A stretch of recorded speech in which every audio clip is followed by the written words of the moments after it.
that story is real for a second, okay? Like your kid's like, oh, I would want to give the homeless people homes. And you're like, no, you're a Republican now, bitch. Fucking dumb baby, dumb bitch ass baby. Fucking dumb baby, dumb bitch ass baby. Fucking dumb baby, dumb bitch ass baby. Fucking dumb baby, dumb bitch ass baby. You wanted to help those who are marginalized? Fuck you, dude. I need you to be a fucking paleo conservative right now.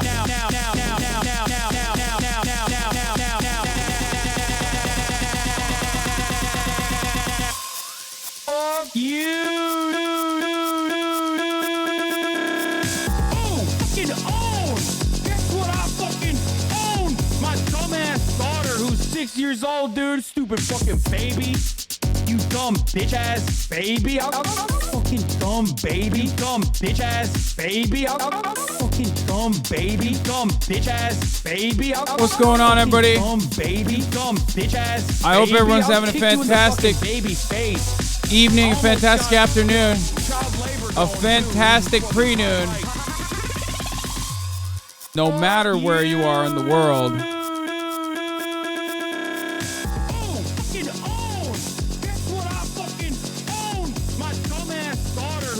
Years old, dude. Stupid fucking baby. You dumb bitch ass baby. Fucking dumb baby. Dumb bitch ass baby. Brought to you by Fraser University, Florida Board of Education edition. Dumb bitch ass baby. I'll kick you in the fucking baby face. That's called Stupid Fucking Baby, featuring HasanAbi with less visual elements. That's right. That is another HasanAbi banger, HasanAbi community banger right there. What's up, everybody? I'm Hasan Piker, and this is HasanAbi broadcast coming to you live from sunny California, Los Angeles. Folks, we're live and alive, and I hope all the boys, girls, and MBs are having a fantastic one because today's a beautiful day. Today's a wonderful day. Today is a fantastic day. Today's a special day. It's fucking Tuesday. That's right, lads. It's Tuesday. No heist. No heist for you. Sorry for the heist enjoyers, right? Fucking hell. Not really a heist, because there's nothing happening in the world of heists, right? But it's still fucking Tuesday, and we still celebrate. We still celebrate. It's Tuesday, August 29th, 2023, 11:15 a.m.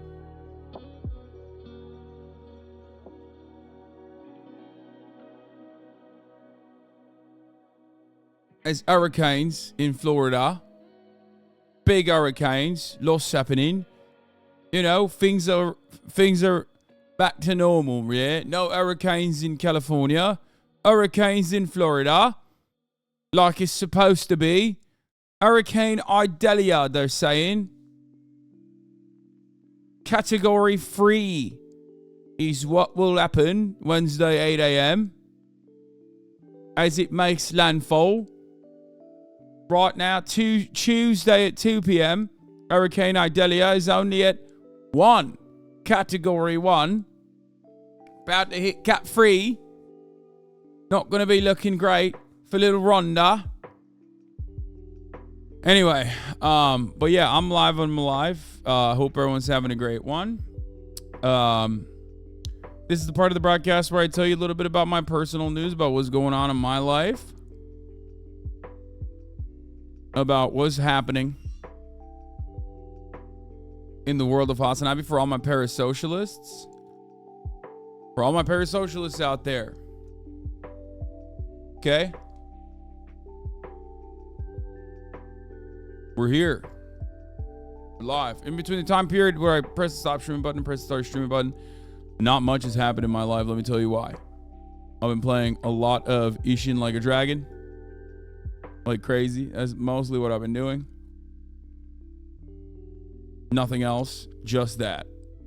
Straight up. Like there is virtually nothing else going on in my life other than Ishin. Kaya is great. Took her to the gym this morning. She worked out. Got a workout in. She is completely passed out somewhere in the house. And that's pretty much it.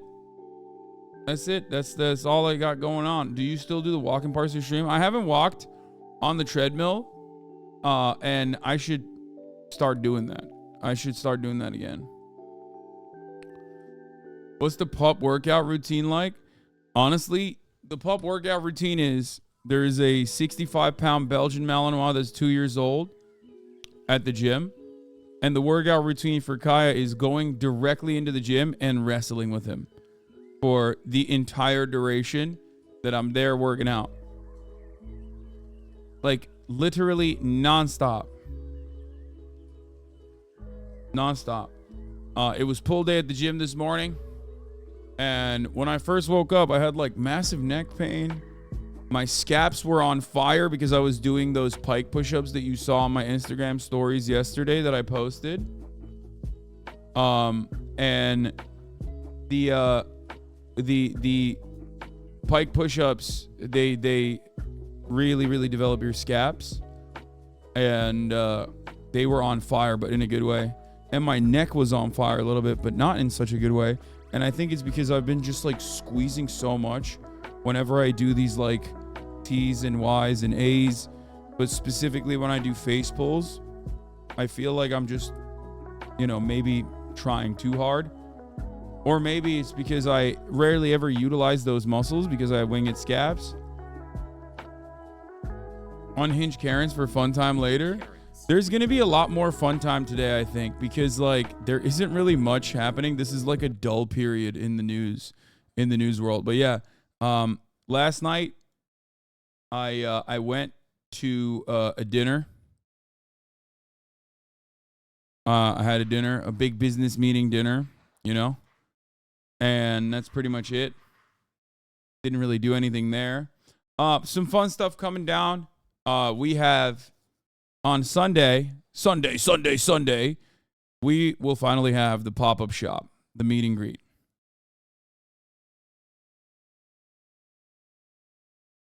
So, when an insane teen killer makes a detective snap, it wasn't this that I wanted to watch, but there was like a police officer one where it was like crooked cops get caught or something.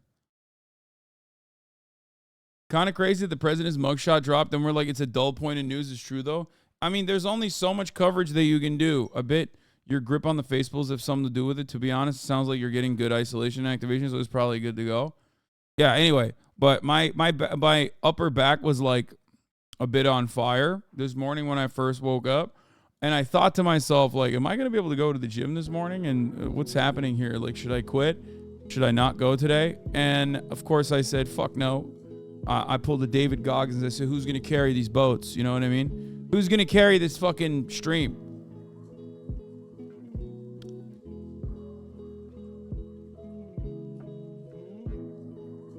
This is probably impossible, but is there any shot you can work out something with Netflix to watch One Piece LA?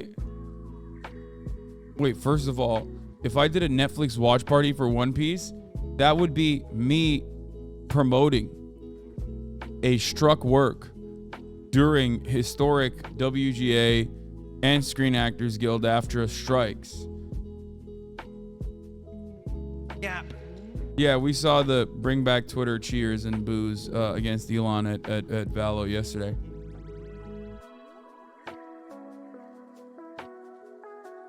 I woke up with upper back pain and ended up going to the ER. They gave me a fentanyl shot and I immediately had a seizure, almost bit my tongue off this past weekend. What the fuck? How is that even possible? Fentanyl causes you to get seizures? I don't understand. American medicine is so insane. Where's your streaming award? They'll probably mail it to me because I wasn't there.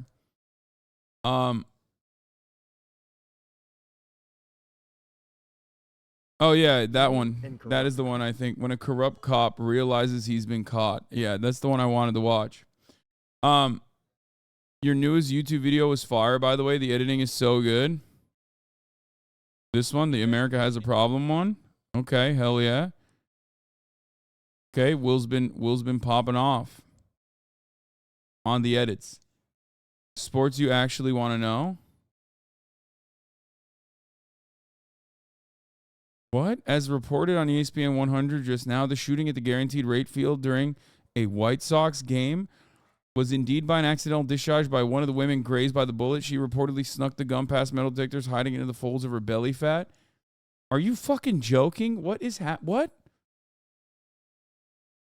Bro, it's too early for this. It's too early for this.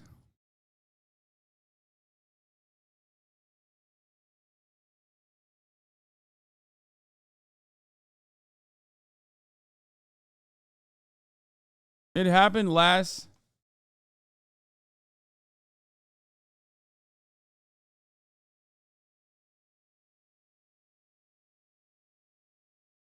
No, this is the most American headline. I mean, this is like, you can't summarize America better than specifically that. Wait, what the fuck is that? I don't know how we got here. I don't know what this is. Anyway, didn't think mass shootings could get more exclusively this. Yeah, I mean, it's not a mass shooting if you're just shooting yourself, but it's peak America. You know what I mean? This is the most America you can get. Maybe I'll use that as a blast off tweet. So there's a new legal eagle. Oh, that's cool. Baseball, fat rolls, gun violence. That's it. There's nothing better. It hasn't gotten any better. It was a mass shooting because she shot her own fat. Good one. Fucking got him. Okay. But yeah, there isn't really too much going on. I saw March at the gym earlier today. He was getting trained by one of my trainers. And I asked him, like, March, you're originally a HasanAbi head. You're still a HasanAbi head. Do you feel like something is different in the streams, like, as of late? Like, has something been lacking? And he had no answer for it, but this is something I've been searching a deeper meaning on a lot. I've been looking for answers. I've been trying to figure it out. We'll watch Vivek get cumstered in a second. I love watching Vivek get cumstered and dumpstered. It's not like a fall off, but I feel as though the content is so jam packed with news, and like anytime I do reacts and stuff, like fun reacts. Anytime I do fun reacts, like people just leave. People are. This is the only time in the history of my streaming career where people are just like, yeah, we don't want any fun. We just want news, man. Give me the news, man. It's crazy.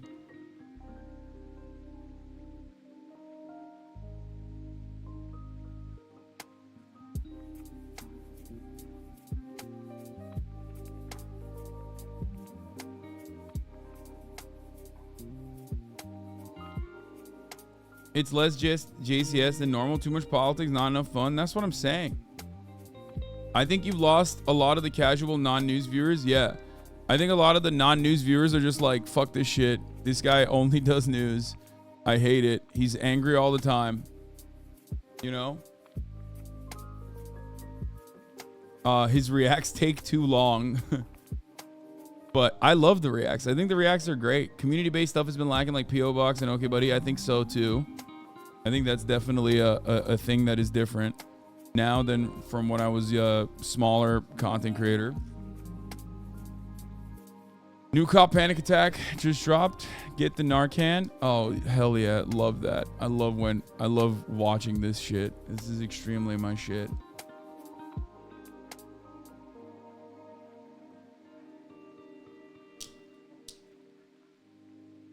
This guy has been asking me to react to Vendigoon videos like literally nonstop. Like he is going to die.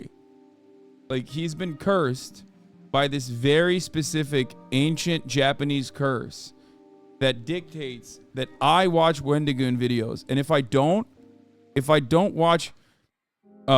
react to more Wendigoon videos like the Boys on the Train Tracks Mystery, Deadass, one of the craziest stories I've ever heard is conspiracy theory, Iceberg is good reaction content too. If I don't watch it, he will die. His families will die. His family will die. He will be cursed.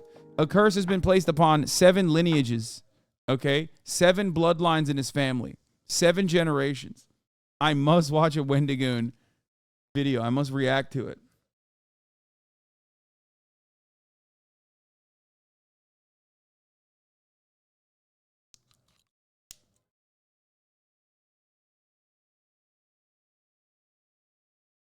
I think it's the end of summer doldrums, school and change of pace, but with the political season ahead of us, it's going to be better than ever before. Yeah, I mean, political content is out of control.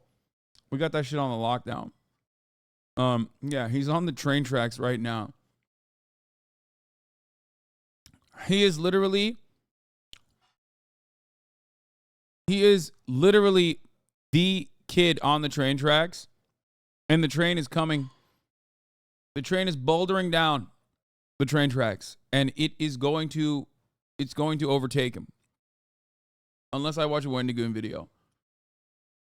Okay. So what's happening in the question I have for you guys chatters before I blast off is You know, I'm working on maybe some more fun collabs, stuff like that. Maybe you just need to schedule out fun days ahead of time, like Fridays and Sundays or fun days or something.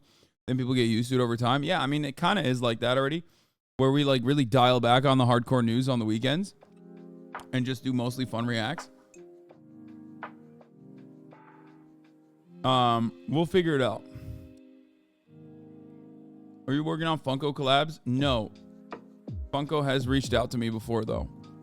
Many like Funko chibi style like doll makers have reached out in the past and I've said no.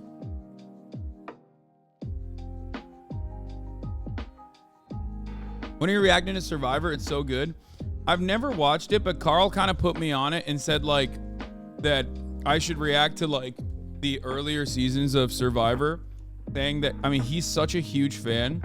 I've genuinely thought about it.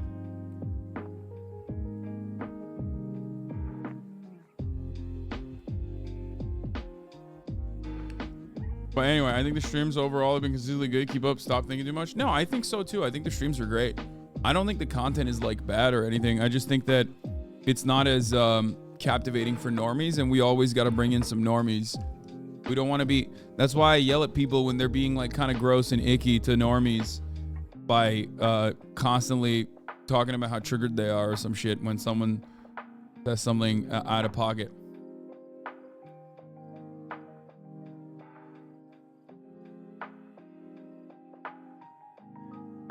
Anyway,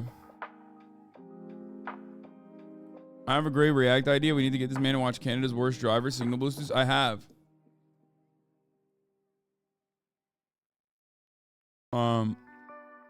Don't you will get clapped. Aussie Survivor is good though. Potentially. Hey, have you done any coverage on the new countries joining BRICS? No, I haven't done any coverage on Saudi Arabia joining BRICS. Anyway, let's blast off. Oh God, I've seen this fucking tweet. I forgot to cover this.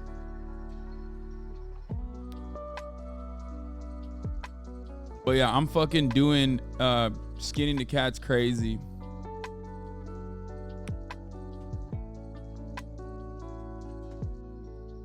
What is this?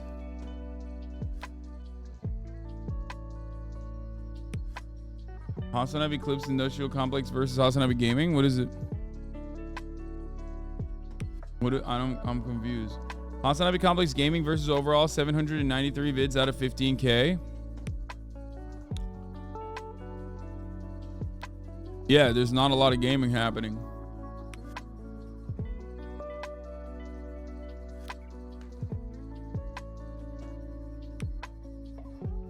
Wait, is the dark Brandon getting impeached? I hope.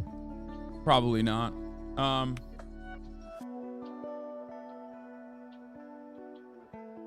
Will you be streaming Starfield? Yes. I become jaded when we don't have fun, then real news stories don't register in my brain properly. We really need more fun. Shit is too dire, too exhausting, it's so repetitive. I agree. We gotta do more fun shit on the broadcast, specifically because you know, you're not gonna be able to fill your brain with good information, the good juicy stuff, the tidbits, without it. Anyway, let's blast off.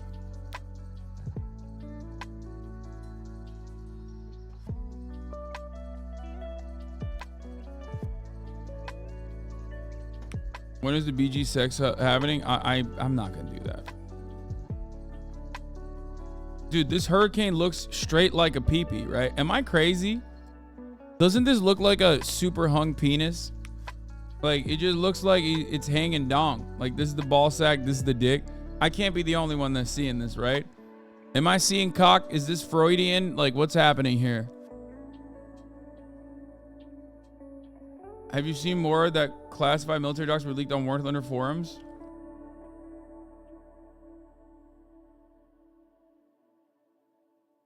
You need to watch more content skull videos like the titty video you watched yesterday, bro. Dude, that video was fire. And I think we had a lot of fun reacting to that video, except like people were like disgusted by it. That's what I mean. People were just like, why are you watching that? Why is this not newsworthy? You know what I mean? That's literally why I was thinking about what I was thinking about. Like, hella people leave when it's not. Yeah, see, people in the chat are saying, like, I left. IRL, different things in LA since no LA streamers do it? Nah. Anyway.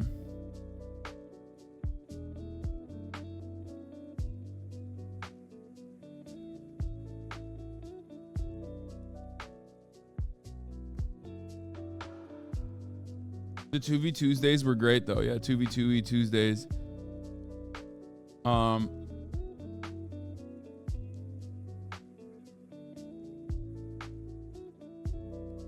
I think the hardcore news community don't always make for the most fun chatters. No, they don't. But I feel like maybe when this community was smaller and maybe some older chatters who are now kind of annoying themselves will attest to this, but I do feel like, oh shit, subscription price increase. YouTube Watch, Listen, Stream is raising its subscription price to $19 a month starting September 5th, 2025. Fucking assholes, dude. What is this? What is this bullshit? You better chill out. The hell?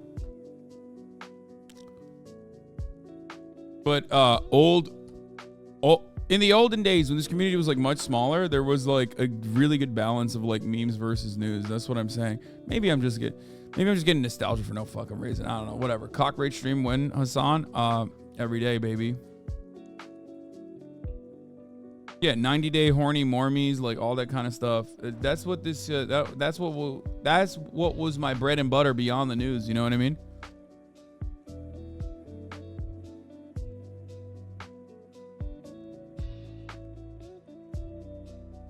I'm just gonna try something different. I'm not even gonna blast off with like what I'm covering today. I'm just gonna say live, get in now, and we're gonna go through the news, and then we're gonna get into.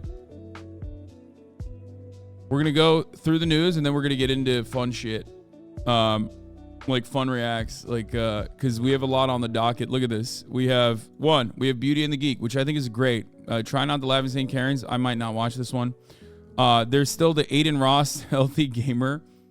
Dr. K talks to Aiden Ross without losing his mind. That's something I wanted to watch personally. We have the September 11, the 9/11 letters of death, the anthrax attacks. We have the rise of Joe Rogan from Johnny Harris from 6 days ago that I still haven't reacted to. When an insane teen killer makes Detective murder is back on the menu. And when a corrupt cop realizes he's been caught. So we have a lot of stuff that I want to watch. 9/11 is not a fun day react, Lamafayao. Man, I just mean like it's not heavy on the news stuff. Okay? Did we get some new sub badges? I think Rickalaf was working on some new sub badges potentially. I don't know what happened. Or did I get them and not upload them? I don't even know. Only started watching early 2021, but I found you went down a lot more tangents for random things back then. Think of puppy play, but I will say one of the biggest things that has changed is how you interact with the Twitch meta, which used to be through that subreddit. Yeah, I'm never a part of the Twitch meta anymore, which is really good for my mental health, I think, because every time I interacted with the Twitch meta, it turned into like content for a lot of people that wanted to just like disparage me. And not being on LSF is like genuinely improved my mental health, both on stream and off, but also it is kind of made me more of an island, isolated from the rest of the meta. And Twitch meta also is like, Twitch meta has died down as well. The sense of community that Twitch had in the 2020s, 2019, 2020s, 2021, that has kind of gone away as well. Because like a lot of that became just simple drama. There was Austin's shows, there were podcasts, there were a lot of games that required collaboration. And since then, it's like, it's not just COVID. I'm talking pre-COVID. Since then, it's the only time streamers basically fucking collaborate is when there's drama. And it's like really shitty and annoying drama. And it doesn't most communities overlap with XQC and his content fell off. I mean, I think most communities overlap with XQC in a negative way. That's the problem. And it's not entirely his fault. I mean, it's all of ours, I think. But internally, Twitch, I feel like, was more collab focused, and now there's just like not a lot of collaboration. Plenty of people still do gaming collabs, they just don't invite you to it. Like, and then I have this kind of fucking dickhead in my chat, like, you know, 40-month subscribers being like, dude, because you're just not invited to gaming. Okay, it's not the same. It's literally not the same. I think you're delusional as a 40-month subscriber if you say that, because like there is no, like, Miskiff every now and then having a guest from OTK at his house is not the same as like every single top content creator on the platform constantly playing video games with one another, like Monopoly and like other party games. I think a big part of it was most likely like Soda, getting a girlfriend, a 2D girlfriend, and then no longer just like, he still collabs with his own like crew of people, but he used to set up like a lot of big stuff.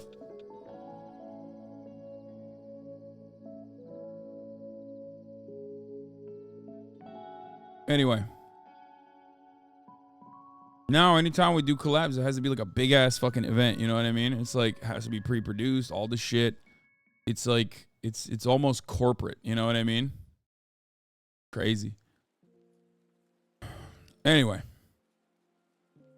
why are your long-term supporters unironically the worst fucking people when they're communicating with you?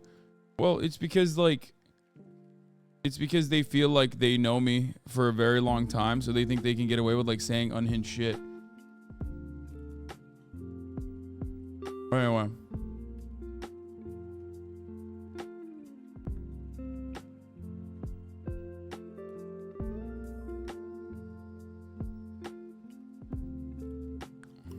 Not every long-term community member is like a shithead, and most aren't shitheads at all. It's just that they become shitheads in the moment and not realize that they're being shitheads.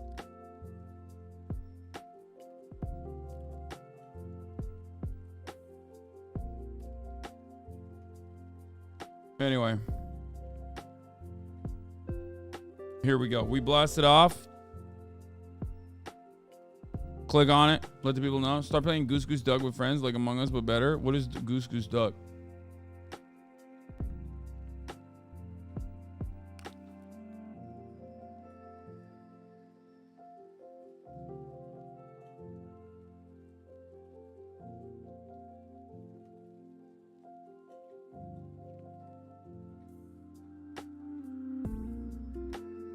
How is it not Duck Duck Goose? It's called Goose Goose Duck, probably deliberately. Anyway, here is the blast off meme. We're live, we're alive. It's like Among Us, but better. He just said so.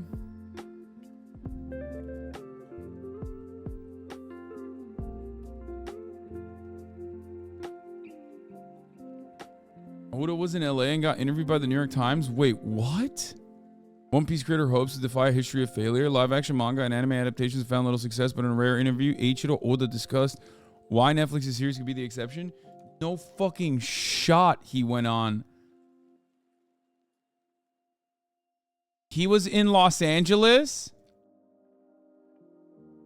Millions of fans who want to see the showrunners if Matt Owens and Steve Maeda. I should text Matt right now, actually, see what he's up to.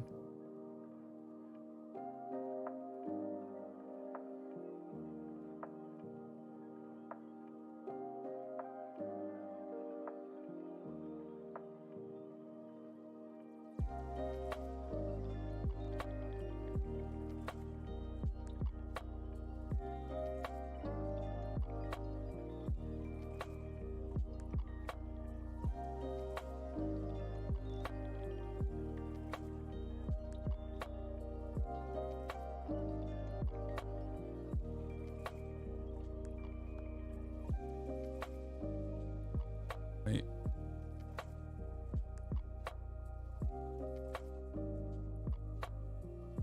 Hold on 1 second.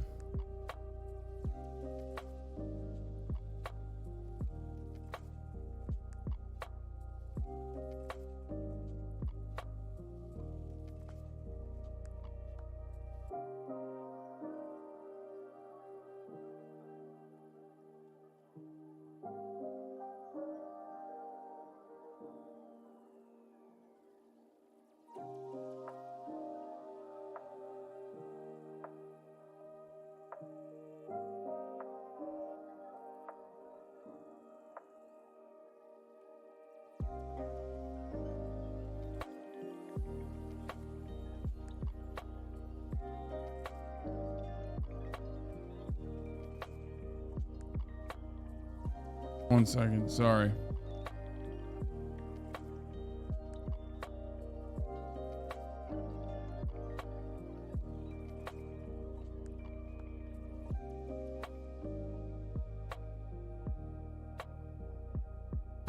No, it's not my dad texting. Alex just sent me something about one of the 19-year-old that got killed in Jacksonville. It's really sad. AJ LaGuerre. It's really, really sad. He did not have life insurance. We're now faced with the unexpected financial burden of funeral and memorial costs. Additionally, we wish to honor AJ's siblings. There's a GoFundMe. But he, a recent graduate, AJ worked at Dollar General while also pursuing his passion for video games by streaming on the side. He had aspirations of becoming a professional streamer, a dream that was tragically cut short. AJ never had a record, never received a referral in a school, and never got into a fight. He was a kind-hearted and gentle soul who loved playing video games and supporting his family and friends. Here's the, I'll link the GoFundMe right now.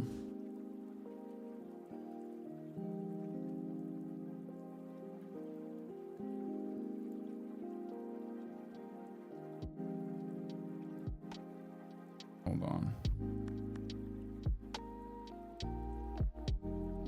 It's so sad.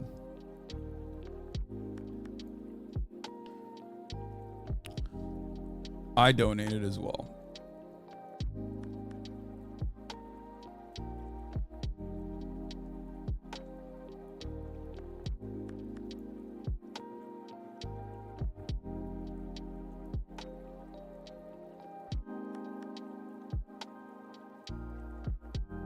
It is with heavy heart that I share the news of the sudden and tragic passing of my younger brother, Analt Joseph LaGuerre Jr., a beloved son, brother, and friend, on August 26, 2023.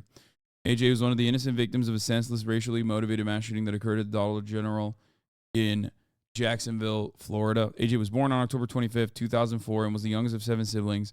Our mother had 5 children: Joshua, Sharvarvis, Davian, and myself, Quan. Our grandmother, Cheryl Jokin, who took us in after our mother passed, had 2 children of her own, Luckner and Levy. We all stayed with my grandmother for 3 years before my mother's passing, and she has taken care of us since. Our other grandmother, Eva Mobley, helped along the way as well. AJ's life was marked by resilience and positivity, even in the face of adversity. We lost our mother on January 10th, 2009, when AJ was just 5 years old. Despite this immense loss at such a young age, AJ remained positive and strong for us, all of us, supporting us through the challenging times that followed our mother's passing. A recent graduate, AJ worked at Dollar General while also pursuing his passion for video games by streaming on the side. He had aspirations of becoming a professional streamer, a dream that was tragically cut short. Very sad.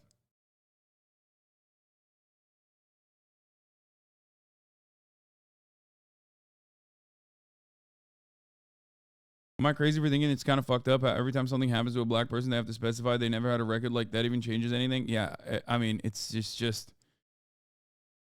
it's white supremacy. That's how it works. He had aspirations of becoming a professional streamer. AJ never had a record, never received a referral in school, never got into a fight. He was a kind-hearted and gentle soul who loved playing video games and supporting his family and friends.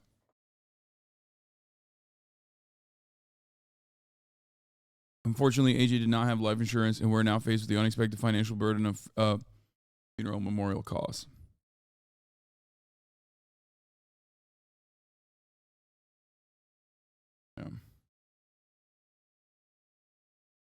Yeah, they set up this GoFundMe to help cover the cost of AJ's funeral, memorial, transportation, and relocation of our family. Any contribution, no matter how small, will be deeply appreciated and will go a long way in helping us give AJ the send-off he deserves. From the bottom of my heart, I thank you for your support during this challenging time.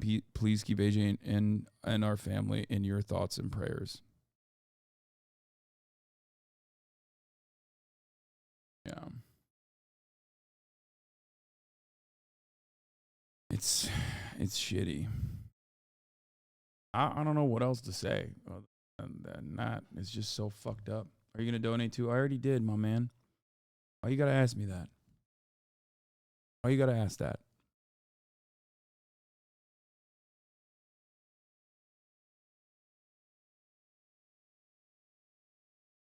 Why don't you just check? Why don't you, not everything has to always be like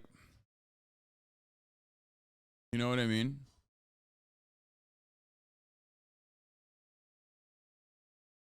It jumped to 28K since you first loaded the page. Yeah. Like how do you see a situation where like I'm describing something and your first thought is like, well, are you gonna donate?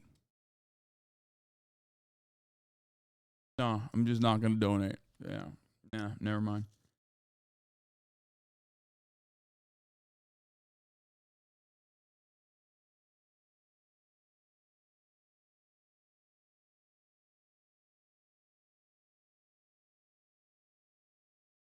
Anyway. Okay.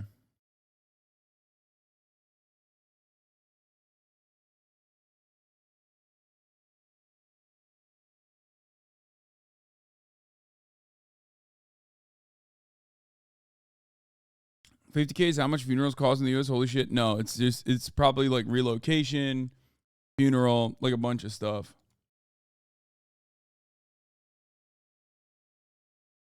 Show your credit card numbers on stream as you do it, or it's not legit. Yeah, and my address too.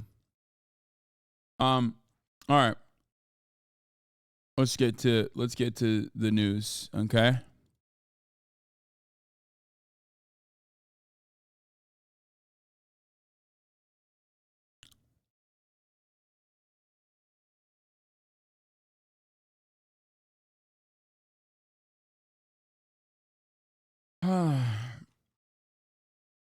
Okay.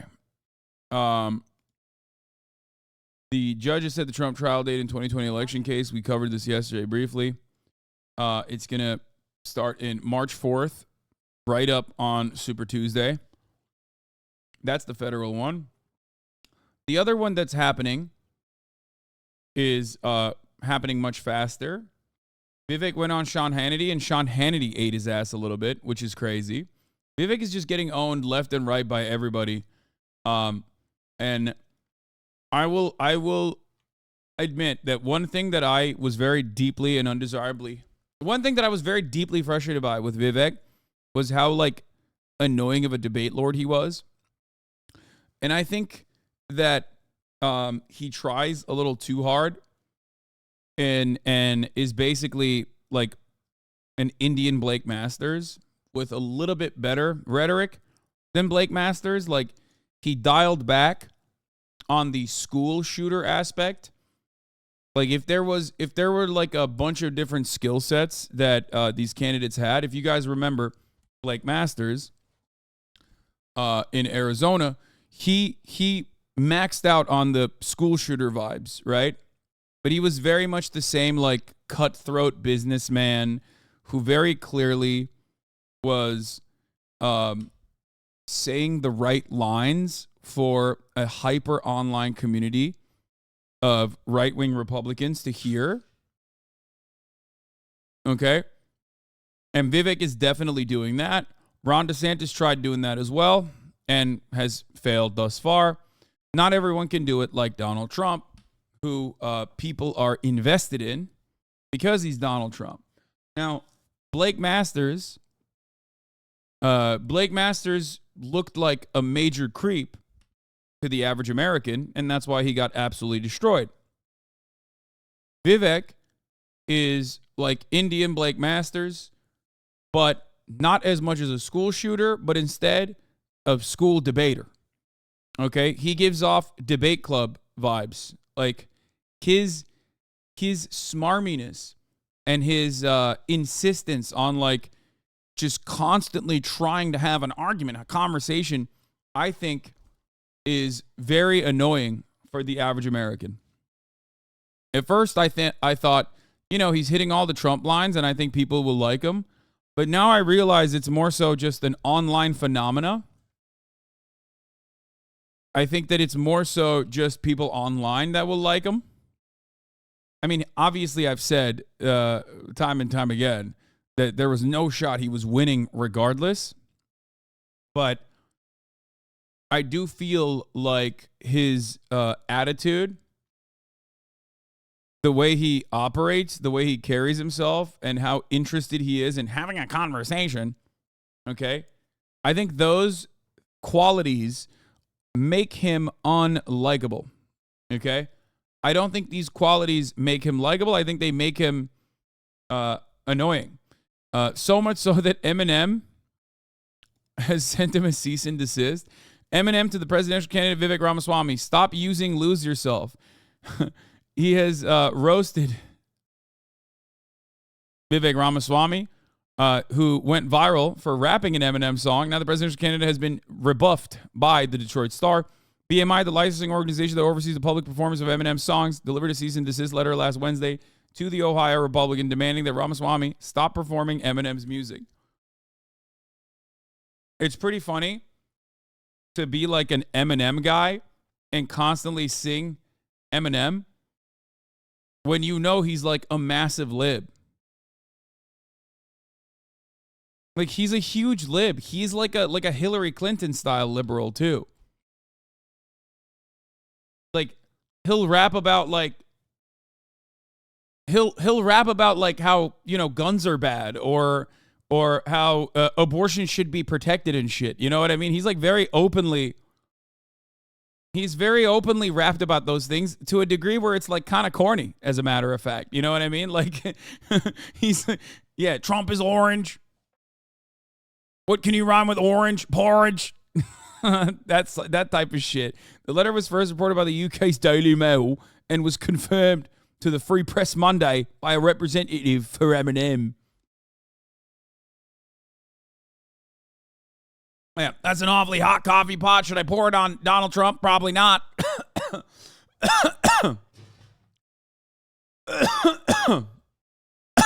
Fuck.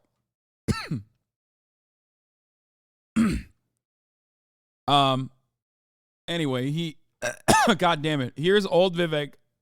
What is happening to me? I rap too hard. The Eminem curse is real. Okay, so here's young Vivek in 2004 still behaving in the same exact way. Question, go ahead. Reverend Sharpton, hello. I'm Vivek, and I want to ask you, last week on the show we had Senator Kerry, and this week and the week before we had Senator Edwards. And my question for you is, of all the Democratic candidates out there, why should I vote for the one with the least political experience? Well, you shouldn't, because I have the most political experience.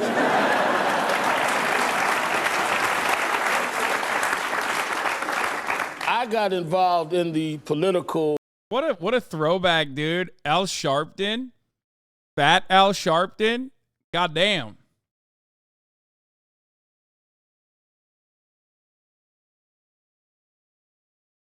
It's so funny. Movement when I was 12 years old. And I've been involved in social policy for the last 30 years. So don't... Before he was putting that shit on, even then he was putting that shit on. Al Sharpton has never not put that shit on. Even back, like way back in the day when he was like majorly invested in like, black nationalist movements and stuff like that, which is why like Republicans were like, he's a race pimp. He is a hustler. He's a race hustler. He's a scary man. He's a terrorist. You know what I mean? Even back then, he was still putting that shit on. He's never not put that shit on. I think the greatest photo of all time is the 0.5 angle that he took before 0.5 was even a thing by Zoomers. You know what I'm talking about? When he's like strutting his shit in the bathroom. Let me see if I can find that selfie. I mean, this is like, obviously we love political selfies. Greg Giraldo being another famous one, but like, this is the GOAT. This is the best. Look at this shit. Who does that, man? I mean, who has the courage? Who really?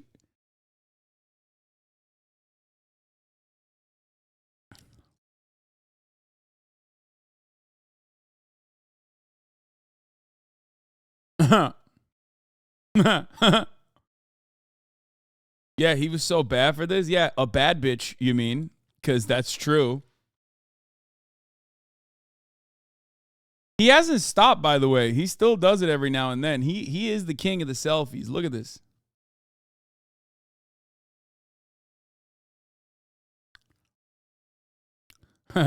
He said, look back at it. It is pretty funny that, like, When he got on that Ozempic shit, okay? When he got on that Ozempic shit, he just lost. He has no ass. Like zero. He's got the Hank Hill butt. He lost everything, dude. It's just his head size was so perfectly valid for the former body that he had. Then he lost all the fucking weight. And now it just looks like he's got a massive head on like a child's body.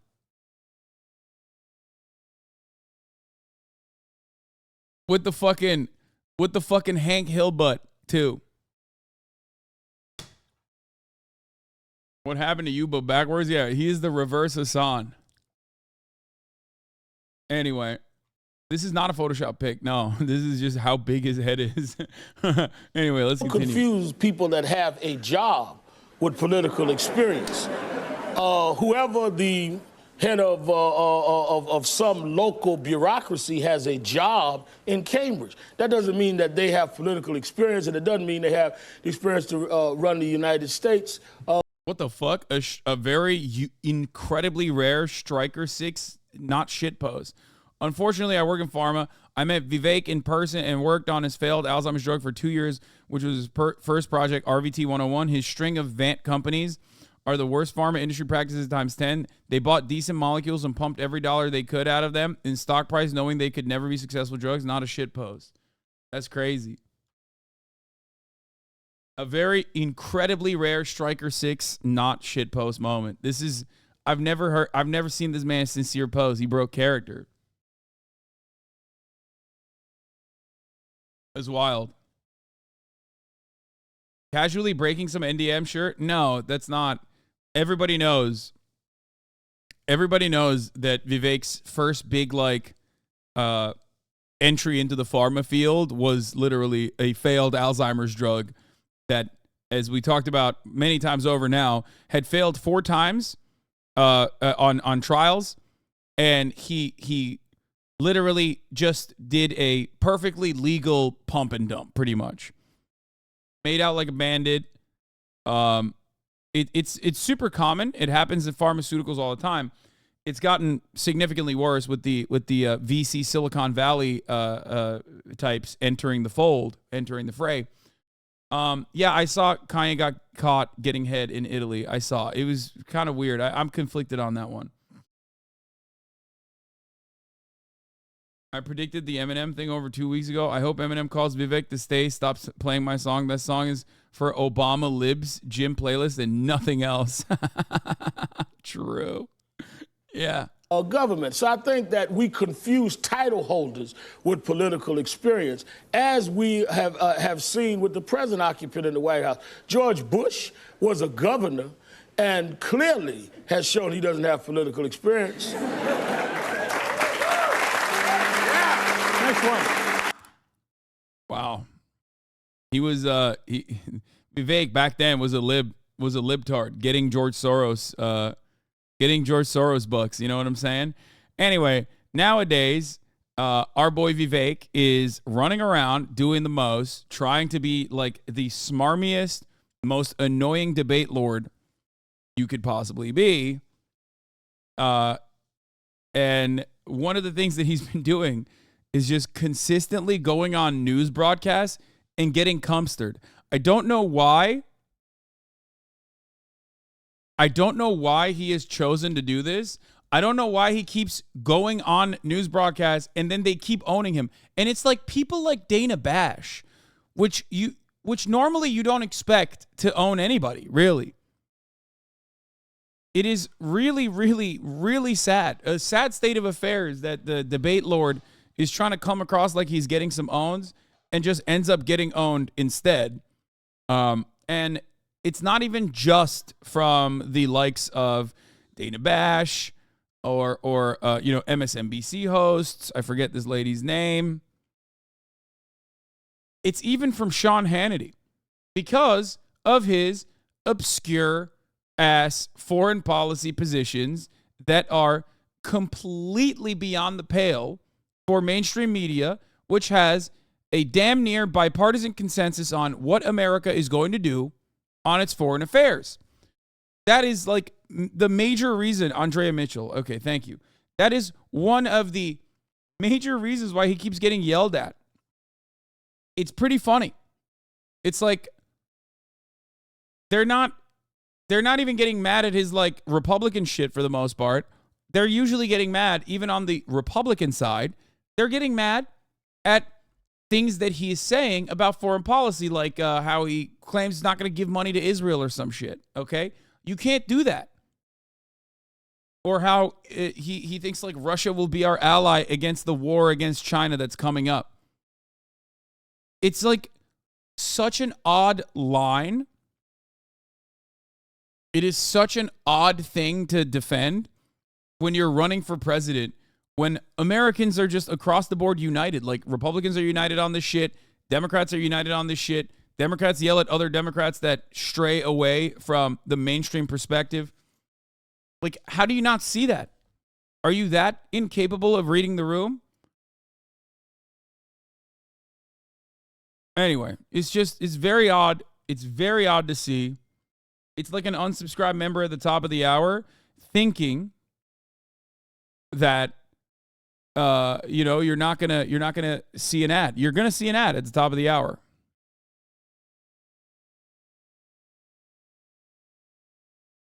Like, read the room.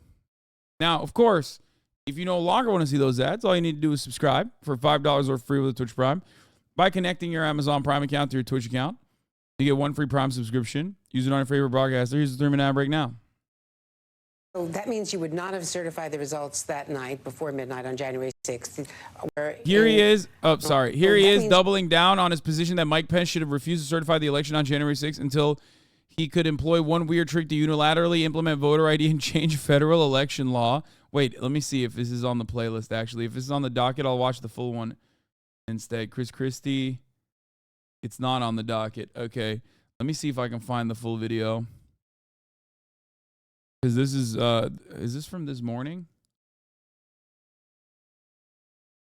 Vivek, MSNBC.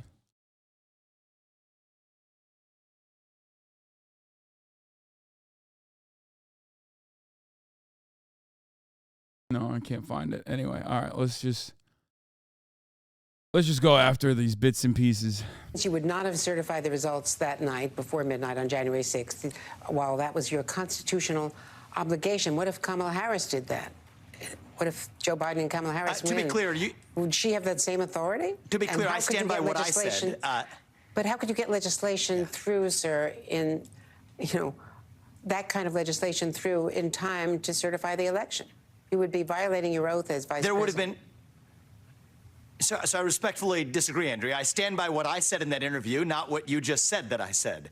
I said that that's exactly. Yeah, this is too boring. Like, people are not invested in Vivek enough to be like, yeah, actually, we should defend the integrity of his lines.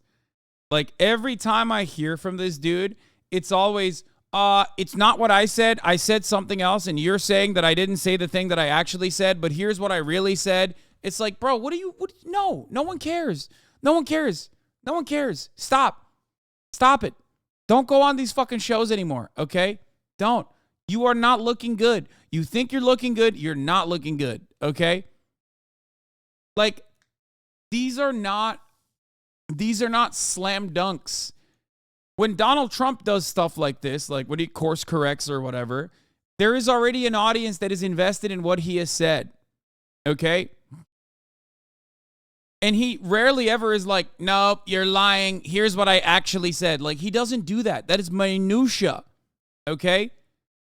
You can't just try to consistently gaslight an entire country of news watchers all the time on really silly semantics conversations.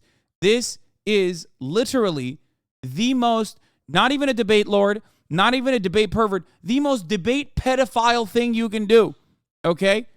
I'm increasing his severity of debate lordness from debate lord. He was originally a debate lord. He then turned into a debate pervert, and now I've upgraded him to the final one, debate pedophile, okay? You cannot be a debate pedophile on TV every fucking night about, like, incredibly boring semantics conversations that revolve around what you said or what you may or may not have said. Here are his polls. He's riding off the high of the original of the performance that he pulled off in the debate stage, ironically.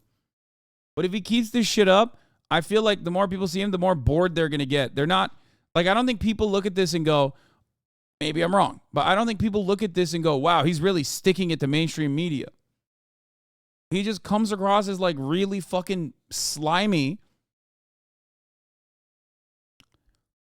He comes across as like really slimy and like really fucking annoying. And he's not debating on like issues that people care about. You know what I mean? Issues that Republicans care about. He's not on here being like, no, white supremacy is sick, actually. I love that shit. He's literally being like, actually, I didn't say that. Why are you saying that I said that? Please stop doing fake news on me. In, that kind of legislation through in time to certify the election. You would be violating your oath as vice president. There would have been. So I respectfully disagree, Andrea. I stand by what I said in that interview, not what you just said that I said. I said that that's exactly what I would have delivered, and then use that as an opportunity for heroism to reunite this country, because there are two preconditions. He just comes across so fucking fake. Like, I don't know. I think, like, he is too busy trying to hit the high notes without, like, actually having a conversation. And I feel like, yes, Americans do hate the media, obviously. Everybody hates the media. But you know what Americans hate more than the media, especially like Republicans and shit? Like, they hate nerds. He's giving too much Blake Masters energy. It's too much Blake Masters energy, okay? It's giving too much Blake Masters energy. And like, just like Blake Masters, he also is a product of these like elite institutions. You know what I mean? Blake Masters also loved rapping, if you guys remember. There's a lot. Many people have said he's like Andrew Yang. I think he's more like Blake Masters.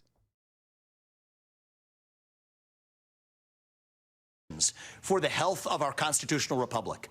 One is the peaceful transition of power. The other is public confidence in our elections. And when those come into conflict, that was a rare opportunity for heroism that I think Mike Pence missed. And that means you would. People change over the. Oh, here's the, will the real Slim Shady please stand up? Oh my God, I'm going to fucking die. Let me ask you finally about Eminem. They've sent you a cease and desist through the music. Yeah, here's Blake Masters rapping. Trigger warning.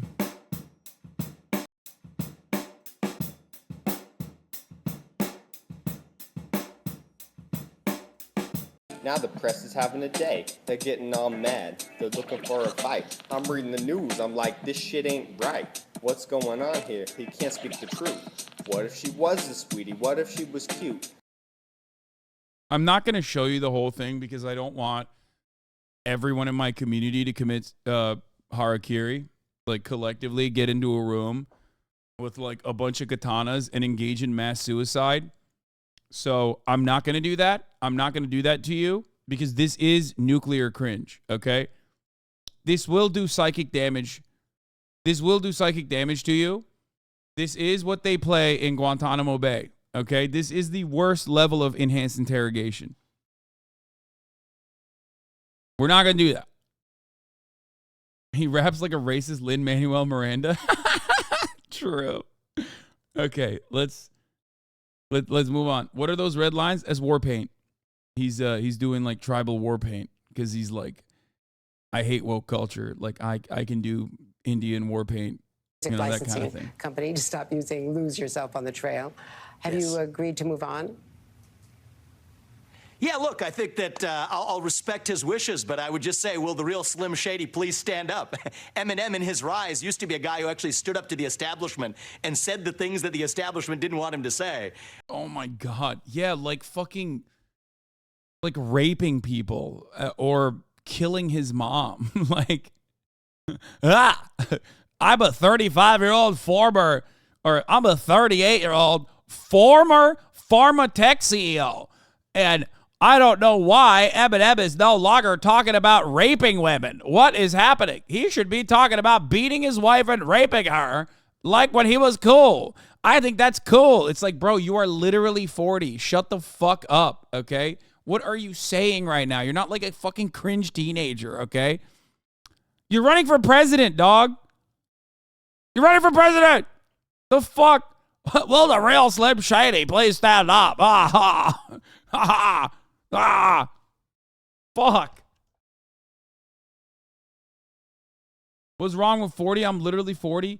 Yeah, if you're literally 40 and you're like, will the real Slim Shady please stand up? I like the old Eminem. Then you're fucking cringe and you should grow the fuck up and act like your age, okay? Why is it that every time I mention something, people go, why are you saying fuck me for? It's like, no, I'm not. Unless you're doing that, unless you're running around. You sound prez. Actually better than your flow, low key. True. I'm pressed. I'm jealous. I'm jealous of his vibes, dude. He's killing it.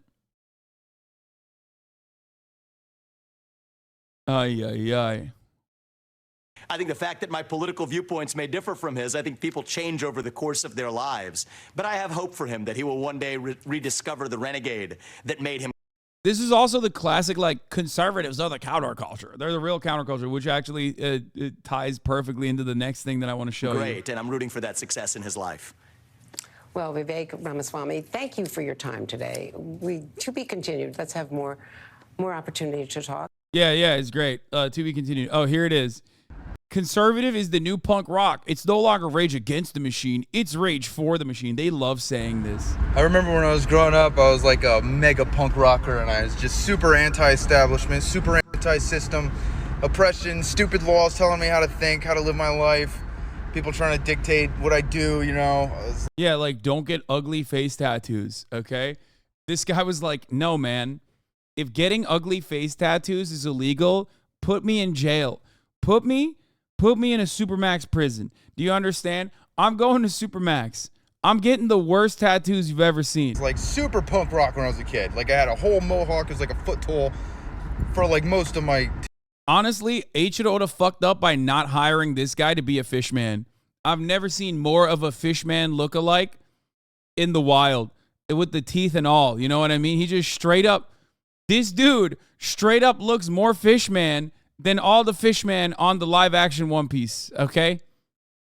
Teenage years, you know, I grew up in New York, and you know, I realized it's kind of funny. You can't really be a punk rocker and be a liberal anymore, because that has become the establishment. So if you want... Yeah, sure, fine, okay? But like, so are Republicans. Everyone's a fucking lib. If you want to be a punk rocker, you by definition have to be a conservative. Yeah, conservatives are so punk rock, dude. Dude, I fucking love that. There's nothing dumber. There's nothing dumber than being like, dude, conservatism is counterculture. It's like every 4 years they cycle this out and they test the field.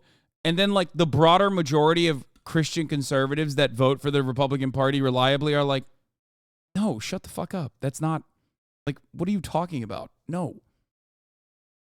I don't want to hire you. You have face tattoos. Get the fuck out of my store.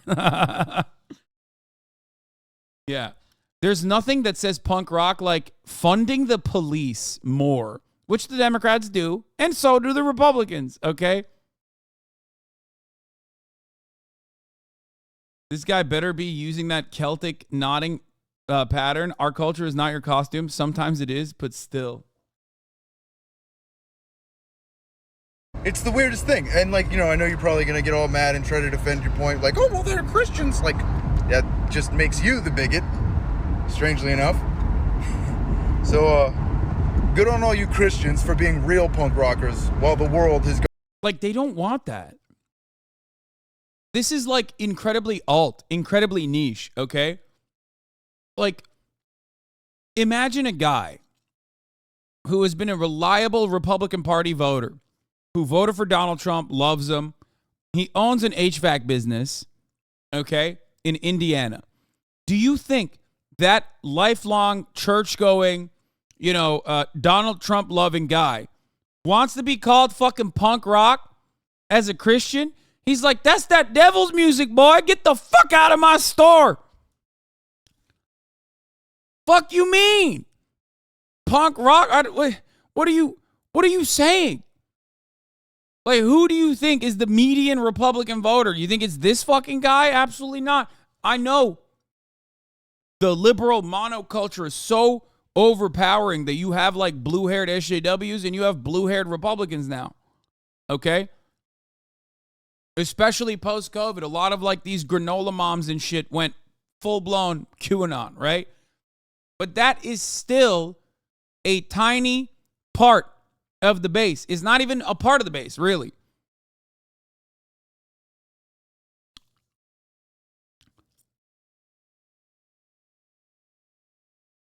Have you heard Christian music?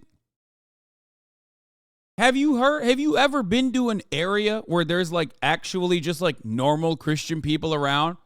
Not like people that fucking wear their political affiliations on their sleeve, but like Americans, you know what I mean? Like regular old white bread, Wonder Bread ass Americans. Let me tell you, you walk into a fucking coffee shop, okay, in a random part of the country that is a little bit more rural, the music that they're playing is like Christian renditions. Like, you know how the ABCDFU, like, you know that song? There's like a Christian version of that. Did you know? Did you know that there's a Christian version of that song, including every other fucking song? I know all of my Midwestern Americans in the chat right now know exactly what the fuck I'm talking about. And it's like ABCD, no, it's like ABCDEF, God. No, it's something like that. It's like Kids Bop, but for Christians. Okay? Let me see if I can find it.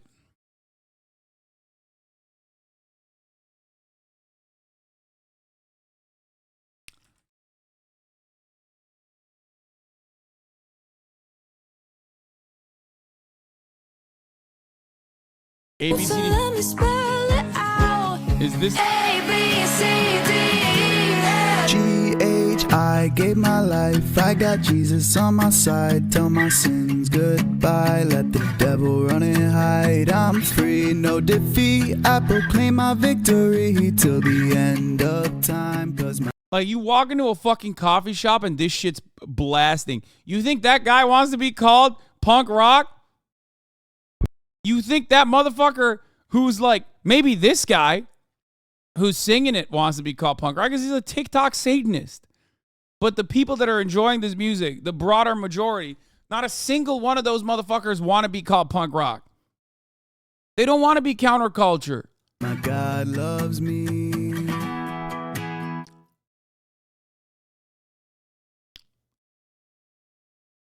Anyway. Better one. God's will made you. This is a certified church classic. Gracious Grizzle! Damn, son of God, where'd you find this? Oh my God, this is so stupid. Okay. Gone ultra establishment, ultra oppression, ultra government overreach. So, yeah, you can't be big government and be. Like, these guys have deluded themselves on TikTok, on Facebook, into thinking they're like, their mania is expressed through other facets of the Republican Party, when like the average Republican still absolutely is just like, this punk rock shit is what? I don't understand it. Like, the average Republican is threatening you with a gun when you enter their store because they think you're a criminal, okay? Because you have the ugliest tattoos I have ever fucking laid eyes on. And he should do that. It is his God-given right, okay? Now, having said that, the one aspect of this doorknob that actually does track with the rest of the conservative movement is his lack of understanding of art. Okay? Let me explain something to you. Conservatives, they can't read subtext. That's not a thing for them. Okay? They want it to be laid on thick, which is ironic because even when something is laid on thick for them, like Rage Against the Machine, okay, talking about how cops are fucking Klansmen, okay? How cops are actually a part of the Ku Klux Klan. Do you understand? Like, that is, like it, hate it, doesn't matter. How do you miss the point?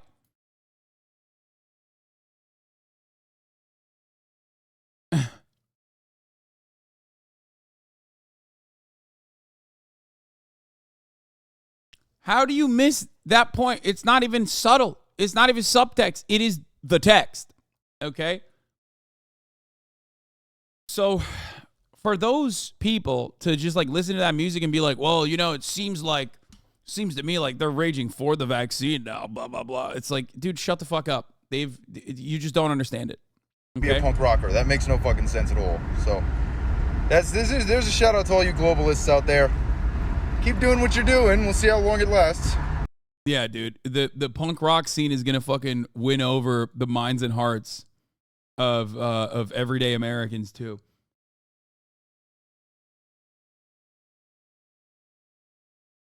Anyway. This dude is so out of touch though. I'm a metalhead and most bands I know are like violently progressive. Yeah. There's definitely a huge group of punk rock chuds rising up. Dude. Nobody from Ohio. Like, first of all, there's always been skinheads, anti-Nazi skinheads, and also Nazi skinheads. There's always been like a culture of Nazi punks, but that is irrelevant in the grand scheme of things. If we're talking about like average Americans and their understanding of the world, the things they care about, or whatever the fuck, like you're crazy if you think that like, oh man, the Nazi movement is really growing prominently in the punk movement. It's like, yeah, that's nothing. That's nothing. You're talking about nothing. You're talking about a handful of people.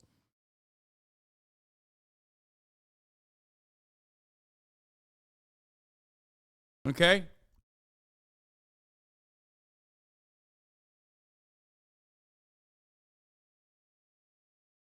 Anyway.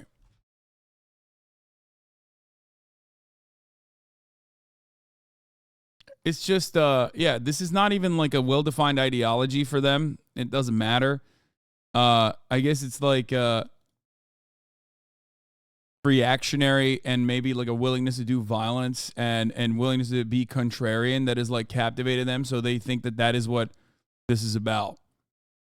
And that's pretty much it. Nazi punks are trying to co-op. They've never been a significant part. And it doesn't matter. The punk scene overall is not that big. It's not like moving the needle.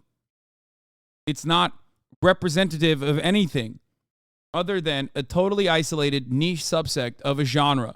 That's it. That's it. It's always been that way. It's not a real thing. There was a movie called Green Room. It was a great movie. I watched it. Yeah, about a punk band who gets stuck in a green room trying to defend themselves against a bunch of skinheads trying to kill them. Yeah, that was great. Great movie. Okay.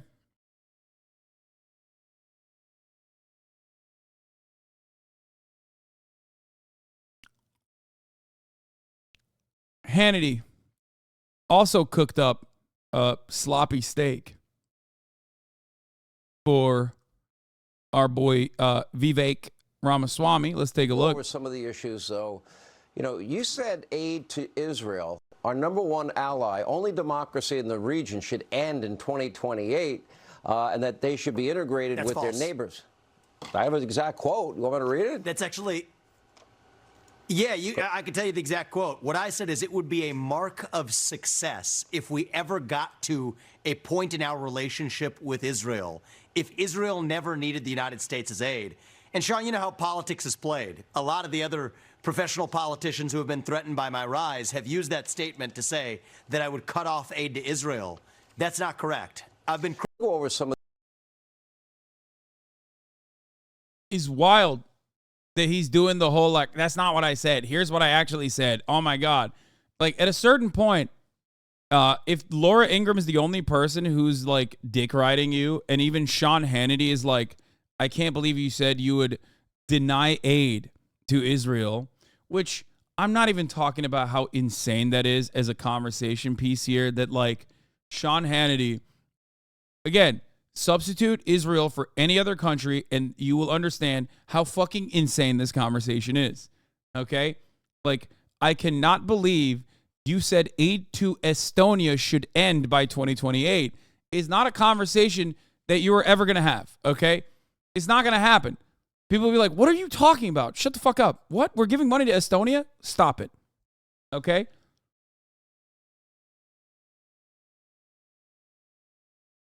And the reality is, like, Vivek saying that while trying to run for president is insane. Obviously, especially considering that we know what the bipartisanship looks like on this issue.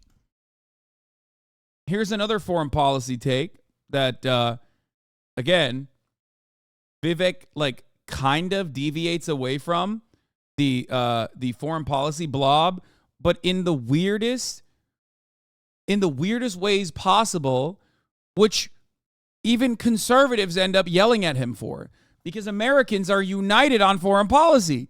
American politicians are united on foreign policy. The American media is united on foreign policy. So much so that they ripped Joe Brandon, Dark Brandon, a new asshole when he dared to do the thing that was unimaginable, which is pull out of Afghanistan. Okay? They ripped him a new asshole. I was there. I covered it.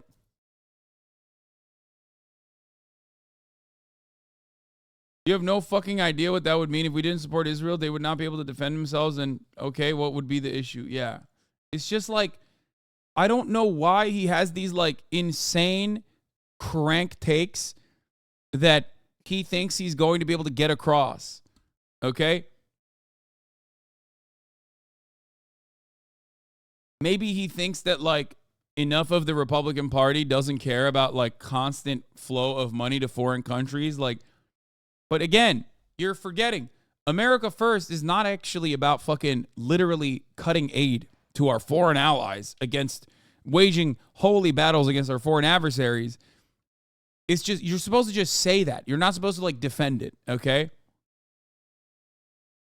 You're supposed to just say America First, time to like, you know, feed this country's hungry mouths. I'm sick and tired of like spending so much money. It's so much waste, without actually describing exactly what you mean. Donald Trump, for all of his like unique, sometimes out of pocket foreign policy takes, literally never said anything about cutting aid to Israel. As a matter of fact, the Jerusalem Accords and moving the Israeli embassy to Jerusalem, which greatly accelerated Israeli violence in its apartheid state to unimaginable levels. Like, all of that was done under Donald Trump. Or not the Jerusalem Accords, Abraham Accords, sorry. Moving the embassy to Jerusalem and the Abraham Accords. Like, you're out of your fucking mind, brother. I think he legitimately thinks he can harness the 4chan meme machine that Trump did, not realizing they know they're being pandered to, and they're like 2K people. I know. It just screams like you think 4chan won the election for Donald Trump or something, which is so profoundly stupid. So I'm the only presidential candidate in either party who has had the courage to say that I'm not going to embrace the one China policy, which is the posture of both political parties today. That I'm not going to just adopt strategic ambiguity. We can't afford. The funniest part about this is that, like, in many ways, Americans don't really like give a shit until it's like right in front of them, like keys being dangled in front of their eyes. So that's why you kind of get away with like whatever the fuck the foreign policy blob wants to do, right? It's just like weird for him to be like, no, I'm going to stand up to China by saying you're going to eviscerate the one China policy, which has been basically utilized since the Nixon era. Now, most Americans just hate China. They don't think about like, they don't hate.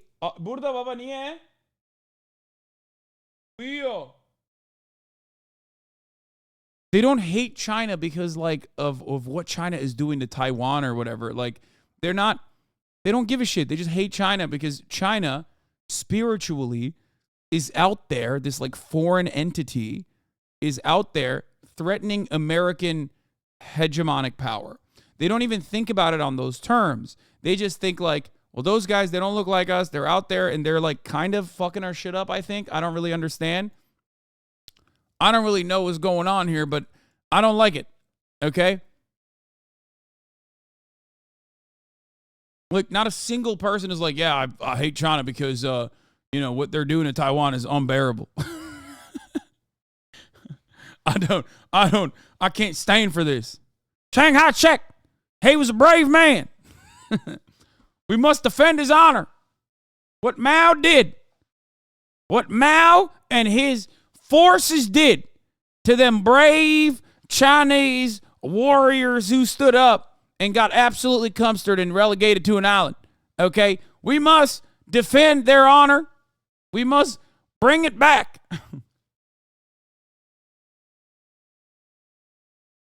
It's like not a thing. Like, that's not a thing. That's not a good thing to run on.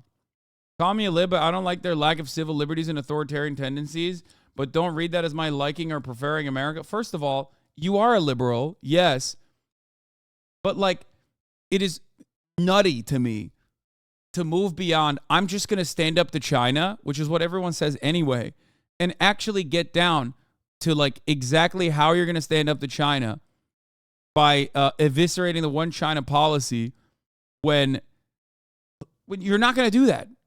Like, it's just not going to happen. And more importantly, there is no interest from the broader population to make that happen. Just say you're going to stand up to China, just like every other person has said in every single election cycle, and leave it at that. The one China policy has always been built on top of a lie, but a lie that was created to normalize relations with China and to ultimately utilize them as a manufacturing hub. This is an infinitely more powerful interest than anything you can put forward. You are not going to single-handedly rework half a century of foreign policy, okay, by debating Sean Hannity on it, okay, by yelling about it on Sean Hannity. America has always said, one China, two systems, whatever, doesn't matter, while simultaneously funneling money and weapons, not dissimilar to the Ukrainian situation, but even older weapons in this case, to Taiwan. That's it. We got a lot of them. These weapons got to go somewhere. Let's make it work. We'll give it to Taiwan. That's it. That's what they've done. Meanwhile, the official posture has always, with some exceptions like Nancy Pelosi visiting Taiwan or whatever, has always just been, just don't rock the boat, don't rock the boat, don't rock the boat, don't rock the boat. They are an incredibly important trade partner. Okay? It's ridiculous that he's like coming in here talking about an issue that no one like actually cares about beyond just like saying fuck China and like going out to bat for it, when I know from my personal experience at least that when you speak out against foreign policy, like the established foreign policy rhetoric that's coming out of every facet of media, whether it's left or right, because there is bipartisanship there, okay, you're going to get cumstered. You're just going to get owned. It's not worthwhile. Unless you think like 4chan is going to really love it or some shit. That we need to be clear that we will defend Taiwan. That's different from strategic ambiguity now. We have to defend Taiwan until we achieve semiconductor independence, at which point we resume our current posture of strategic ambiguity, which is exactly what the U.S. adopts. Wait, so why don't you just keep doing strategic ambiguity? Like, this makes no sense either. Like, on its face, it doesn't make sense. Strategic ambiguity, by the way, is the American version of lying. I just want to cut through the manufactured consent for a brief moment and explain something to you. America's posture against China is just lying about it. Like, they're like, yeah, Taiwan, authoritarian, sorry, definitely not valid as a state. We fucked up on that, just like we did time and time again. Maybe we fucked up. Maoist Richard Nixon decided to implement normalization strategies with China, said, sorry about that. One nation, two systems, okay? That's what's going on. And then they, of course, reneged on that offer immediately by continuing to give money and funds and weapons to Taiwan, right? But of course, you can't just say that. You have to sanitize that a little bit. And how do you sanitize that in mainstream media? You sanitize that by saying, oh, we are adopting strategic ambiguity, which in layman's terms is just lying. That's what it is. It's like saying to China, yes, one nation, that's fine, under God, whatever. Or if you don't believe in God, whatever you believe in, under Xi, okay? But, simultaneously they are still beefing up Taiwanese security, right? So, having said that, don't know why Vivek is like, no, I am going to rock the boat. Like, who's asking for it? Today. So, Sean, it's worth reminding people that right now the U.S.'s position is a one-China policy. Yeah. Let me ask you this. At what point, for example, if Russia wanted to put nuclear weapons 90 miles south of our border in Cuba, we did have a Cuban Missile Crisis, what would your posture be there? In other words, if you're saying as long as Taiwan... Yeah, he's mad. He's mad that, like, Russia, he's like, this is... Sean Hannity's take here is because he literally said he wants to be allies with Russia against China, which, again, is fucking nutty. Like, of course Sean Hannity is going to be like, dude, that's crazy, okay? Like, who is this for? Semiconductor chips will help them, but after that, they're on their own? No, actually, Sean, and that's again how my position's been caricatured. I will remind you and everybody else that right now the United States... I'm listening.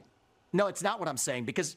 Well, I'll give it to you very simply. Right now, the United States' policy towards Taiwan is a one-China policy. Donald Trump was derided. He was made fun of for daring to pick up a phone call from the Taiwanese president. The United States of America right now does not even recognize Taiwan as a nation. I view it differently. I mean, he's not wrong. It's true.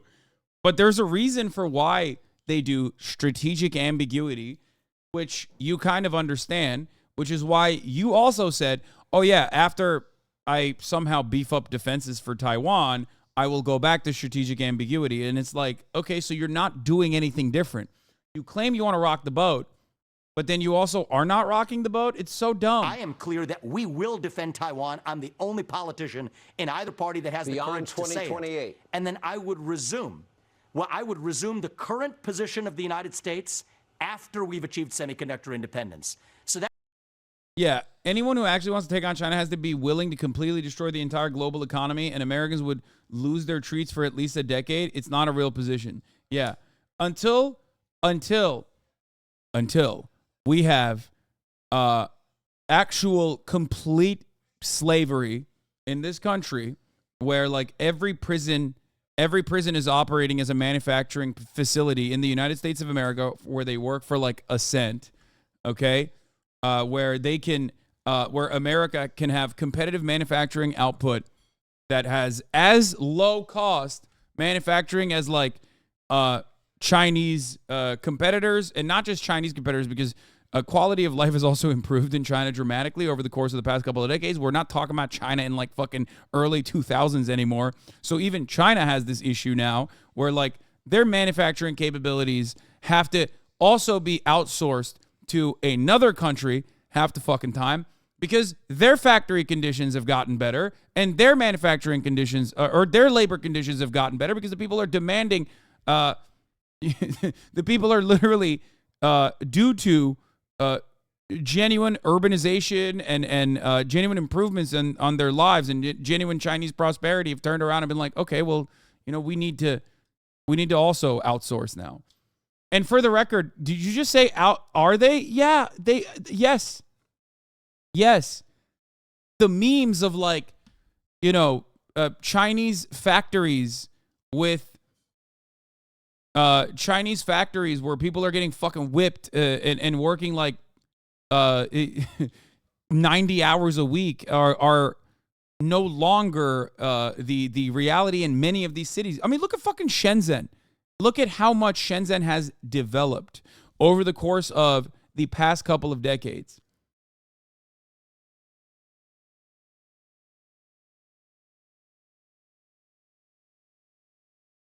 It's just not, you know, like China is going through their America in the 80s and 90s arc a little bit.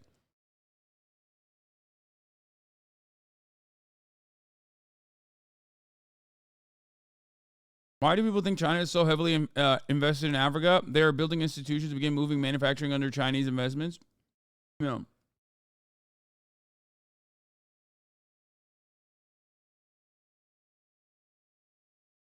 Just not true. Shenzhen is a tier 1 city, unlike most cities in China. I mean, okay. I don't think you understood what I was saying. Shenzhen is a tier 1 city. I agree. That is precisely the reason why I used Shenzhen as an example, because Shenzhen, like 20 fucking years ago, is very different than Shenzhen now. That's the point.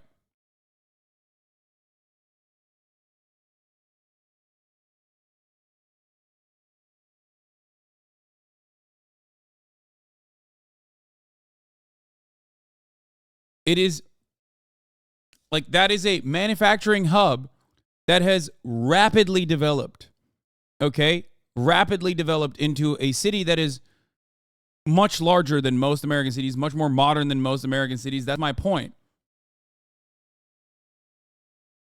You're making my point for me. Thanks for the one example, Hasan.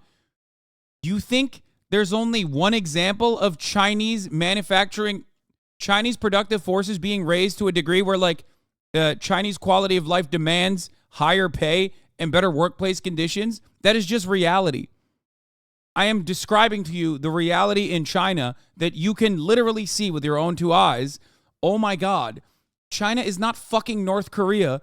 You literally cannot look at a country like that and just be like, nope, I only know what I have seen from mainstream media, so I'm just going to fucking run with that narrative, when it's not like it's not like this is inaccessible, okay? This is information that you can find on your fucking own. Shenzhen's massive evolution is a symbol of China's market reformation and economic growth, from phones to drones, village to megalopolis?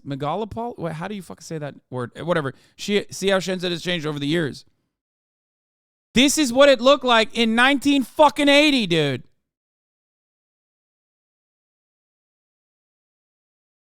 This is what it looks like in 2018.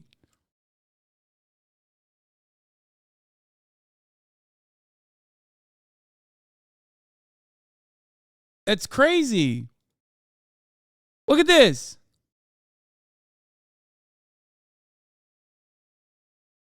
There are over 50 cities in China with over 2 million population. For reference, Chicago is 2.7 million and it's the 3rd largest city in the U.S. Yeah, all those like fake European towns and all those ghost cities were a byproduct of developing fast before actually moving people in. And now a lot of those ghost cities that people still run with the memes on, they're filled. There's people there.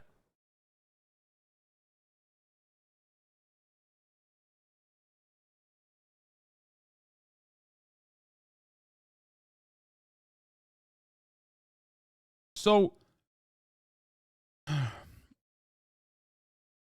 this isn't that impressive. I mean, look at all the infrastructure projects in the US. We have a Hyperloop. Yeah, true. So I don't know why people in America constantly do the la la la la I can't hear you baby meme about China, where they just like want to act like, no, it's still exactly like it was in the 90s. Okay? The major difference there politically is that they do have a shit ton of centralized control and planning, and therefore they've engaged in development that I would consider to be even development in comparison to places like the United States of America, where the American government basically had a lot of holes and decided company towns will just make up the void. They'll just fill that void. It's just like, go ahead, build a town for us, Ford. And then when Ford fucked off and left, all of a sudden, there's nothing in that town. It's just a hole. Same thing goes for coal mines in the Appalachian towns that we've seen time and time again. Like, oh yeah, it's fine. We do not want to invest that much, so go ahead, you develop the town, and then when you fuck off, because it's cheaper elsewhere, then we'll just leave the town. You could just leave it behind like a pile of fucking ashes. Here it is. This is Shanghai's Pudong district in 1987 versus 2013, and it's developed tremendously since 2013, by the way. So, like, understand.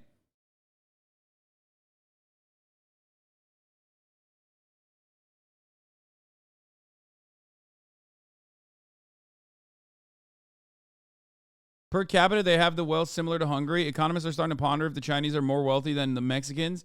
Considering where they started in 2000 is super impressive, but I find a lot of people overestimate their wealth. I think you make a lot work when you are, you can get a lot more done when you have complete control.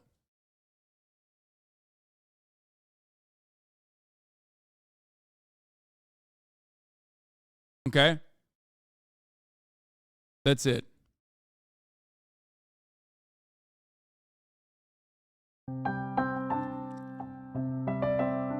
Public middle schools in Shenzhen.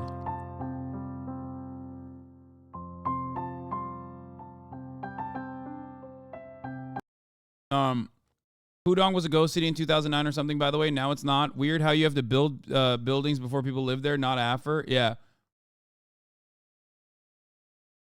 So,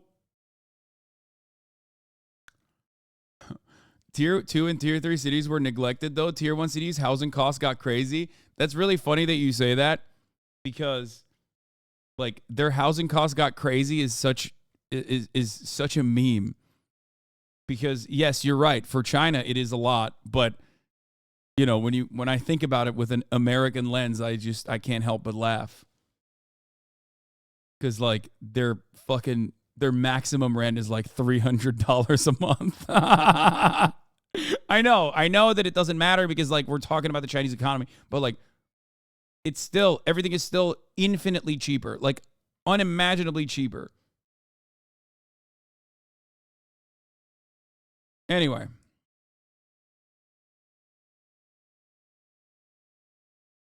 Is it just me, or do the goalposts keep moving? Anyway, so, I don't know how the fuck we got here. We were talking about Vivek, talking about China. Brazil has much worse currency and economy than the U.S., and rents in middle-class areas are still like $800. Yeah. We hear a lot about, like, how China is going to collapse tomorrow, There's still a lot of interest in that kind of thing from Western copium-induced audiences that just want to hear that, like, they have issues too. And it's not like China is devoid of issues. They have plenty of issues as well, one of which is suffering from success. Now, it's all a matter of like how the Chinese government will deal with housing market problems and whatnot. That's it.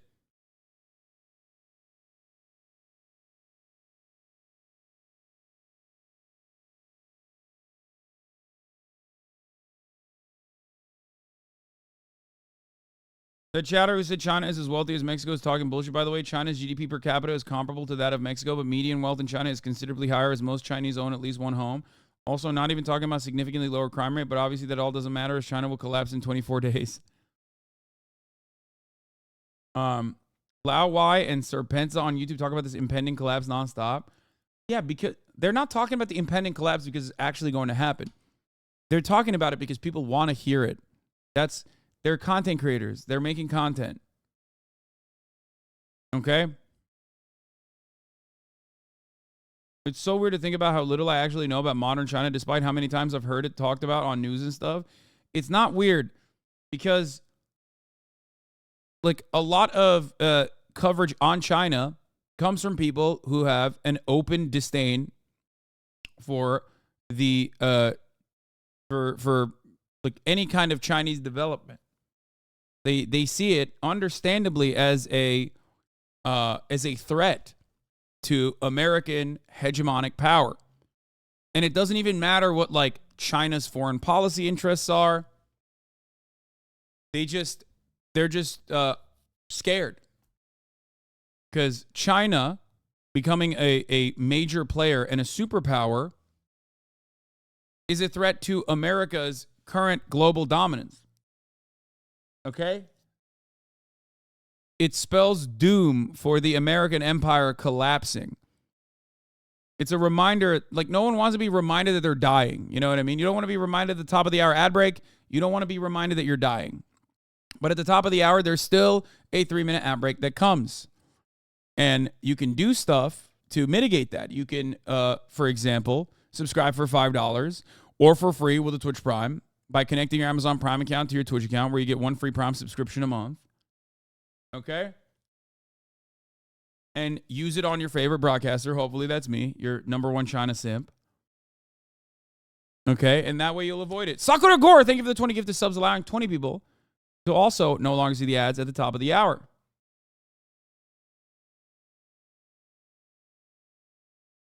Here's the 3-minute ad break now.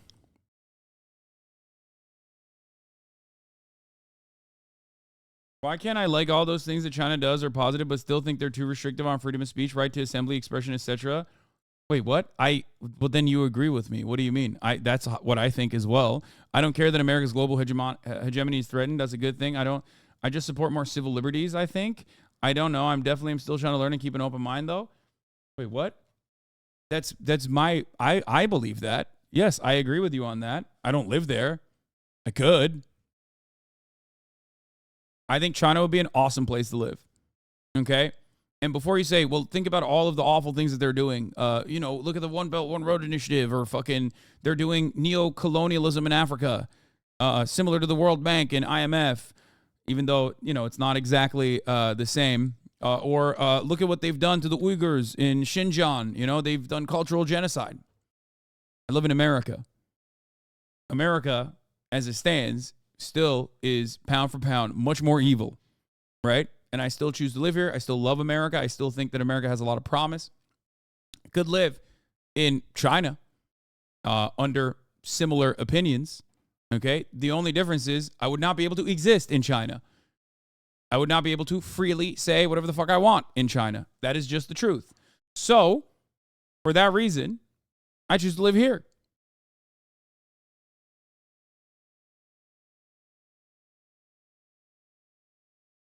Zuriel, the way the West humiliated China in the 1800s and 1700s was one of the main causes of the Meiji period in Japan rapidly modernized to avoid the same fate. Just a fun fact.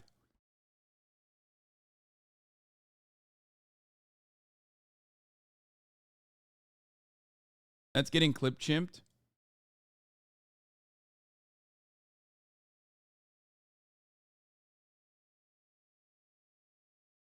I love America, bro. What the actual fuck are you talking about? Little bro, HasanAbi, Lamau? I mean, why the fuck do I live here?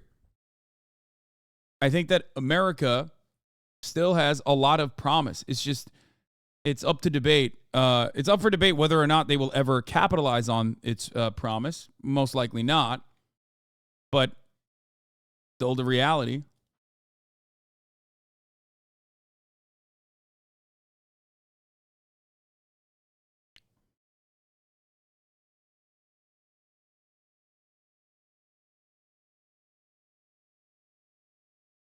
I think one of the major problems with rapid urbanization in China, one of the major issues has still been, it's not the fucking civil liberties or whatever the fuck people complain about. Because, as far as, the Chinese people goes, their perspective on it is, as long as you keep your fucking head down and don't say anything about the government that might get you in trouble, you have this understanding across the board that the government cares about Chinese prosperity, and it has demonstrably happened for them, right? They can see it, they experience it on their everyday lives. So they just say, as long as I keep my head down, I do my job, whatever, government's got my back. That is not something, that is not a feeling that any Western liberal democracy enjoyers, I think, experience. Especially considering that there are zero corrupt government officials or capitalists that get executed for, I don't know, poisoning the fucking water supply or delivering bad milk to babies and killing a bunch of babies. Like, that kind of shit doesn't happen here. That's part of it. Now,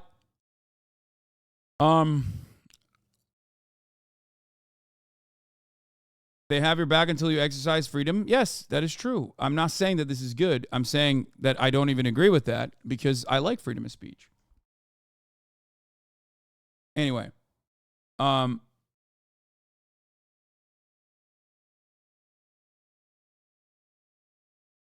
it's not like the government is not responsive to popular demands. Look how quickly they dropped the zero COVID once the protest broke out. I mean, that wasn't quick, I would say.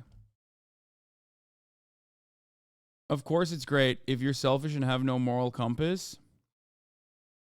Yeah, I'm selfish and have no moral compass. That's why I live in the imperial core, because I'm a selfish imperialist dog, and that chatter is going to do permanent permanent first world genocide to me and others. Okay. Anyway, land of the free, baby. Read it and weep. Land of the free, and yet our former president, not so free. You like what I did there? We're talking about the judge setting Trump's trial date in 2020 election case for the upcoming year. March 4th is the date. March the 4th be with you, I say, because I am getting libbed up. March 4th, 2024 is the special counsel's case against former President Donald Trump related to his alleged efforts to overturn the 2020 presidential election. Let's take a look. Former President Donald Trump is due to go on trial on March 4th over his efforts to overturn the 2020 election. Now, that is barely 6 months away, if you can believe that, and one day before a key moment in the 2024 election where Donald Trump, as you know, was the leading Republican candidate. Scott McFarland was there yesterday when the judge set that trial date. The federal case against Donald Trump for allegedly trying to overturn the 2020 election and his current campaign are now poised to collide head-on in March. Over the protest of defense lawyers, Judge Tanya Chutkin set jury selection to begin on the first Monday in March, just one day before Super Tuesday. He's running for office, but she said at the same time that doesn't mean that everything gets pushed back until after the election. A Trump defense lawyer argued so loudly they needed until 2026 to review the millions of pages of evidence, the judge twice asked him to take the temperature down. But prosecutors argued by waiting, Trump could taint the jury pool with his ongoing vitriolic public statements. I have a guy, they I have call to him pee. deranged. This is the DC one, the federal one. I got to pee. I'll be back. Jack Smith, he's deranged. How are you feeling today, Mr. Meadows? Meanwhile, in Atlanta, a surprise in court when Trump's former chief of staff, Mark Meadows, took the witness stand for more than 3 hours as he seeks to move his Fulton County racketeering case to federal court. Under questioning, Meadows denied ordering a memo on how to block the certification of the 2020 vote and said he sat in on meetings Trump had with state officials to help track Trump's schedule and time, including this call to Georgia's Secretary of State. I just want to find 11,780 votes, which is one more than we have. Meadows testified he was serving as a federal official, while prosecutors argued his actions were not necessary and proper duties. His co-defendants are watching today's proceedings like hawks. What happens to Meadows could have a very significant impact on whether their cases move ahead in state or federal court. As the state case proceeds, Trump and his co-defendants are set for arraignment Wednesday morning in Fulton County. Here in D.C., the judges set October and December deadlines for pretrial motions with 4 criminal trials. On the calendar for 2024, it is simply a jam-packed calendar ahead. Nate? And we will have updates every day along the way. Scott, thank you. Joining us now, a man who hopes to live there someday. Come. I'm going to come. Okay. So Yeah, people are spelling Marvel Cinematic Universe chat. They're saying MCU. They're all fucking MCU fans. If you don't understand why people are spelling that, it's because they're ridiculous supporters of the MCU. It's fucking annoying. They can't get enough of it. They're like, oh my God, I'm going to come for MCU. That's what they're saying. They love Marvel. So the other court case that is a lot closer is the Georgia one. Now, there's a new court date for the Georgia court case as Mark Meadows is testifying in a bid to move the Georgia Trump court case to federal for himself, okay? I want to understand the arraignment process, and I'm not exactly familiar.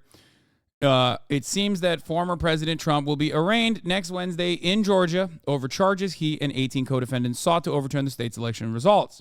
The arraignment has been set for 9:30 a.m. on September 6th, the first of all the defendants who are charged in a sweeping racketeering case alleging they joined a criminal enterprise bent on keeping Trump in power. Okay? This is a mere formality. And the arraignments are set in 15-minute increments by Fulton County Superior Court Judge Scott McAfee. At their arraignments, defendants will formally hear the charges brought against them and enter their pleas. In Trump's 3 other criminal cases, he has pleaded not guilty to all charges. Donald Trump starts at 9:30, and the arraignments go all the way until 3 p.m. However, I assume that this will be done over Zoom, possibly. The mugshot is not the arraignment. This is another formal part of the court proceedings. A lot of people have never been to court, and it shows. Okay? Let me tell you something. Every aspect of this is boring, monotonous, is just time consuming. All this shit is silly for the most part. It is the death by bureaucracy. Arraignments in Georgia can be done over Zoom. Trump won't be there. Yeah. Not guilty to all counts set forth in the indictment. Bond continued. New court dates set. Is that a bad thing? I mean, probably not. I don't know. You could probably streamline some of this shit. I don't know enough about the intricacies, I'll be honest. And also, a lot of states have different versions, different methods. But it is, of course, yes, designed, the legal process is designed to suck the life out of you, or at least, like, make it as complicated as possible so that, like, moneyed interests always win. The moneyed side always has an advantage. And this is, of course, the same for civil courts as well as criminal courts as well. Ultimately, Trump's experience in the American legal structure is going to be very different than the average person. After all, he has Secret Service, and he was the former president, and he has a lot of money and a lot of adoring fans who get very touchy about him seeing even a modicum of legal scrutiny. So that's the situation at hand, but this is not going to be, as far as I understand, a like arrest moment, an arrestable moment, a clippable moment even.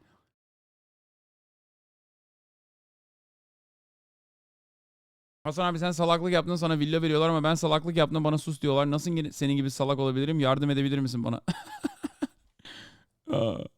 That's funny. Turkish Hogs in the chat saying, when you're Hasan, when you behave like a fucking idiot, they give you a villa. When I behave like a fucking idiot, they tell me to shut up. Can you tell me how to be a fucking idiot like you? It's really funny because it's like, bro, worry about your currency, my guy. What are you doing? You know what I mean? It's like, Donet is like 45 lira, and this motherfucker's in here typing on, it's like there's a new tax on fucking phones that's like, what, 700% or some shit. This motherfucker went and dropped what people would pay for cars in Turkey just to get in the fucking chat, okay, and just type that out only to get banned. You know what I mean? How are you doing that? How are you LARPing as though you are an American hog and you're in fucking Turkey doing this?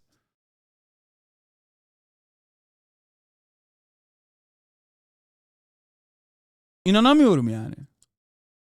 Adam gitmiş iPhone almış, araba parası verip, vergisini verip, gelmiş burada chatte diyor ki abi sen salaksın. Ben de senin gibi salak olmak istiyorum. Peki hadi bakalım yap. Anyway. Yani adam, oğlum kendi götündeki yarrağa bak sen ya. Bana gelip burada Amerikalı gibi laf edeceğini. Anlatabiliyor muyum? Yani götüne giren yarrağı görmüyorsun abi. Hala bana bağırmaya çalışıyorsun salak burada. İnanamıyorum. Anyway, let's continue.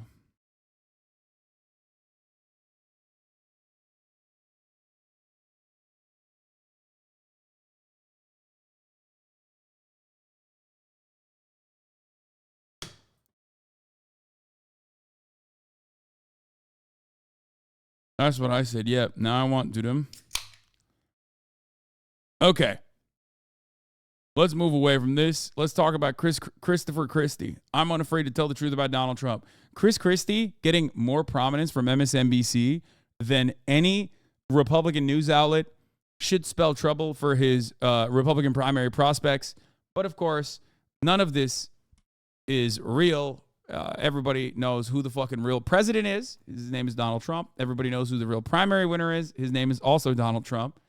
He is both simultaneously the real president of America currently and also the president of the primaries. He's the president of everything. He's the president of my heart. Let's hear what Christopher Christie has to say about him, though. Republican presidential candidate, former New Jersey Governor Christie. Governor, good morning. It's good to see you. Let's get right to the day's news. We have a trial date set now for Donald Trump in this federal election interference case, March 4th, the eve of Super Tuesday. Obviously, a very busy day on the eve of that big Super Tuesday primary and caucus event. So what is your reaction to the timing of this trial? Well, look, Willie, as you know, I served 7 years as the U.S. attorney in the 5th largest office in the country, and we did over 130 public corruption cases during my 7 years there, and we were 130-0. So I understand the way these cases work. This is a relatively straightforward case. It's just one defendant. It's essentially 4 charges. And you sucked at it? No, he didn't. He actually arrested the corrupt Kushner family, okay? And the idea that they have another 6 months to prepare for trial would be a normal situation in the District of New Jersey. And I think in probably almost any federal district of any size in the country. And usually, this is the way these cases work. So I'm not surprised by the date. I thought the 2026 request was ridiculous. And when your lawyers go in and make requests like that in front of a judge that they patently know is just ridiculous. It doesn't curry any favor with the judge in terms of the seriousness of the arguments you make. So I think it was a bad strategic move. I'm convinced it was driven by the client, not by the lawyers, as most of the bad decisions on the Trump legal team are driven by. And now they've got a March 4th date. And, look, I think the thing for Republican voters to think about out there is this guy is going to be sitting in a courtroom starting on March 4th for probably 6 to 8 weeks, depending upon the length of the defense case, but at least 6 weeks, every day. Not out on the campaign trail making the case against Joe Biden, which is what Republicans should be doing every day. We simply cannot expect that someone who is facing this number of criminal trials and quite frankly, the conduct that underlies those charges, can be a viable fall election candidate against Joe Biden. And if we lose to Joe Biden, Republicans need to understand that we're going to be looking at a packed Supreme Court. We're going to be looking at the end of the filibuster and a number of other issues that folks like me and the rest of the folks in our party can't have. So I'm in this race because we want someone who can beat Joe Biden. And on that debate stage Wednesday night, Willie, I was the only one on the stage that's ever defeated a Democratic incumbent in an election. And I did it in a very blue state, being out. Bro, God, he just looks, dude, he just looks so, like, Christie would be on the up and up if Democrats were voting in the Republican primaries, okay? He'd be popping off. He'd be killing it big time, okay? I don't know how many Republicans are, like, I don't know what he's doing. A lot of people that are now running for president don't actually care about becoming president, obviously. It's just like another race to see who can get out and, like, make their own separate scheme. Andrew Yang is a good example of this. Christie, I think, is just basically running so that he can be a permanent MSNBC host or something. Like, he's just raising his public profile so he can just go and become like a CNN, like a permanent host on CNN or a permanent host on MSNBC. And because, like, it makes no sense. Like, he goes on Morning Joe. Like, who the fuck is going on Morning Joe more than they're going on Fox News? And it's funny because, like, he has a public profile that he has maintained by doing this since he got kicked out of the Trump administration by Jared Kushner for actually prosecuting Jared Kushner's dad, which Jared Kushner never gave up on. That was his revenge, the Kushner's revenge, as they call it. Outspent 3-1. So that's why I'm the guy who can beat Joe Biden. And this trial date for Donald Trump just makes it even clearer that he cannot be our nominee. If he is, we're going to lose the election. And it's just one of several trial dates next year. We've been showing this calendar this morning, Governor, of just how busy it is. This does not even include the Georgia. September 6, 2023 is the Georgia arraignment. September 27th is the second GOP presidential debate, which is going to be held in California, as a matter of fact. October 2nd is the Trump Organization civil fraud suit. That is another banger. Iowa caucuses on January 15th, 2024.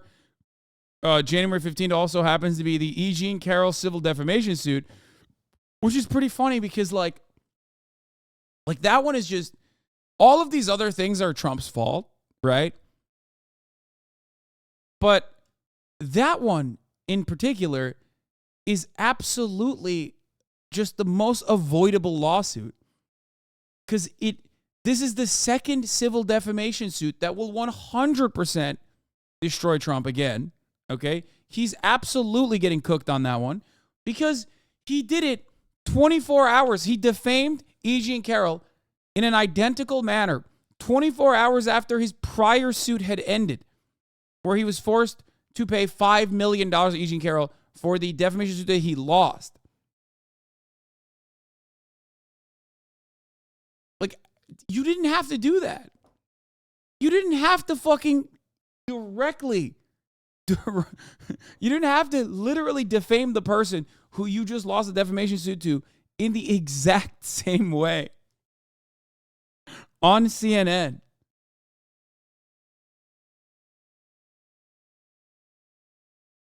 Anyway, and then there's a pyramid scheme class action lawsuit on January 29th. March 4th is when the D.C. election interference trial starts. March 5th also is Super Tuesday. Very important primary date. That's, Super Tuesday is when the Bernie momentum, the Bern momentum was killed last time around, if you guys recall, in the Democratic Party primaries. New York hush money trial starts on, New York hush money trial starts on March 25th. Classified documents federal trial starts on May 20th. And then July 15th to the 18th is the Republican National Convention, and November 5th happens to be Election Day. Georgia trial, which we dropped somewhere in there. Last time you were on, we talked about polling that has Donald Trump still way ahead.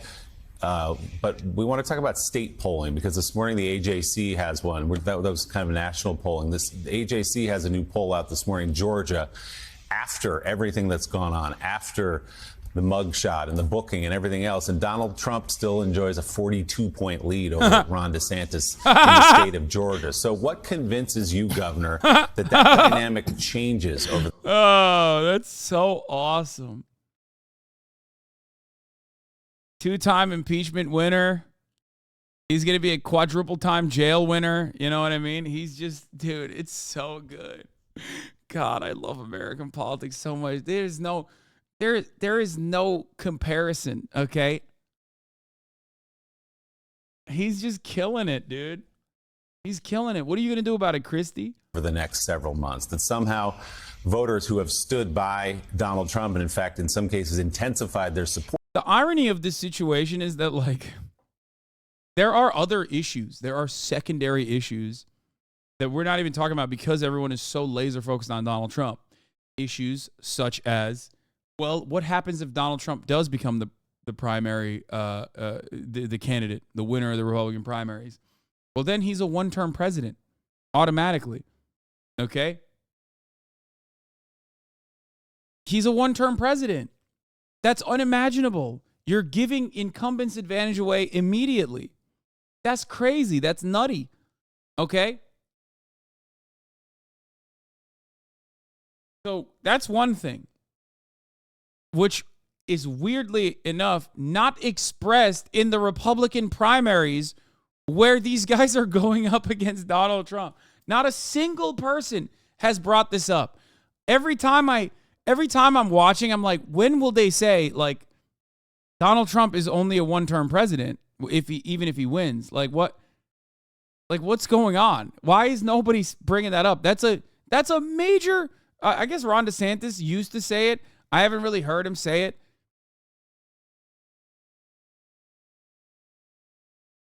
Like, it makes no sense.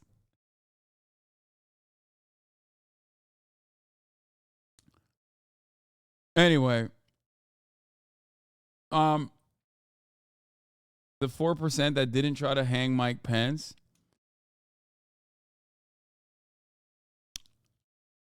So, I'm confused what you mean. Donald Trump was president already.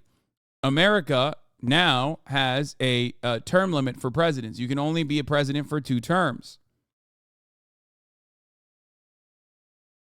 I could maybe see, like, Trump trying to end the term limits. He'll go from white man's Barack Obama to the white man's FDR, maybe. Like, I don't know. But like, then he's gonna be like 900 years old, chat. Like, there's no way. So I don't understand at all why the folks on the left that are running right now wouldn't just wait for 2024. Like, none of them are super old. Marianne would do so much better in a real shot. When you're not asking folks to give up incumbent advantage, it's just grifting or no, nobody has a good shot. And people running against Donald Trump are Marianne Williamson and RFK Jr. Like, there's no one running against Joe Biden in the Democratic primary. Anyway, let's continue. As they bought his case that he's a martyr and a victim in all this, what changes that dynamic? I think what you're seeing right now, all of this stuff beforehand, Willie, in terms of the impact that his conduct and the subsequent charges are going to have on the election have been hypothetical. Now people are going to see what they really mean. They're going to mean that a candidate can't be out there campaigning. He's going to be tending to his own criminal trial in federal district court in the District of Columbia, his own criminal trial in Manhattan Supreme Court in New York. And those 2 cases, I think, are almost certain to both be tried before the election, even before the convention, I suspect, in this summer of 2024 coming up. And so when those things become real, and let's face it, all these polls now, I can tell you this. Christie's the only white guy polling below minorities in that poll. Excuse me. Chris Christie is a minority. He's Italian. Okay? That's right. I've been at the Jersey Shore for a couple of days. Nobody is focusing on this election. They're focusing on the end of their summer, their last week of potential vacation, getting their kids ready to start the school year if they haven't done so already. The debate Wednesday was the starting gun in this race, and people are going to start to focus on it this fall. And when they do, Republicans are going to realize that nominating Donald Trump is going to be an enormous gift to the Democrats. And the Democrats are doing what they're doing because they want Donald Trump to be the nominee, because they know they can beat Donald Trump. And the reason they know they can is they already have. So, Governor Christie, next year when... I appreciate Christie actually saying this shit. Dude, good luck. When you say that, you also must understand why someone with your mindset appreciating anything that's coming out of a Republican primary candidate's mouth means the exact opposite for the Republican Party. You get it, right? Remember, one thing that you always have to do when you're thinking about like Republican candidates, especially in the primaries when they're running, it's opposite world, okay? Good things are bad, bad things are good. Also, stop libbing out for Chris Christie. He's not a great person either, okay? Come on. Like, all jokes aside, you know, I love my rotund boys, but the reality is he's also a gigantic piece of shit, very corrupt, famously very corrupt. I mean, dude, he's at fucking New Jersey. He was the governor of New Jersey, okay? I guess the current governor of New Jersey is not that bad. But anyway,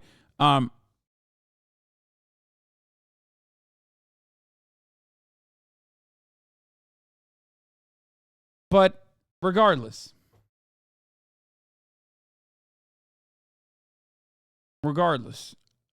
Chris Christie saying things that appeal to you in this chat spells trouble for him and basically solidifies why he's polling at like 1%, okay? Like, there's a reason why this is, or 2%. There's a reason why this is happening to him. And it's because of this, okay? Republicans are going to realize to the Democrats, Donald Trump. Next year, when this thing really gets going, when the election really gets going, you've tried to make the case, and you're trying to make the case that you are the guy who can make the case against Joe Biden. So my question to you is, how does what's left of your political party, the remnants of the Republican Party, how do you make the case against Joe Biden when last week 6 of the 8 candidates for president of the United States standing alongside you on the stage indicated that they would vote for him, for Trump, even if he were a convicted felon? How do you convince the country that your party is still sane? Because I didn't raise my hand, Mike. And the leader of the party sets the tone for the party. The leader of the party writes the hymnal that the rest of the party sings from. And I'm going to provide the type of leadership, first and foremost, that says the truth matters. The truth matters no matter whether the truth is helpful to you politically one day or less helpful another day. The truth matters because the American people are tired of having a government that wastes their money, that doesn't provide results for them, given everything that they're providing to us in terms of their tax dollars. And I think those things are going to matter. And, you know, just in the same way that Donald Trump led aspects of our party astray because of his own personal conduct, his own self-absorption, and his own need to continue to pretend he was president even after he was defeated in 2020. New leadership can take our party in an entirely new direction. And so I absolutely believe in the fact that leaders make a difference. Leaders don't follow polls, Mike, they change them. And that's the kind of leader I intend to be. That's the kind of leader I was in New Jersey for 8 years as governor, in a very blue state where people said I'd never get elected in the first place. And I was coming on your show back then, you guys remember, and then they said I'd never get reelected, and I got reelected with 61% of the vote in a blue state, beating a female opponent with female voters, with winning a majority of the Hispanic vote in my state, winning 29% of the African American vote. That's the kind of coalition that could bring the country together and get the type of conservative results we need to get our It's kind of funny considering that the only coalition that Chris Christie can get together is basically a coalition of people who hate him now. Okay? It is precisely partially what he did in New Jersey and also what he has done so far that has caused literally every demographic to come together in unison and say they fucking despise him. And that is possibly because he wants to be Rachel Maddow. Like, there is no one more patently unlikable than a fucking MSNBC commentator. I'm sorry. No disrespect to Chris Hayes or Mehdi Hasan, okay? I like those guys. But, like, in the eyes of the American population, a person that is like in the stable of talent at MSNBC as a political commentator is probably one of the least liked people on the planet, okay? One of the least liked people in America, okay? Chris is going to tweet about this. I know, he is a moot. He's a Twitter moot. So, bro likes Chris Hayes. Listen, we follow each other, okay? He's my Twitter moot. So, point is, if there's one person that's worse than, like, in the eyes of the average American, if there's one person that is even worse than an MSNBC commentator, it's someone who is vying desperately for that position. Okay? Andrew Yang comes to mind, for example. It's just like there's no better way to completely destroy whatever reputation you think you had.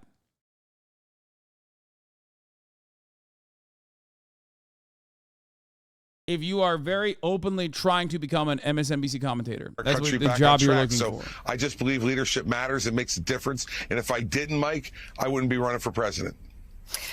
Governor Christie, Elise Jordan here. You have chosen to attack Donald Trump more toughly in a more robust way than any other candidate.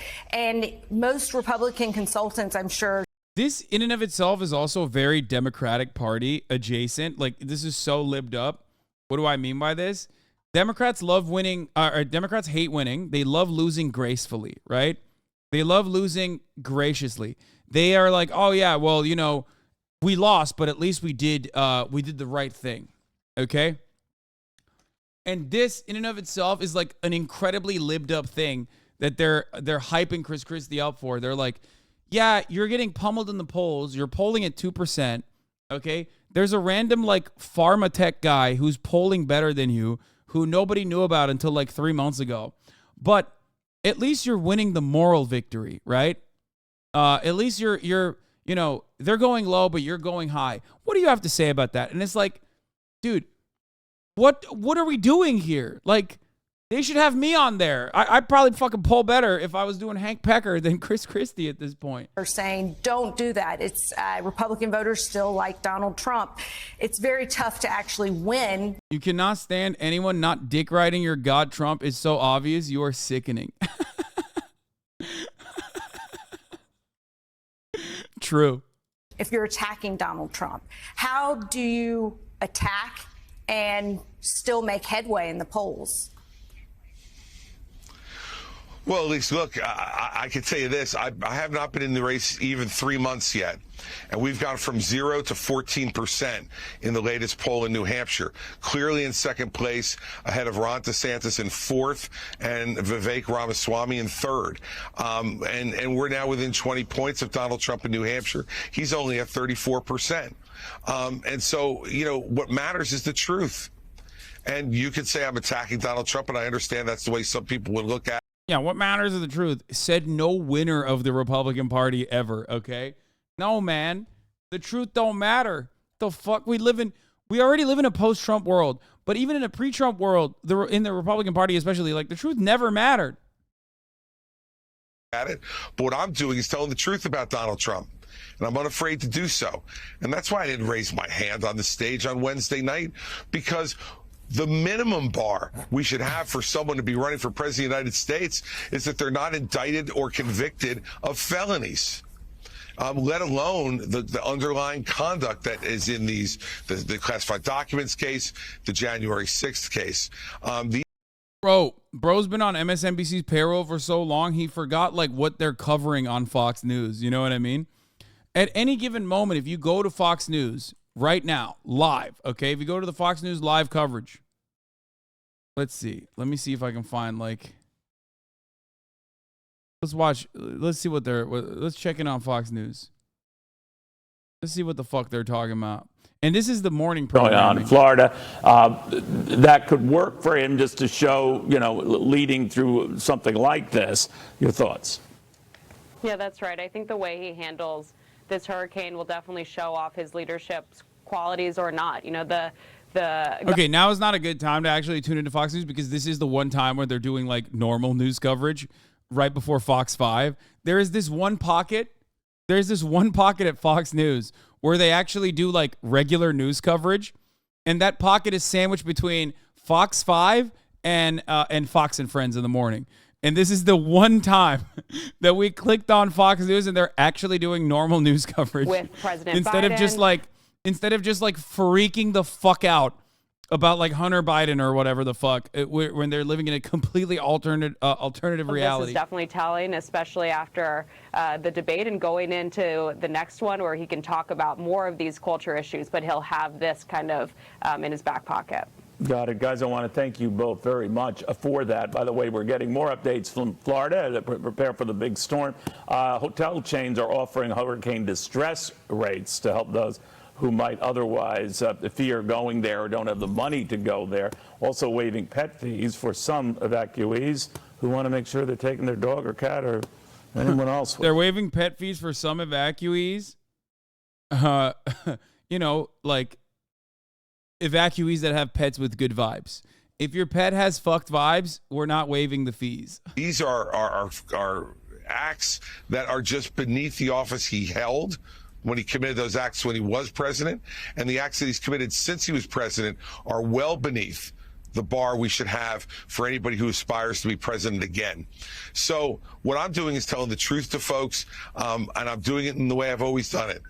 You get a fee if your cat is mean. Okay, all cat owners are being discriminated against in that situation. Absolutely looking into the camera like I'm looking this morning and telling people what I believe in my heart and what I know from my experience as a prosecutor.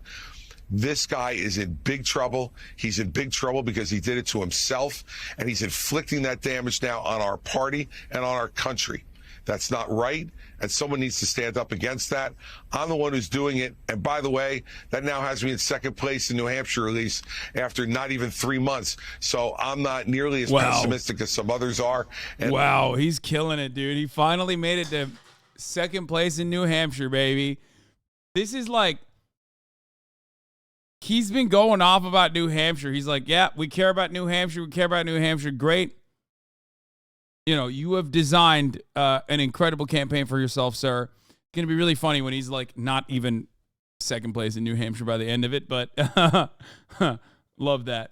And I know that I could turn that second place in New Hampshire into a win in New Hampshire. And when I do, this entire race will be turned on its head.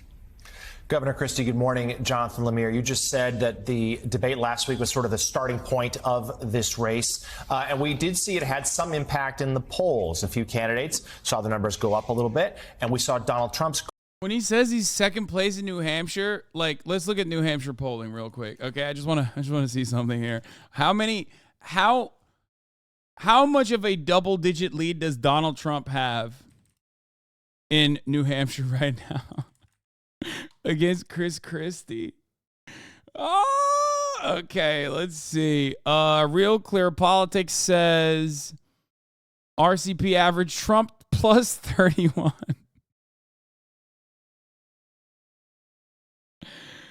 Oh, Jesus Christ. Okay.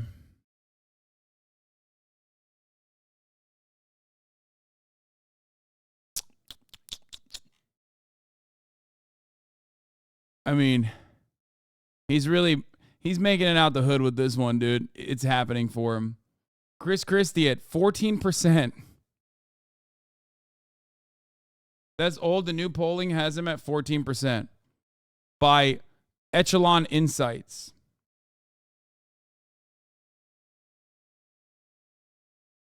Stop roasting him and gas him up so we get some Trump v. Christie debates.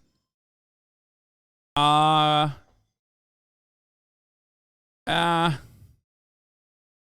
up to Trump. And that's up to whether or not Trump will be able to even attend a debate or not, which I don't know if he will be able to. Go down, at least in a few state polls, Iowa in particular. There's a second debate looming in a few weeks at the Reagan Library in Southern California. Some in Trump's orbit have suggested he should reconsider and attend. What do you think? Is Donald Trump going to show up?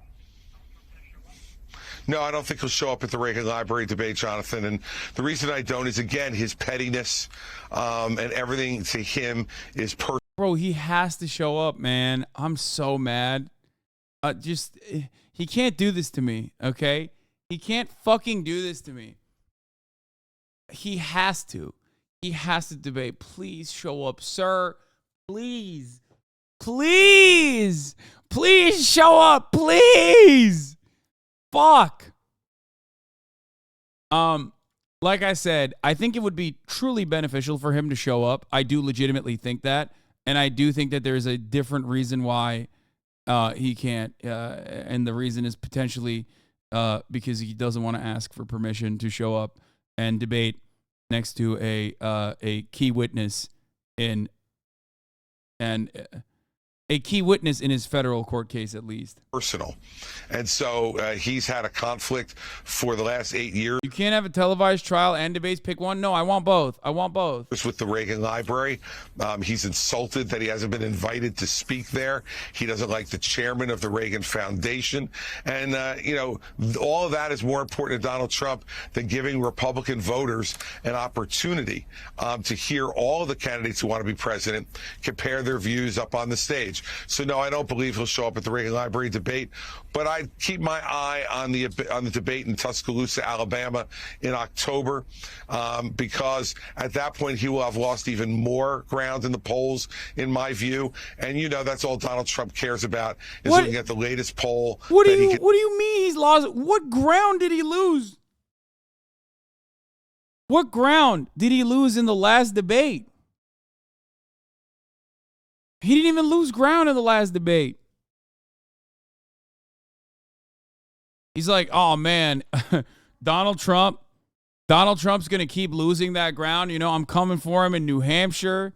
After my remarkable debate performance where I got yelled at and booed by the entire crowd. The only time that the crowd was, acting in unison was when they were booing me. That really did well for my polling numbers in New Hampshire, where I am trailing Trump by 30 points, or I'm behind Trump by 30 points. It's going to be great. Can see and determining his conduct, not by what's right, not by what's fair to the Republican voters, but by what's he perceives in his personal interest. That's why he has no business being president again. But that's why I think he may show up in Alabama. But I do not expect to see him at the Reagan Library on September 27th. We will see. Former New Jersey governor, Republican presidential candidate Chris Christie. Governor, thanks for your time this morning. We appreciate it. Oh, God. Awesome. Anyway, oh, by the way, Biden's impeachment, ladies and gentlemen, the Republicans give us a little bit more. You ride Trump a little too much for my taste, and I'm starting to lose me sometimes. I can't handle so much riding, so I changed the stream. Sorry, love you, but my brain can't take it no more, even knowing it's a joke. But I got my limit of listening. What?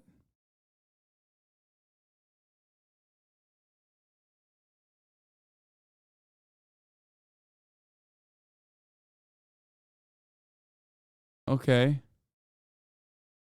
I don't know if this is bait or not. Anyway, humor is illegal. Wait, in the U.S., is it a crime for your son to do crimes? No, but it should be. And also, specifically crimes that Republicans love committing, and the children of Republicans as well, whether it be gun charges or tax evasion. I think they're going to try and impeach Joe Biden. I think they're going to try and impeach Joe Brandon on the basis that his son has done crimes. They don't have any evidence connecting Joe Biden to Hunter Biden's possible, conning of foreign entities into giving him a lot of money and other gifts. But, that won't stop Republicans from trying. Joining us now, we have Miranda Devine. She, of course, wrote the best-selling book, The Laptop from Hell. Greg Jarrett, Fox News legal analyst. Thank you both. Miranda, let's get your take on. This is a perfect example of what I was trying to show you earlier about like Fox News on a different planet. So if that gets impacted, yeah, not this, not the real news hour, but the actual the actual shit that people watch on Fox News. This is what I meant when I said these guys live on a different planet, okay? All of this, because to me, the walls are caving in on this Biden very real bribery and money laundering scandal accusation. I like that he has to solidify that it's very real. Like, I don't know if he's saying that for the audience or if he's saying that so he remembers himself. This is world building 100%. The very real bribery. Totally legit. Very real. Folks, everyone is saying this. Yes, look, Sean, I think really what's important just you recently are not white. is that you need Victor to stop Shokin, saying that. We're starting to look. I love when someone gets so hornily mad that, yeah, by the way, she's Australian. This is Miranda Devine. I believe she was at the fucking New York Post. She was she might have been the journalist that broke the Hunter Biden laptop story at the New York Post. Okay.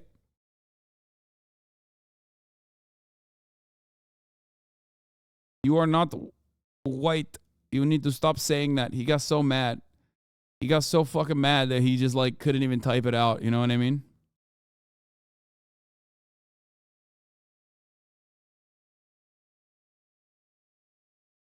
They had no evidence. Now the fired Ukrainian prosecutor is talking. What's he going to say? That he was fired because he was hammering Burisma too hard or something? And then that's why Joe Biden fired him? It doesn't matter what he says. What matters is who influenced Joe Brandon into firing the prosecutor and why the international community influenced Joe Brandon and the American government to push for the prosecutor to be fired. I don't know. I didn't read it. Well, you're not that far off from the rest of the Republicans if you say that then. Anyway, I am the CEO of White People, by the way, for the record. Look at him again and realize that the story that was fed to the world by Joe Biden and his handmaidens in the media was just one side of the story and probably false. We know at least half of it was false. We were told that Victor Shokin was corrupt. Well, Joe Biden, nobody has ever produced any evidence to prove that he was. And in fact, he was a very popular prosecutor a career prosecutor of many decades. He had lots of high-profile scalps. And the Ukrainian people thought that he was a bit of a hero. And he was reluctantly dragooned into being prosecutor general. Dragooned? And, he was setting about doing what he was supposed to do, which was tackling corruption. He was tackling Burisma. We know that he seized Burisma's, the owners of Burisma's properties just a month before he was fired. And so it was a lie that the Burisma investigation was dormant, which was one of the other reasons we were told why Shokin had to go. He only had 10 months in the job before Joe Biden started making these blackmail attempts, these overbearing, bullying attempts to get rid of him.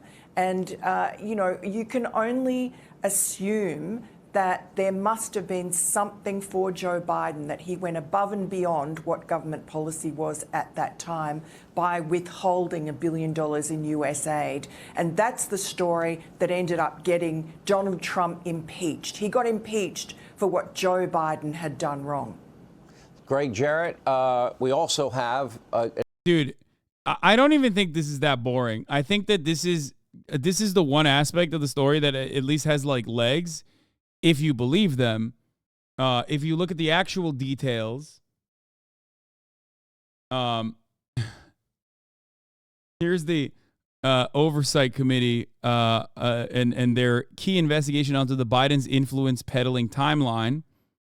Since taking the gavel in January, the Committee on Oversight and Accountability has accelerated its investigation of the Biden's family's domestic and international business practices to determine whether the family has been targeted by foreign actors. Okay? In Ukraine, Devin Archer joined the Burisma Board of Directors in spring of 2014 and was joined by Hunter Biden shortly thereafter. Hunter Biden joined the company as counsel, but after a meeting with the Burisma owner, Mykola Zlochevsky in Lake Como, Italy, was elevated to the board of directors in the spring of 2014. Both Biden and Archer were paid $1 million per year for their positions on the board of directors. In December 2015, after a Burisma board of directors meeting, Zlochevsky and Hunter Biden called D.C. in the wake of mounting pressures from the company was facing. Zlochevsky was later charged with bribing Ukrainian officials with $6 million in an attempt to delay or drop the investigation into his company. The total amount from Ukraine to the Biden family and their associates, which, by the way, the Biden family and their associates, no, it's Hunter Biden, dude. Hunter Biden got $6.5 million. Okay? So this is the major point of contention that they're bringing up. They are claiming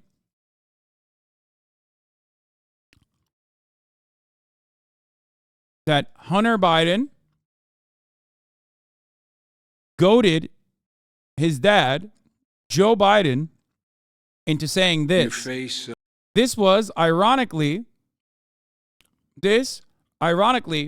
was a point of contention in the impeachment trials that were proceeding way back when.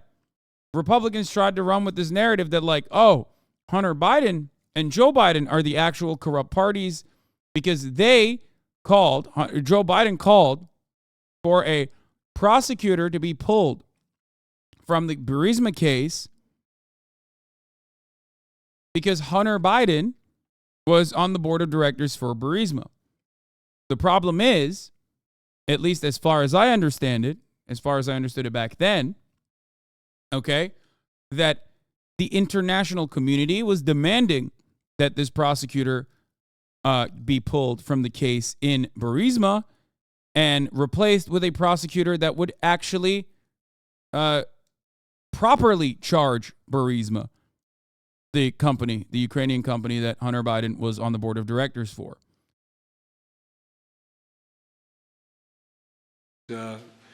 Very daunting problems and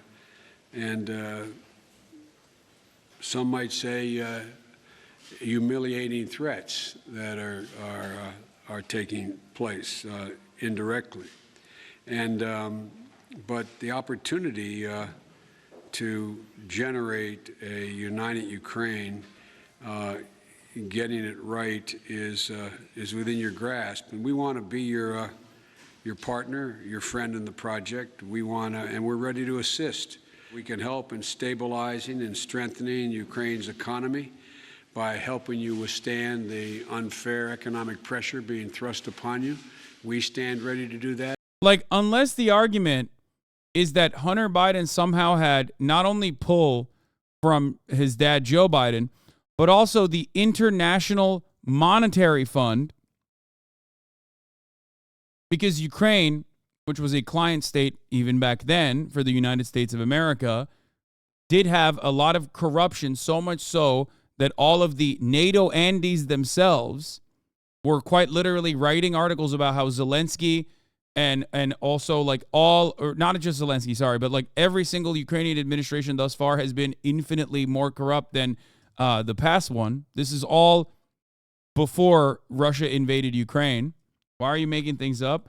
Yes, I am making things up by pointing to the communist People's Broadcast Socialism.org, PBS.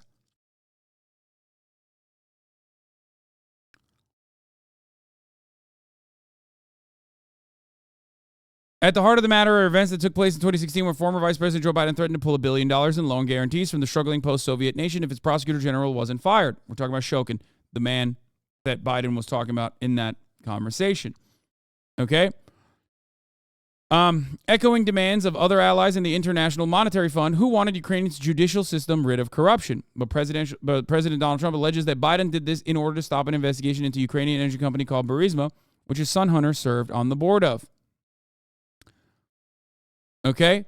It all centers on this man, Viktor Shokin, Ukraine's former prosecutor general, a bureaucrat who spent over 35 years as a state's attorney, first under Soviet rule, then and in an independent Ukraine. Donald Trump said this deal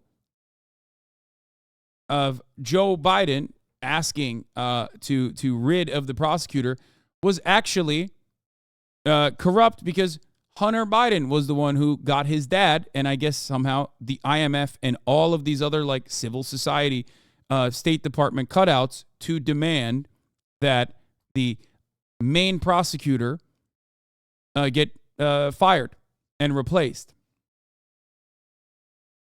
Okay? In that phone call, Donald Trump also said that he would, unless he got evidence of what he was saying, that he would deny giving Ukraine the weapons that they were slated to get. Yes, the IMF, a notoriously incorruptible institution. No, the IMF is not a notoriously, obviously, it is a incredibly corrupt institution. My point is, if you think Hunter Biden has pull with Joe Biden and the fucking IMF, I don't know what to tell you. Hunter Biden's entire shtick is going to companies and being like, look at my last name, guys. My dad, he's the vice president. Come on, give me some money. Does he actually have the capacity to influence his father? I don't think so. I think all he was able to do, in my opinion, was basically dupe dumbasses in the international community that were engaged in like some level of corruption in American client states or even in China, that he did have a lot more pull in the American government than he actually did. That was a joke, my guy. I forgot those weren't allowed. Okay, chill. I'm not even saying anything. Okay, calm down. It's okay. I know you're joking. Okay. I didn't even say anything that bad. I just said that, like, clearly it's not an infallible institution, a beacon of morality or anything like that. It's just a matter of, like, whether Hunter Biden is capable of influencing the IMF. The IRS CI interviewed his colleagues, and two of them said that it was understood that Hunter was bullshitting the whole time about Joe Biden and that it was a scam. Yeah, they were just like fucking conning Burisma. Anyway. But then came the CIA officer whistleblower complaint, which we already know about. But the former prosecutor Shokin's shadow was felt here acutely. In the eyes of many Ukrainians, his biggest failure was that nobody from the former regime was prosecuted for killing protesters on Independence Square.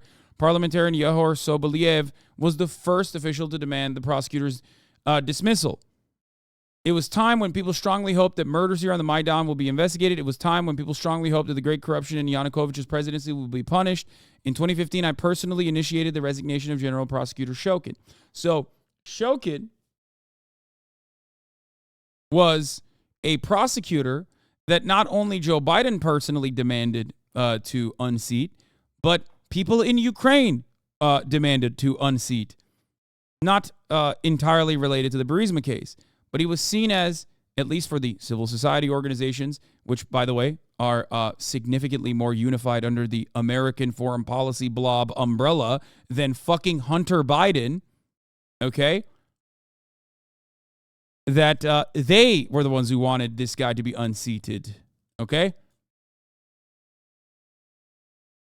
What Soboliev did was ask members of parliament to sign a document calling for a no-confidence vote in Shokin. So you're saying it wasn't Joe Biden who asked for the prosecutor to be fired. You asked for the prosecutor to be fired first. Yes, we were campaigning for his resignation for more than half a year. One campaigner was Daria Kaleniuk.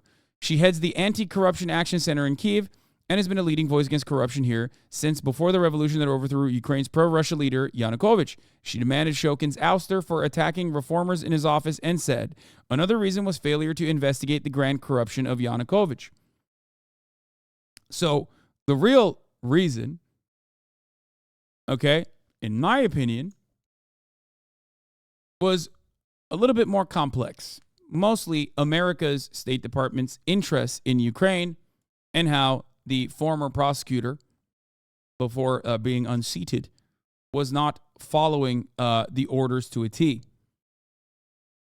This was, in my opinion, the real major reason as to why he was unseated, not because Hunter Biden had sway or pull that, and he was actually genuinely prosecuting Burisma. Okay? So in 2015, the U.S. ambassador to Ukraine took the unprecedented step of telling the country it should fire prosecutors who were blocking an investigation of the owner of Burisma, where Hunter Biden was reportedly earning $50,000 a month. Here's the former vice president speaking about his efforts to get Ukraine to fire Shokin a year later. We will be leaving here, I think it was, 6 hours? I looked at him, I said, we're leaving in 6 hours. If the prosecutor's not fired, you're not getting the money. Well, son of a bitch, he got fired. Okay?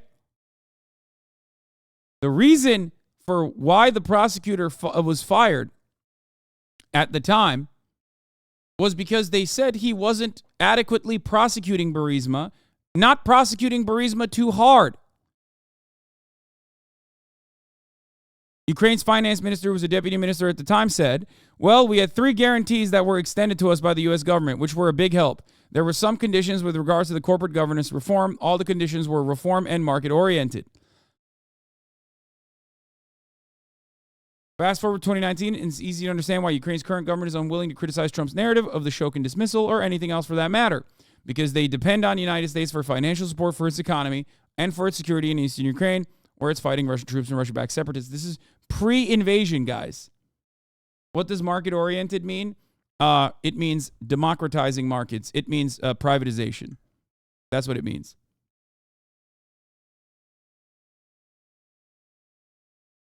Okay? Do you get it now?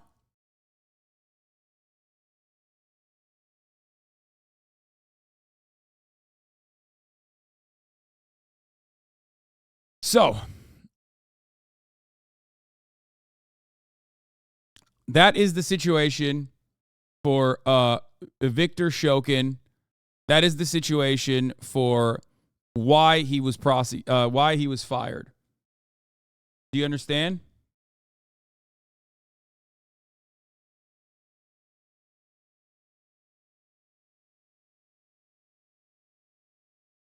Replaced Shokin.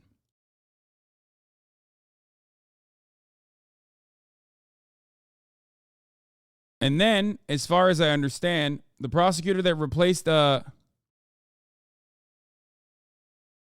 hold on. Where is it?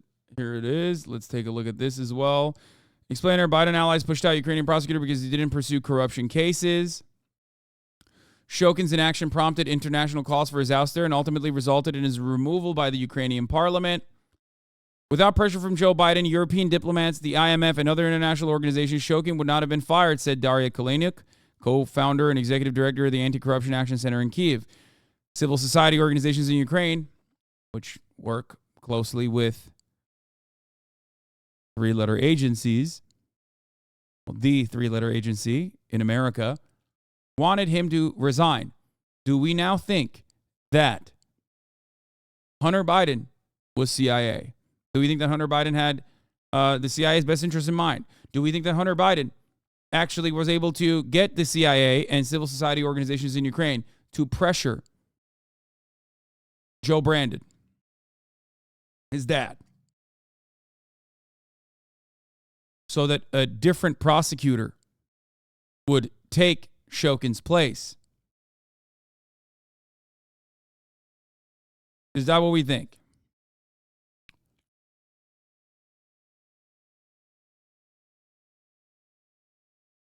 At one point, Biden withheld $1 billion in aid to Ukraine, pressure to remove the prosecutor general.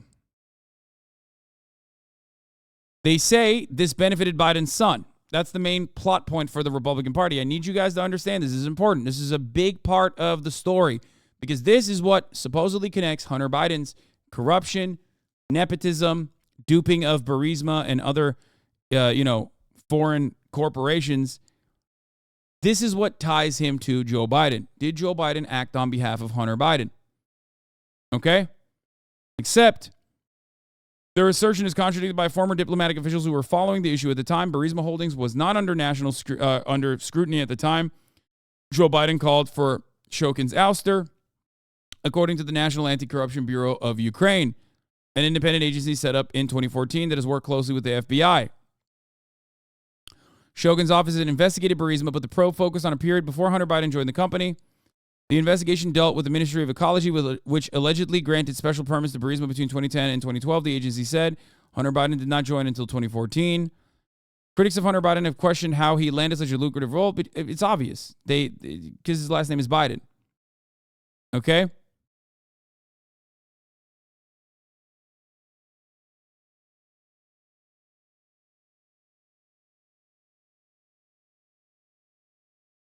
The Burisma investigations ended with a settlement and a fine paid by one of the firm's accounts, according to Sergei Lyshenko, a former Ukrainian lawmaker who spearheaded anti-corruption efforts under former President Petro Poroshenko. Biden utilized U.S. aid to pressure the prosecutor, as we already talked about. Okay? But the effort was international and not related to Hunter Biden at all. And ultimately, they were prosecuted, or they had been prosecuted. I mean, come on, this is dumb. I'm no Trump fan, but what the fuck is Hunter Biden even doing in the story? What do you mean? Hunter Biden is doing the exact same thing that every other fucking fail son has done and will continue to do. Getting a job that he has no business having with no prior experience whatsoever, specifically because his last name is Biden. Hunter Biden is doing nepotism. He's doing nepotism, and he's hanging dong, he's banging prostitutes, and he's doing crack cocaine. That's it. That's what he's doing. Every single person understands that that's precisely what he's doing, which, unfortunately, is not fucking illegal. Unfortunately, okay? That's the problem. I said these exact same things back in fucking... whenever the impeachment things were happening. I said these exact same things. I was like, Hunter Biden's doing what Jared Kushner is currently doing, what Donald Trump Jr. is doing. It's unfortunately not illegal to do nepotism, okay?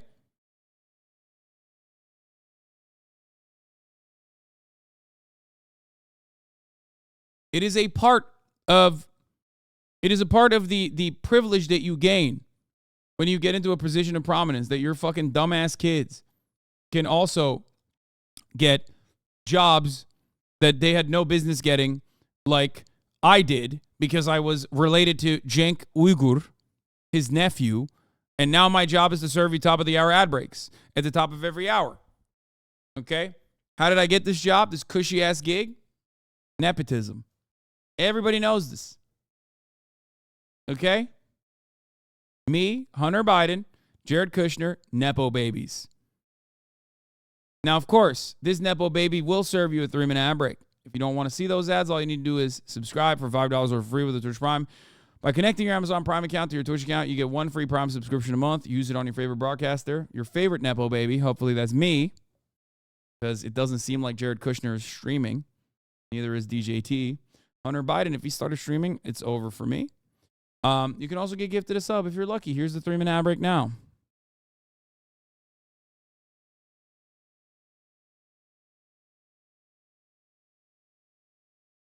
Okay? In July 2015, Shokin's office became mired in scandal after authorities raided homes belonging to 2 high-ranking prosecutors. Police seized millions of dollars worth of diamonds and cash, suggesting the pair had been taking bribes. It became known as the Diamond Prosecutors case. Deputy General Prosecutor Vitaly Kasko who said he tried to investigate it, resigned months later, calling the prosecutor's office a hotbed of corruption and an instrument of political pressure. Shokin's office also stepped in to help Zlochevsky, the head of Burisma. British authorities had frozen $23 million in a money laundering probe, but Shokin's office failed to send the documents the British authorities needed to prosecute Zlochevsky. The case eventually unraveled and the assets were unfrozen. In October 2015, Ukrainians staged a protest outside of Poroshenko's home calling for Shokin's removal. If anything, Shokin seemingly was not as anti-Burisma as it seems. And this information was readily fucking available. Even back then. Even when the Donald Trump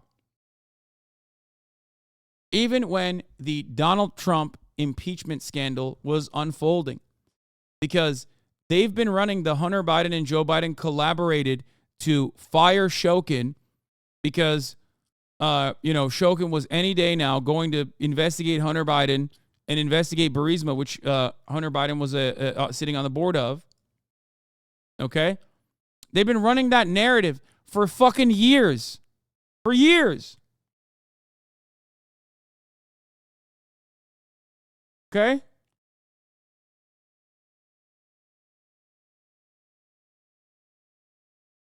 In October 2015, then Assistant Secretary of State Victoria Nuland told the Senate Foreign Relations Committee the Prosecutor General's office must lock up dirty personnel in its own office. Every single actor in here is CIA affiliated. Every single actor here is a part of the American foreign policy apparatus. They are the State Department. The State Department had an interest in removing Shokin. Corruption in general, financial crimes and corruption in general in Ukraine had moved beyond a level that was manageable by American authorities. Obviously, there's always going to be corruption in any direction. But it got to such a degree that even the American authorities that wanted to control what was going on in their client state had issues with it. That is why in this period, in this time frame, you saw articles written all the fucking time about how corrupt Ukraine is by other mainstream media outlets. And those articles continued, as a matter of fact, almost all the way up until Russia invaded Ukraine. In December 2015, Biden railed against the cancer of corruption. Besides Biden's threat over the $1 billion in aid, the IMF threatened to delay $40 billion in aid for similar reasons, which Hunter Biden seemingly also had influence over, I guess. Like the IMF and the CIA, the American State Department, all working at the behest of one man with a powerful cock and a proclivity to do crack cocaine on camera for some reason. I don't know why. That man's name was Hunter Biden. Do you understand? That is what Republicans are kind of advocating for. That's what they're saying. That Hunter Biden is a crack addict who somehow was able to force Joe Brandon and the entire American foreign policy apparatus and the IMF to try to fire Shokin, who also was helping the company that Hunter Biden was on the board of. Why? Nobody knows. Nobody knows why Hunter Biden was influencing Joe Biden to fire a prosecutor that was holding back on investigating the company that Hunter Biden was on the board of. Do you understand?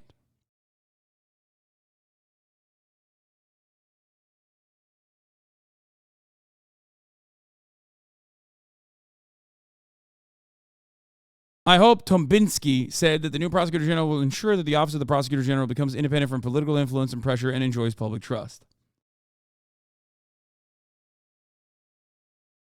His cock may or may not have hypnotic powers. Okay? We do not know.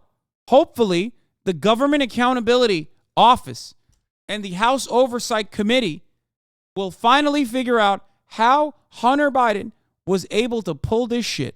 Okay? One day we will know. But before we find out, here's how the Republicans are covering it. An acknowledgement by the National Archives and Records Administration of 5,400 emails that they have of Joe Biden as vice president using pseudonym email accounts. Boy, I can't wait to see what's in those emails. I'm sure they were only talking about the weather. Yeah, 5,400 alias emails that were sent, many of them to his son, who allegedly forwarded them to his overseas business partners. Look, I think the impeachment of Joe Biden seems increasingly inevitable. And there's more than enough evidence to justify, as Miranda indicated, the Burisma scam alone falls squarely under the bribery statute of using your public office to confer a benefit in exchange for money to your son and family. You know, these newly revealed documents actually corroborate Victor Shokin's statements that, Joe and Hunter were knee-deep in bribery, engineered his firing to end the investigation of Burisma, which was paying Hunter $1 million a year, a staggering sum. I mean, Shokin was actually in the process of seizing the CEO's assets. He was going to shut down the company, so Burisma pressured Hunter to pressure his... This part is 100% incorrect, as we saw. Okay? This is what I mean when I say Republicans are creating an alternative reality. Notice how they're not talking about the international community's pressure. Notice how they're not talking about the CIA or CIA affiliate cutout civil society foundations that were very active in Ukraine already. Notice how none of those facts are mentioned in this story. But one thing that they're mentioning is that this guy was actually investigating Burisma, and that's why they stopped it.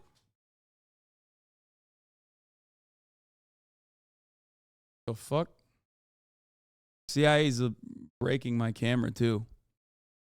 There it is. His father to get rid of Shokin. And documents in Devon Archer confirm it.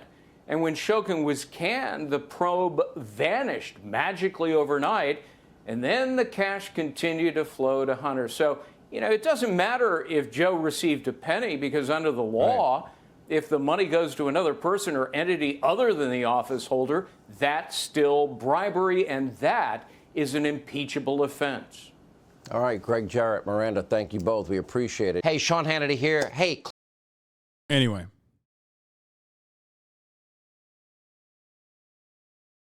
Chad, remember where your taxes go? Yeah. So, now they want to start an impeachment. They're saying it is increasingly inevitable.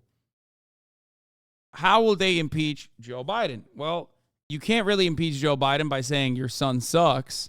So what they're trying to do is say, no, you don't understand. What Donald Trump was literally doing in that other perfect phone call with Ukraine was actually literally a perfect phone call, because what he was demanding from the Ukrainian authorities was information related to Hunter Biden and Joe Biden working in unison with Burisma, information that he demanded they make up on the spot. Okay? That is actually very real. That's why Joe Biden should be impeached. Now, it hasn't changed. Like, the argument hasn't changed on their end. Florida. The facts haven't changed. There is no new information other than, like, I guess maybe Show can just be like, yeah, actually, I was really, really aggro on Burisma.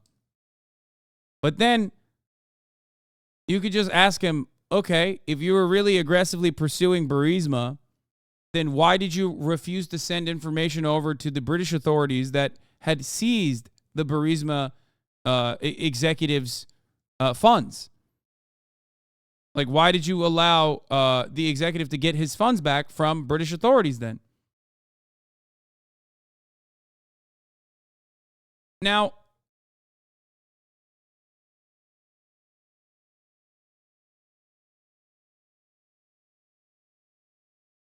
that's the situation at hand.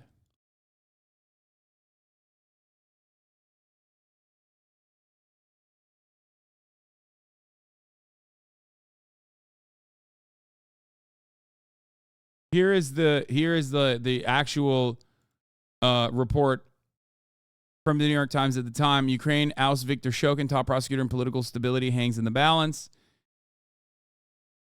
Bowing to pressure from international donors, the Ukrainian parliament voted on Tuesday to remove a prosecutor general who had clung to power for months despite visible signs of corruption. But in a be careful what you wish for a moment, veteran observers of Ukrainian politics said that the prosecutor, Viktor Shokin, had played an important role in balancing competing political interests, helping maintain stability during a treacherous era in the divided country's history. Balancing between Russian interests and Western interests. Because pre-Russian invasion of Ukraine, before Putin absolutely fucking eviscerated any chances he had of gathering goodwill from even eastern territories in Ukraine, there was a back and forth dynamic between Russian puppets getting into positions of power or Western puppets getting into positions of power. The United States and other Western nations have months called for ousting Shokin, who was widely criticized for turning a blind eye to corrupt practices for defending the interests of venal and entrenched elite. He was one of several political figures in Kyiv whom reformers and Western diplomats saw as a worrying indicator of a return to past corrupt practices 2 years after a revolution that was supposed to put a stop to a self-dealing by those in power.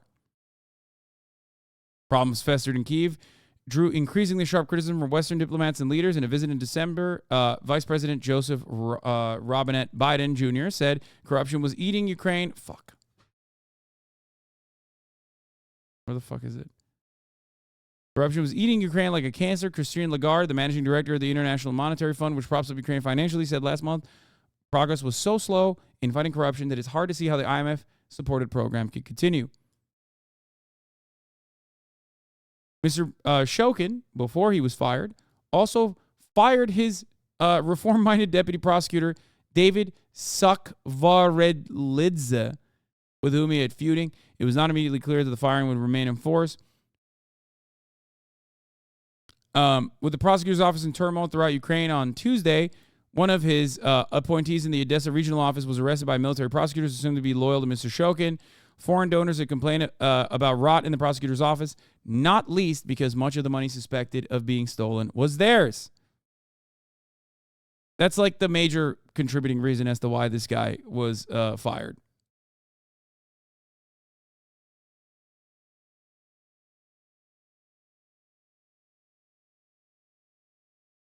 Okay.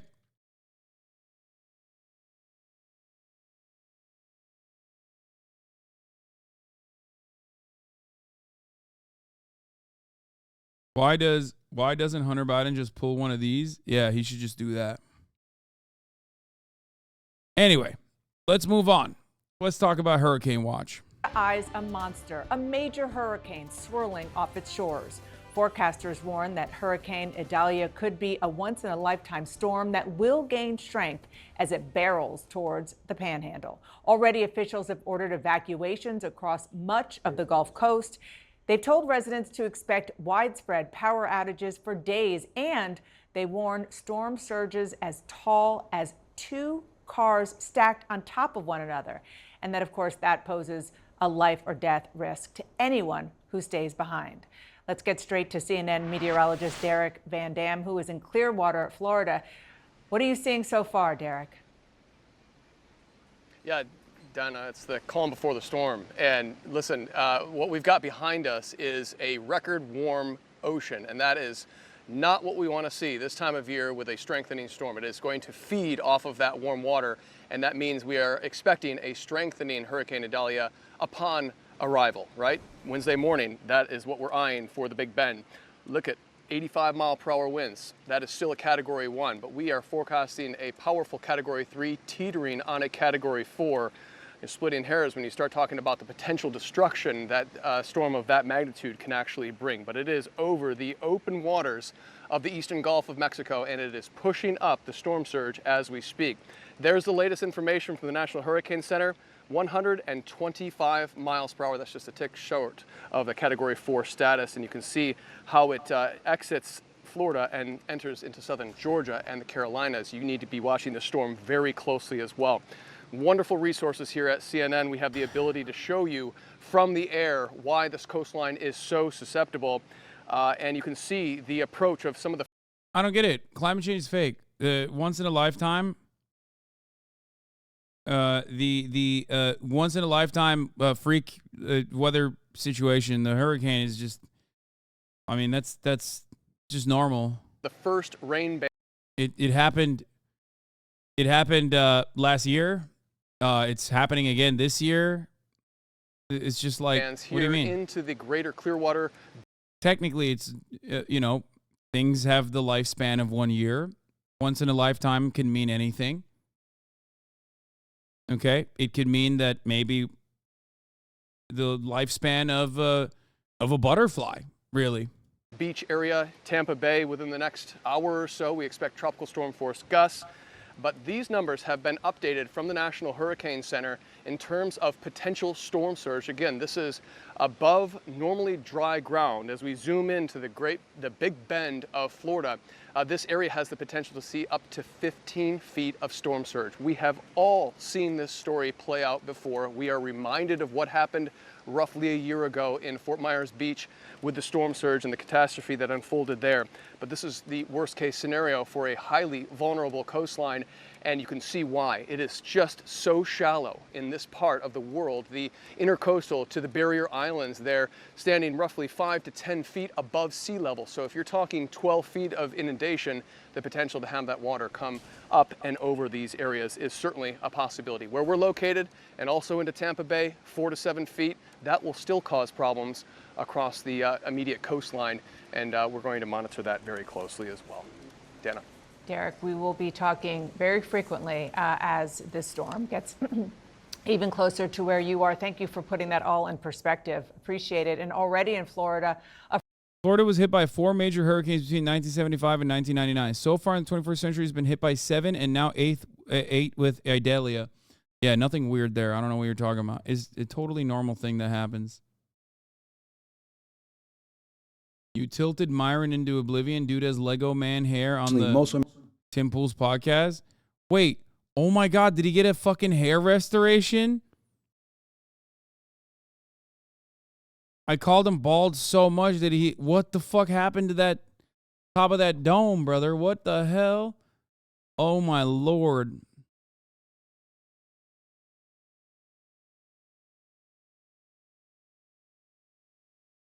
What happens to Floridians without hurricane insurance due to all the companies pulling out? They just don't have hurricane insurance. What do you mean? They just literally have to eat the water damage, I think.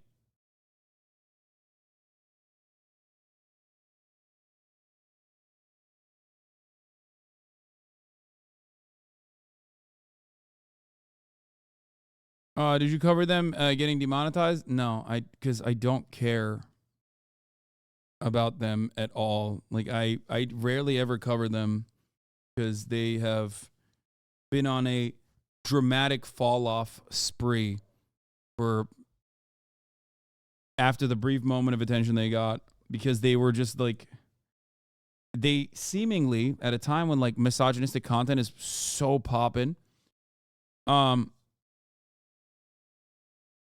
they seemingly haven't been able to captivate as large of an audience as like the Andrew Tates of the world or others.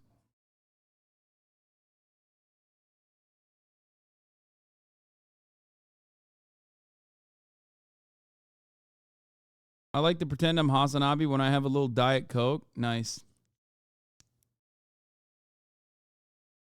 Tim Pool, I don't know. I always was. Wait, what? Anyway, yeah, we'll maybe cover this in a second, maybe in a little bit. Hold on. Where the fuck were we? We're doing Hurricane Watch right now. A frenzy to fuel up and get out of harm's way, I should say. The warnings are coming from officials and newspapers across the state. Game time and no screwing around. Those are the headlines from newspapers there. And last hour, the governor said power outages could plague the state for days. When you look at where this storm is going to hit, there's a lot of heavily wooded areas. So I think you're going to see a lot of these trees knocked down. You're going to see power lines knocked down. And it's just going to require a concerted effort. CNN. Ron is, what is it called? Like a bucket bunny? Many electricians are coming to the state of Florida. Ladies, rev up your engines. We're all bucket bunnies in Florida. When you're done climbing on that light pole, I'll climb on yours. Hungry.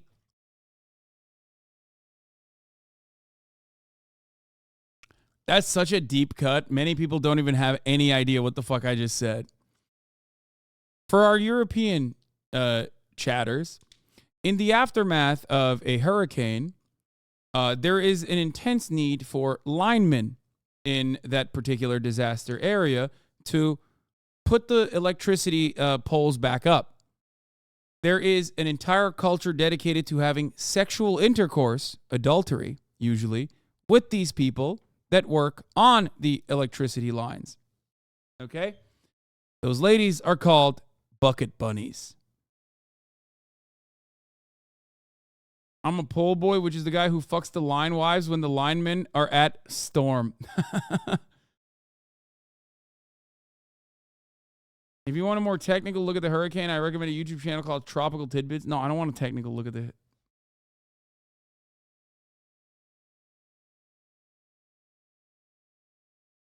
Wait, is that real? Yes, it is very real. This is a real phenomenon? Yes. Last time we talked about bucket bunnies was also around this time last year.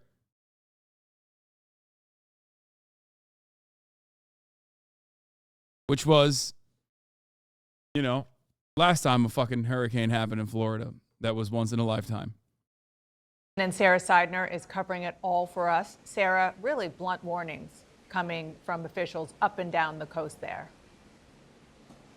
Yeah, and they've said it over and over. We've spoken to the mayor of Clearwater. We've spoken to the sheriff of St. Petersburg. We have talked to the head of the FAA, all of them speaking with one voice. If you are in a mandatory evacuation area, get out now. Save your life. Worry about your stuff later. It looks like nothing is happening. There is a little bit more wind that we've noticed come upon us from the seaside. But this is going to change. And when it changes, if you are not already out of harm's way, you may not be able to get out of harm's way, especially because, yes, this is going to be a strong wind event. But as you just heard Derek saying, this is really about the storm surge. That is where the danger to life is. That is where the danger for structures are. When that surge happens, it's not just as if it's a slow trickle. It is a rush, and it is coming at you fast and furious, and it is just not something that you want to mess about with. We heard from Governor DeSantis. He's just added 49 counties that are all under an emergency order at this point in time. And he did mention something that is particularly interesting and particularly... Michael was a Cat 5 hurricane and people didn't leave. They're not leaving for a Cat 3. So there is that problem in the state of Florida, is that a lot of people just simply don't leave when evacuation orders come in. Because they're just like, we live in Florida. What the fuck are you talking about? There's also the issue where people are just like, well, I don't have money and it's expensive to move. So we'll see what happens. I don't think a lot of people are going to evacuate. So, you know. Something to pay attention to. He says, you know, you'd have to go back to the 1880s or the 1800s since the area that's going to be hit here has really seen a hurricane on a path like this one at this strength. Here is the original TikTok. I am a pipeline wife. We dealt with Rojos before TikTok. I stand with all the linemen wives as they pray to take on Florida's bucket bunnies. Blue collar is not a trend. It is a lifestyle.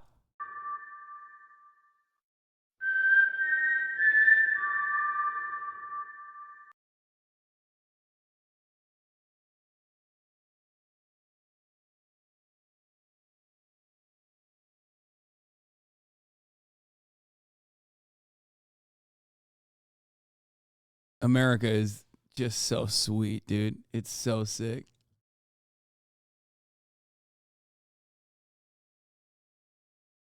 Lineman work is dangerous as fuck. Knew someone who died in the trade. He didn't even die falling off the pole. He died fucking. Yeah, lineman work is dangerous as fuck. Too much fucking happening when you're in a disaster zone. You know what I mean?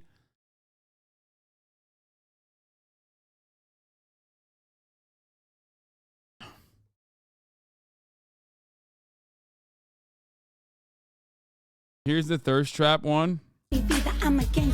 Everyone's saying pray for Florida, but this is our Tinder right now.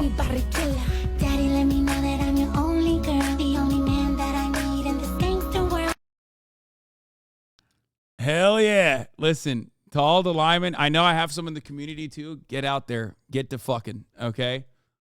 Get the fucking, dude. Lay those goddamn poles, both in the ground and directly inside of Floridian Brenda's and Bertha's and Barbara's, okay? Them bucket bunnies are waiting. That's called a benefits package, okay? Your package.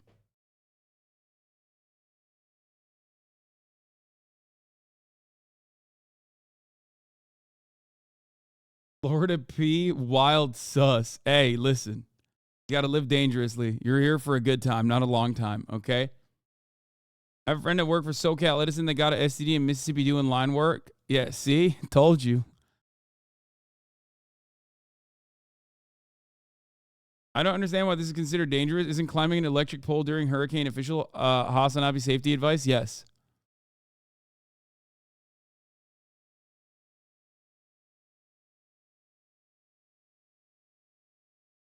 They aren't there for the women. That's what you think.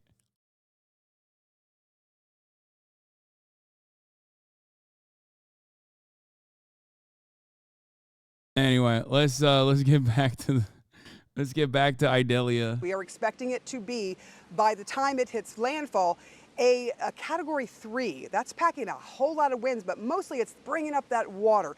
And I just want to remind you of something because of the day that it is. It is August 29th today.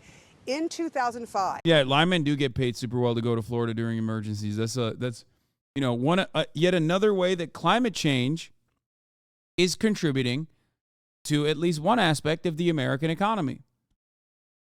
Much to consider.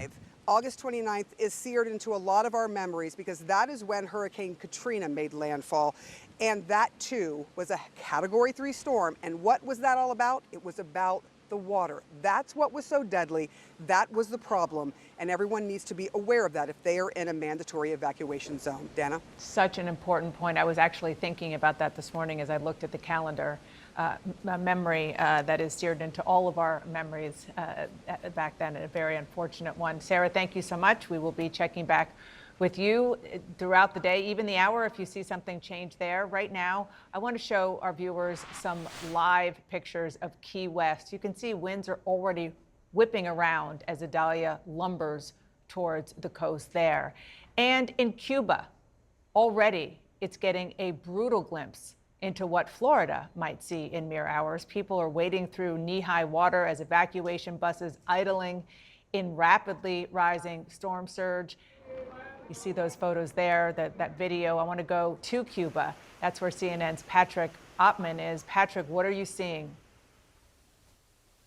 Well, the skies are finally clearing here, and the long arduous process of assessing damage is just beginning.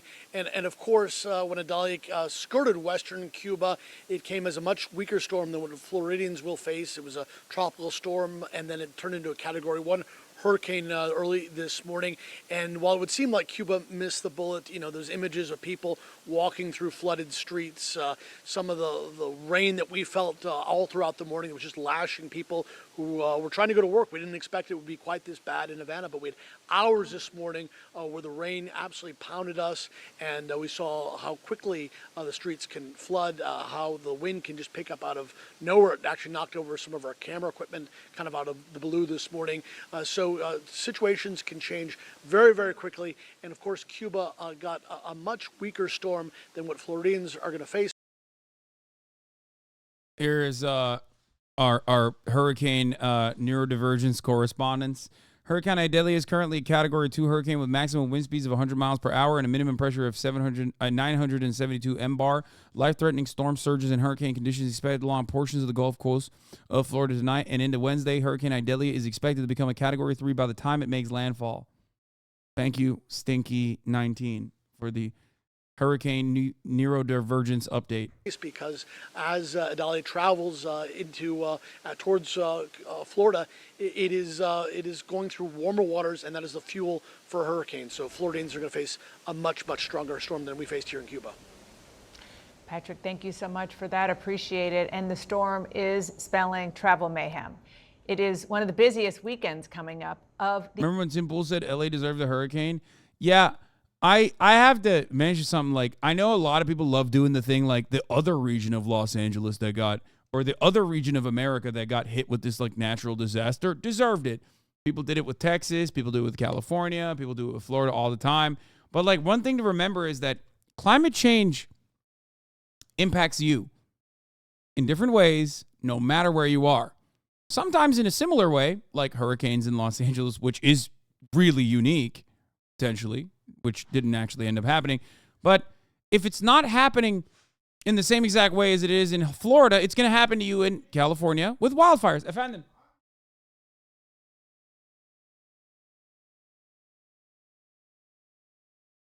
It's going to happen.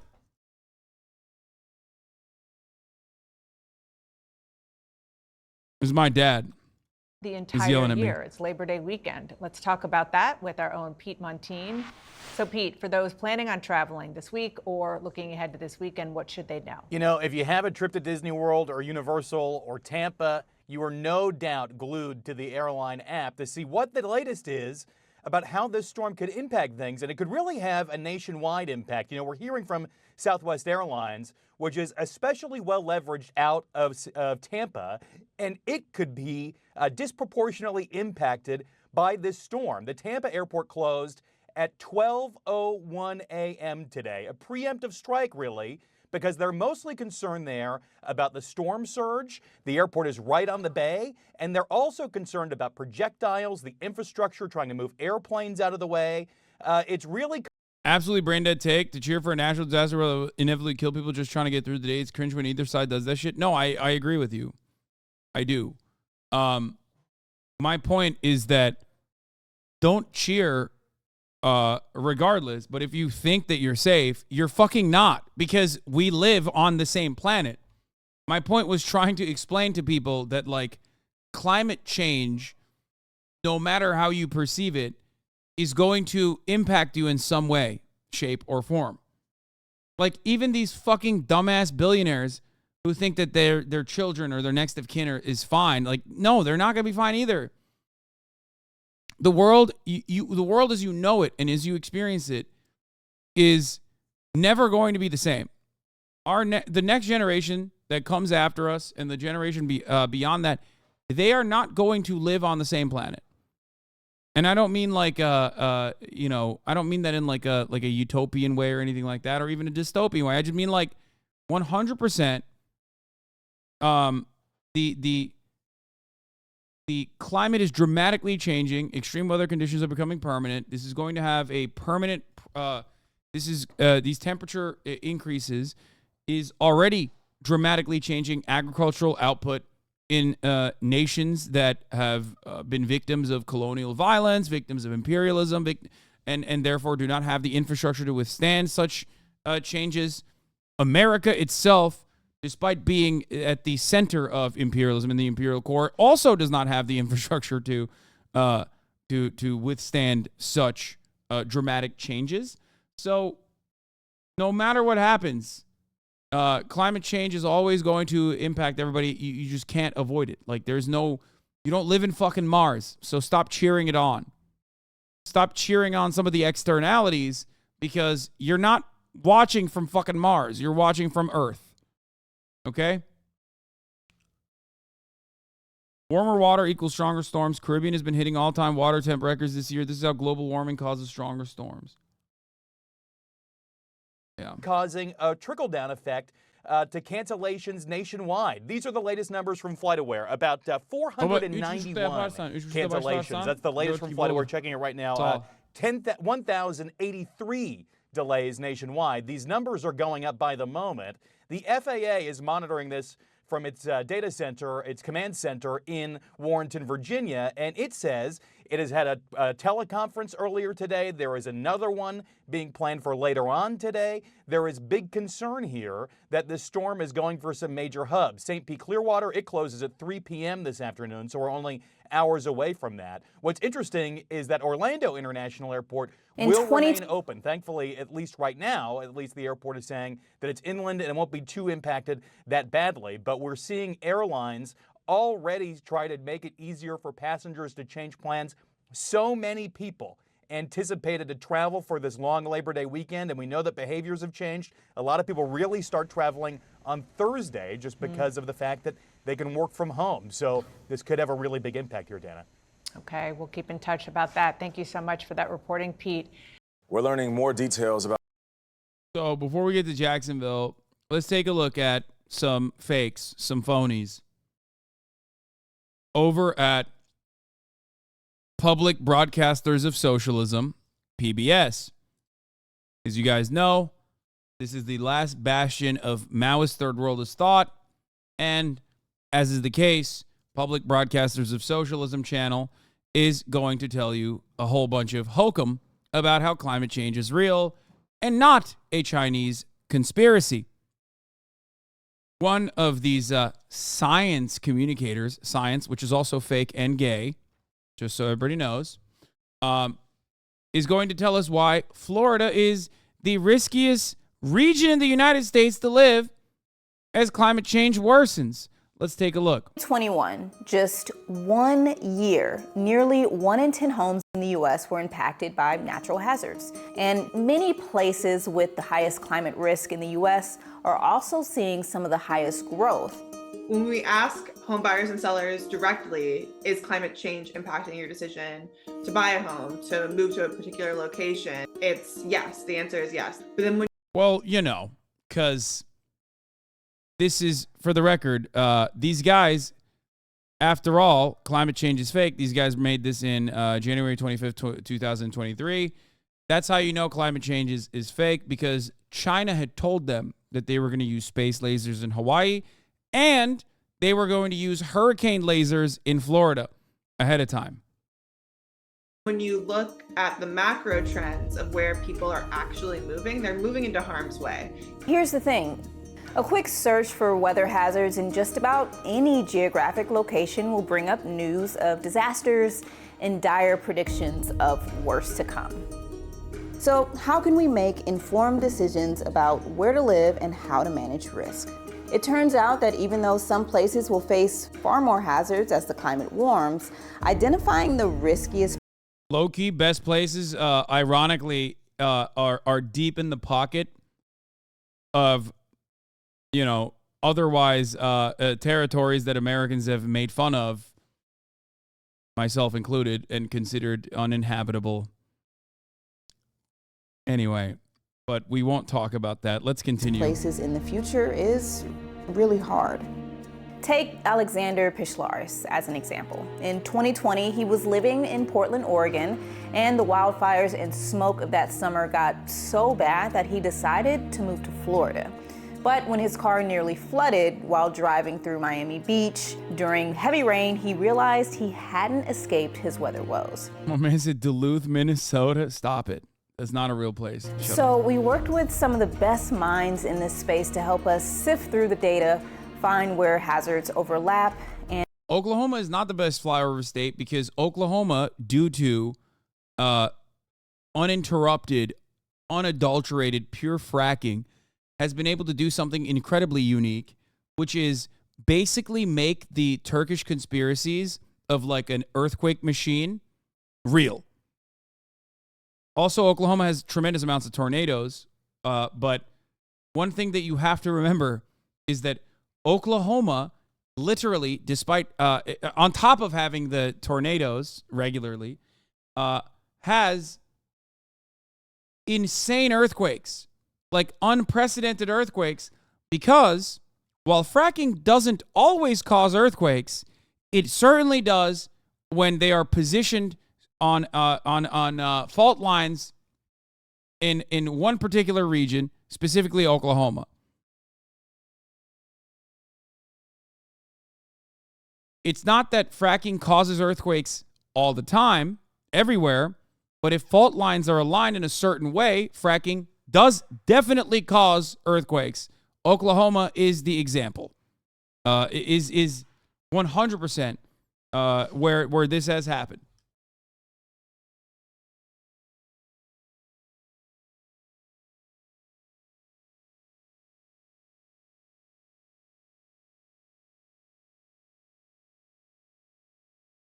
And map out the riskiest places in the U.S. And stay with us to find out where we think the single riskiest place might be.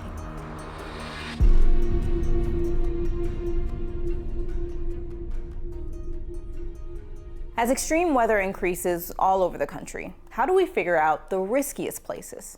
First, let's look at the safest places. These are the safest 10% of counties in the U.S. based on projections of how climate will change.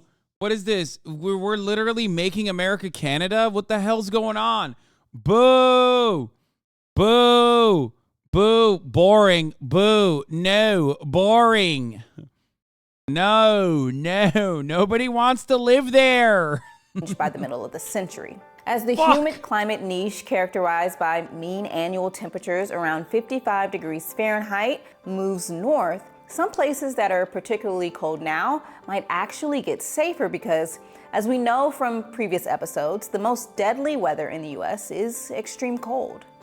Bro, instead of like fighting new territorial wars with Russia on the North Pole or whatever, we should just invade Canada. Straight up. Like, why the fuck have we not invaded Canada yet? It's going to have so much more livable land that isn't like constantly fucking under snow. This ProPublica study also lists the most dangerous U.S. counties, and we'll get to that in a bit. But first, let's add to our map mid-century projections for flood, storm, fire, drought, and heat risk. Starting with one of the most local hazards, flooding. This map shows the number of properties impacted by future floods due to rain, overflowing rivers, high tides, and storm surge.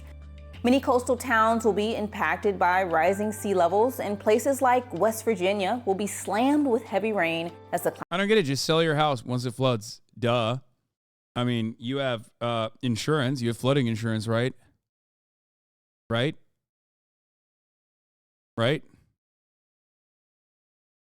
Never mind, let's continue. Climate warms. According to Redfin, by 2050, 84% of properties in Cape Coral, Florida, and 98% of properties in New Orleans will be at risk for flooding. Houston is also an outlier on this list due to the sheer number of properties at risk, as we saw when Hurricane Harvey submerged the city under its record-shattering rains in 2017.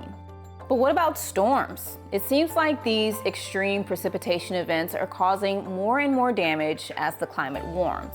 The top 10 cities impacted by storms are mostly in the Northeast, but Portland and Seattle, both infamously rainy cities, also appear here. Now let's look at fire. Here the map shifts dramatically to the west and southeast. This map shows the annual America's either underwater or on fire, okay? As you can see from this map. which is kind of fucked up because sometimes it's both. That's the double whammy when it's like both, where it's like if it's not wildfire season, it's flooding season. Likelihood of wildfire in 2050. The places most at risk of devastating wildfires aren't cities, but instead houses and developments on the edge of wildlands in places with lots of fire. And it's not just forested areas that are at risk, but also the grass and shrublands of regions like the Great Basin, particularly places that are getting drier. Which brings us to drought. This map shows decreases in precipitation over the last 30 years compared to the 20th century. Jesus But what Christ. about the future? Well, here are the top 5 cities projected to be impacted by drought in 2050.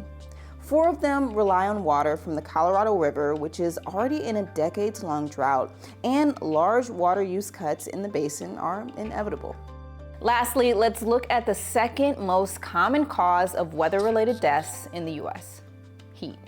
This map shows projected days over 100 degrees in 2053. Oh man, Florida, Texas, and Arizona are looking pretty. Bro, God literally is punishing. God is literally punishing you. If you are an evangelical Christian living in these areas, how do you not see that God hates you for everything that you've done? Okay? This is literally divine punishment. Like, at a certain point, if this is the type of shit that you believe in, you're like, oh, Bedlam, Bedlam, Bedlam, Bedlam. You know, hell's coming here. Hell's coming here. It's like, this is it. Just think about it. The most God-fearing, God-loving areas happens to be the areas that you are getting absolutely nuked in biblical ways. What is happening? Start engaging in the act of sodomy now. Save yourselves from the divine punishment.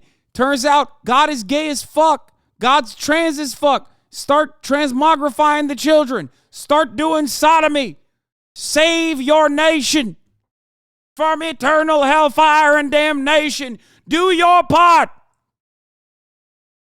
Subscribe at the top of the hour when there's a 3-minute ad break. Engage in gay sex, homosexual misconduct, moral degeneracy. Do sodomy now to save yourself from eternal hellfire. Overtaking Texan land and Floridian land. Matty Codes, thank you for saving 5 disloyal, unfaithful Jebediahs from seeing the top of the hour ad break. Hallelujah. It's coming.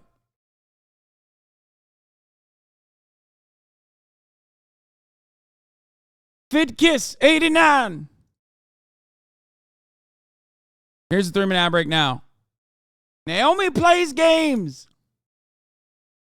Thank you for the 5 gifted. Pretty toasty. Phoenix is hotter than anywhere else, but in Florida, temperatures don't need to be as high for it to become dangerous because it's also humid there. That makes it harder for the body to cool itself by sweating. If we take a look at the combined risk of Lero Bang, thank you for the 5 gifted. We start to see how different regions will fare. And the Southeast will pretty clearly bear the brunt of climate change. And now let's add back in the data we looked at earlier, but this time for the riskiest 10% of counties. At this point, we're beginning to get a clearer picture of some places you might want to think twice about before moving. But are we really any closer to determining the single riskiest place in the country? Perhaps we need to take a look at this issue from a different angle. We reached out to Hannah Hess from the Rhodium Group's Climate Impact Lab, where this video debunks the natural earth changes in temperature bullshit. How ancient ice proves climate change is real. Yeah, guess what, dude? If I wanted more Chi-Com propaganda from the People's Broadcasting Socialism Network, okay, I would be watching the People's Broadcaster of Socialism Network already, okay? It's called Chi-Com propaganda. Look it up. they study how climate change will affect humans across a variety of categories, including death rates and the amount of time someone can spend on the job working due to temperature. So what we're looking at on this map is how workers in high-risk industries like construction or agriculture or manufacturing being exposed to higher temperatures during the workday causes them to have to shift their time. This might mean starting their workday later or ending it earlier or taking more frequent breaks.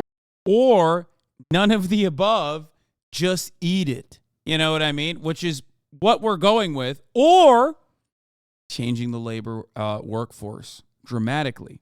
How? Making them younger. Their bones are more brittle, but they heal faster. Okay? They can withstand temperatures. I've locked my baby in a car to test it out, to see if my child will be viable in the new labor market. There are demands from our capital owners that children survive extreme weather conditions, extreme temperatures specifically. I've tested it out. My child, totally fine. You know, she's a little slow now, but hey, totally fine, okay? Being slow is actually a benefit. Doesn't ask any questions when told to do things, okay? More durable than ever. Exactly. Oh, I'm sorry. You guys love being Spartans. Well, guess what? Instead of throwing my child to a pit full of wolves, I've decided to leave my child in a hot car in Arizona to see if she can withstand temperatures that are super high, to know with a certainty that she will be able to work in agriculture. Put the baby in the oven. Test it out. If the baby survives, she will make it in this marketplace, in this labor market. To cool off and protect themselves from the heat. One thing their research shows is that certain places that already see these temperature extremes more frequently are better adapted and more equipped to deal with elevated temperatures in the future. In a place like, for instance, Florida is a good example, workers are already relatively well adapted to this heat. A lot of people have air conditioning, a lot of people have figured out ways to cope with extreme heat. And even though Florida tops the list for hurricanes, these disastrous storms are actually pretty rare in any given location. So maybe we can find an even riskier place. In contrast, Southern California, Southern Arizona, Texas, a lot of those areas get really, really hot. And one of the highest risk places in this data set is Phoenix, Arizona. And you might be surprised by just how much the heat there is projected to impact people's ability to work, damaging the city's economy. An individual worker by the end of the century is projected to spend 78 hours less on the job each year. So if you put that in the context of a company with, say, 200 full-time workers, that would mean 15,600 lost hours each year. But working hours lost isn't the only important metric for Phoenix to consider. According to the UNDP website, under a moderate greenhouse gas scenario, Phoenix would see an increased death rate of 79 mortalities per 100,000 people from climate change by the end of the century. And to put this into perspective, traffic accidents cause 15 deaths per 100,000 people. So we're talking... Got to get those numbers up. Just saying. The traffic fatalities, I mean, it's like they're not very competitive in the marketplace of fatalities in Phoenix, in Arizona. About 1/5 the number of deaths. And under a high emission scenario, the number of deaths that Phoenix would see is projected to be nearly twice that number, at 148. And the ProPublica study from earlier also projects that under that same high emission scenario, by mid-century, Phoenix could see temperatures in excess of 95 degrees for around half the year. So when you add up all of Phoenix's different vulnerabilities to 95 degrees for half the year. Oh my God. I mean, you know, you see a devastating effect of climate change on a massive populated area. I see tropical destination. That means summer more than half the year. Hello? What's the problem with that? I'm just saying. Could be fun. extreme heat that we've discussed so far, it begins to sound like it might just be the most hazardous. Like a phoenix rising through the ashes. Silver lining, guys. I am a positive influence on the world, so I'm seeing the positive outcome of 95-degree temperature more than half of the year in a place like Phoenix. Hazardous place to live in the United States due to climate change, or at least near the top of the list. And another interesting thing about Phoenix and the surrounding county of Maricopa is that it's also one of An electric company in Arizona turned off a lady's power over $50 and she died? What the fuck? Oh my God. That is fucking insane. the fastest growing places in the country. And this means even more people in harm's way and more difficulty adapting to the growing challenges of climate change.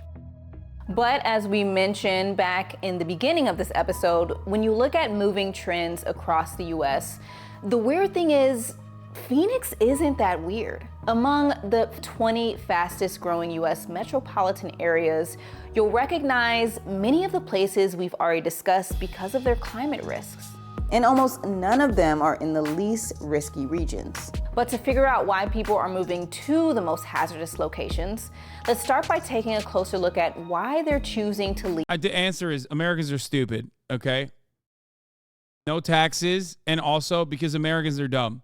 That's it. Because good means bad and bad means good, okay? That's what it is. That's what it is. Ironic, because a lot of the motherfuckers that live there are like, how do I get out of this shithole? Oh my God, for the most part.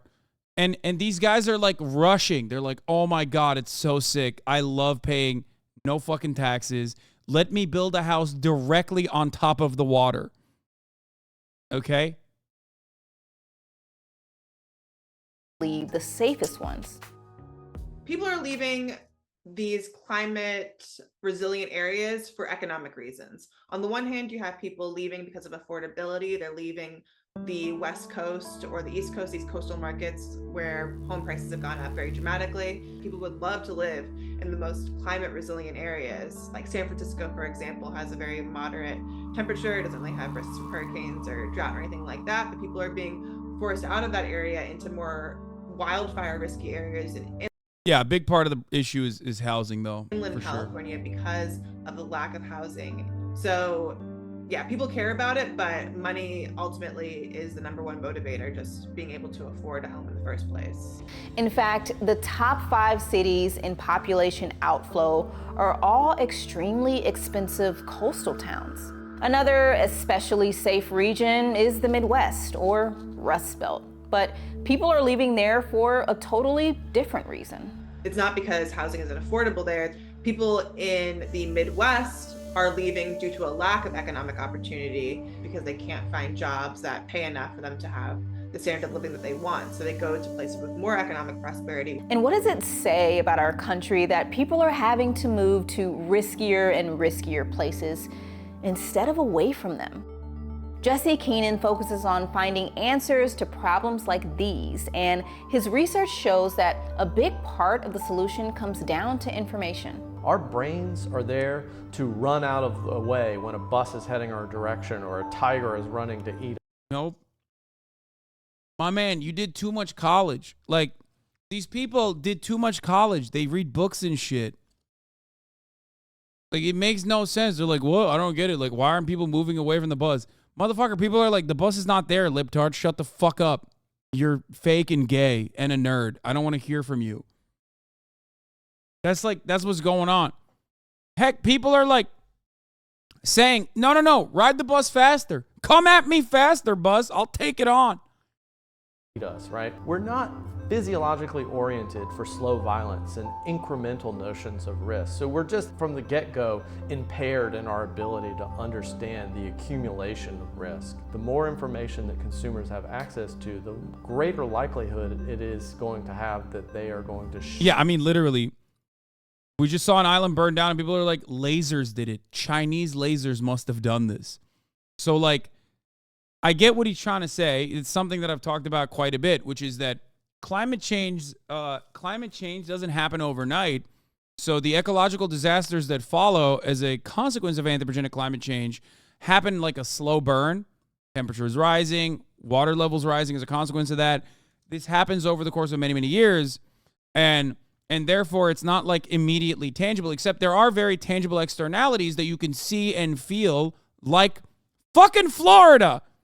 Look at Florida. It's underwater all the time, okay?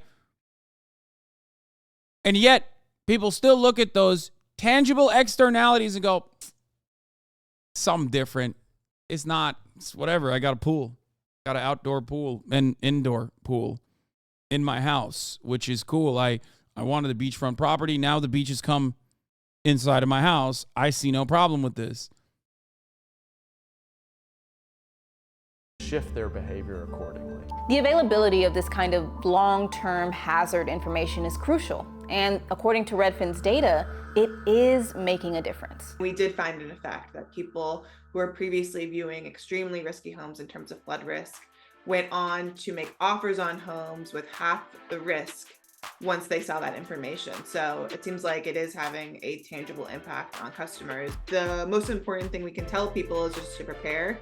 And by preparing, we may be able to avoid a lot of the damage, because if a lot of homeowners see that they have really high flood risk, maybe they'll start to mitigate ahead of time. Yeah, if life hands you lemons, make lemonade. If the ocean is in your house, you now have an indoor pool. It's all about mindset. Yeah.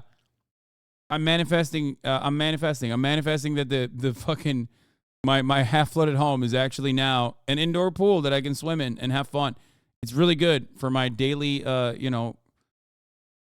my life was way too sedentary before my house had an indoor pool. Or they'll even band together and ask their local government to do something about preparing for climate change. So now that we've really dug into the data on different climate risks across the country, what can we say about the riskiest place of all?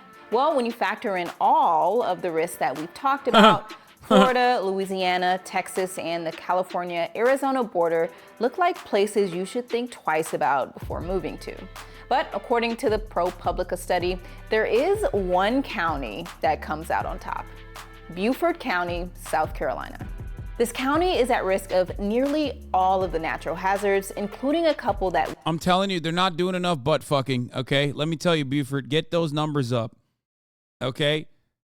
If that's happening, and that's a God-fearing county, you have to really reconsider it. You got to be like, listen, dude, we're doing mandatory gay sex, okay?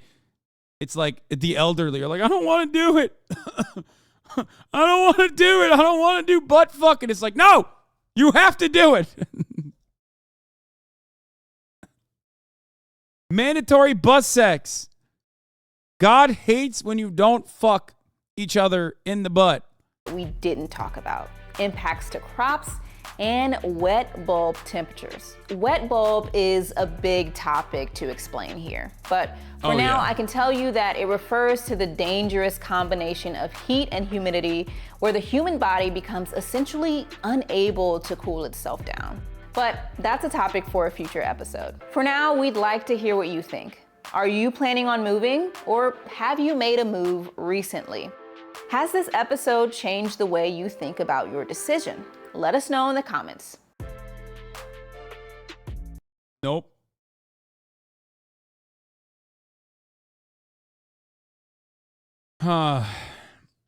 Lame. Fake. Don't believe it.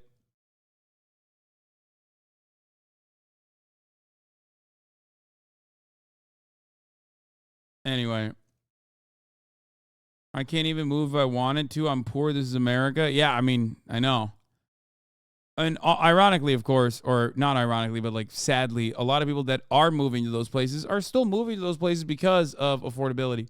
Wet bulb explainer, it's horrifying. Yeah, we know. We've covered it before. It's just like literally burns you. Okay? Temperatures and humidity get to such a level that like you literally cannot be outside without There's a dangerous... cooking, without having your insides fucking cook. That's what it is, because the world turns into a fucking oven. You're boiling.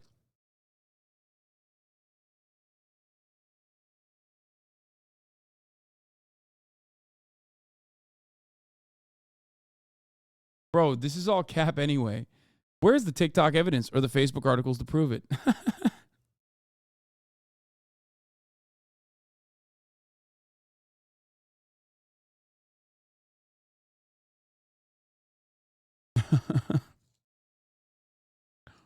Yeah. Ice giants are real. Climate change, fake. Why do I know this? Because ice giants, I've seen TikToks of ice giants. I've never seen TikToks of climate change. So I have, however, seen TikToks. I have, however, seen TikToks of oh, whatever. All right, let's just move on. All right, let's get to some serious stories. Okay, back to the real world. Surveillance video shows Jacksonville gunman's whereabouts, actions leading up to the racist action that he engaged About in. Saturday's racist shooting at a Dollar General store in Jacksonville, Florida. New surveillance video shows the gunman's whereabouts and actions leading up to the attack, in which 52-year-old Angela Carr, 19-year-old AJ Laguerre, and 29-year-old Gerald Gallion lost their lives. AJ Laguerre's GoFundMe is still posted as the main link here, as the pinned link in the chat, which a lot of people in this community contributed to this morning, myself included. Thank you for doing that. Manuel Bojorquez has the story. Newly released surveillance video shows Jacksonville sheriff's officers responding to the scene of the deadly mass shooting. Yes, I believe the GoFundMe, let's see what it's at now. It was at 23,000 earlier this morning. Now it's at 45,000, almost about to reach its $50,000 goal for its family. For AJ Laguerre's funeral, memorial, family relocation fees. He wanted to be a streamer, as a matter of fact. Shouts out to Alex Press for informing me about this earlier today.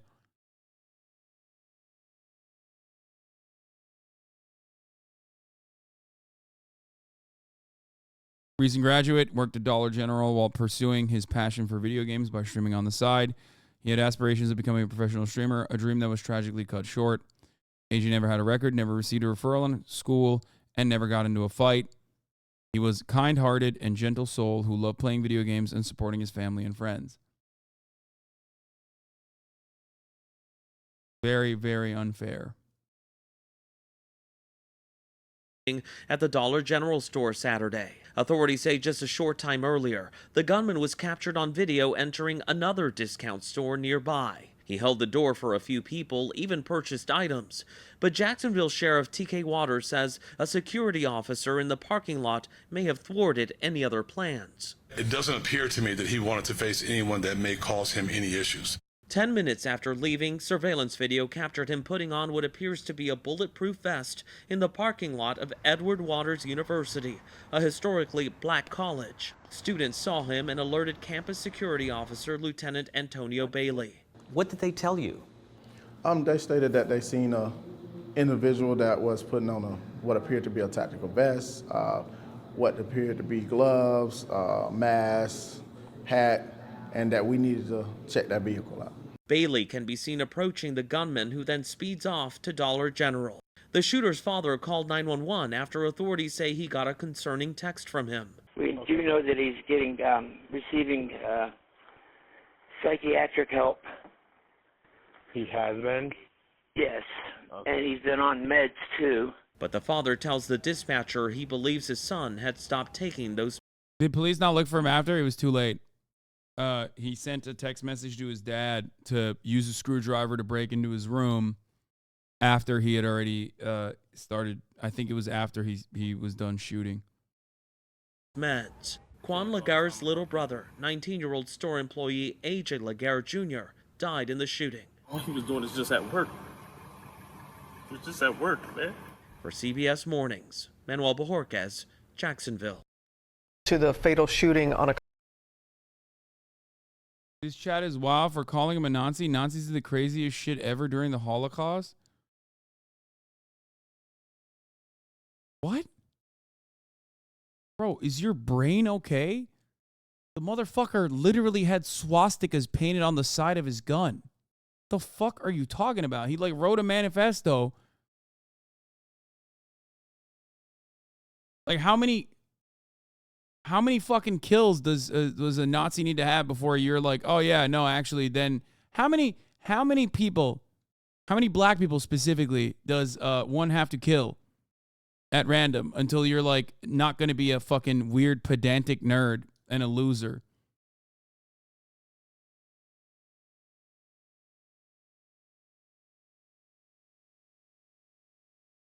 College campus, a faculty member at North Carolina Chapel Hill killed. The school was under lockdown for 3 hours as police searched and eventually arrested the suspected gunman. Alex Perez is live at the school with the latest. Good morning, Alex. Hey, good morning, Robin. This is only the second week of school here. The shooting created a wave of panic as students scrambled to get somewhere safe. Stage for law enforcement, possible active shooter on campus. This morning, an urgent investigation after a deadly shooting at the University of North Carolina. This is truly a tragic day for our campus community. Authorities say a gunman shot and killed a university faculty member in a campus building. What do you say to the people that are calling this a false flag and how the shooter's gun coincidentally matches the same one the Buffalo shooter used? Wait, what?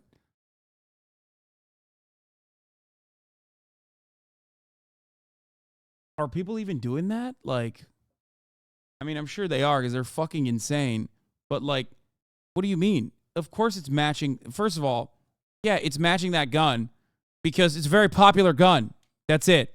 And also, in a lot of instances, they're copycatting one another. So I don't know what to say about that. Beyond, yeah, it is an incredibly popular gun. It's like, wow. If people were just like using Ford F-150s to start ramming into like crowds of people and killing them, you know, after writing manifestos, you wouldn't go, wow, it's a coincidence that people are using F-150s to do this. It's like, yeah, they're one, either copycatting one another, or two, F-150 is the most popular vehicle in America.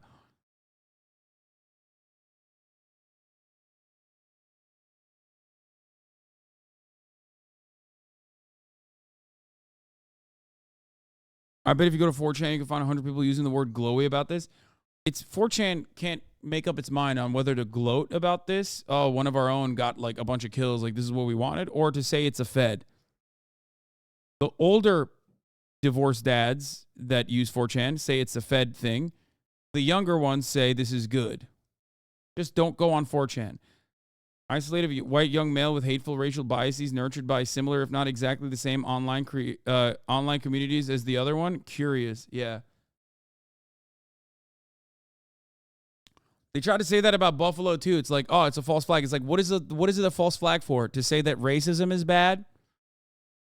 Like that, to say that like Nazis are bad? That's the false flag? Wow, we really needed that to come to that fucking conclusion.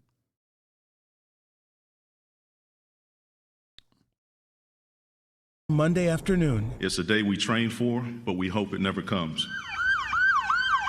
Campus alerts were blasted out just after 1 p.m., warning students to shelter in place as armed officers raced to the campus. Hey guys, you guys are all fine, okay? Take a deep breath. Our ABC station WTVD 11 obtaining cell phone video of students sheltering in lecture halls. You could feel in the room, like the more and more we realized how real it was, like we went from sitting there on our social media to barricading doors. Authorities quickly released this photo saying, if you see this person, keep your distance, put your safety first, and call 911. The same photo on the university's website identifies the man as a grad student. Is advising suspect is in custody. Suspect is in custody. About an hour and a half after the first report of shots fired, police say a suspect was arrested. Some freshman students rattled and shocked that this shooting will mark the beginning of their college careers. I've only been here a week, you know, like you come to college looking for something new, not for a tragedy like this to happen. And classes have been canceled here today. The FBI is assisting with. Dude, this is what happens when people get so bored because there's not enough conservatives in the chat that they're like, I'm just gonna come up with like the dumbest thing that a conservative could say in the situation. Stop fucking around, okay? Please, for the love of God.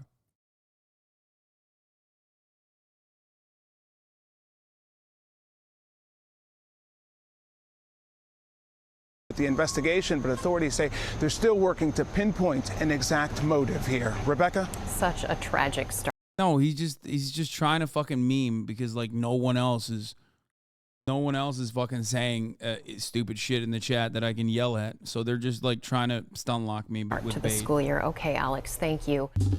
Well, hey there, G. Anyway,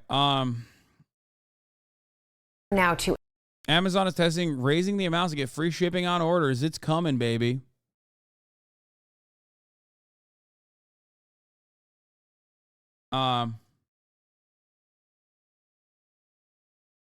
So we got that on the docket too. Oh, here, before we get to that though, let's cover this. There's a story going around the Milwaukee area about an alleged fentanyl contact overdose that may not be as it seems. Contact overdoses are extremely unlikely. A quick explainer. Background. On Friday, an MCSO deputy responded to a crash. She searched the vehicle and found a sweater. He believes that the sweater exposed him to fentanyl because he started immediately feeling dizzy. Here's his body cam from the scene in which he describes what he was feeling. I just feel dizzy, like my head is pounding a little bit. Okay, let's take these gloves off. So probably got more shit on. How are you feeling? Weak. Okay. Like, I know where I am. I know I'm here. I just.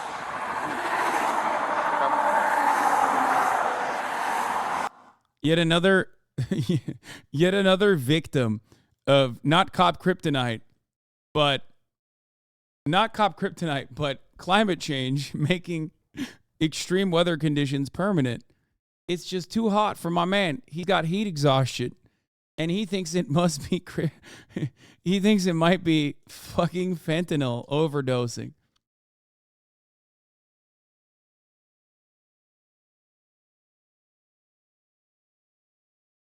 But of course, fear not. They got Narcan.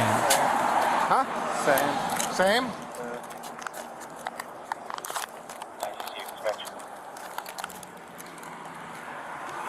This is yet another one of those things where I've just been like yelling about this for years at this point, that like fentanyl overdoses, it's like the Havana syndrome for cops. Havana syndrome is fake. Fentanyl overdoses from contact, like skin contact, is fake. Okay? It's not real. It's fucking fake. And yet, for some weird reason, because the media keeps covering it like it's fucking real all the time, and I do feel the tide shifting a little bit, maybe marginally, there are always people in the chat that try to defend its legitimacy. And I don't know why they do it, but I've been saying this probably for 3 years now? Since this kind of stuff became like really, really popular. And there's still motherfuckers in here that are like, nah, man, you don't get it, dog. It's real to me. Breathe through your nose.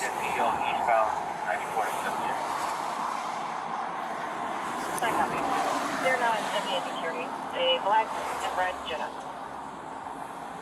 Do that? 960 does red.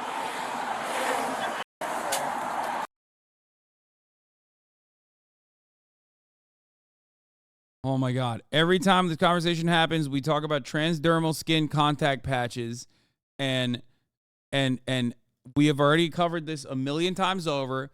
It's most of the time panic attacks induced by mass hysteria, okay? Especially because the symptoms resemble a panic attack in most of the cases and not a fentanyl overdose. That's number one. Number two, transdermal skin patches have like micro tears, if I'm not mistaken, and also work over a prolonged period of time. It doesn't immediately enter your blood and fucking kill you. And that's still a patch that has a formula to penetrate your skin. It's not the same as like, oh, kryptonite blue, or kryptonite. I'm literally calling it kryptonite now. Fentanyl blew in my direction.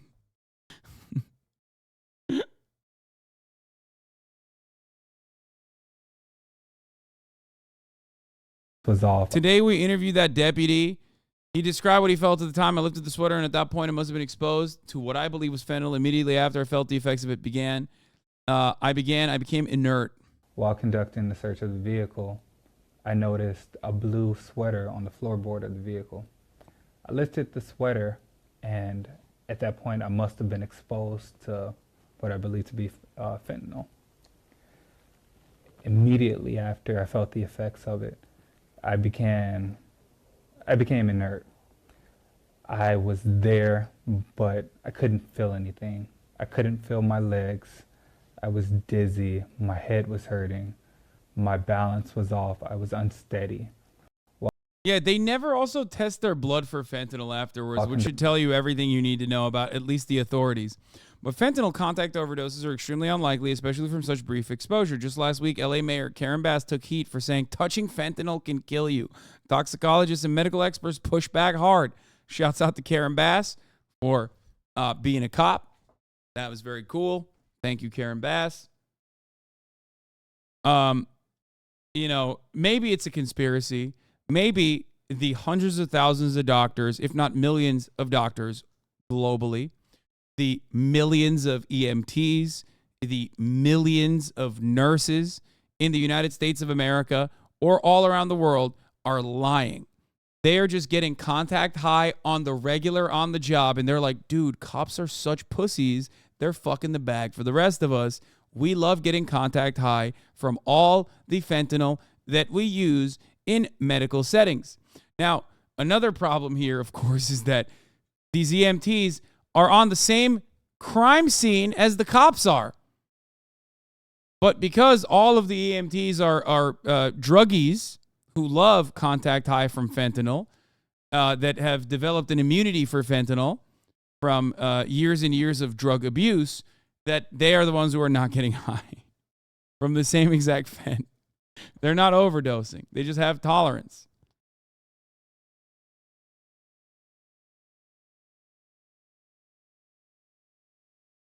There's no doubt fentanyl can be deadly when ingested, but myths about exposure overdoses have run rampant over the past few years. In December, CNN looked at how fears about contact overdoses spin out of control. After the interview with the deputy, we went to the experts. A paramedic with Bell Ambulance told us, a contact won't really mess with us. We are mostly concerned about patient's airway and breathing. A contact won't really mess with us, but we are mostly just concerned about that patient's airway and breathing, getting them to a safe space and giving them Narcan as soon as we can. She went on to say that routine contact is not really concerning, but just to that hand-to-hand contact, even if you touch the powder, it's not going to do much. You can brush it right off and put gloves on, and you'll be okay. Gotten to our mucosa.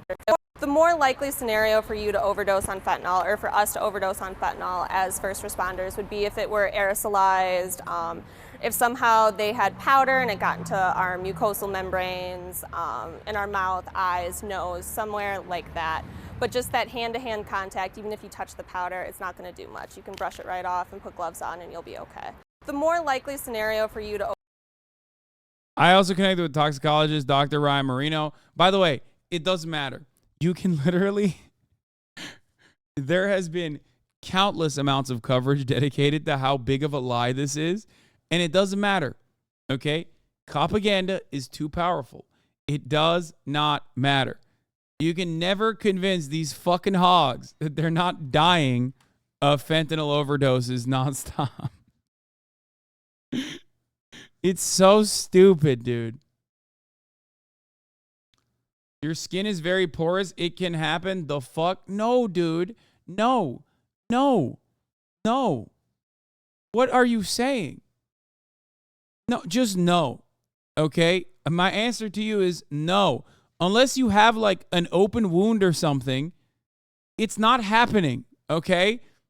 There are literally tens of millions of people that are either directly on that same crime scene or on a car crash or whatever that don't get the same overdose unless they're a cop builds, okay? There are tens of millions of medical professionals that are handling fentanyl directly on a daily basis, on a medical setting. It's ridiculous. It is ridiculous. Why is it not happening to other people? Why is it only happening to cops? Do you believe, just like I do, in cop phrenology? Just say that, okay? You believe in cop phrenology, okay? That's why you believe that cops have a different skull and people are ACAB, assigned cop at birth, and there's nothing they can do about it. It's one of the class weaknesses. It's one of the gender weaknesses of the cop gender. Okay?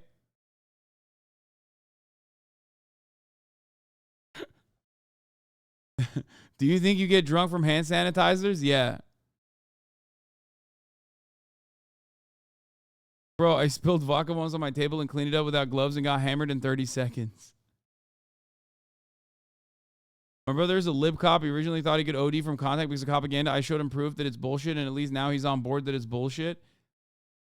You should have showed him one of my videos laughing at cops overdosing. One of the many compies that are out there of me just laughing at cops, quote unquote, overdosing on fentanyl.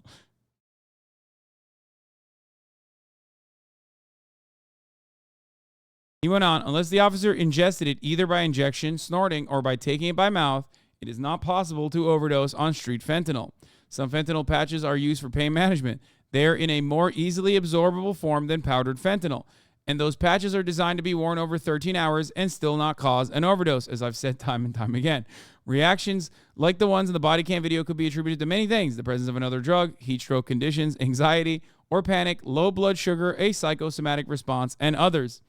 Hilarious because an internal review, if I'm not mistaken, showed that it was actually a psychosomatic response, that it was starting to, like the mass hysteria that cops caused amongst other cops had now interfered with regular processes that cops engage in because they kept having too many panic attacks.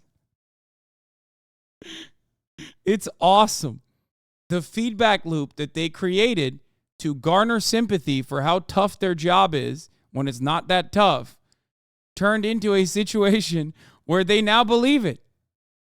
They now believe it, and it's now causing them issues.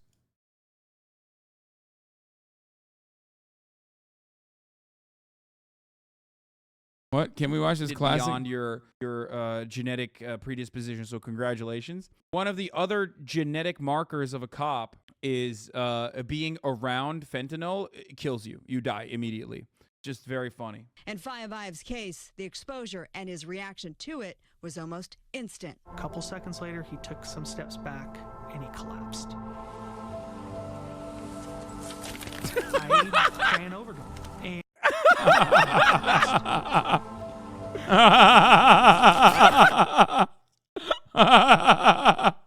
he just fucking fell with his arms up.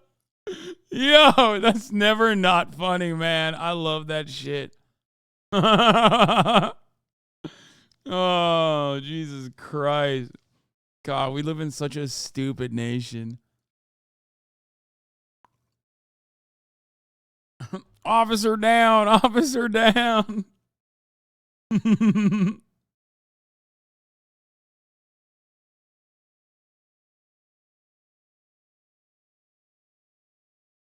Anyway.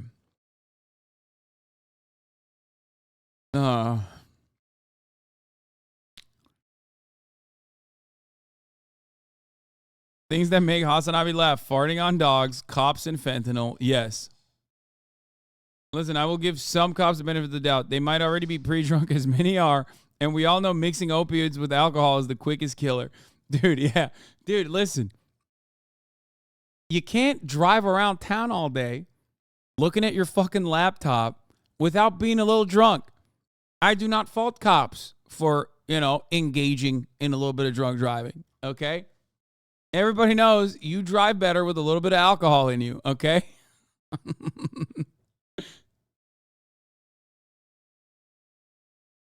Anyway, who's going to arrest them? My friend, if drunk driving for cops was illegal, there would be no more cops. Okay?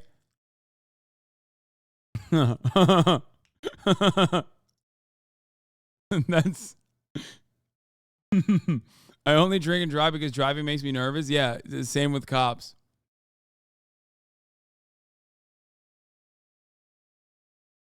Did you know Paw Patrol did an episode on fentanyl? No, the fuck they did not. Shut up. There's no fucking shot.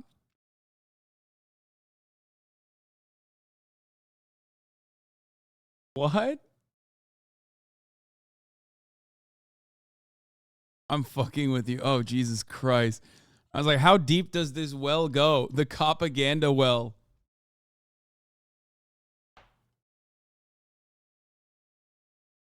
It's called Fentanyl. Stop. Yeah, it's just chocolate. It's just chocolate.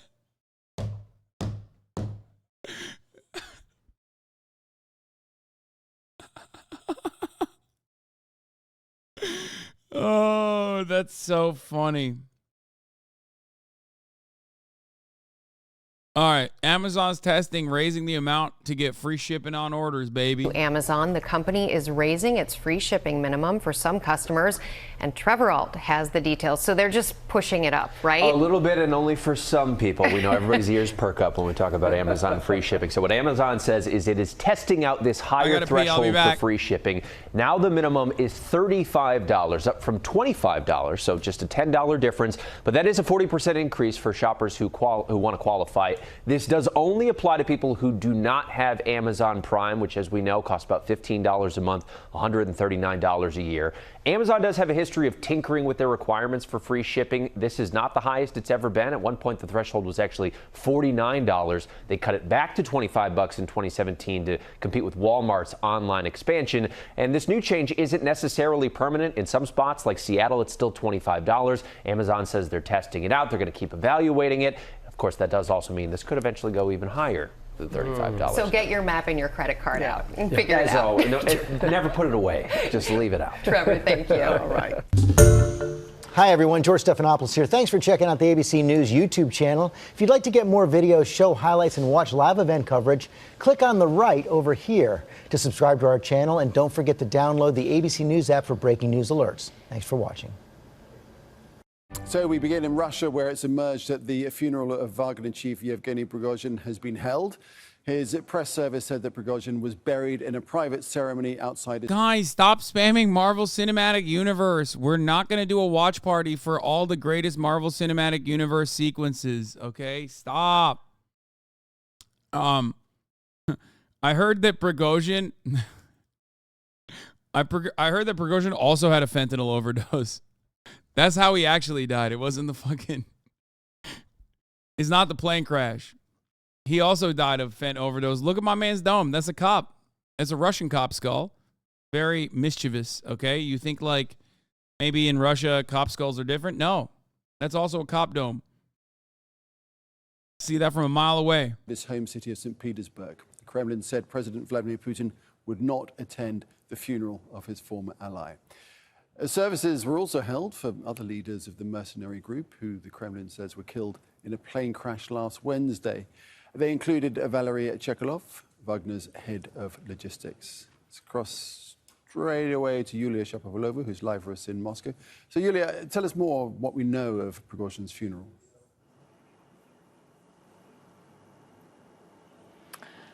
Well, you know, so much speculation about the place and the time of his funeral. And now we've got reports that actually the funeral took place, and according to the wishes of his relatives, that was a closed farewell ceremony to Prigozhin. It was held in a closed format in St. Petersburg. Wow, it's kind of fucked up that they didn't let Putin know. Kind of fucked up that they didn't let Poo know. Kind of fucked up that he wasn't allowed to come, and then he had to do the classic like, oh, I wasn't going to go anyway. Afterwards, you know what I'm saying?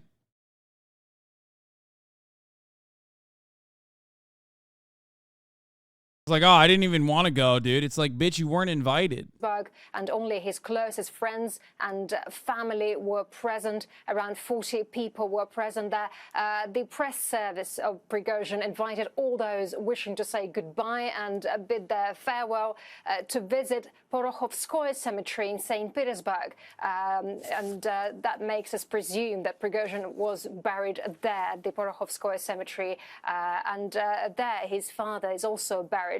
As he had the title of the hero of Russia, he was supposed to be buried with military honors, but we understand that none of that actually happened. Yulia, why do you think the funeral has been kept out of the public eye to the degree that it has? Well, it seems like the authorities wanted to avoid people to get together in large numbers in one place. It seems like the authorities tried hard to keep Prigozhin's funerals low-key, and earlier we saw some kind of activity in other cemeteries in St. Petersburg to kind of treat his supporters, as really very many people wanted to get together to say goodbye to Prigozhin, to the Wagner leader. And obviously we understand that all those people who actually crashed in that plane crash last week, they are presumed to be buried in different places to avoid crowds of people getting together. And as you mentioned, President Putin wasn't present at the Prigozhin funeral, at the Prigozhin burial ceremony as well. Yulia Shapovalova, thanks for that. Let's take this on. We can speak to Jack Margolin. He has extensively monitored private military companies. He's currently writing a book on the Wagner Group. Joins us live now from Washington, D.C. Jack, thanks for joining us. All right, I'm bored of this. R.I.P. Prigozhin, you know what I mean? Rest in piss, bozo. Fucking dumbass getting in a plane. Getting in a fucking plane after trying to do a coup and failing. Like, get the fuck out of here. Who gives a shit? Oh, what does he say about the future of Russia? It's like, yeah, we know what happened. This is a really funny drama that I've been following because it's my pet project. I love following what's going on in Japan. China has been accusing Japan of arbitrarily dumping nuclear contaminated Fukushima water. I don't know why China has decided to say this. It has caused a major commotion. Apparently, Chinese people keep calling Japanese stores, phone bombing Japanese stores and complaining to them. But it's also funny because, it's funny. People are so mad. But as far as I understand, as far as I understand it, first of all, it would literally also, there is already, toxic waste. Okay? There is already nuclear contamination from Fukushima. But the irony is, from what I understand, well, one, it fucks up Japan too, which it would. But two, from what I understand, nuclear waste in China also gets dumped in the ocean. So, that's just what nuclear plants do. They're like the ocean, massive body of water. What's it going to do? It'll be fine. So now everyone's mad at each other, and they're freaking out. The plan is to go ahead with the release of treated water from the crippled Fukushima nuclear plant into the Pacific. Prime Minister Fumio Kishida said the discharge should begin on Thursday, despite opposition from fishermen and neighboring China. The ocean belongs to all mankind. It's not a place for Japan to arbitrarily dump nuclear contaminated water. China strongly urges Japan to correct its error, revoke its plan to discharge radioactive water into the sea, communicate with neighboring countries in good faith, handle the radioactive water responsibly, and accept strict international supervision. China will take all necessary measures to safeguard the marine environment, food safety, and public health. Well, to get more reaction from China now, let's bring in France 24's Beijing correspondent Yenna Lee. Yenna, what more can you tell us? Okay, to be fair, new Godzilla. Okay? Maybe not the worst thing, right? Think about it. Godzilla, not an alien, comes from the water. Think about it. All the radiation in the water, Godzilla 2. Now, we know from Godzilla 1, that shit's not going to hit mainland China. Shit's not going to hit Taiwan. It's going to hit Japan. So just let it happen is what I would say.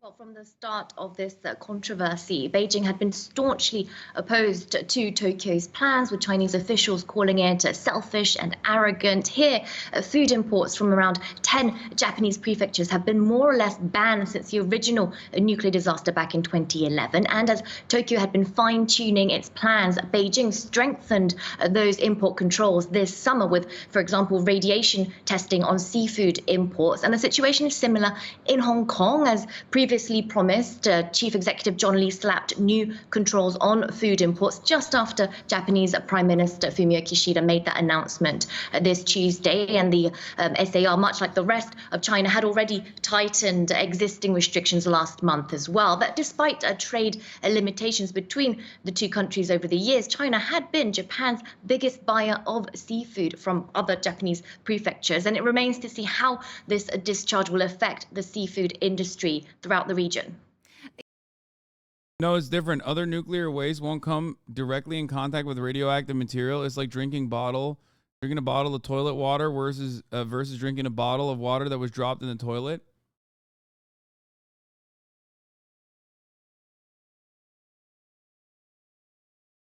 South Korea is doing it too. South Korea's seafood sellers reel as science fails to ease Fukushima fears. More than 90% of South Koreans say they will reduce their seafood consumption due to radiation concerns as well.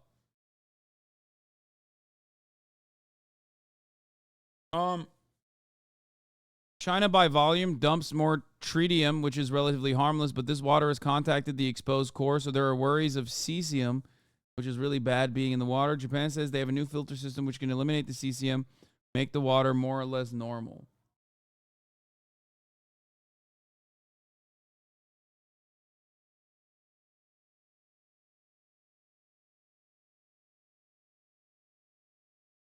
Yeah, I don't eat fish, so this doesn't bother me at all. I don't give a shit. I'm kidding.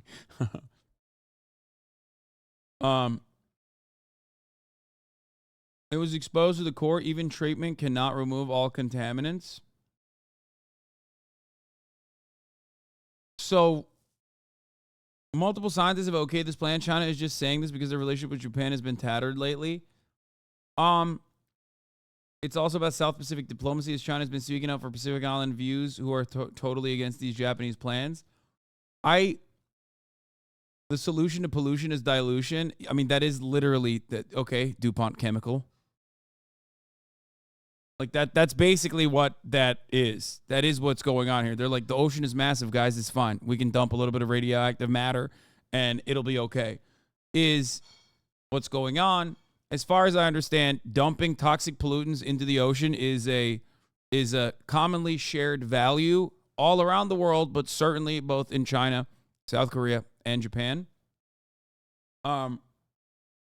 So I don't know if this is like extra bad, but here, yeah, this is what I was looking at. It's pretty funny. After China enacted an extraordinary ban on all Japanese seafood, a Tokyo restaurant put up a sign specifically warning Chinese people that it uses ingredients from Fukushima. The Chinese vlogger took offense and called the police.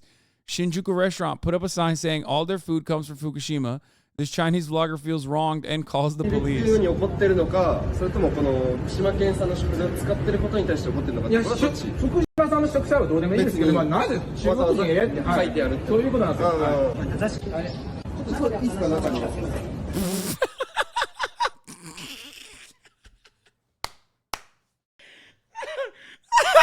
Yeah, of course he put that sign up. Look at his hair, man.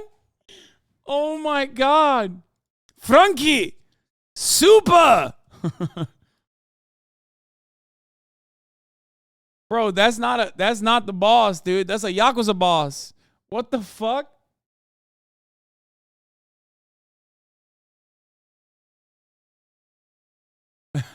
That's a stand user.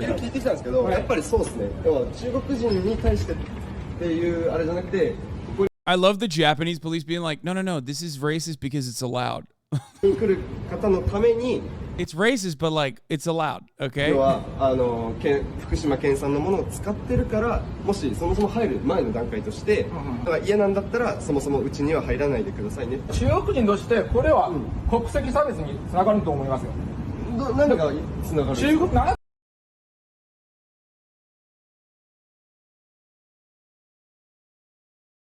This is so funny, dude. He's putting that up so Chinese visitors know it's Fukushima. It's Fukushima tainted radioactive fish. なぜ中国パンさんの嫌がる方がいらっしゃるから、そういう人たちのためにここのお店自体は福島県産の。本人が喋ったなぜ中国人？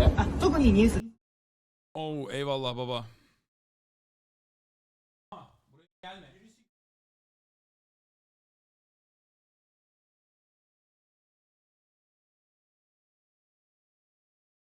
Bak zaten seni takip ediyor. Evet, gelmiyor. Şerefsiz. Şerefi yok.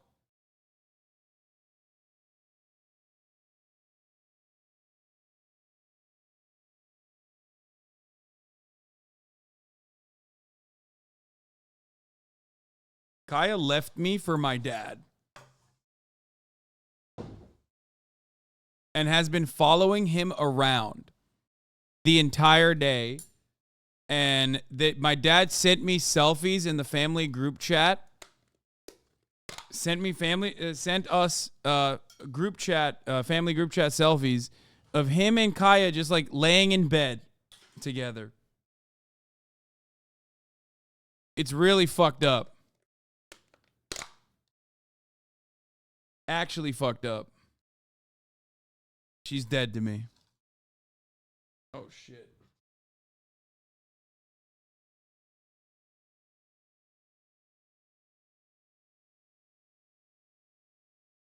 I love this video. で、そういう風になってるんで、こういう風に。で、それは国籍差別なんですよ。いや、差別じゃないです。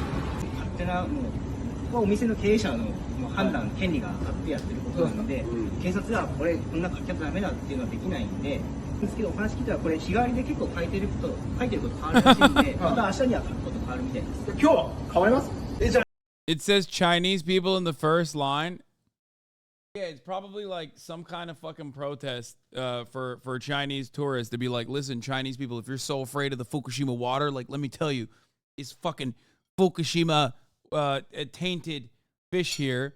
After I saw that fucking hair, let me tell you, I immediately knew everything I needed to know.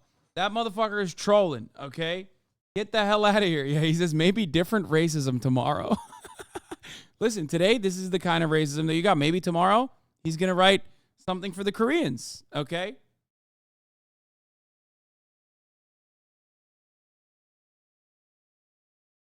You never know what kind of new fun avenues that the shopkeeper might engage in. It's so funny to see your two wolves battling it on your mind. One is the smelly weeb wolf. The other one is the CCP agent wolf. Yeah, there's no battle whatsoever. Hogs are hogs in every nation, and I think it's quite funny that these people are duking it out with one another. I'm just kicking back and enjoying it, my friend. As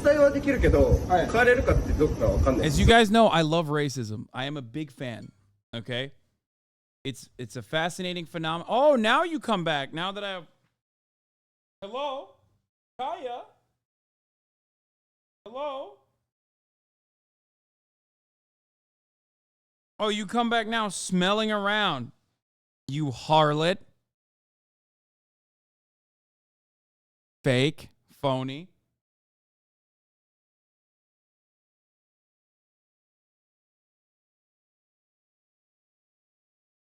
She's leaving. Like I said,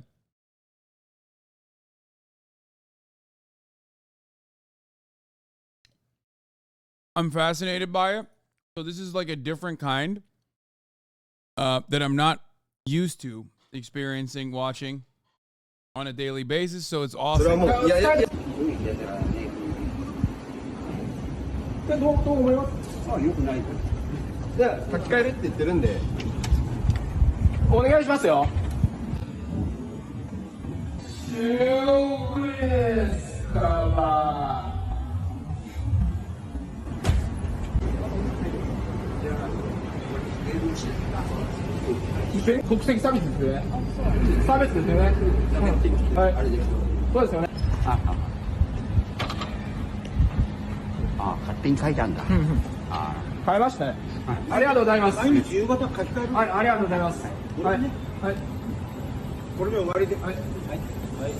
作为你自己被歧视让你感觉到不舒服的时候，一定要勇敢的站出来反击啊！我们要用正当的权利去解决我们的诉求啊！每一个人都应该得到。Dude, I love that. I love that so much.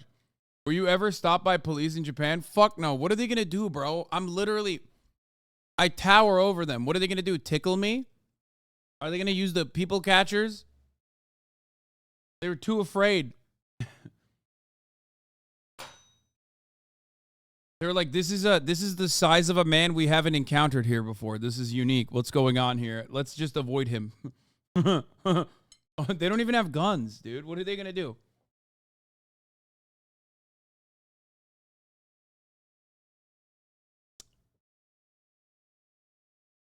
You act like that until a Gundam puts you in cuffs?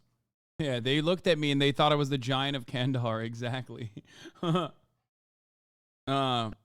Okay, there's more. The vlogger insists that it's discrimination to make such a sign specifically aimed at Chinese people. The sign is not illegal, so police will not order the restaurant in order to take it down. Here's another victim of abusive Chinese phone calls. The Zhao Fox Village in Miyagi. It's an animal park that has nothing to do with nuclear power, but Chinese numbers are still flooding it, and calls calling staff idiots and telling them to die. TEPCO and the Fukushima government has received thousands of calls from China. As Anna notes, Chinese nuclear plants have dumped water that is far more radioactive than the water being released in Fukushima.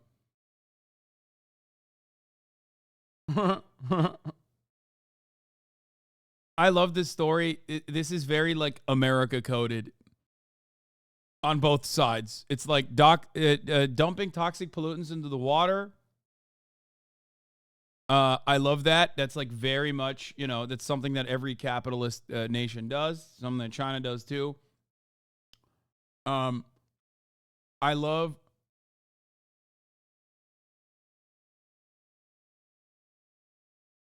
what is this? August 24, 2023, a date that will live in. Dude, this is effort posting to a degree that I am unfamiliar with. I do not want to read all this. Japan's rulers insist the irradiated water is safe, yet they haven't found a purely domestic solution to the problems it created. They adamantly refuse to allow use of the liquid in Japan, such as for irrigation in drought-hit regions, much less for drinking. They're like, dude, it's perfectly safe, but just like, we're not going to use it. We're just going to dump it in the water. I don't know. I don't know what's going on. I feel like, listen, I don't eat fish anyway, so. Tell us a bit more about where all of these worries are coming from in China. After all, Tokyo and the IAEA have both said that this is safe. Well, we're talking about 1.3 million cubic meters of wastewater being released into the Pacific Ocean starting this Thursday and over the next few decades. The wastewater has been treated, but TEPCO, the plant operator, has failed to remove a radioactive substance called tritium, as there's no such technology to do so yet. Instead, they've diluted it to such low levels that the IAEA calls the impact negligible. Japanese officials also point to other nuclear power countries such as France releasing far more quantities of this nuclear waste. Wait, so they just diluted it, so ultimately it's the same? Tritium is harmless? It's just they're dumping it with a shit ton more water then?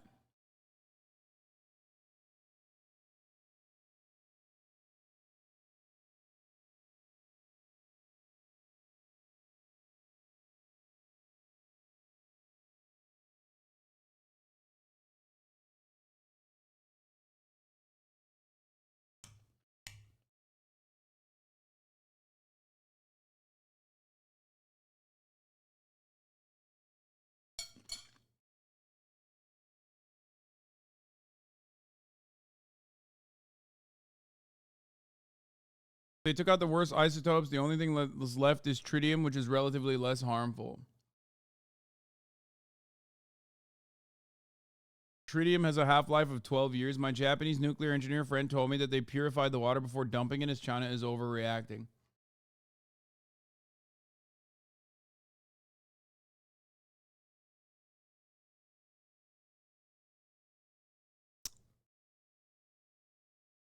I don't want my microplastics to taste funny for some nuclear water. Yeah,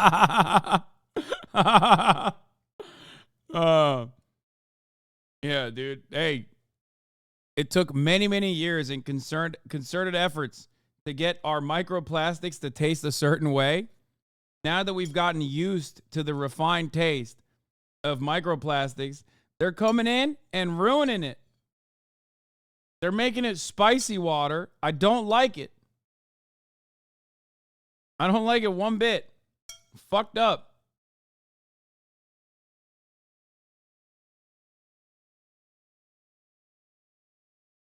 I mean, look, the point is this. If you're dumping it in the water but not using it in like drought in drought areas, then you know that spells trouble a little bit, because you're still dumping toxic waste into the ocean. Obviously, the response is always, well, it's fine, it'll go away in 12 years, and also, well, it's fine because there's a lot of it naturally in the water itself, and well, it's a really big body of water, but you know. Still kind of sauce.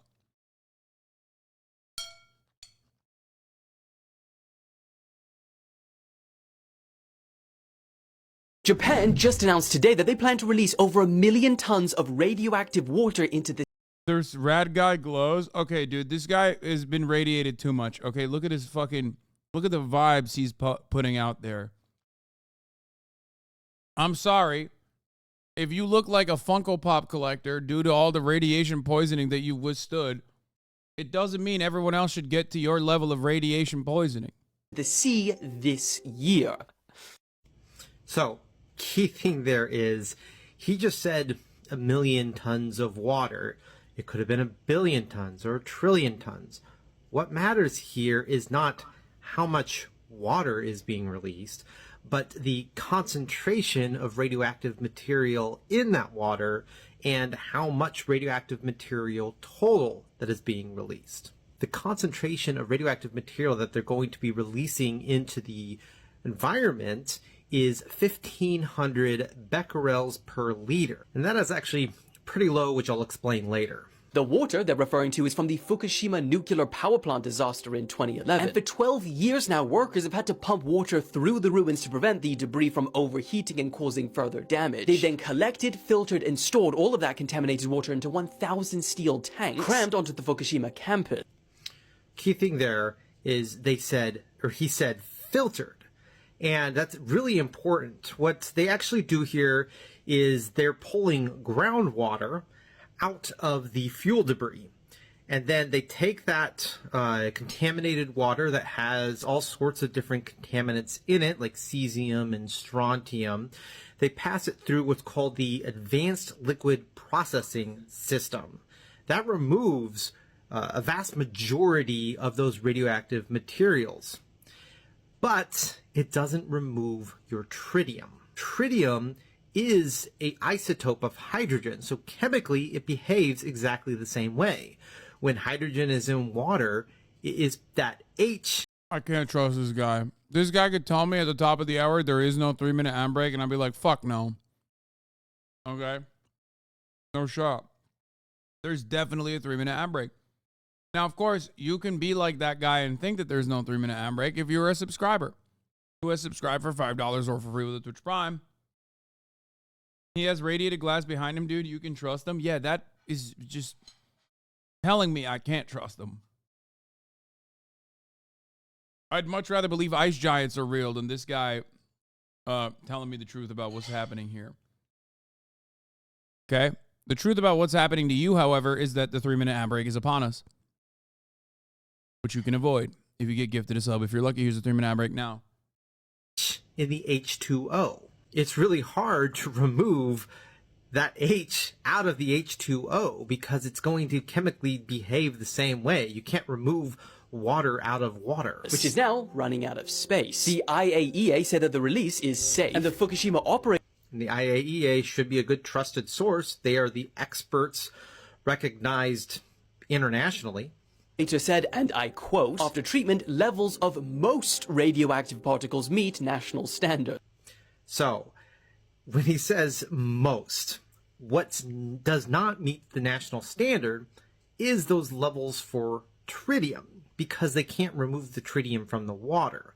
But what they are going to do is the water that they're going to be releasing into the environment is going to still be below the regulatory requirements. What they do is they mix it with seawater first before releasing it. That's how they get it down to that 1,500 becquerels per liter. These results aren't just coming from TEPCO or the Japanese government or even just the IAEA. It's coming from a whole host of countries. This long list of international laboratories is forming a group called the Interlaboratory Comparison. Countries that make up these laboratories are Korea, France, Switzerland, and the US, which really leaves no room for hiding anything. However, neighboring countries and local fishermen have voiced their concern. No China? No China? Question mark? So the question is, do you think this is safe, or are we going to have a whole load more of these appearing this year? So one of the big reasons why this is such an issue is because of that communication with the public. I don't blame fishermen for being concerned about this contaminated water being released into the environment. It is safe, but it really does put a bad image on those fishermen in Japan and from neighboring countries. So really, this isn't a major pollution concern, but more of a public perception concern. And unfortunately, the media and videos like this really escalate that bad perception that people have of this release that's happening. This release should happen. It is safe, and this is the way that you release. By that same reasoning, couldn't you dump anything in the ocean? My friend, that is precisely the reasoning that every fucking mega corporation and state actor uses to dump anything in the ocean. Let me tell you something. It's not just the ocean either. They do it in currently your local water supply, your rivers. That's why you always have to throw your car batteries in the water. It is safe. Okay? It's always safe.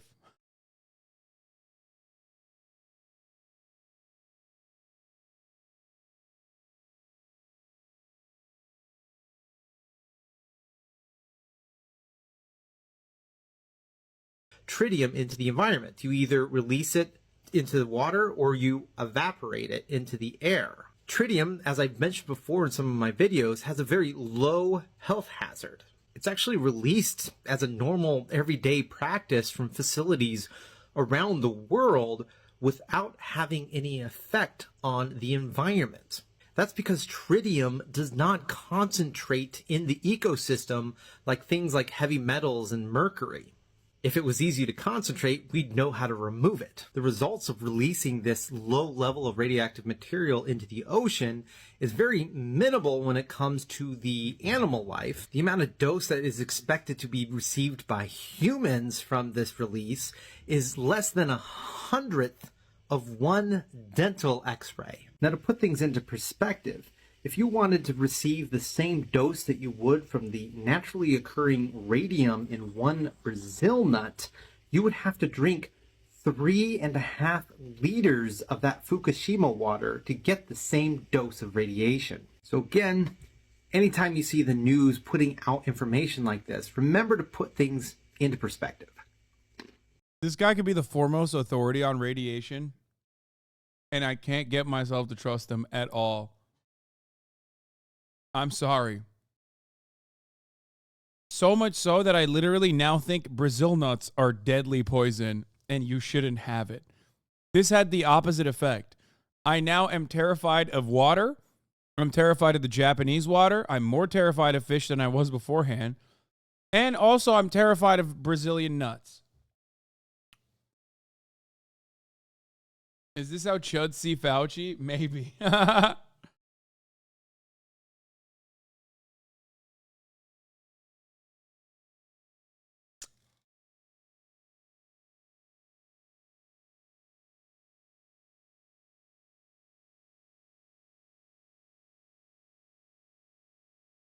We are never getting nuclear energy as a country. Yeah, I am like openly a Luddite with nuclear. Everyone gets mad at me for it, especially all you fucking nerds in this chat. I'm open to it, but I'm still scared. Okay, open but from a distance. Every year, but for some people, negligible risk just doesn't mean no risk. When we're talking about nuclear waste, of course, there's always quite a bit of fear, and needless to say that the historically rocky relations between Japan and its neighbors certainly doesn't help in these situations, nor does TEPCO's less than stellar reputation. This has, though, been a long time coming, a plan that has been years in the making, and the plant operator has also been running out of space and of options. But the fact of the matter is Tokyo has failed to fully convince all of its neighbors of the safety of their plan. Yana, thank you for that. That's France 24's Yana Lee reporting from Beijing. I know nuclear Andes. Radiation from coal mine production is significantly worse than the toxic pollutants that are released by a nuclear power plant, blah, blah, blah, blah, blah. I get it, dude. Shut up, okay? My counter to you is, hey, guess what? It's scary. Okay?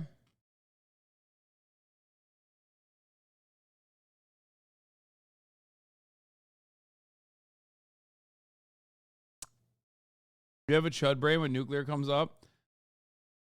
I don't give a fuck anymore, to be honest. Like, my perspective on it is literally that, like, it can't be fucking worse than... It can't be worse than fossil fuels. Like, who gives a shit? Fuck it. Maybe we'll get, like, really cool new mutant powers or something. Like, that's unironically what I think about nuclear power at this point. Like, I feel like nuclear waste is something that we haven't really fully figured out how to deal with. Like, people just unironically just either store the worst aspects of it underground or dump it in the fucking water after diluting it. And it's just like, whatever, who cares? Fuck it, you know?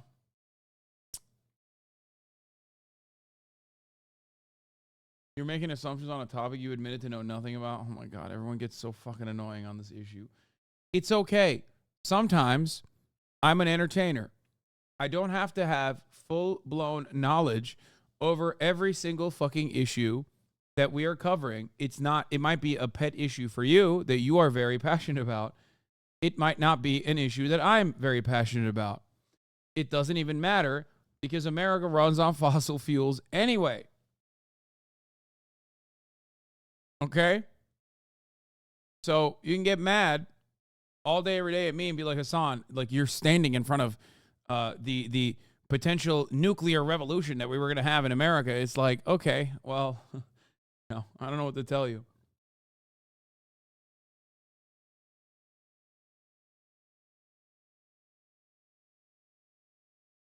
Like I said, it can't be fucking worse than fossil fuels. It can't be worse than coal. Fuck it. Who cares? That's my take. Hasan, why don't you advocate for other sustainable ways of energy production? Wait, what? No, that's what I do. The problem is nuclear Andes will always be like, well, one, we don't have enough energy. We don't have enough. The energy production is not as efficient. That's number one. Number two, we don't have the storage capabilities yet of all of that energy that we potentially have created through renewables because battery technology is not caught up yet. And last but not least, that nuclear is reliable. It has worked. It has always worked. It's worked for a very long time, except for the times that it hasn't worked, in which case it's just chalk it up to human error. Yeah, when it fucks up big, but usually it's not supposed to fuck up. You trust the science on many other things on a daily basis. Why can't you trust science on this?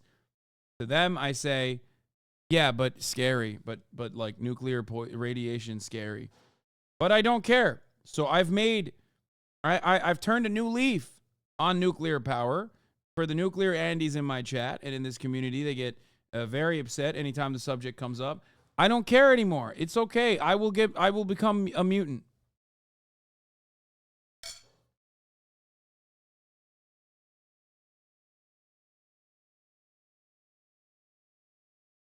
Anyway. Hasan's take is why we have coal. Yeah, I am single-handedly responsible. Fuck the multi-trillion-dollar global economy that runs on the petrodollar. It's me, Twitch streamer HasanAbi Piker, that is standing firmly in the face of progress by having admittedly backwards beliefs that aren't even like fully backwards, for the record. Like, I don't even think that fear of waste is that much of a backwards take.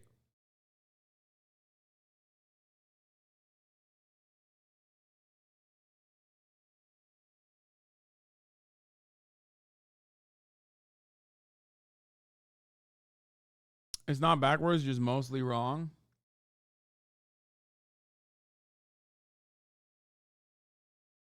At this point, we put off building nuclear for so long, it's not really worth it. It takes a long ass time. Yeah, that's the one argument that I've heard against nuclear is that like people make it seem like nuclear power plants are immediate. And as far as I understand, it takes a super long time to fucking build it and have it operate on a grid. But that is something that I haven't heard any pro nuke boys say is wrong.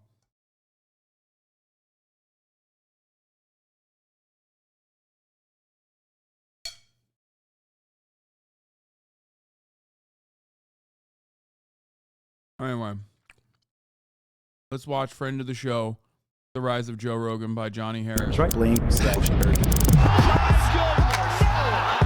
Anything we need to know, as soon as I find out, you'll know. 1, 2, 3, 4, 5, 6, 7, 8, 9, 10. Okay. Sorry. Okay, here we go.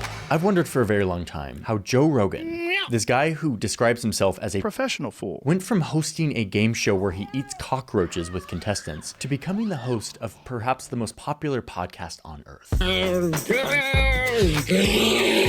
And you going, no! And that's how you die. Now listen, I am not a Joe Rogan listener. Well, at least I wasn't before this story. But by now, I am. Because by now, me and my team have listened to a lot of Joe Rogan. If you didn't know whether or not people agree with you or disagree with you, I think that'd probably be better overall. I'm sorry. Is Johnny definitely not affiliated with the CIA, the World Economic Forum, or NATO Harris doing a pro Joe Rogan video? I'm going to lose my fucking mind. How many videos did this guy talk about misinformation? There's no way he's doing a pro Joe Rogan video. He's made like, first of all, he's a Vox guy, a former Vox.com guy. That's number one. Number two, he's spent an insane amount of time. Refresh. He changed the title. Wait, what? Really? Well, hey, that's right. Bro, he refreshed the title today.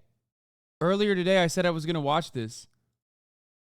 And he refreshed the title. Wait, what the fuck's going on? Okay, is he in here? Johnny, are you in here? Be honest.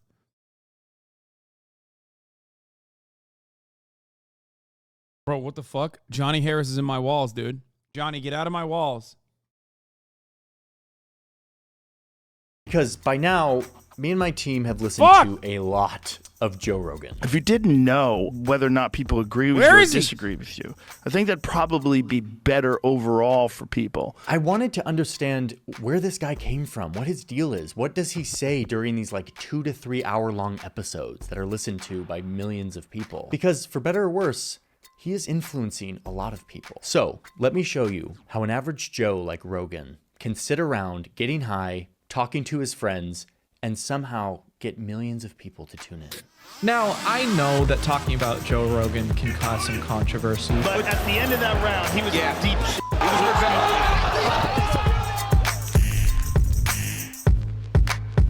It's weird. Before we get into it, let's thank today's sponsor. The internet is becoming kind of a dangerous place. Like people on the internet who want to do bad things and steal from. Wait, he's not. Wait, my man. I'm so confused. This video has been up already for 6 days too, untouched. Yeah, on the 6th day, when I finally get to it, he changed the title. Bro, Johnny Harris is such a fucking lib. Wait, he's such a lib. What is going on? Like as the premier liberal, as a premier liberal, like, he's supposed to fucking hate Joe Rogan, right? Like, there's no way he's going to turn around and be like, this guy who is a misinformation agent is actually fucking awesome. This guy who has done so much to almost single-handedly develop the far right's prominence online is actually sick because a lot of people watch him, and here's why. It also gets you in on an extra extended subscription to NordVPN. You get the 2-year plan plus 4 Here, I'm extra showing you months. the ad links in the description. link. Thank you, NordVPN, for sponsoring today's video.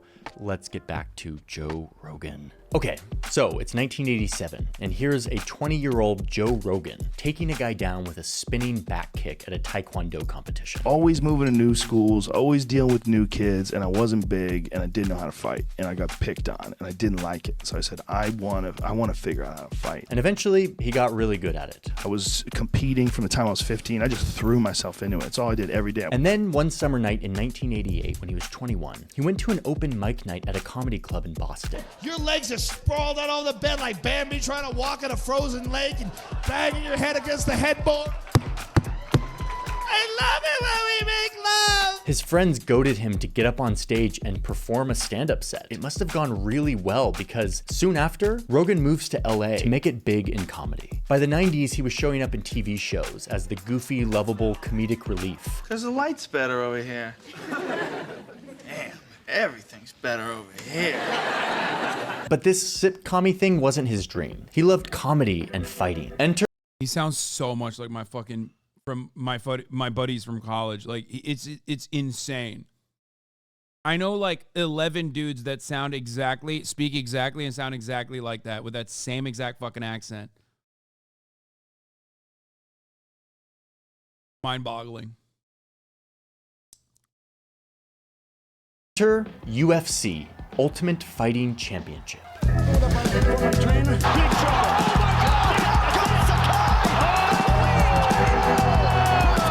Okay, so it's the late 90s, and now Joe Rogan is like a UFC commentator personality, interviewing fighters backstage. This is actual footage of his first appearance. They are anticipating a wipeout in the finals. Yeah! And I mean, this guy's good. Like, he's got such a magnetic personality, even back then. By the time he was in his 30s, it was the 2000s, and Joe had proven to be a talented host and entertainer. And he was chosen to host a show. Dude, Chatter said, aren't you old enough to go to college with Joe Rogan? Yeah, dog, I'm 48 years old. Yeah, show you got me. Where contestants would be pushed to their limits to test their fear. It was a show aptly named Fear Factor.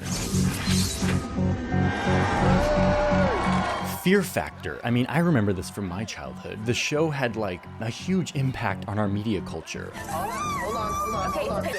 I think it kind of laid the foundation for sensational reality TV. It was disgusting and sometimes just downright horrifying. But honestly, it was brilliant because it was impossible to look away. Sherry, relax. Relax, Sherry. Sherry, relax. So Fear Factor was like the big leveling up for Joe Rogan. You know what? Again, very fortunate. It was a great gig, plenty of money, and it was all good. And it definitely helped my stand-up because it gave me... Dude, fucking... A lot of this is old Joe. I remember him talking about this shit where he would talk about how luck played such a big role in every aspect of his life that he was so appreciative and he was so fortunate and that he understood what it was like and how hard it was for someone to make it out the mud, for someone to come from a background like his.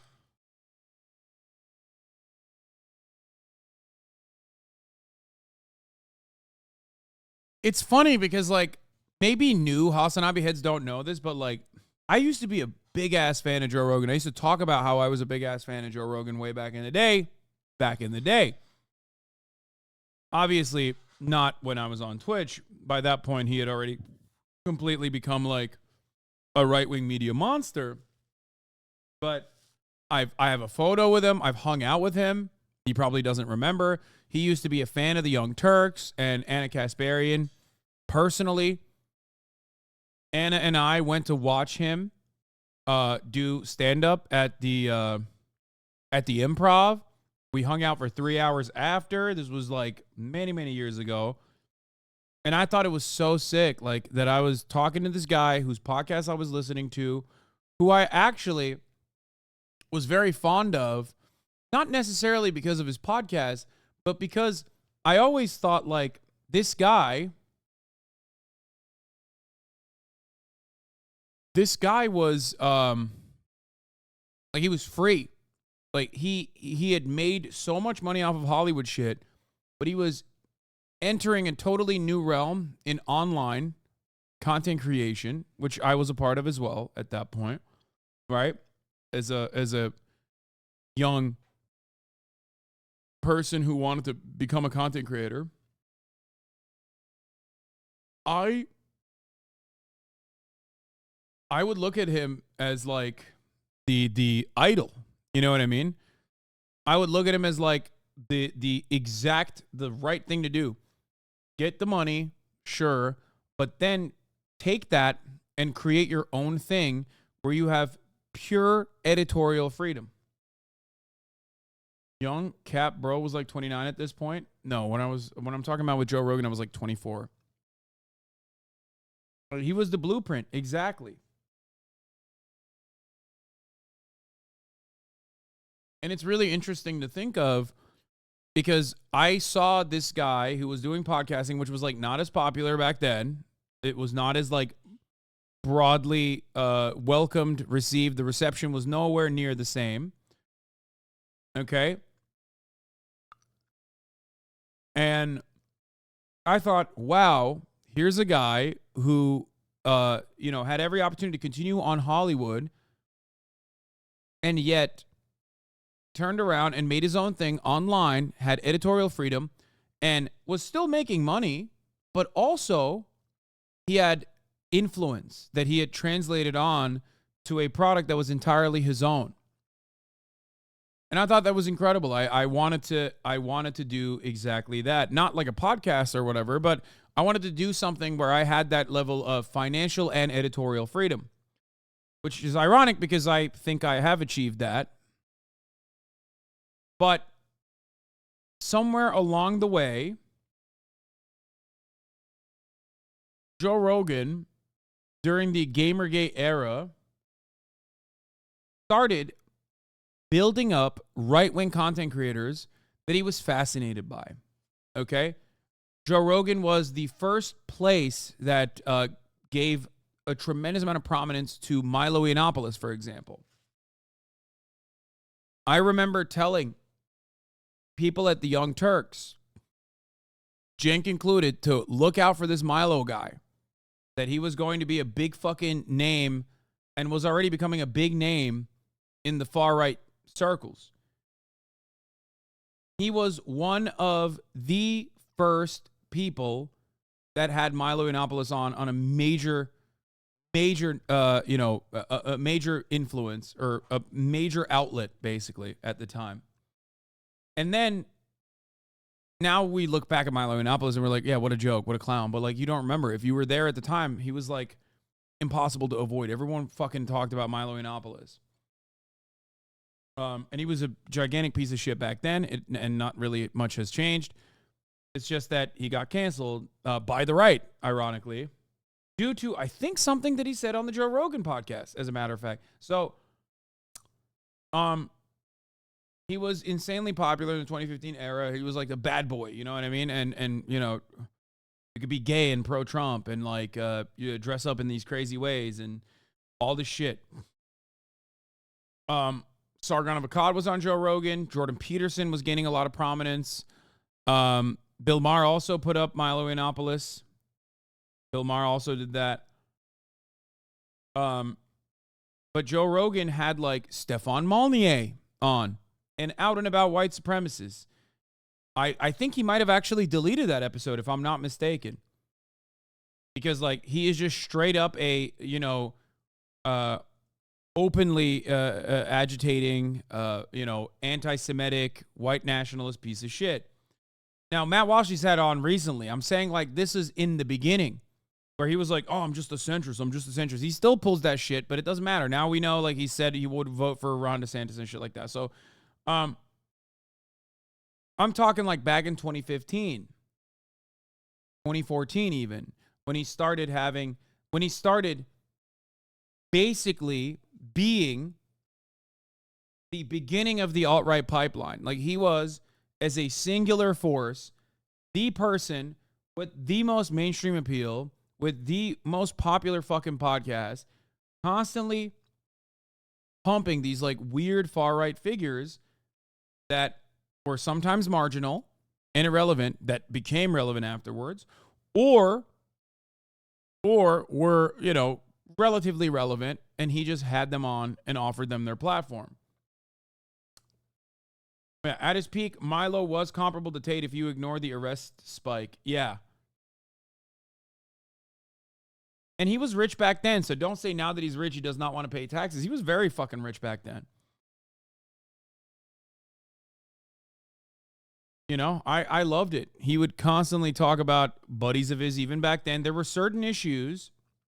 Atheist YouTube was huge in the alt-right pipeline. Absolutely. This was the other part.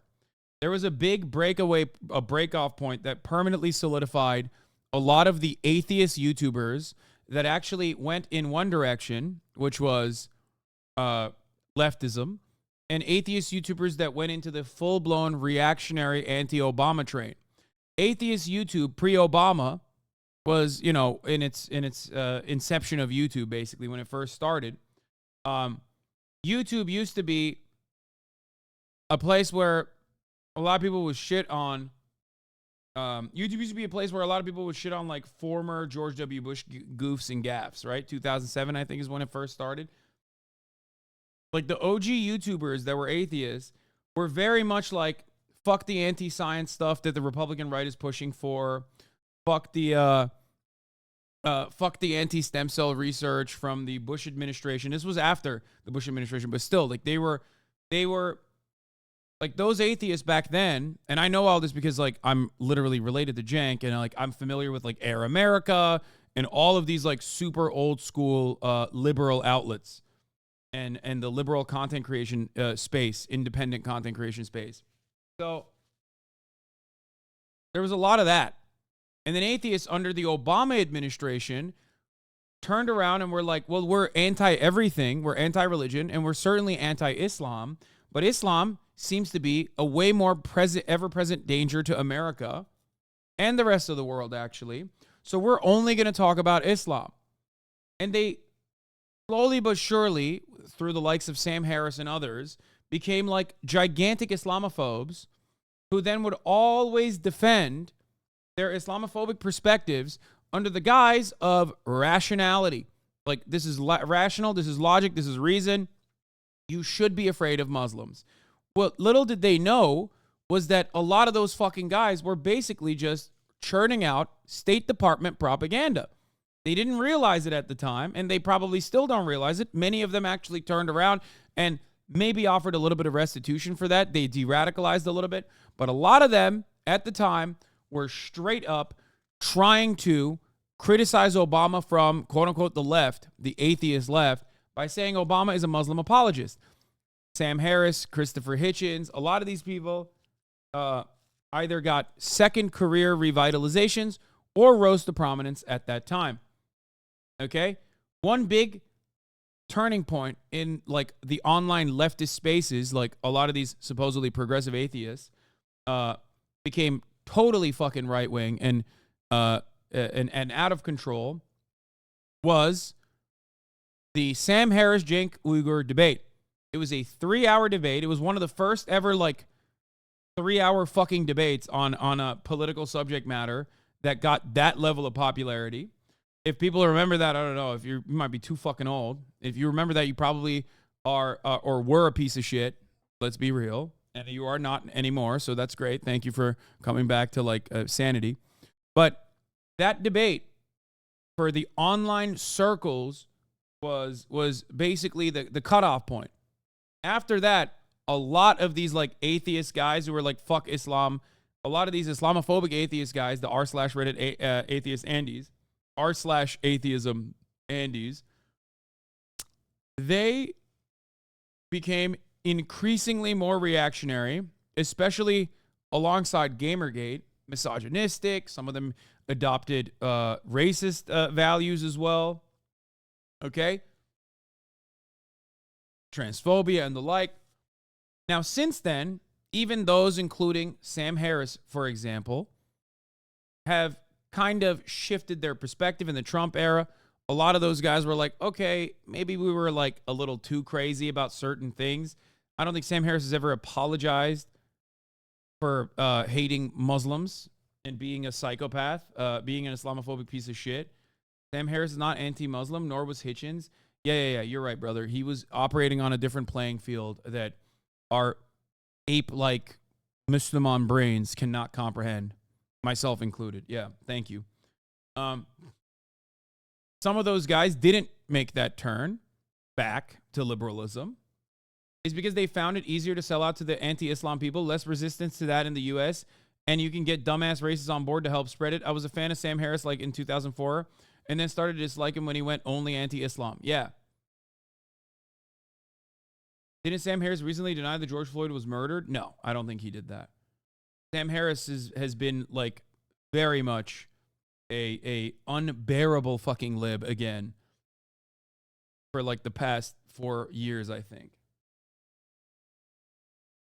He has distanced himself from the rest of the intellectual dark web, which was comprised of figures such as Joseph Robinette Rogan, Samuel Jebediah Harris, Ben Shapiro, Jordan Peterson, the Weinstein brothers, who are fucking irrelevant anti-vaxxer freaks now. These were all the guys that were that comprised the intellectual dark web. A famous article written by Barry Weiss, formerly of the New York Times. Dave Rubin was a part of the intellectual dark web as well. Yes. You might have noticed that none of these motherfuckers are intellectuals. Okay? So, they're all charlatans for the most part.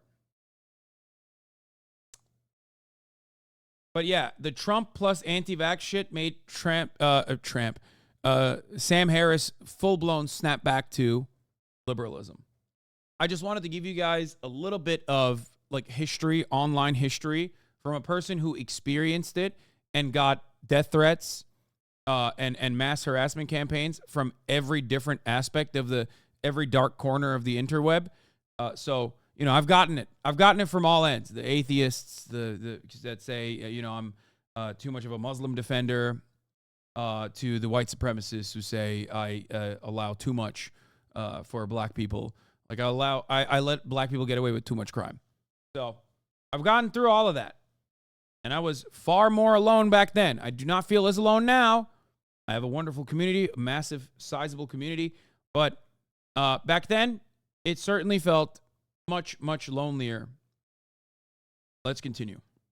You money too. It gave me the ability to not worry about like having money in the bank. And by the end of the early 2000s, Joe had a lot of experience. He was an entertainer, he was a comedian, he was a host, he was an actor. He had built a hefty network of interesting people. He was charismatic and tough and funny and hardworking. All of the ingredients he needed for his next move, podcasting. On Christmas Eve 2009, Joe and one of his comedian friends recorded a 2-hour podcast. It was a sprawling conversation covering everything from conspiracy theories to game addiction to sensory deprivation. It was honestly a good omen for what this show would become. He called his podcast the Joe Rogan Experience, kind of a nod to Jimi Hendrix. Now remember, in 2009, podcasts weren't really a thing yet. You had a bunch of like sort of radio shows that were making it onto podcasts like This American Life or Planet Money, Stuff You Should Know. But this was all very new at the time. But that changed when people could stream podcasts on demand with their new little internet-connected pocket computers. Right from the beginning, Joe Rogan's show was fast, prolific, and consistent,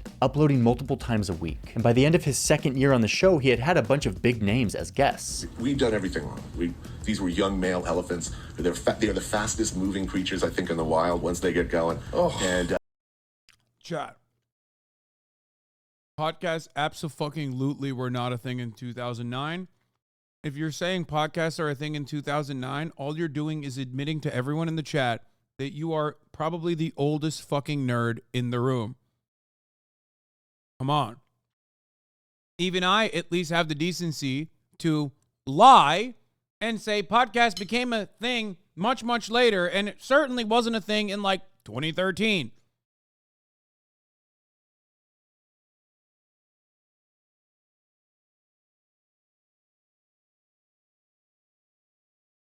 Come on now. I started listening to podcasts in around 2012, 2013. That's when I started listening to it, and it certainly, even back then, was not a thing in the public consciousness. Like, people didn't listen to podcasts with the same fucking frequency as they do now, you unbearable nerds. Yeah, WTF with Mark Maron. Old HasanAbi heads know. My original intro wasn't welcome to the HasanAbi broadcast. It was, what the fuck, buddies? What the fucking... I would make fun of Mark Maron. That was my, like, super, super old intro on my stream.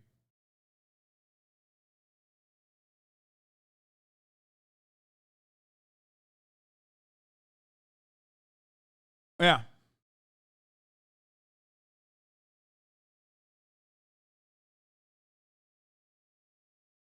They hate bright shirts, which of course we were wearing. They're spooked by people holding implements, which of course that's what we were doing. And they particularly don't like being herded by people 1,000th their weight. At the beginning, they were mostly comedians and fighters. I'm thinking about Tom Cruise and Scientology. There's a man using every ounce of what Scientology is offering to make himself the best available man that he's capable of being. Yeah. Then you've got Travolta. But soon he started to branch outside of comedians and fighters to a different genre of people. Let's call them thinkers. Workers don't have the right to engage in collective bargaining in the United States until the 1930s. That's where that whole idea of let the market decide falls apart. He would have philosophers on, and politicians, scientists, you name it. The show started to become just a grab bag of any interesting person Joe Rogan wanted to have a conversation with. Neil deGrasse Tyson. If you don't fucking talk about, like, in the thinkers era, if you don't talk about fucking Milo and the prominent, like, right-wing figures that he not only lend a voice to, but, like, basically mainstreamed, I'm gonna fucking lose my mind. Are you insane? What kind of fucking research are you doing, Johnny? God damn it. There's no way. He has to. He has to talk about it. I believe Johnny Harris is going to do a better job than this. The astrophysicist appeared a few times. You get a multiverse. We didn't pull that out of our ass. That came out of the equations. Soon, it was bigger and bigger names. Elon Musk, Russell Brand, Nick Kroll, Jay Leno, Jordan Peterson. Okay, we passed through that era. We passed through the fucking thinker era without Milo mentioned. Wiz Khalifa, Dr. Phil, Travis Barker. By the late 2010s, the Joe Rogan Experience was reaching around 11 million listeners per episode, making it the most popular podcast ever, at least on platforms like Apple Podcasts and Spotify. Like, I had never listened to this, but I knew of Joe Rogan because I did. That's crazy. I did. Religiously, as a matter of fact. Holy fuck. Milo ain't mainstream, though. Nobody will care. What are you talking about? Milo was mainstream. Joe Rogan made him mainstream. Milo Yiannopoulos and all of the other fucking people that I mentioned were incredibly relevant in the online sphere. You guys literally forget. Milo Yiannopoulos wasn't just some fucking random, like, gay guy who went on college campuses and, like, caused riots or whatever. He also wrote for Breitbart. And when he was writing for Breitbart, he very clearly and deliberately factored in Nazi propaganda that he openly admitted to writing in Breitbart, a publication that blew up, was already, like, a relatively successful publication, but, like, certainly blew up after during the Trump campaign. Breitbart, where Ben Shapiro also wrote at a time when they had a tab called Black Crime. Breitbart, the publication that was owned by Andrew Breitbart, rest in piss, who died on a fucking toilet off of a cocaine overdose. That Breitbart, the publication, okay, politics is downstream from culture, suck my cock. That Breitbart had a Black crime tab. Like you would go on the website and click black crime, and it would show up all of the black crimes that were occurring. Ben Shapiro used to write for Breitbart at the time when it had the black crime tab, by the way. He left only because they became too anti-Semitic. Remember that.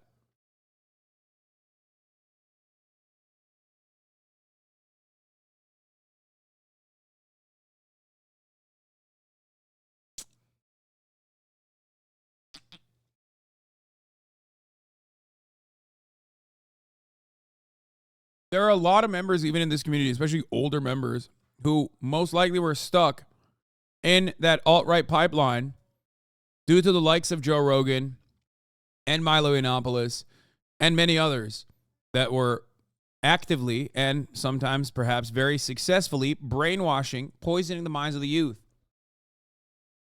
Now, if we talk about like the real world harm and impact that that had, it's marginal. It's not what like got Donald Trump elected or anything like that, even though a lot of those guys did end up working directly with Donald Trump. But if you think about all of the acts of violence that you see, that you experience, specifically white supremacist acts of violence, a lot of those people were absolutely radicalized due to the likes of Milo Yiannopoulos and that ecosystem. Old heads know you and TYT have been on this for 10 years. Yes. And we've been getting death threats for it for 10 fucking years. We've been hated by those extremely online circles for 10 years. I got motherfuckers in here that have a blood feud with me for the past, like, since 2013. Okay? Like, you think you've been a fan for a long time? Why do people always write, like, random numbers in the chat? Anyway. You think you've been a fan for a long enough time? I've had haters for twice the amount. Okay? Why do you say it was marginal? Because I'm not a believer that like shit that happens online is actually moving the needle in the real world. I just simply believe that a lot of that like online white nationalist shit was mostly just online. Like, that's not what got Trump elected. That's not what, like, shaped Trump's campaign messaging or anything like that. White supremacy is foundational in American societal development. So, of course, for that reason, it's significantly more powerful than just like a couple other fucking dumbasses. I think on aggregate, online moves the needle, but not specific things like a single podcast. Yeah. Be honest, I hated your content on TYT. Being a streamer just suits your strengths much better. You probably have changed your perspective a little bit since then on issues, and you probably agree with me a lot more now on issues than you did back then. Okay? Anyway.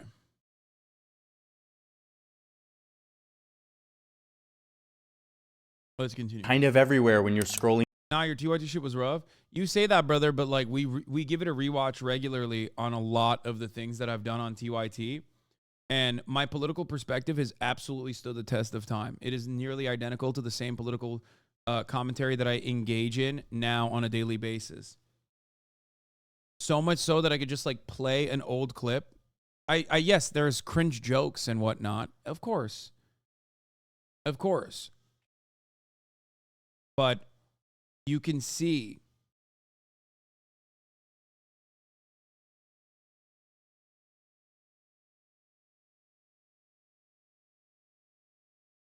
Chatter does not know that you were known as Woke Bay. Yeah, I hated that. But anyway, I wasn't talking about our ideas. It's about presentation. Yeah, okay. Not the commentary. You just aren't as good as reading off a script as you are on stream. First of all, you're absolutely wrong. I used to be really good at reading off of a script. It's just the script that I wrote was very cringe. But a lot of people hated me because they, at the time, were big into Gamergate. Like, this guy at least admits it. There are plenty of people in here that absolutely were just like totally captivated by Gamergate. It was a lot of dudes that looked like you, that sounded like you, that were feeding into your personal preconceived biases. It made you feel comfortable. It made you feel like you had a sense of community, a shared purpose, and that's understandable. That's what I've tried to combat my entire fucking career in online media. Okay?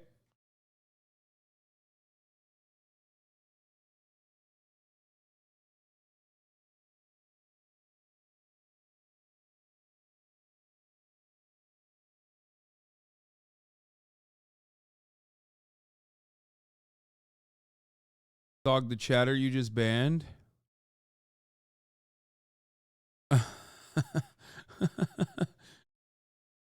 I just banned this cat.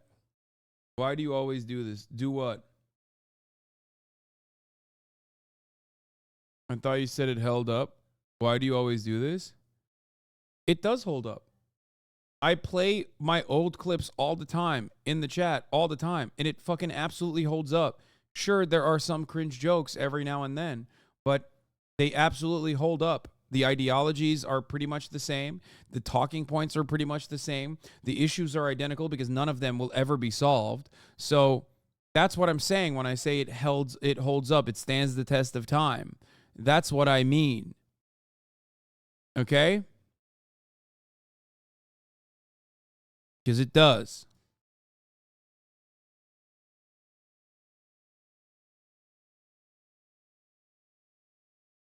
Anyway.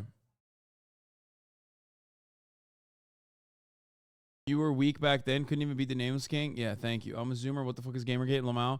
Polite chatter. Gamergate is, how do I describe it? It's like, imagine if the Andrew Tate phenomena that you experienced, where all of your friends became Andrew Tate fans and started talking exactly like him.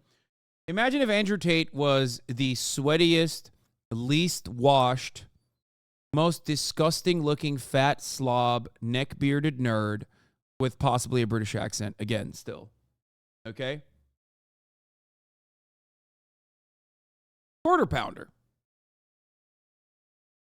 Great example of a person who still holds on to that essence, to that energy. Quarter chicken McPounder is a Gamergate Andy. It was a movement online that was created under the guise of bringing ethics to video game journalism that actually just was about, like, really sending death threats to annoying, I'll admit that at least, or sometimes misunderstood female writers of video game news. That's it. Sometimes they were annoying because they would do contemporary feminist analysis on video games, and people thought that they were going to take your treats away.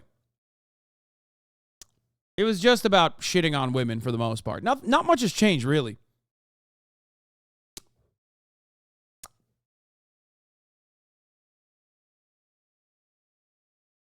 Now,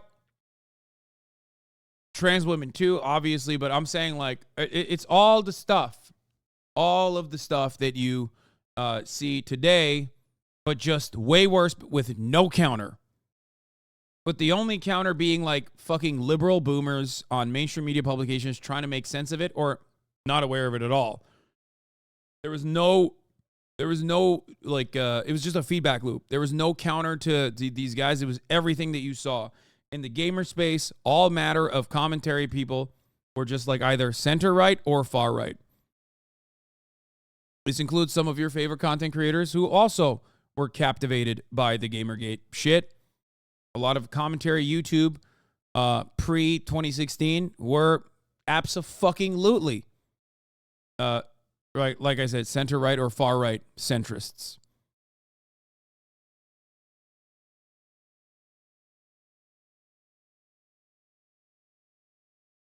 Anyway.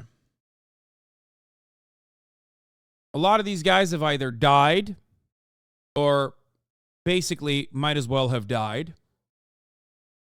This video is shitting on Elon Musk in 2018. Way before the public opinion was against them. Yeah. What's happening, everyone? Hi. Hi. I wonder if I should start playing a little bit of music while I wait for people to come. Hi, military. maybe the families of the divers or families of the children. Oh, this is the Thai divers that he called pedophile. Anyway.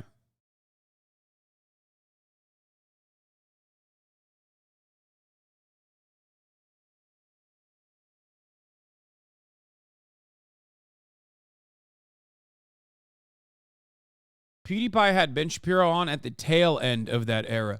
PewDiePie in 2016 was still like not as much as a fucking Gamergate guy. He literally became worse like later on. There are old PewDiePie videos that are like from 2016 or whatever, where he's unironically defending the Nazi Swedish rhetoric, saying it's bullshit. It's because they changed the rape law. I've talked about this when I covered PewDiePie. Also, way back in the day. I think he peaked at like weird Nazi shit at like 2018. So here's the thing. Look, ultimately, a lot of the Gamergate stuff happened because gamers are sweaty nerds who wanted to gatekeep. They were worried that women coming into their little safe space was... women coming into their little safe space and making it gay and more feminine and more diverse was a threat. It would make it more mainstream. It would make it suck. I think ultimately that was the real reason why there was so much backlash to this kind of thing. Not realizing that like opening up gaming to a larger, broader audience was going to make it also better in many ways. Not realizing that the main problem was, but the main problem with gaming was capitalism and not necessarily progress by allowing fucking female characters to exist or women looking like women in the real world or some shit. Okay? But it was the sweatiest, most awful fucking nerds that were relentless. They loved doing 4chan edgy groiper memes. Some of those guys literally went from doing memes on 4chan to like actually becoming the meme, becoming like real fucking out and about Nazis, and many of them never grew out of it. Of course, remnants of that mentality still very much exist in some of the sweatiest circles. And of course, there are newer versions of that. Okay? There are newer versions of that. I very famously called it when Joe Biden became president. One of the first things I said was that this is going to create a space online where we will absolutely go back to like the pre-Trump era of online madness, just annoying culture war issues back and forth, mostly just like Gamergate related shit. No more materialism, no more talking about economic issues, just simply no more defensive posturing against like possible fascist, like a possible proto-fascist government, squashing riots or any kind of action with overwhelming with an overwhelming police presence. When was materialism ever on the ballot? Man, I'm talking about issues of discussion, okay? What the fuck are you saying? Yeah, let's vote in dialectical materialism on the ballot. What do you mean? What the fuck are you talking about? No. Anyway. And I was right. We're back into that. We're back in the fold again. We're back to the reactionary online commentary space in many respects. It's still much less popular than it was back then. But, people desperately try to cling on to it. Anyway, let's get back to the Johnny Harris video that avoided all of that harder than a subscriber at the top of the hour avoids a 3-minute ad break. Holy shit. Because at the top of the hour, there's a 3-minute ad break. If you no longer want to see those ads, all you need to do is subscribe, which you can do for $5 for free with Twitch Prime by connecting your Amazon Prime account to your Twitch account, where you get one free Prime subscription a month. Use it on your favorite broadcaster. Hopefully that's me. Here's the 3-minute ad break now. Zoan3on, thank you for the 10 gifted subs. Through any podcast app. So then in 2020, Spotify was like, I want a piece of this, like giant popular podcast. and they bought the exclusive rights to the podcast for $200 million. Which is unbelievably insane. This was a huge deal for Joe Rogan, but also for podcasts. Let's go. Even after this big deal, the show retained its unfiltered quality. It still was Joe Rogan sitting around, chatting with mostly dudes, talking openly and unfiltered for hours. This is mind-boggling. This is like unironically journalistic malpractice. I think I put a lot of I think I placed Johnny Harris like many cuts above like the average YouTube essayist, because I think that his like research is pretty dedicated.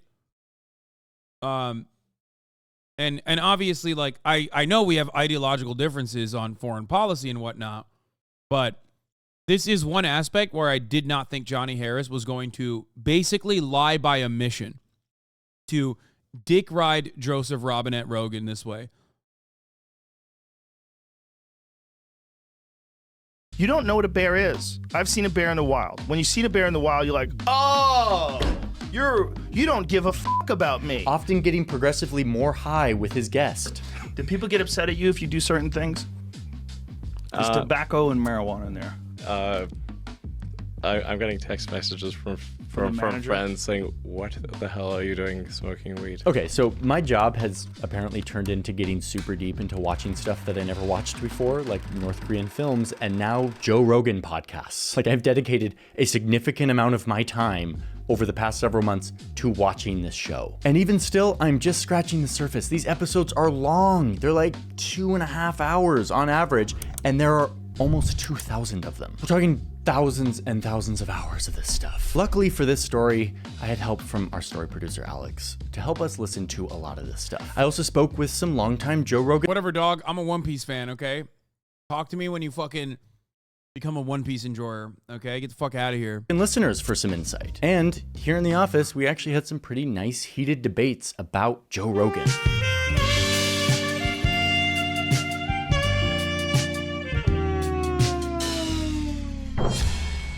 And now, after my baptism by Joe Rogan, I now have some big takeaways, some things I want to say. Number one, Joe hates boxes. And people love that he hates boxes. He spends a lot of time lambasting our society's need to fit people into buckets, into labels. I think this left, right paradigm is really kind of fucking foolish at this point. Bro, are you kidding me? He's just like, he's basically saying that like Joe Rogan is a dumbass, but in a nice way. Like, let me reframe that real quick. Oh, he just hates boxes. What is this fucking liberal wine mom shit, dude? What are we doing here? Oh, he just hates labels. That's why he's like that. He's a Scorpio. Like, get the fuck out of here, Johnny Harris. What the hell is going on?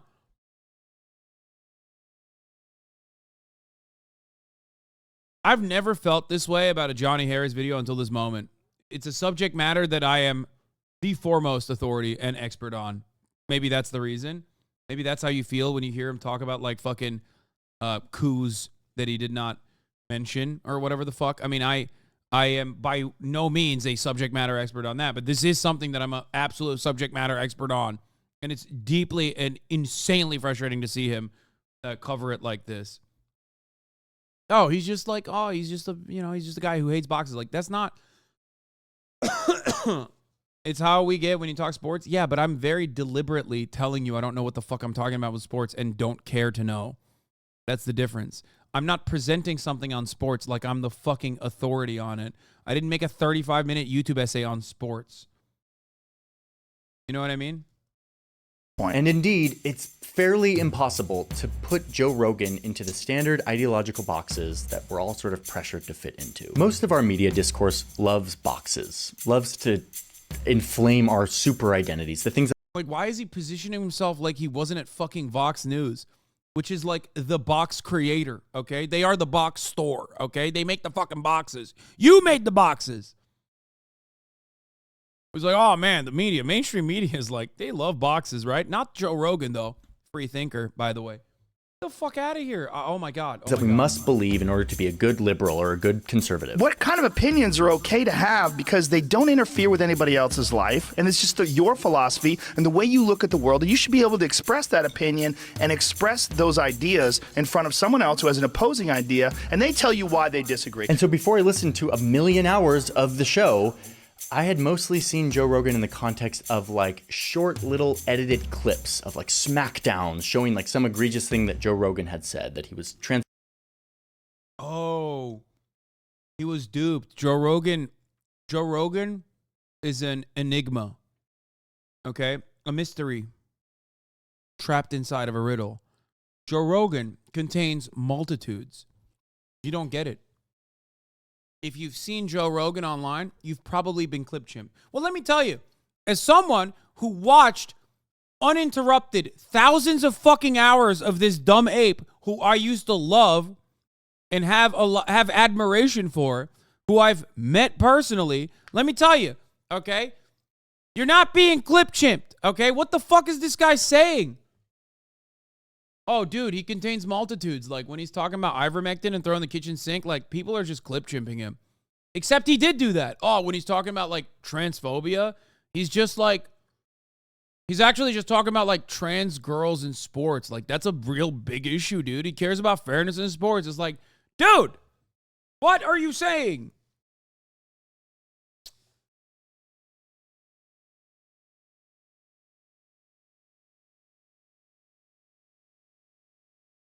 Do you think Johnny Harris just really wants to be invited on the podcast so we made a whole video glazing Joe Rogan? I don't know. I don't want to be like the cynical guy.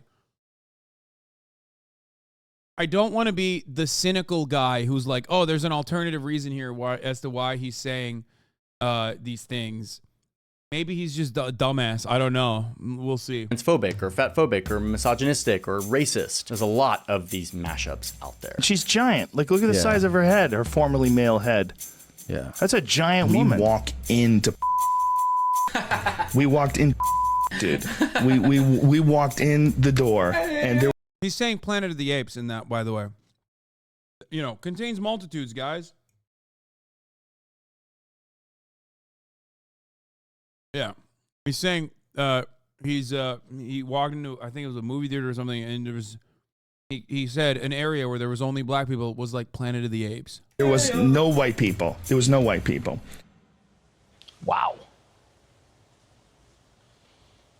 That video is so bad it actually made me miss the N-word video. And when you watch this stuff, it's so easy to just like slot him into like, oh, he must be like some far right sort of like racist reactionary commentator. So I was surprised, honestly, when I listened to a lot of this guy.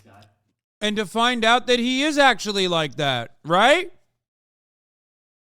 Bro, are you fucking stupid? Look. I've told you this before. I don't think Joe Rogan is like a psychotic anti-black racist. And people have shit on me for this, especially because I was talking about it literally in the confines of the N-word saga that he was going through again when people were canceling him for his earlier N-word takes. I don't think he is. And I'll stand by that. I've listened to the man for thousands and thousands and thousands of hours, okay? I don't think he's like an anti-black racist. He is racist, though, and sometimes can be anti-black. He's not more anti-black racist than the average, like, out and about, you know, serious, centrist, apolitical Andy or whatever. He's from fucking Boston. I think he lived in New Jersey for an extended period of time. Of course, he's a white guy. All right? But overall, he's not like deliberately cutting secretly anti-black racist propaganda.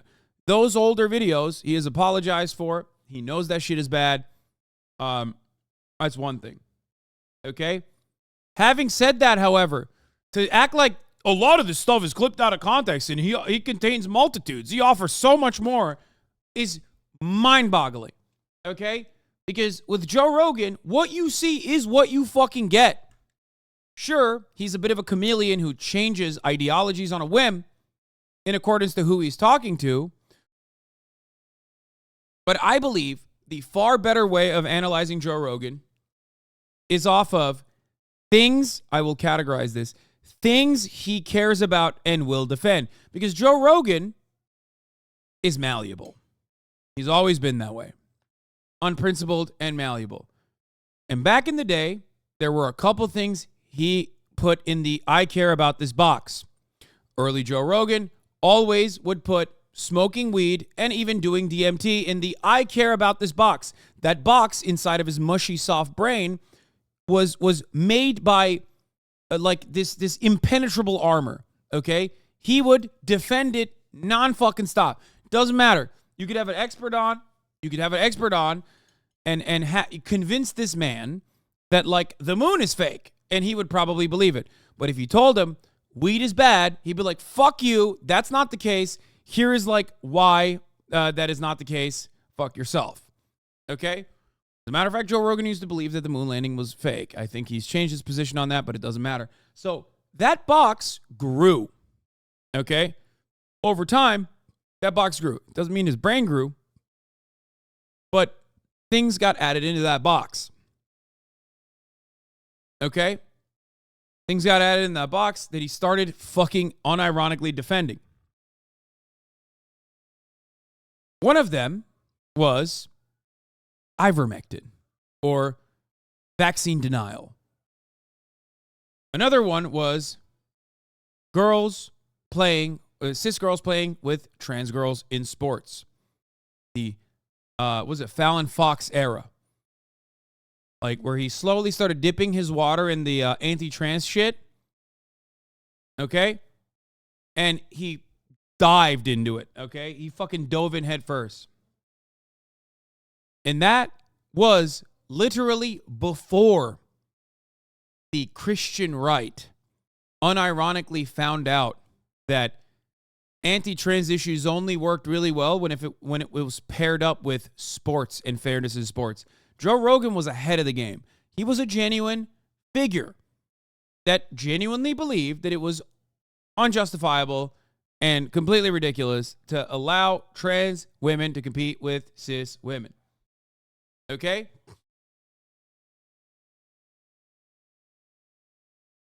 He was ahead of the curve. He was ahead of the right-wing Christian lobby.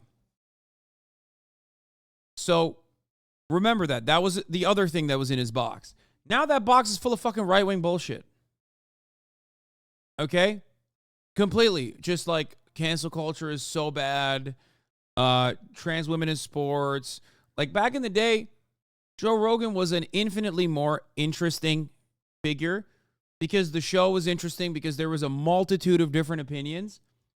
And since 2014, 2015, the show has slowly but surely became more and more and more right-wing as people have come and gone, as the people that he used to have were like fun, interesting guys. Even the fun, interesting guys have become charlatan hawkers of pills and supplements instead of just being like a unique and interesting guy. People that sell you courses, cryptocurrency charlatans, people like that. Like he substituted the interesting guys for newer, shittier, late-stage capitalist versions of said shittier guys. He substituted the mushroom guys for guys that are selling you something different. You know what I mean? Like, it still seems like a mushroom guy. It sounds like a mushroom guy, but this guy is also selling you some other shit. It's not just cranks, it's conment cranks. Okay? But worst of all, he substituted the thinkers, okay, that were unique and interesting and comedians and whatnot with right-wing media people. Okay?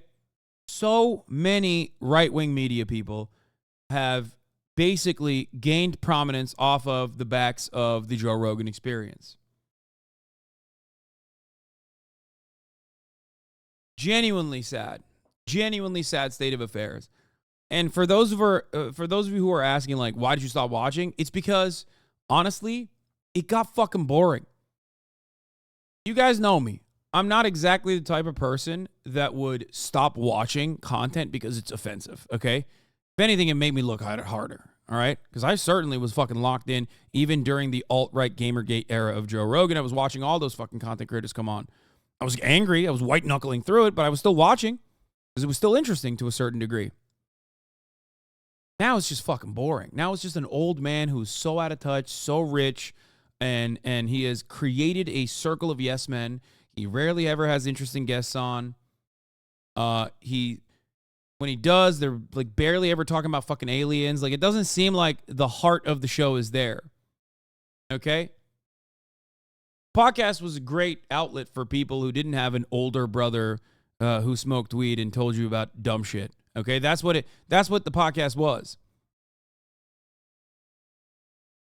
Nowadays, the conspiracy guys are fucking like too insane to even appreciate, because they're also trying to like they're so grimy. They're trying to sell you something, and you're like, come on, dude, just like be really invested in the conspiracy. That's all I care about. You know what I mean? Make content. Don't try to sell me something. Okay? Nowadays, everybody sees it as like an opportunity to sell something. They don't go on there to have an interesting discussion. They go on there to become famous, and they know how fucking how target rich of an environment Joe Rogan's audience is, because they're all fucking apes themselves. I listened to Faithful until mid-2015. His guests got worse and worse. There were too many Callan Schaub episodes, or too few oceanographers, etc. Oh, yeah. Yeah,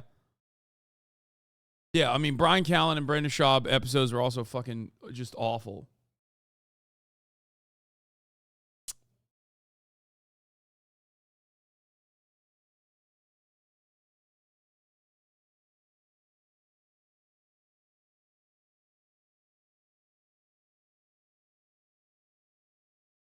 Anyway. The other day, he actually had a physicist on. I looked him up and saw that he works for PragerU. That's what I mean. Like, there is no more. Every single person that Joe Rogan has on is like has like some level of fucking association with like a right-wing media outlet. Like, it's so bad. It's all of them, dude. Every single one. It sucks. I mean, guys, this guy had fucking Dave Rubin on multiple times. Get the fuck out of here. That's when you've lost the plot. Dave Rubin offers nothing. He offers nothing. He's not interesting. He's not unique. He's not funny. He's just a right-wing guy. That's it. Any right-wing guy. Okay?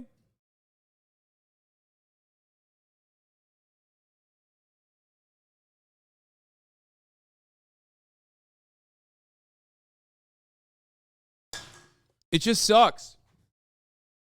So when you ask me why I don't watch fucking Joe Rogan no more, that's the reason. Because his content fucking blows dicks, dude. That's why.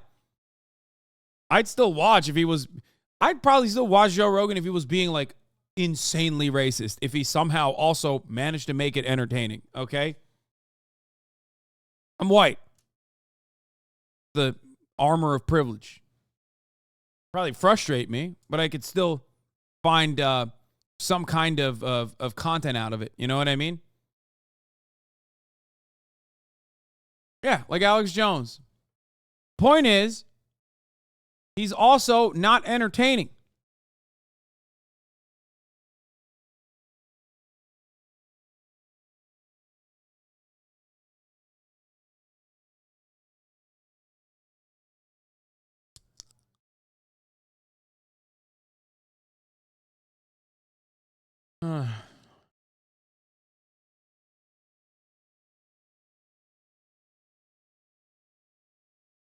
It's a similar thing that happened with Sam Harris. Harris coddled anti-Islam because of target-rich environment. Right-wingers all go on Rogan because he's dumb, and so are his listeners. Easy grift. Yeah. Joe Rogan can spend 1 hour saying, we got to take care of the environment, regulate more, hold corporations accountable, blah, blah, blah. And on the next episode, he's like, nah, fuck all that woke shit. Ron DeSantis 2024. Yeah.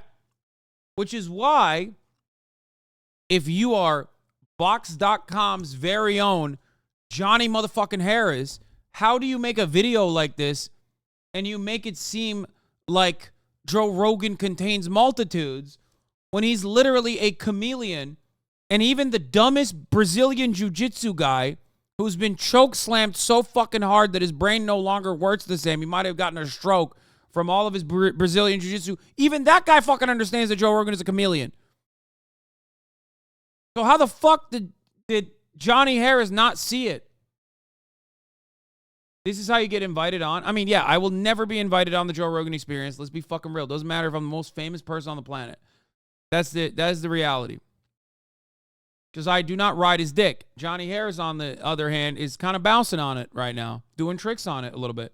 To find out that his politics actually lean mostly left. She's the wife of the best president that we have had in our lifetime. He openly and earnestly voices support for everything from universal health care to abortion to gay marriage to recreational drugs. I lean way left when it comes to those kind of things, gay rights and things like... Dog, he's literally a fucking Ron DeSantis supporter. Get the fuck out of here. Jesus. Social programs for disenfranchised people and disenfranchised communities. I lean way left. Like, if I want my tax dollars to go to anything, I want it to go to making people's lives easier. I'm not right-wing at all. Oh, okay. No. That's wild. No, there's nothing about me that's right-wing. He even endorsed Bernie Sanders.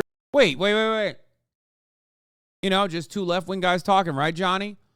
Johnny, what do you think about Jimmy Dore, Johnny? What do you think about his Ukraine takes, for example? What do you think about Jimmy Dore? Think he's a left-wing guy, too? Come on. I mean, I know you want to go on Joe Rogan's show, but do you want to go on Jimmy Dore's show? Probably not. So you're probably going to be honest about his perspective, aren't you? Come on. The Democratic Socialist in 2020 after having him on the show. There's not a single human that can speak for all the American people. But you could look out for the interests of the American people. And I think Bernie Sanders definitely does do that. You got 3 people owning more wealth than the bottom half of the American society. You don't see that on television too much, do you? No, you don't. 3 people. You got the top 1% owning more wealth than the bottom 92%. What are the misconceptions of you? Because here's the, if you go to... Point to a fucking post-COVID clip of Joe Rogan being a fucking leftist, openly saying he's a leftist. I'm going to lose my fucking mind, okay? The closest you get to is when he's talking to that fucking freak Seth Dillon, okay? The Babylon Bee guy. And Seth Dillon is trying to fucking argue that it's okay to force a 13-year-old who's been raped to carry a pregnancy to term. And Joe Rogan sees red. That is the only time I've seen in the fucking post-COVID universe where Joe Rogan was like, hold up, this is insane. No, you can't do that. You can't do that to my daughter. That's what he says. Also, doesn't matter if he says he's a leftist. Right-wingers love to say they're leftist when they're not. Tim Pool, the leftist. Exactly. This is starting to piss me the fuck off, dude. It's starting to piss me off. Oh, my God. Listen, man. Joe Rogan is not that complex, okay? It's not. He's just like the average American voter in many ways. Really fucking far right on some issues. Really fucking far left on others, maybe. Depending on who you ask or how they're feeling in that moment.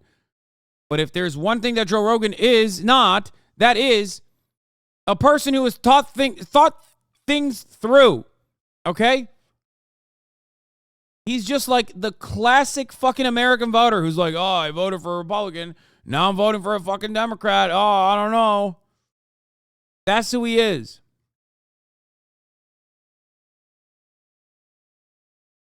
And as someone who claims to have watched thousands of hours of fucking Joe Rogan, I would have expected this dude to at least done a better job of describing that instead of being like, he is so complex of a figurehead. This is literally just signaling to the YouTube audience that you're doing PR for Joe Rogan because you want to go on his fucking show and you want to eat away at some of his market share. You want some of his fans to watch your fucking videos.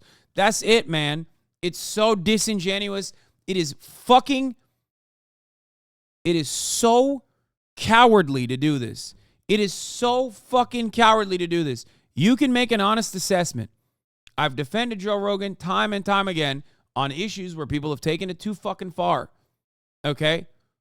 But this is ridiculous. Trying to audition to be on the fucking Joe Rogan Experience by making this fucking big-ass YouTube video and like simultaneously getting a lot of views on it because Joe Rogan has a lot of fans, obviously, is so cowardly.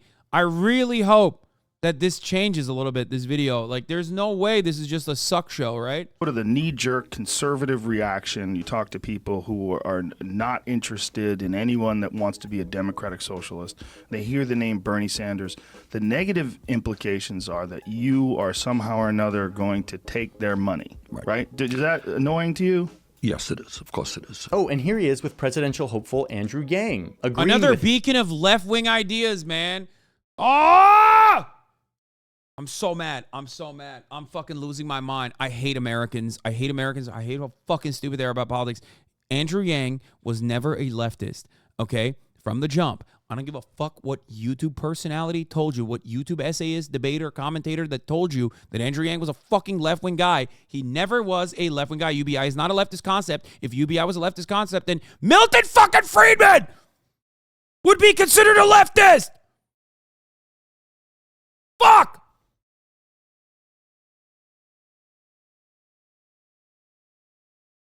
I said this literally in like whenever the fuck Andrew Yang popped out, okay? Whatever year, the first time. I said, listen, you got to be careful, okay? UBI, if seen as a substitute, there are old videos. You can find them in like 2018, 2016, 2017, whenever the fuck Andrew Yang gained prominence. UBI is great as long as it is not a substitute for the social safety nets that exist. Andrew Yang absolutely presented it as such. Okay? I like Yang until I saw you talk about him like 4 years ago. And people would come in here and try to fucking advocate for Yang Gang. Non-stop.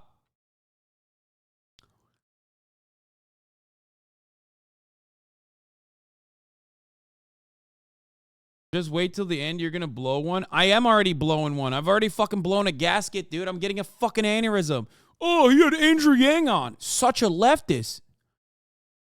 Him on the super progressive idea of universal basic income. My initial knee-jerk reaction was, get the out of here. Like, universal basic income, just going to give people money. They're just going to be lazy. Nothing's ever going to get done. That's a terrible idea.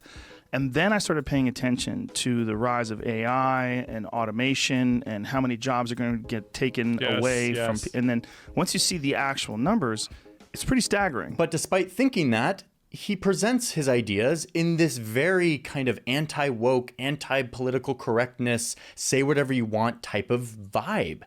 And this is confusing, but also very appealing. People love to listen to a guy whose views and language are all over the place. I think for a lot of people, it's like a respite from the predictable lineup of popular voices that tow a predictable list of beliefs, opinions, views, and enemies. Rogan's style is rare, and I think people like that. Which gets me to my second big takeaway. Bitch, I'm anti-woke. Get the fuck out of here, dude. That is not... Dude, there's a difference between, like, not caring about the aesthetic subtext or the aesthetic liberalism and hand waving that away, and even sometimes going so far as to shit on the people that come in here to do rad lib bullshit. Like, oh my God, I can't believe you didn't issue a trigger warning here, blah, blah, blah. Like, I've talked about the narcissism of radical liberalism so many fucking times, okay? So many times. That is a stylistic choice that can be a part of your personality, a part of your ideology, okay? Joe Rogan goes way beyond that. The idea that he is like this super progressive guy is insane. I yell at trans people from time to time in here when they're fucking chirping about some dumb shit, okay? I have trans chatters that I yell at, okay? That doesn't mean I'm fucking transphobic. There's a difference between doing that and telling, for example, trans people to not be cringe posting in the chat versus being transphobic. That's the difference. You know what I mean? There's a difference between the two. Like, oh, he doesn't care about political correctness. Like, get the fuck out of here.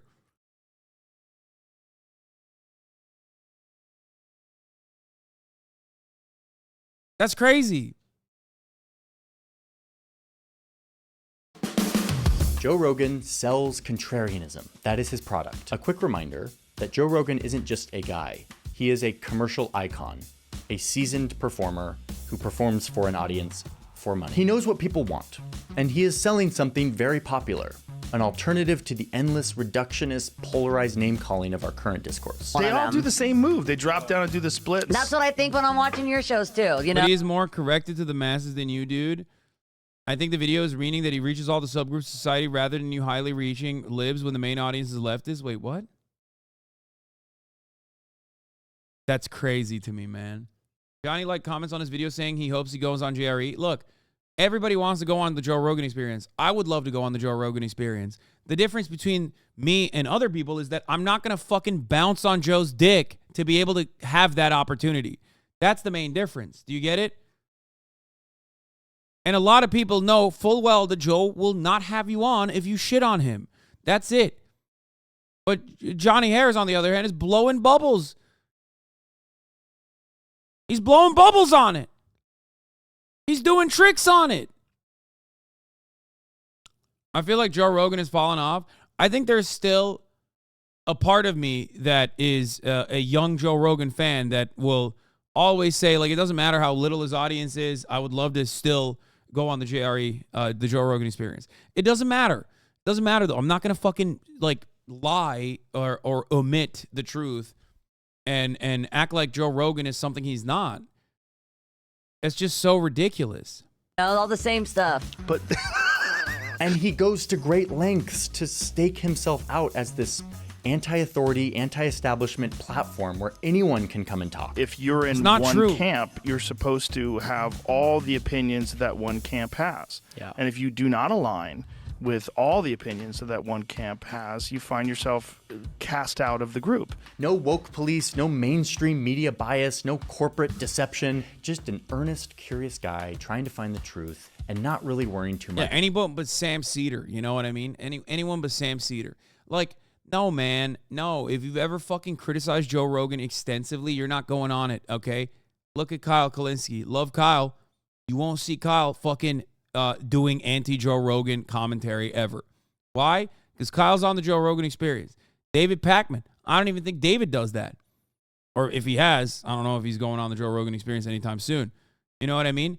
That's just the reality. Like, it's just, he's not going to have people on that shit on him, okay? Kyle will go on and push back every now and then, but he rarely will have people on that, oh, David does and is no longer invited? Yeah, there you go. If you I know Dave Pakman's been on, and it's actually really valuable. It's really valuable to go on Joe Rogan Experience if you're a leftist, okay? It is. But he has no time for anybody that has ever criticized him. Okay? Adam Conover pushed back. Yeah, remember when Adam Conover pushed back and then he was always invited ever again? And also when Adam Conover was on, he was on a fucking TV show and he had never talked about Joe Rogan beforehand, I don't think. What are you talking about? I'm talking about people that have already cut commentary on Joe's behavior.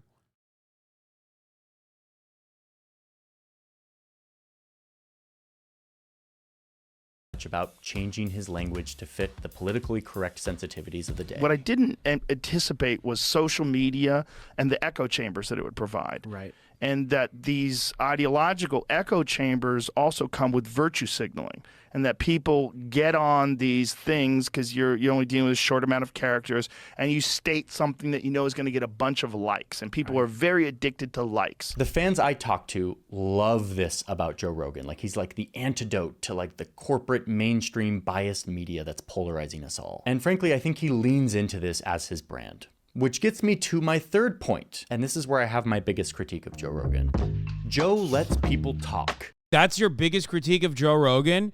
After you said he sells contrarianism? This is neatly repackaging. One is neatly repackaging that Joe Rogan is a fucking dumb ape, and people love that, because that is true. Joe Rogan himself admits that, okay? Just like I admit I'm a fucking dumbass, okay? Straight up.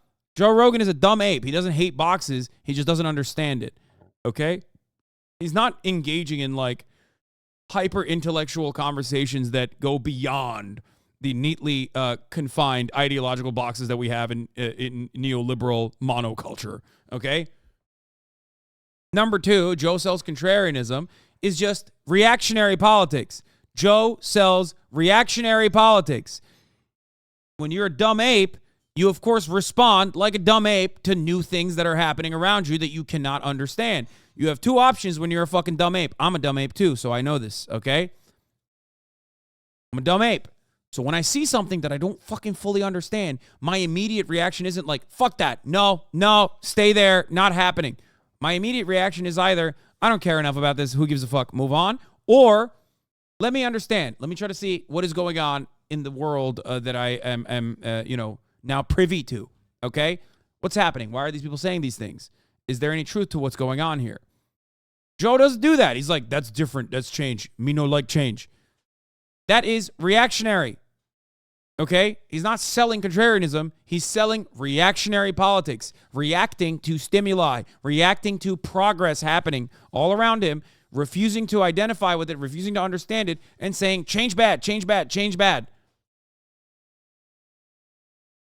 Number 3, Joe lets people talk. That's my main criticism. If anything, that's the only good thing that he does, but it's a bad thing because he's a reactionary and only has reactionary guests. There was an element of curiosity back in the day and allowing people to talk that made the Joe Rogan experience good.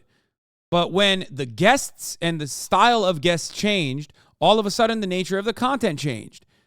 Okay?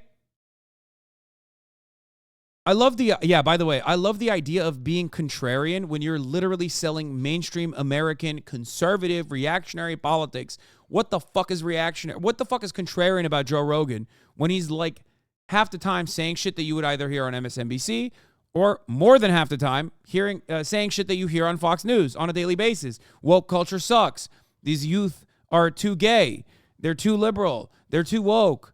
They're too soft. What about that is contrarian?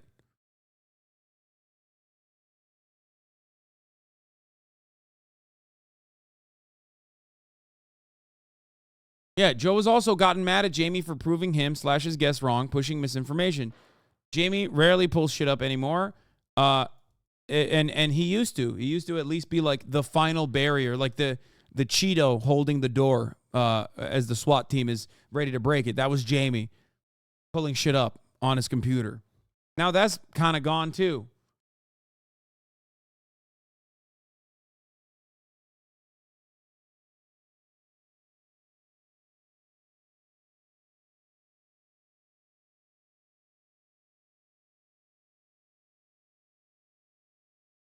Anyway, let's continue.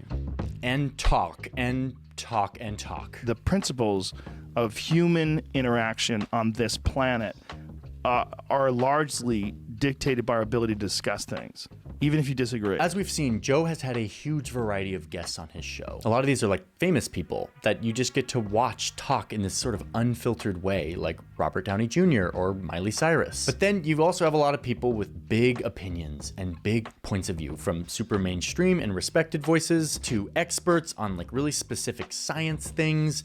But then you have a handful of a lot of controversial. This guy hasn't used a singular clip post 2019. He talked about the Spotify bag, and he has rarely shown the post Spotify Joe. What is this? Like, literally, the fucking Joe Rogan subreddit would look at this video and go, what's happening? This does not feature any of the new Joe Rogan shit. Are you marketing old Joe?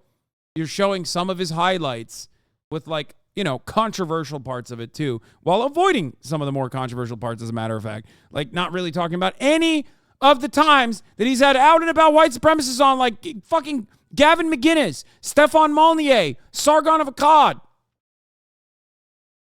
Milo Yiannopoulos. Did he have Paul Joseph Watson on? I feel like he even had that fucking freak on. So many. What is happening here? Please. Fringe characters, people who have been censored or canceled by the mainstream media. And honestly, I think Joe takes huge pride in having this spectrum of different points of view. Now, I don't know Joe Rogan, but my guess is that half of this is his personality. He seems to be a guy who loves to discuss things with people. He seems to have an open mind. But I think half of this, again, is a response to the upkeep of his brand. I think he likes the appeal of being this anti-mainstream platform. Yeah, fuck, he had Andy No on. Oh my God. Where anyone who has been canceled by the woke mob can come and get their fair shake, tell their side of the story. I mean, you don't have to agree on everything. Yeah, here's a guy who's been canceled by the woke mob. Get the fuck out of here, man. Or to have a common sense of the important values that unify the country, or should. Yeah. And here comes my big critique. I think there's a fallacy tucked into all of this. When Joe has these people on, it almost feels like he's giving them a chance to tell their side of the story. Like they don't have a place to tell their side and they've been unfairly censored. But I think this is flawed thinking. Not everyone who has a point of view and who is famous has ideas worth hearing or debating in our society. I really believe that. There are people who've gotten famous simply because they've... This is literally the most liberal ass way to criticize Joe Rogan. I am going to Sudoku. Oh my fucking Lord. Oh my God. Dog. The problem isn't he's offering a platform to these people. The problem is he's not capable of pushback. Okay? He is a fucking chameleon. That's the issue. And as a chameleon, when all of the motherfucking right-wing people that he has on are just on there chirping and he's like, oh, yeah, that's crazy. I can't believe there's litter boxes in schools. And like he just repeats them over and over and over again. Over the course of like 4 or 5 fucking years, it becomes this reactionary shithole. Okay? You can absolutely have the likes of Ben Shapiro and whoever the fuck you want on. You just have to be able to deal with it adequately because these guys are charlatans. They are carnival barkers, myself included. Like this is what people like that, people like Ben Shapiro, people like Matt Walsh, people like myself, we do this professionally. Okay? Our job is to craft a narrative. Jesus Christ. Our job is to defend our positions. Our job is to craft a perfect narrative that makes our positions look better than other positions, okay? This is what I do professionally. This is what Ben does professionally. If you're a dumb fucking ape with a malleable, pasty brain, you're not capable of understanding that the person in front of you is doing propaganda and you have no way to deal with it. So you just look at it and go, oh, this guy's earnest. Now, the difference between me and Ben Shapiro is that I do truly believe the things I say. And I also truly believe that the things I say are good, okay? And they're right. Bro, you're just mad because he's never had you on? Yeah, I know. That's why I'm mad. You got me, dude. Oh, 11-month subscriber, dude. I'm Sudokuing. I'm Sudokuing, dude. Bro, just because he's not completely shitting on him, he's doing an okay job. Steven Crowder. Definitely stopped watching right before the Spotify deal. Bernie Sanders, you're just mad because he hasn't had you on. Okay, you agree with me. Why the fuck are you trying to be a little bitch in the chat? You even brought Steven Crowder. Dumbass. Can't stop himself from baiting. They've made a career off of being loud and mean, and human nature loves that for some reason.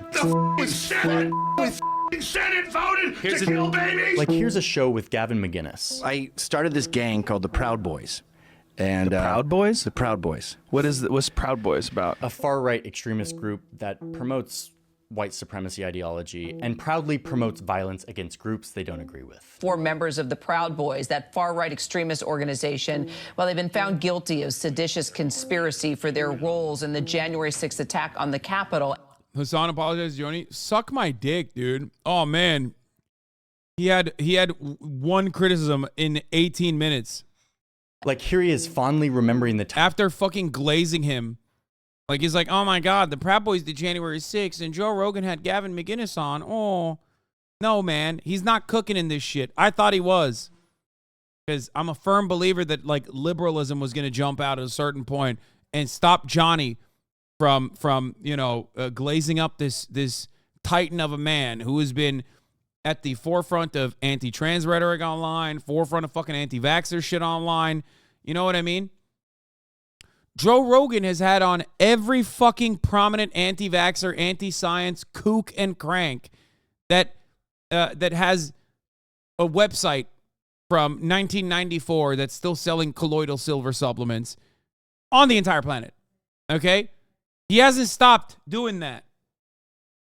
And now Emmy Award recipient Johnny Harris is over here being like, oh, all that stuff. He's just, you know, he's a curious guy. He contains multitudes. He's not, you can't put him in a box. Time his group violently attacked people who were protesting Milo Yiannopoulos at Berkeley. He goes, I started feeling bad after a while. Because I could tell these kids had never been in a fight. And I was just mowing through them.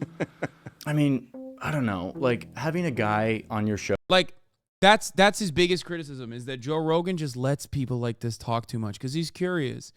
Yeah, you know how many fucking times I've heard that from Joe Rogan dick riders? Get the fuck out of here. That is the classic former and current Joe Rogan fan take, is that like, oh, he just, dude, you just don't get it. He has a multitude of different guests on from different backgrounds. Remember when he had Bernie Sanders on that one time? He very clearly is an open-minded progressive. He's just a curious guy. But like, yeah, maybe sometimes he's just letting people speak too much. That's not criticism, okay? That's not fucking criticism. That's ridiculous. Joe Rogan is not a small bean, okay? He's not like some neurodivergent minor. Yeah, he had Bernie on and then 10,000 white supremacists. But that one time he had Bernie on, though, he had Tulsi Gabbard on so many times, guys. Think about how progressive he is. Tulsi Gabbard, Jimmy Dore. So progressive, so progressive, so progressive. I wish you got this aggressive with Ethan on the H3 podcast, bro. Do you think that I would have this level of contention with my fucking podcast co-host? You think I haven't made the mental calculations before I started working with Ethan on whether or not he was like Joe Rogan? Are you making a comparison to Ethan Klein, modern day contemporary Ethan Klein, as Joe Rogan? He pushes you around sometimes, in my opinion. Shut the fuck up. Suck my dick, you fucking neurodivergent losers who only want fucking debate. Jesus Christ. That's what you want. You want blood sport. That's why you're in here. You're in here because you're like, you just want fucking blood sport. You want me and Ethan to fucking constantly fucking pick at each other. You don't care about anything. You don't care about the content. You just want blood. Disagree ban. I haven't done this in a while, but I think it's time to do that.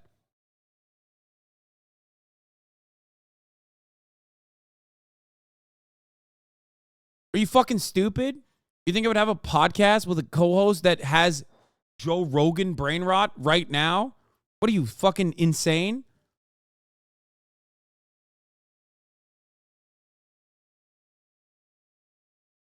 Hasan Bobby throwing a tantrum? Dude, yes. Get him. Fucking, we haven't done this in a while. We haven't purged in a while. I think if you're doing low-level bait, low-effort bait right now, just get fucking clapped. Your head will get cut off. Sorry.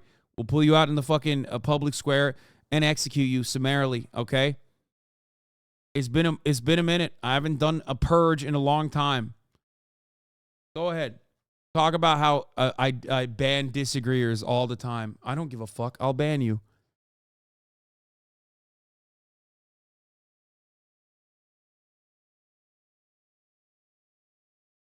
Just remember that you are a gigantic fucking loser if you think being banned in this chat for annoying me and being a nuisance is actually indicative of like your free speech being taken away from you.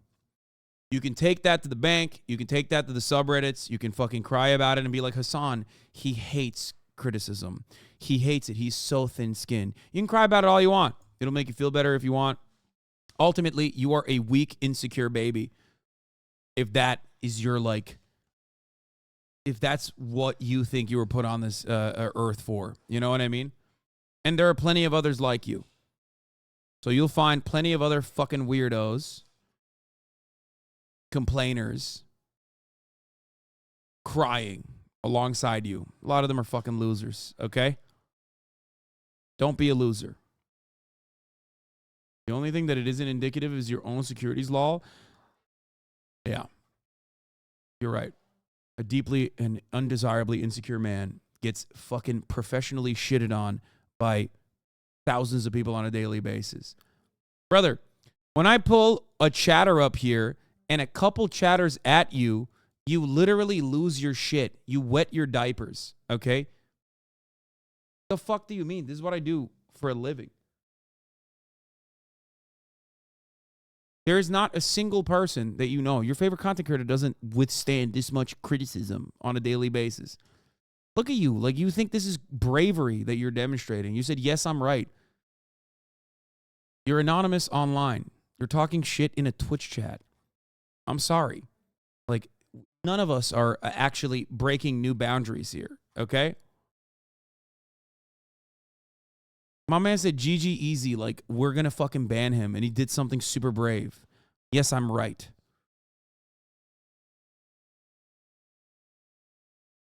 I feel like that would be up his alley. Bellingcat. I think OSINT reporting from Bellingcat is something to dig through on this stream. Value of vetting your sources is paramount right now. Ukraine Andy. I know what community this guy's coming from. Okay.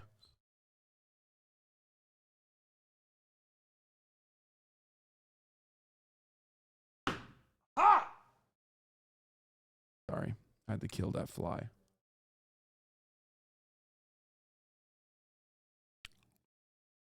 Yes, I'm right. GG Easy. You're right. But is Johnny right or no? I actually lost because of the gray names. No, man. Johnny Harris is fucking dick riding Joe Rogan into oblivion. And many of the people that are in this chat right now that are trying to get a rise out of me 100% agree with that. But they just like forgot that for a second because they want to fucking get a rise out of me so they can go to their subreddit and be like, look how much I pissed off Hasan and I got banned, because they think that that is like a marker of success. Like you're going to get your fucking flowers for doing that. You're a loser if you do that. Please. It's not healthy for you. I promise. He's done 19 minutes of glaze up on Joe Rogan. Many of those, ironically, many of those communities that are that would run to be like, look how Hasan bans interlocutors for making good opinions known or whatever.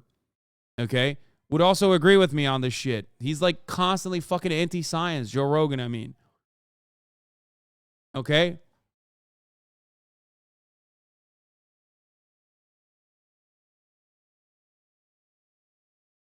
Joe, who espouses the view that lenient immigration and abortion among white women is leading to white genocide in the West, doesn't feel like fruitful, robust dialogue that will open all of our minds and push the boundaries of our discourse. It feels like outraging people with old tribal ideas to get attention. And this is my critique, is like, it feels like sometimes Joe will have these people on because they say and do reprehensible things, not in spite of it. I'm taking the low road. I'm punching them in the face. So that's what you're doing with this outfit?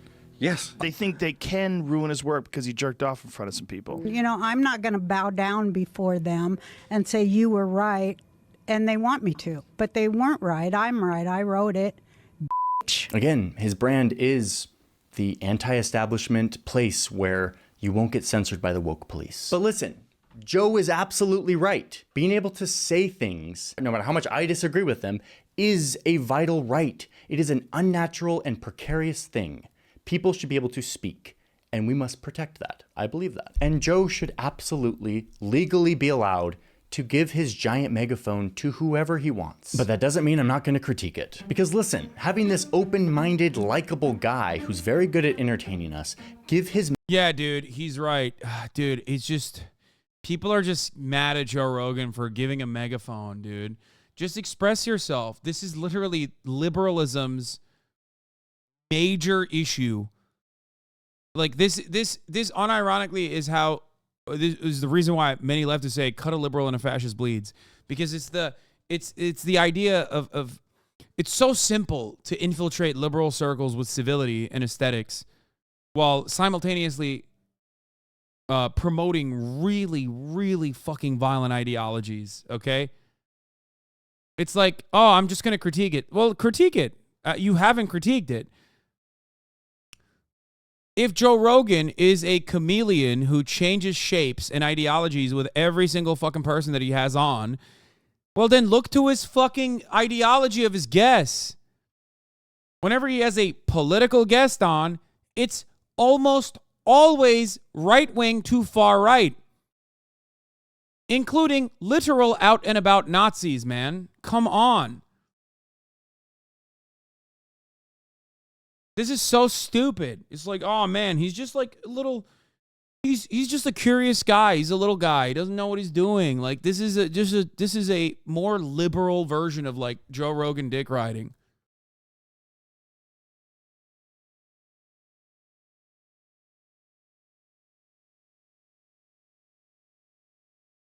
It's crazy how this is the same guy who made the "This is how the U.S. stole Iraq" video. I mean, it's not that crazy. I think he's just like very much an online guy. He's got nearly 5 million subs. This is his career. He's just, you know, he's comfortably shaping his like YouTube essayist commentary space.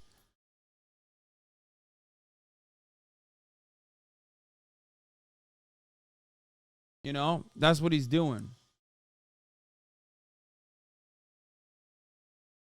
No, he's not an online guy. He'd only ever watched clips of Joe Rogan before this video. No, I'm saying he's an online content creator who recognizes that he's an online content creator. And if you want to be a online content creator, especially on YouTube, who's doing commentary and these like convoluted essays, then you got to be a centrist, okay? This is centrism juice, that dumb bitch juice that people drink. He's just farming, dude. Yeah, 100%. Farm is open. Listen, liberal, I have the right to bear ivermectin. Don't you think a gentle approach to criticism is more likely to change people's minds sometimes? Man, what the fuck are we talking about? We're talking about Joe Rogan in 2023. We're not talking about Joe Rogan in 2017. We're not talking about Joe Rogan in 2018. We're talking about Joe Rogan in 2023. What the fuck's going on? What do you mean gentle criticism? Half of his fucking community left him behind because they're like, this guy sucks. I'm one of the people. I'm one of the people that used to be a fucking major fan. While this guy was, doing map porn on fucking Vox, I was a Joe Rogan fan. You know what I mean? Actually, fuck that. While he was a fucking Mormon at BYU, I was a Joe Rogan fan. What the fuck are we talking about here? This dude back then thought he was going to his own very own planet when he died at Brigham Young University, and I was a fucking Joe Rogan fan back then. So I'm sorry. Maybe I know a little bit more.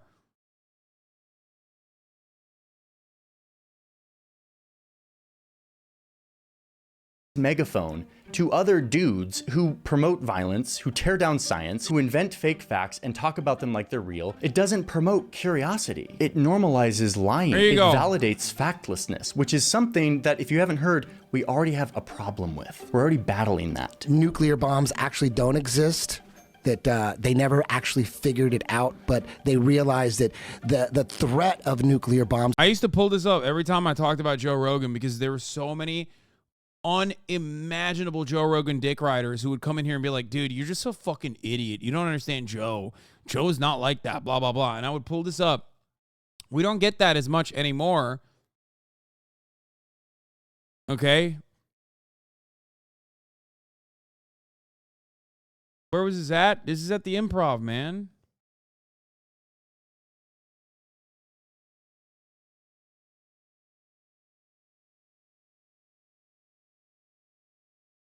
There's an entire, you can tell this photo is ancient because you're wearing a Henley. Yeah, I know.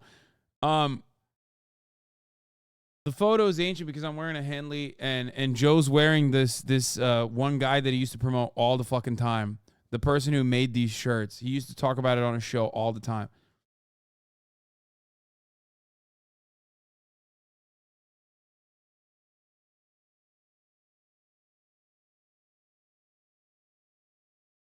Is it still your top 10 coolest moments? Fuck no. Is good enough. But Eddie, you can see the bombs. The atom bombs? You But can how do you watch know by go seeing up. them that they're Did you? real? And this feeling really hit me when I was listening to the episode with Alex Jones. Alex Jones, a man who has created an empire off of promoting lies and warped information so that he can sell health. Bro, these aren't even his worst offenses, man. Like Alex Jones is really fucked up, especially after the defamation suit. He had him on and he revitalized his career. But like his worst offenses are more insidious. Like his worst moments are trapped inside of a random clip where he's talking to someone and immediately goes on a tangent about trans people. Like those are his worst moments. His worst moments are when he's like he's so fucking high off the sauce of reactionary politics that he's just gone overboard and he's talking about like litter boxes in schools and shit. This essayist is trying to reduce all of Joe's faults to his guests. Exactly. That's not the whole problem. The problem with his guests is, he's booking these guys with an ideological purpose. Okay? That's the issue with the guests.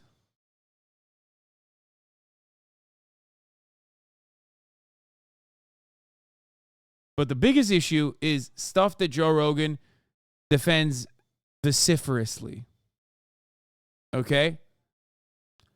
Stuff that Joe Rogan defends vociferously. Oh, supplements. Our fertility is being targeted, and it's dropping across the Western world. Ladies and gentlemen, Anthroplex is the newest addition at InfoWarsLife.com. A man who was recently ordered to pay $1.5 billion in damages to the families of the Sandy Hook shooting victims for spreading lies about the shooting being a hoax. And yet here he is on the Joe Rogan Experience, getting a chance to tell his side of the story. When I started getting accused 4 years ago, a couple years into it, when I said, no, I think it happened, then people that I had interviewed and things started saying, he's involved, he's one of them. Because you are now saying that it happened, they thought that you'd been compromised. Yes, and then I was realizing, this is how it works. A certain percentage of people are schizophrenic. Exactly. And then they just think everything's a conspiracy. Now listen, I'm going to tell you the truth right now and admit something, which is that when I watched this, I actually had a moment where I was like, oh my God, like here's Alex Jones in this like very calm environment. He's not like yelling like he does on InfoWars. My heart's big. It's got hot blood going through it fast. I like to eat.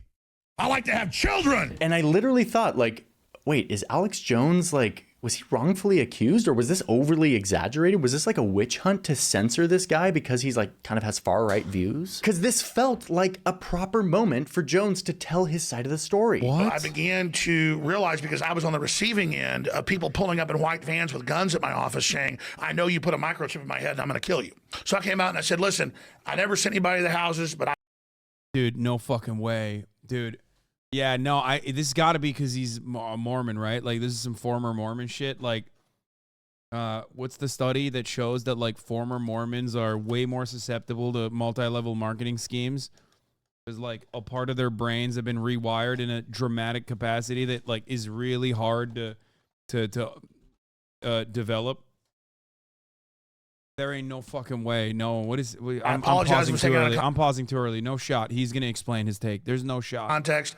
People have a right to question, but I'm sorry for the families, and I'm sorry for your hurt, and I get it, and I've experienced crazy people now, big time, just like you have. Please stop saying that I'm saying it didn't happen. And he nearly persuaded me. But wait, no. No.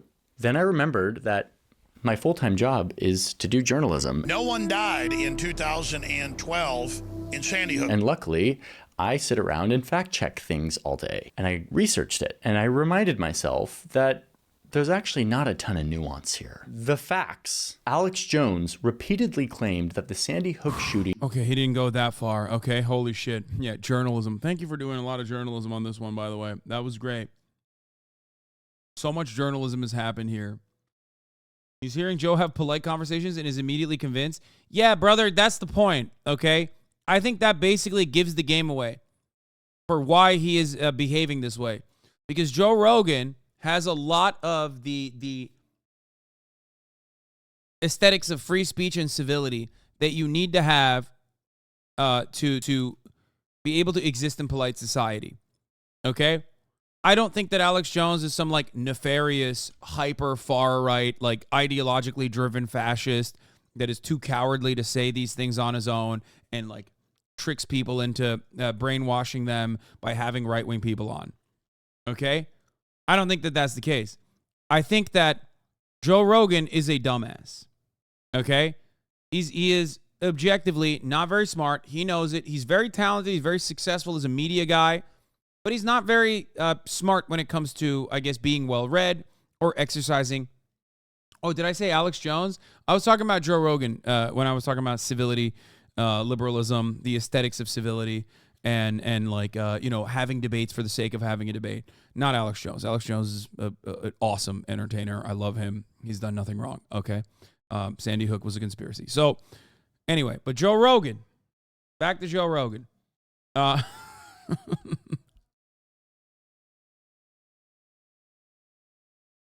So, Joe Rogan is very good. Don't say that. Yeah, dude, no one is going to fucking sue me for that. What are you, crazy? Obviously, I'm joking. Jesus Christ. I'm being sarcastic. Joe Rogan has the capacity to fool a lot of liberals, or rather, make a lot of liberals feel like he's just like honest to God, kind of a dumb himbo. Everybody likes him. He's just like, he knows not what he says, whatever. And like maybe sometimes he, goes a little overboard with some of his guests, like every now and then, but he has a multitude of different ideologies that is well represented on his show, blah, blah, blah. And it's like, that's not the case. Like, he definitely does have an ideological perspective. His show is ideologically driven. It is right-wing for the most part. It's slanted. He used to be definitely a little bit more interesting. But the reality is that Joe Rogan absolutely is by his own admission, a Ron DeSantis supporter. You know what I mean? Yeah, he went from liberal with like interesting opinions, some very progressive positions, to a center-right guy to far-right, and he's somewhere in between like the center-right, far-right, okay? That's where Joe Rogan is. And that's who his guests are.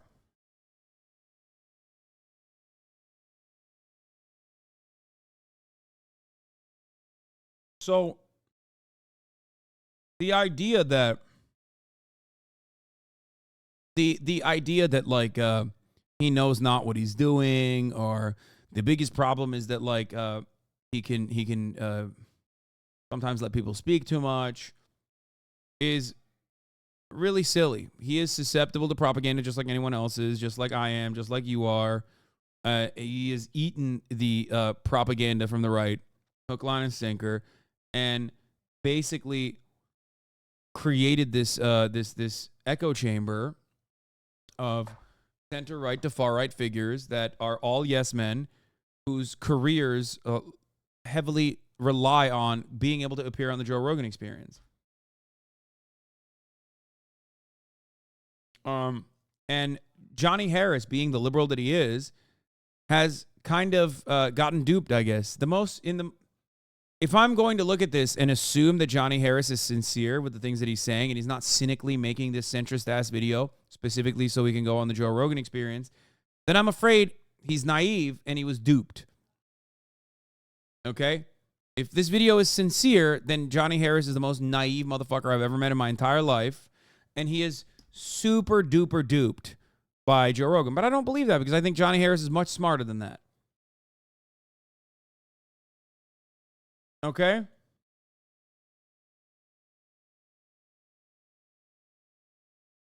His guests are just people who personally he agrees with. He just can't outright say it. Yeah, pretty much.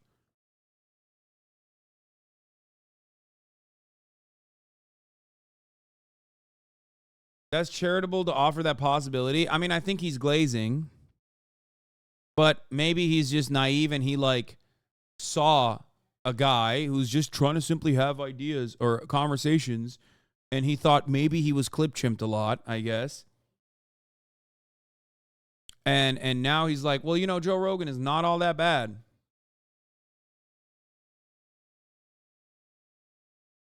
I genuinely don't know, though. I'm shocked.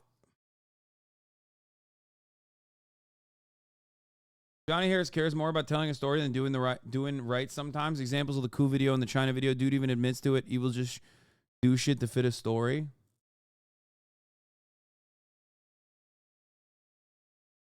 Was a staged event orchestrated by the globalists, the government, to promote gun control. That's why the globalists use children's deaths to go after our guns, because they know it gets to us. He suggested that the grieving parents were crisis actors and that no children had actually died. Early on, I said, well, they had to have killed somebody. I mean, this doesn't make sense. Then parents come out and start laughing and then turn to the camera and cry. These grieving families who had experienced unimaginable horror had to relocate because of the harassment they received, in part due to Jones peddling of this lie so that it could sell health supplements. These are facts that are available to all of us, okay? And yet, I don't know about you, but if I weren't a full-time journalist who was paid to go down rabbit holes and check facts. Damn, dude, he's such a good full-time journalist. Like, come on, bro.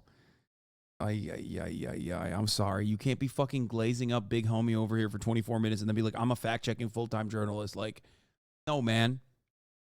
Let's be real, okay? You're a YouTuber. You're doing YouTuber shit right now. There is nothing more YouTuber shit than, like, literally omitting key details of Joe Rogan's fascinating media career and his ideological shapings that turned into ideological trappings, as a matter of fact, as his career progressed. Can't fucking be like I'm a journalist while simultaneously making a YouTube video that is devoid of like any of the fucking journalism, with the exception of like the peak of the peak, where you're like, well, Alex Jones did lose $1 billion defamation suit to the Sandy Hook families. I'm a journalist. I did my journalism. Are you fucking joking? That's the one time you did your journalism? You don't have to be a fucking journalist to know that Alex Jones is a charlatan who absolutely defamed and lied about the Sandy Hook situation and the fucking parents. Why are you making it seem like you want a fucking Pulitzer for pulling that shit up? What the fuck?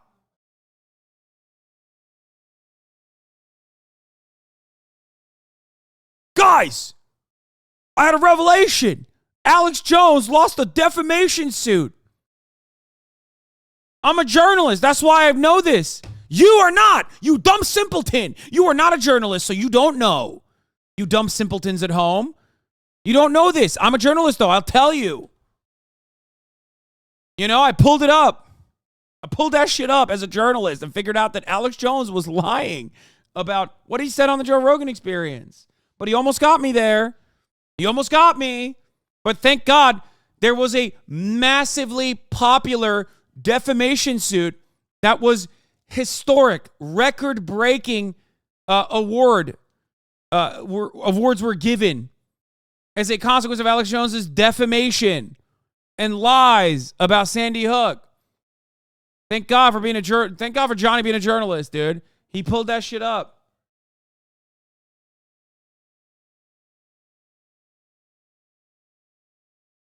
Hey, what the fuck? I read the news and watch you. I'm a journalist just like Johnny is. Yeah, just like I am.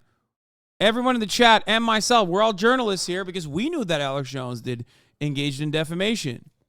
You know what I mean? Bunch of journalists, all of us, 27,000 journalists in here. Each individual journalist is about to see the top of the hour ad break, unless you're subscribed, okay? Subscribe for more journalism to my journal. Fuck. I'm so disappointed, dude. I fucking make memes about Johnny Harris, but like ultimately, I do like his content. I watch it all the time. This is the single most disappointing. This is more disappointing than his like I expect him. Okay, here's the 3-minute ad break. I don't even care. I gave you a bad segue. Shut the fuck up. I expect him to obviously have pro-American State Department propaganda whenever he talks about American foreign policy, the history of American foreign policy, history of coups, blah, blah, blah. Okay? I expect that. I expect that from everyone. That's not going to immediately make me write someone off, okay? Because I know that not everyone is equipped with the immortal science of Marxist-Leninism or dialectical materialism when they're operating, or historical materialism when they're operating on like historical analysis, okay? I know that. But when I see something like this, it goes beyond the pale. He has officially moved beyond the I'm just a liberal who does have some good videos and makes really good map porn to like, I am very deliberately either demonstrating how naive I am, like laughably naive, okay? Or I am absolutely grifting here to fucking get on the Joe Rogan Experience.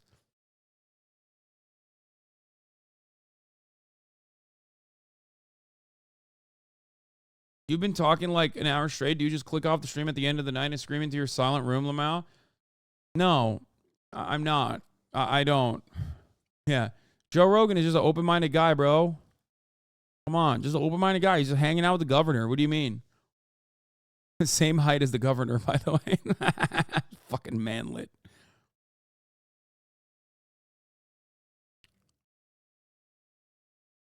For real, he's trying to lead Joe Rogan fans away from his platform by slowly introducing his wrongs into a final thesis. Yeah, there's nothing more YouTuber than growing your channel to a visible size and starting to glaze Joe Rogan with the hopes to get invited on. Exactly.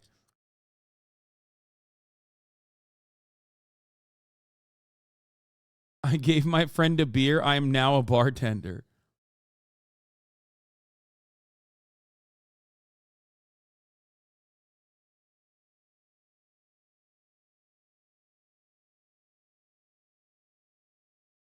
Talking about Joe as a journalist, saying that he should have made research before having someone on like Alex. My friend, are you crazy? Joe Rogan has known Alex Jones for longer than he's known most people, okay? He's been a fan of Alex Jones, just like I have been a fan of Alex Jones. Joe Rogan has known about Alex Jones since the fucking public access days, where Alex Jones was a relatively well-known but still hyper-niche conspiracy theorist that was also prominently featured on A Scanner Darkly, for example, like numerous movies. Because Alex Jones, for all of his faults, is a brilliant entertainer. Alex Jones is a charlatan. Alex Jones is a dangerous man. But he is 100% an incredible entertainer, okay? He is. I've said this many times over. Yeah, he was in a lot of Richard Linklater movies.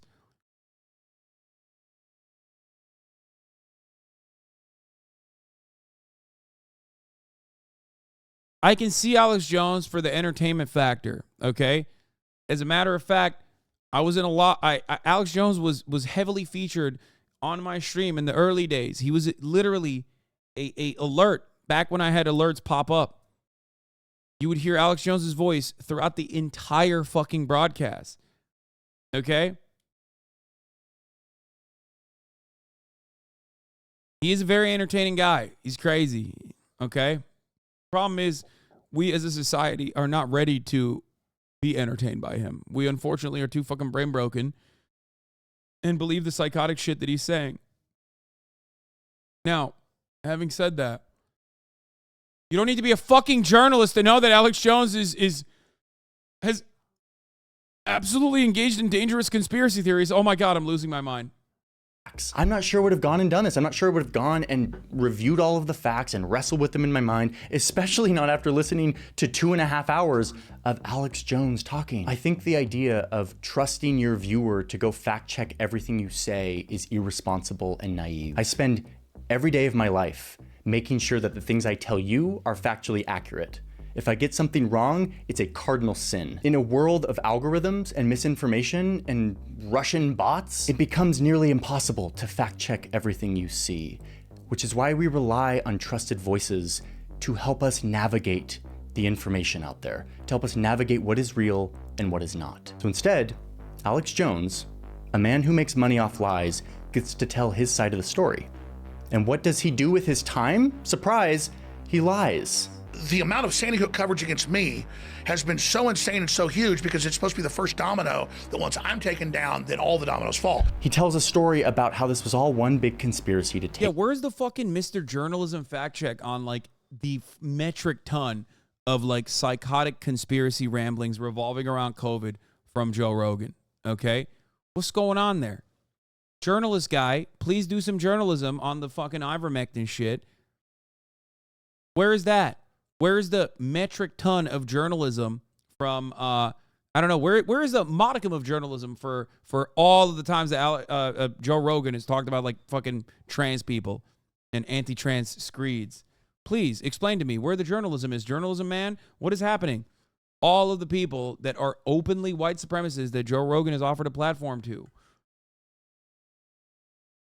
Like, the only issue you have with Joe Rogan is that he like let Alex Jones on, but you were a little baby and you didn't do the fact check. But, you know, Johnny Harris is here because he's the fucking big-brained journalist. He's the big-brained, alpha-brained journalist. That's why he did the fact checking. You don't need to be a fucking journalist to know Alex Jones is a charlatan. Is it me or is Hasan just unnecessarily hating here? This is absolutely the worst fucking video I've ever seen from Johnny Harris. It is a issue that I know very well. It is an issue that I have talked about for years and years and years and years. I have been a fan of Joe Rogan. I've been a critic of Joe Rogan. The fact that like he would put this video out there without mentioning any of those things comes across like a lie by omission. You know what I mean? I do not want Johnny Harris to have the same fucking feelings that I do about Joe Rogan. I do not expect that. But I, at least, would expect him to do his fucking due diligence because I do think Johnny Harris was a journalist at a certain point. Johnny Harris is at least a relatively smart person.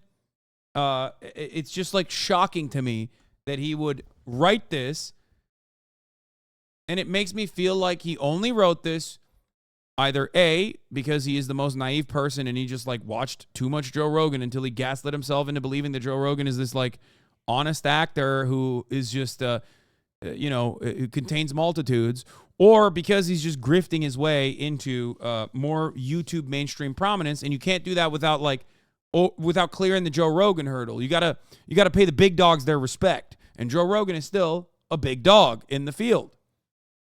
Okay? He wants to go on the show, maybe. He even mentioned Milo Yiannopoulos by name, but didn't say he was a guest on JRE. Yeah, like, what the fuck is going on? Take him down. Now, of course, there is more nuance to this conversation as usual. Rogan does push back a few times. I don't think Steven Crowder talked about you on his channel. I edited and put it on YouTube for you. This is a poop sock. I'm not watching this. This is literally a fucking poop sock from 2021. Okay? You just changed this poop sock. You just changed the title of the poop sock to Steven Crowder responds to Hasan Piker. It's from 14th of April, 2021. Okay? I'm going to preemptively give you a 1 hour ban. Take 1 hour off.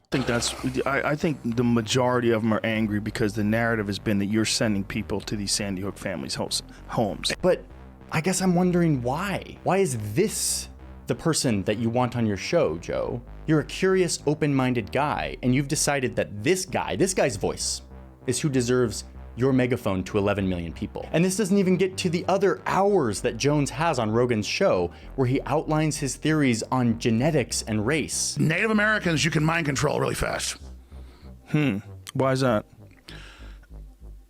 Well, it's like Vietnam. So Asians are about the most fearless killers there are. You're like, no, Native Americans, they're the best out there. They can do mind use. Native Americans are the easiest to do mind reading to because, they're like one unit. And the Asians, it's just like so crazy. Yeah, bro. Listen, brother, Joe's going to watch the video and go, Alex Jones, I've known him for 20 years. Fuck you. Who are you? You seem like a liberal and gay, probably. I'm not having you on the show. Sorry, Johnny. Crazy. Oh, and this clip has less nuance. Like, if you listen to the whole thing, you're actually just watching Alex Jones talking You're like, what the fuck is this gay libtard saying about me? Alex Jones, I've known him for 20 years. He's a good man. Fuck you. Nonstop about totally bullshit theories on race and genetics. And Joe is just sitting there nodding his head. Native Americans are gung-ho and they're tough and they're ready to fight. And I'm part Native American, only like 6% Comanche, and Texas.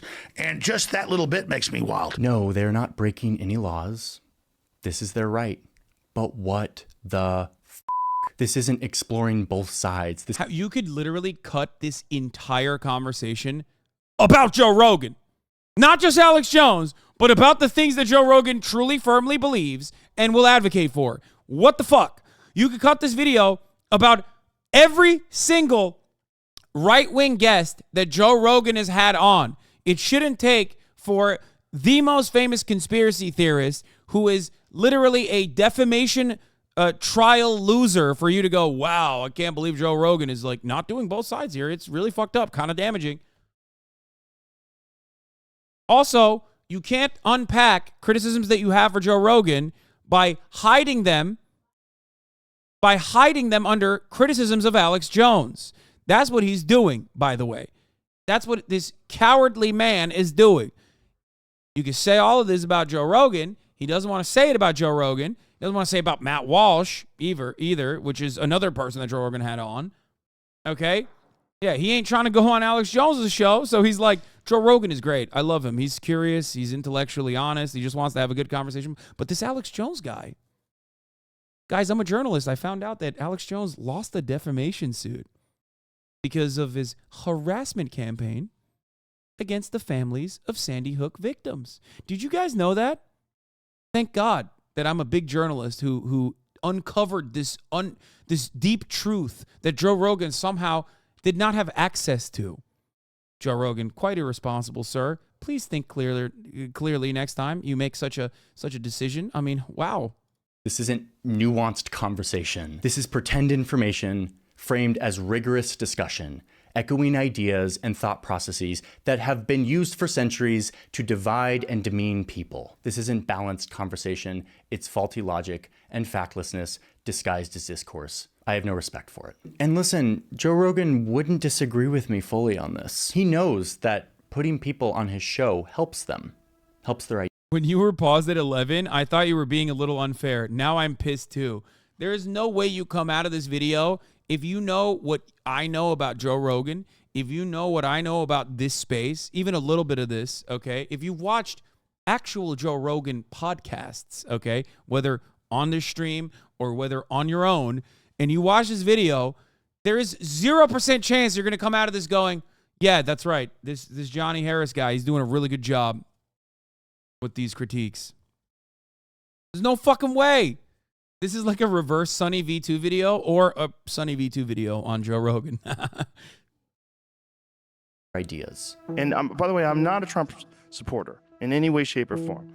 I've had the opportunity to have him on my show more than once. I've said no every time. I don't want to help him. This isn't the public square. This isn't a personal conversation between friends sharing ideas. This is a powerful man who commands the attention of millions of people. He has decisions on who he gives his megaphone to and who he does not, and what facts he decides to challenge and which he does not. Okay, wait, but I'm not done. There's nuance to my critique, which is that sometimes letting people with ideas that I find reprehensible talk is actually really good. Most of Joe Rogan's guests are not Alex Jones. They're honestly... Wait, these are the reprehensible people that he had on? Edward fucking Snowden? Is actually really good. Most of Joe Rogan's guests are not Alex Jones. They're honestly interesting, stimulating conversations with a lot of really interesting people. I'm kidding. And even the ones I disagree with, there is so much value in letting them talk. Like I listened to this 2-hour conversation with Candace Owens, a political pundit who I deeply disagree with. I mean, she's called Trump the savior of Western civilization. She's called Black Lives Matter a bunch of whiny toddlers pretending to be oppressed for attention. I deeply disagree with this. These are, again, like purely aesthetic disagreements. Candace Owens is a white supremacist. Candace Owens cut a fucking documentary. You're a journalist, Johnny. Your disagreements on Candace Owens shouldn't just be because she said BLM is a bunch of toddlers. She literally cut a documentary creating conspiracy theories surrounding George Floyd's execution, okay? She lied, made a documentary on the motherfucking Daily Wire dime, highlighting just so many conspiracy theories about George Floyd. She said Hitler wanted to make Germany great. She said that, okay? What is going on? This woman. After listening to the show with Candace Owens, I still deeply disagree with Candace Owens. In fact, I found more reasons to reject her approach to politics and facts. Yeah, I really needed to hear Candace Owens on the Joe Rogan Experience for like an unfiltered 2-hour conversation for me to be like, you know, I'm glad I came out of that disagreeing with her even further. What are you saying? Candace Owens and Alex Jones are no different than one another. The only difference is Candace Owens hasn't lost $1 billion defamation suit. Is that all you need? Mr. Journalist, man? What are you saying? What is happening? No, what is actually happening? Like, so it's fine when Joe Rogan has Alex... It's not fine when Joe Rogan has Alex Jones on. But like Candace Owens, you know, this just simple disagreement I have with her. What is happening? You just said it earlier. There is no difference between Candace Owens and Alex Jones, okay? The only difference is Candace Owens' conspiracy theories, unfortunately, are more acceptable than Alex Jones' conspiracy theories that take it way too fucking far. What are you saying? What is the nuance there? And by the way, I'm not even saying don't have Candace Owens on. Don't talk to Candace Owens. But if you're going to fucking talk to Candace Owens, you better come with all of the facts. Just like you said about the Alex Jones thing. Okay? So let's say we all agree that global warming is real. I don't believe it's real. Okay, so I can't sit here. But here's the question. But why have a belief?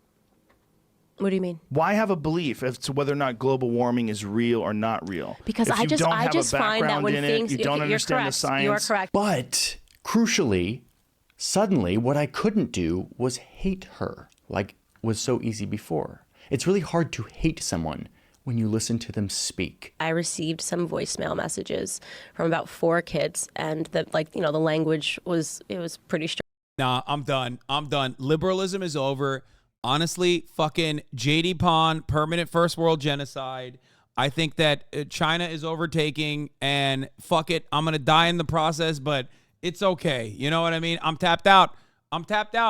This is peak liberalism, okay? It's over. It's done. There is no value to the fucking discourse. There is no value to the ideas that are represented. There's no critical thinking. It's just, is the interlocutor maintaining a fucking semblance of civility and humanity? These people will let you do anything. They will be on board with anything. I've never, oh my God, I'm losing it. It's quite literally, let me tell you something. This is straight up the thing that a lot of people say about Donald Trump. If Donald Trump was like more palatable, okay, more aesthetically pleasing, he would be the most popular president of all time, okay? Like if Donald Trump was able to do Donald Trump shit, but wasn't like a charlatan who just kept saying Mexicans are rapists, everyone would be like, what's the problem? I don't get it. He's defending the country's borders from foreign invasions. Hello? It's done. It's done. It's so done. It's so over. We are so fucking doomed, dude. This is what liberalism has brought us, okay? It's literally like, it's fine. As long as you're doing it, you can do fascism as long as you're doing it with a fucking smile, and I will see your humanity, and I will say to myself, look at how open-minded I am, that I'm allowing you to say things I disagree with. Not Alex Jones, though. Not Alex Jones, because he took it too far. He lost a defamation suit. I'm a journalist. I know that he lost a defamation suit against the Sandy Hook parents. I only know that because I'm a journalist. I'm not so much of a journalist that I like investigated the background of Candace Owens to figure out if she had done similar things to Alex Jones. Because like her conspiracy theories that they revolve around Black Lives Matter, they revolve around George Floyd. So, you know, that's like, it's just fine. That's fine. It's okay. I'm a journalist. Fuck. Strong. It was like, we're going to tar and feather your family. We're going to put a bullet in the back of your head like we did to Martin Luther King. Like, you know, N-word, N-word, N-word. Like, none of what she said there is real, for the record. I don't even believe that what they're saying there is real. What You conveniently have to see them as a real human with feelings and thoughts and ideas, and it becomes a lot harder to just put them into a bucket as someone I should hate. Which, of course, as we all know, is a huge thing that we've lost in our world of echo chambers, where we only hear from people that we agree with. And when we do hear from people we disagree with, it's often framed in an outrageous clickbaity article linked on Twitter entitled, "Watch this." You worked for Vox.com! That's where you got your licks in! You won an Emmy! You are still that person! Fuck! Oh. I can't. I haven't been this triggered watching a fucking YouTube video in so long. Oh my God. I want to go back to a time when I never watched this video. I am permanently damaged from this video. I am scarred from this video. Oh my God. The senator that you agree with destroy the person you disagree with and reinforce your views that they are a monster and that you are justified in hating them. Dog, what the fuck are you saying? One, you contribute to this cycle all the fucking time. Two, Joe Rogan contributes to this. Hello? What are we doing here?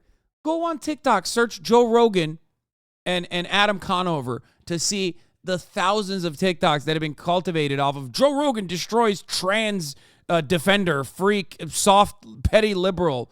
What the fuck? This is making me lose my fucking mind. This is such like shitty media commentary. Oh my God. Everyone in the media just like wants to clip chimp you. Yeah, it's true, dumbass. I know. Everyone does it to me all the fucking time. I know. But beyond that, stop being so fucking intellectually lazy and look into some of the fucking guests that Joe Rogan has had and do some journalism to figure out what the real damaging aspect of Joe Rogan having them on in an uninterrupted capacity to show their humanity is why that's bad, why that has a damage, why that does damage to the quote-unquote discourse. What the fuck?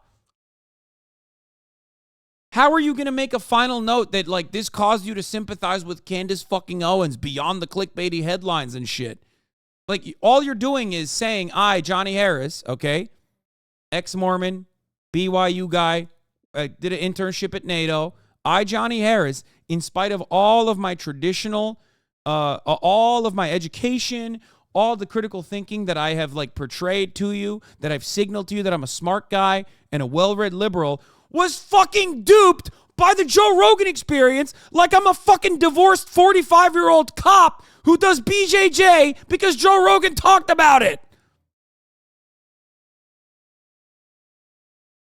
You literally cut a 35-minute video talking about how hard you got owned and duped like a rube, a mark, a sucker by a guy who calls himself a fucking ape.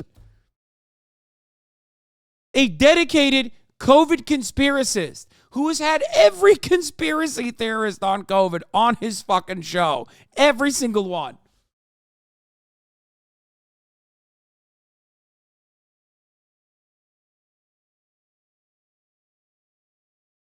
Every single GRE in 2021 had COVID misinformation and anti-trans discussions. Every single one. Yeah. What happened? Where's the team? Doesn't he have a team of people?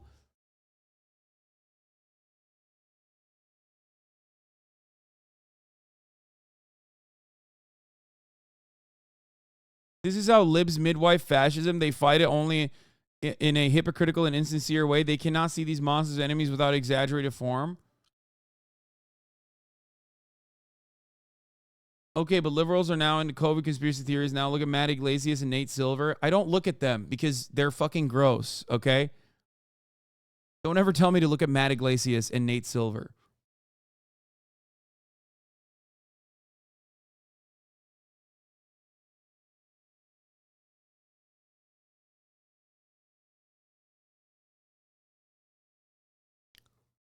This is how I knew Candace Owens before I listened to her speak for 2 hours. But now I see her as a person, a human who holds views that I see as objectively bad for people and our society. But I can't dehumanize her. Somebody started doing this prank call and shit on you, and was this... It was all in one night. It was all in one night? Yeah, it was like 4 voicemails. Was this tied to like a boyfriend? No, or so a girl I was jealous? at a boyfriend's house when I got the calls, and I just like put it to silent because it was like blocked number. So I was like, I didn't think anything of it. And then like when I listened to it, like it was like some pretty horrific stuff. Like I definitely cried. You know, I was 17 years old. And this gets me to my last takeaway, and then we'll finish up this video, which is that Joe Rogan models curiosity and openness. And this is valuable. It is rare and unique to watch a tough guy fighter, TV host, dirty comedian with a microphone admit that he's wrong. Here's the thing. These are not like planned statements. Let's be real clear. I don't have an off-air and on-air voice. I don't. No. I have me. This is is it. You typically don't see stuff like this. Do I get things wrong? Absolutely, I get things wrong, but I try to correct them. And when it comes to powerful... That video that he just posted is literally from when he got COVID, which was noticeably devoid from the entire video altogether. That is the famous Joe Rogan COVID video, the kitchen sink video, which was noticeably absent from Johnny Harris's criticism when he talked about how open-minded Joe Rogan is.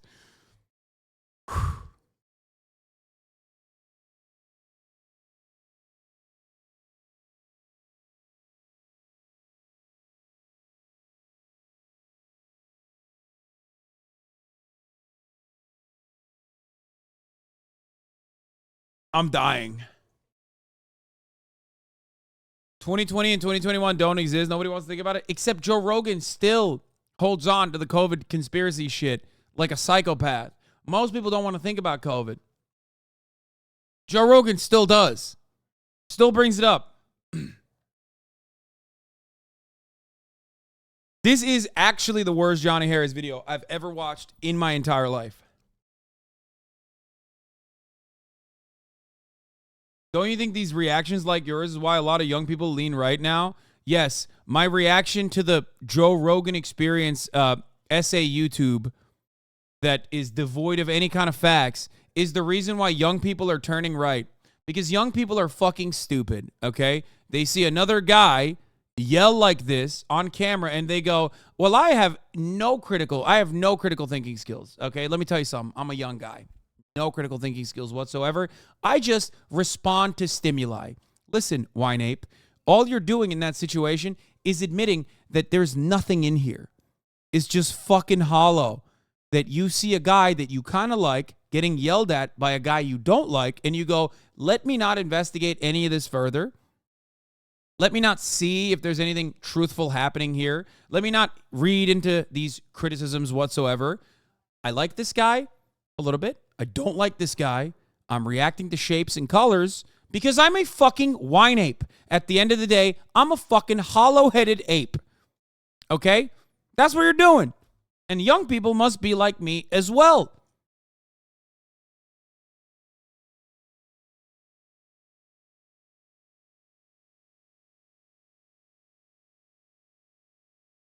Joe Rogan is the exact opposite of a model of curiosity and openness. Thank you. Exactly. He kept going down a path towards closed-mindedness. The old Joe Rogan was actually curious. And he was actually open-minded. Okay? You yelled at a YouTuber. Now I'm mad at minorities. Now I hate minorities. You yelled about some YouTuber.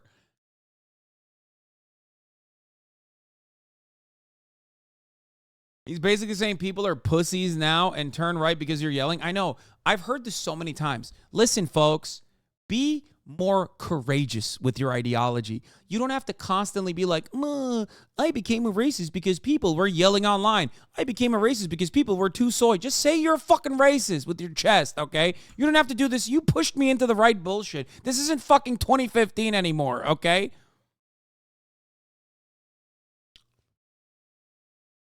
Oh.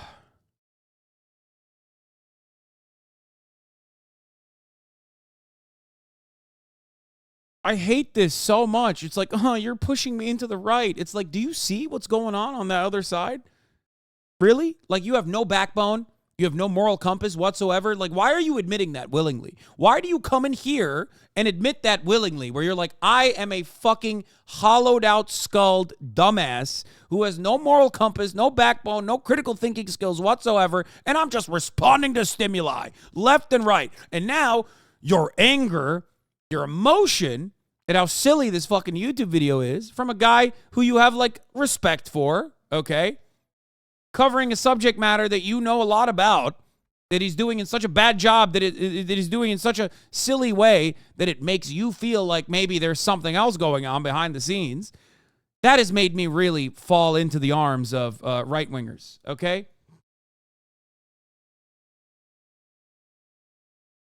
I was always left-leaning and got here because of the Shapiro name drop and just loved how shamelessly you express yourself as opposed to other left-leaning content creators. He got nothing. He just said that and dipped out. Wait, do you feel the same way about Tim Dillon? To be fair, every other media outlet had COVID disinformation.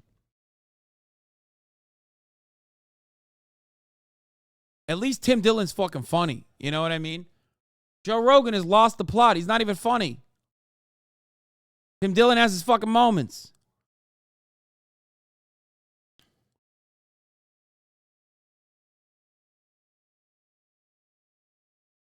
Wrong. Absolutely. I get things wrong, but I try to correct them. And when it comes to powerful men in this world, most of the loudest voices are the ones promoting a confident, macho, nightmare version of masculinity. Nobody would be tougher on ISIS than Donald Trump. And while I don't vibe with all of the ways that Joe expresses his manhood, I think he is a force for good in this department, in showing an eagerness to ask questions and an ability to change his mind. And yet, as I mentioned earlier, my critique is that I think he overuses this persona, this confident, curious persona of, I don't know anything, I'm not an expert. Like if you say you disagree with me, I probably disagree with me too. Yeah. When I say something stupid, I'm not thinking about what I'm gonna say before I say it. I'm just saying it. To tacitly validate deceiving information and to give voice to opportunistic characters. And so in the end, I'm not really sure if this modeling of an open mind outweighs the proliferation of seductively fake facts and ideas, especially in a time where truth and facts are already scarce and under siege and Bro, Joe Rogan is the biggest peddler of misinformation. What the fuck are you talking about? Like, what are we doing here? What is happening? Like, you did a fucking 31-minute blowjob on fucking Joseph Robinette Rogan. And, like, your final message is, like, Joe Rogan is a beacon of prosperity at a time when, like, fucking truth is under attack. Like, what's happening? Democracy dies in the darkness. That's why thank God for Joe Rogan. Like, he's having the tough arguments that nobody else is having. Like, what's happening here? How is this any different than any number of intellectual dark web cutouts that have come and gone?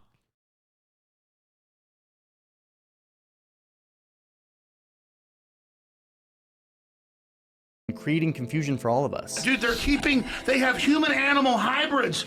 There's the freaking, I have been there when people that work for the Pentagon say that we go to the laboratory and we meet with the ambassador. We have to take higher and higher dosages to meet with them. They're giving. You know what's funny about this? Johnny Harris also believes in the COVID lab leak. So maybe him and Alex, not that far removed, you know? Maybe you should reconsider your opinion on Alex Jones. COVID definitely leaked out of a lab, according to Johnny Harris, right? Isn't that what he said? Giving us technology, and the technology worked. I don't even think it's clear that carbon dioxide is actually a problem, but we can leave that aside. They say that 80% of kids who experience any sort of gender dysphoria as children grow out of it. This tension is not unique to Rogan. All media, all news outlets are subject to this seductive temptation to appeal to the worst parts of our nature. Rogan's version of it is unique because he and his show are unique. So for how much I disagree with some of his standards and fact-checking habits, I do take comfort in this guy's commitment to openness, to curiosity. Dude, Joe Rogan, it's so laughable to say Joe Rogan in 2023 is committed to openness and curiosity. I'm going to fucking lose my mind. Dude, that is the exact opposite, brother. You have lost the plot. It is actually the exact opposite. That is the problem. Joe Rogan has created an echo chamber around him of dick riders and sycophants, most of them right-wing, who are desperate to go on a show, so they rarely ever fucking disagree with him. Okay? That is not a commitment to openness. If he was committed to being open and hearing a diverse body of information, a diversity of opinion, he would have people that genuinely disagree with him. And then he would listen to them when they go on the show. Like, he wouldn't have, like, a doctor on who is his friend for a long-ass time, who is a fucking a doctor who believes in the efficacy of vaccines, okay? And then debate that doctor. He would listen to the doctor in the same way that he listens to every fucking kook with an HTML 1995 website selling colloidal silver. But he doesn't offer that dignity and respect to the doctors that he disagrees with. He doesn't even have them on usually. Okay? There's a reason why every single one of these fucking Joe Rogan clips that he used, with some exceptions, are from a different era. They are from the pre-Austin Joe Rogan era. They are mostly pre-COVID. Okay? This is not a very well-crafted narrative. If you know anything about Joe Rogan, you know that this is not how Joe is anymore. There was a time and place when Joe Rogan did demonstrate a commitment to having a unique variety of diverse opinions represented on a show, that he would just sit there and go, oh, yeah. And that certainly had issues, okay? That certainly had issues because there was a lot of right-wingers who came in and did some fuck shit on there, okay? That Joe Rogan is gone. There is no commitment to openness.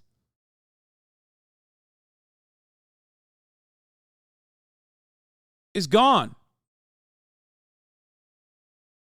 Why don't you go on Joe Rogan is such a silly question that people ask me all the fucking time. Of course I would go on the Joe Rogan show. Joe Rogan will never have me on the Joe Rogan show, and it's fine. That's okay. Okay? It's his own fucking show. Where's that Duncan Trussell clip? I know some of you have that in here, where Duncan Trussell talks to him about this. Okay? A very old friend of Joe Rogan. Joe Rogan is a powerful. You'd never go on law. What are you talking about? Of course I would go on the Joe Rogan show. What do you mean? Guys, like people have this false understanding. Like I will debate. It's just I do not see value in debate if listen, man, the debate itself is with like some random guy with ridiculous ideas that has no fucking platform. Okay? Look at how he treated Dr. Hotez pre and post pandemic. Was it Dr. Hotez?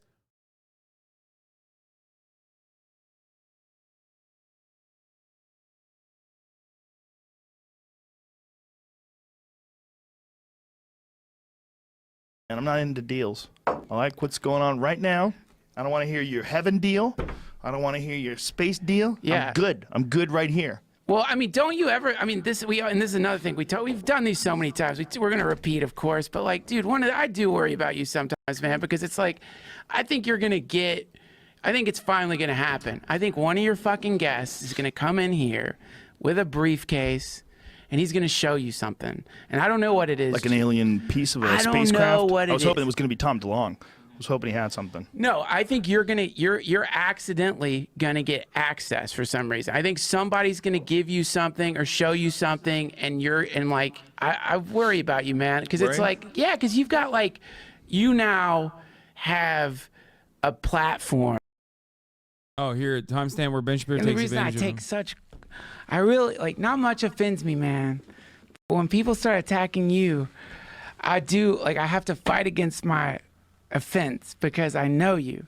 And so when people are fucking at arms against you, I feel really depressed because I know you. And you are one of the most progressive people I've ever met. And so when people start falling upon you because you have like fucking nerds like Ben Shapiro. Remember, chat, this is like more than 2 years ago, okay? This is 3 years ago. August 31st, 2020. This is 3 fucking years ago. Remember, before you yell and say he's dick riding, that is literally ahead of the game. This is pre-ivermectin Joe. This is middle of COVID Joe. Okay? Middle of COVID Joe. This is before he went to Texas. So remember that.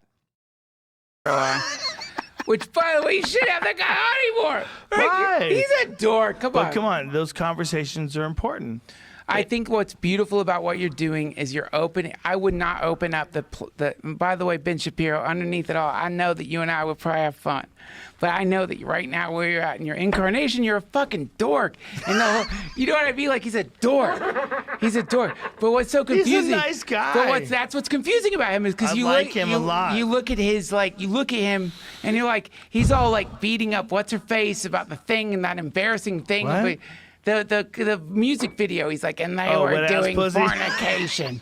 Did you see me and Ali Makovsky talking about wet ass pussy? Oh God! like that thing Shapiro's dude. It's so embarrassing, Joe. And like that dude is like an embarrassment. But I don't think what people admit when they look at Ben Shapiro is like there's a piece of you that's like I'd have fun with him. Like it'd be fun to drink with him. He's probably cool. But he's like right now. I don't think he drinks, but he's a nice guy. He's whatever it is. He's a good person. I'm not bullshitting.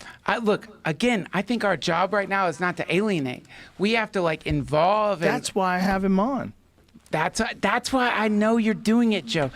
I'm telling you right now, Ben Shapiro is a nice man. He's a nice man. I see him, I hug him every time I see him, and I don't hug him to be fake. I hug him because I genuinely love that guy. I think he's a nice guy. Look, I think some of the stuff I can see where Duncan Trussell's coming from and thinking like Ben Shapiro deep down inside could be a fun guy to have a beer with because he has his moments. Have you ever heard Ben Shapiro talk about sports? He's actually quite knowledgeable, okay? There are moments of humanity that come out in Ben Shapiro's incredibly dorky fucking veneer. They slip out every now and then, okay? He is just a media demon, okay? I would say that more so about Ben Shapiro than I would about like even a fucking, definitely more than Matt Walsh, even more so than Tim Pool. Like there is something to Ben Shapiro that, like there is a likable dorkiness to him no matter what. He's a fucking absolute psychopath with his politics. but he is significantly more human than Tim Pool, Matt Walsh, Steven Crowder. Okay? Do you understand? Now, you're going to say, oh, those guys are awful. Well, I just covered half of the fucking base of online Republican commentary here. Okay? So remember that. Like, yeah, sure, I gave you 3 names, but like that's half of the fucking online commentary space. Anyway.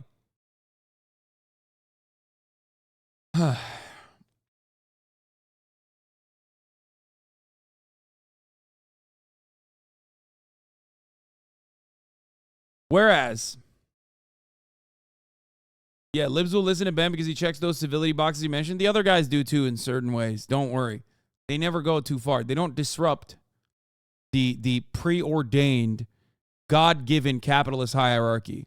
That's what I mean when I talk about civility. They're like, they can always hide under the... Brett Cooper, absolutely. Way more normal than Ben Shapiro. Come on. That's not even a question. He's horrid, but he's much smarter than the other people you mentioned. Exactly. So, there is that.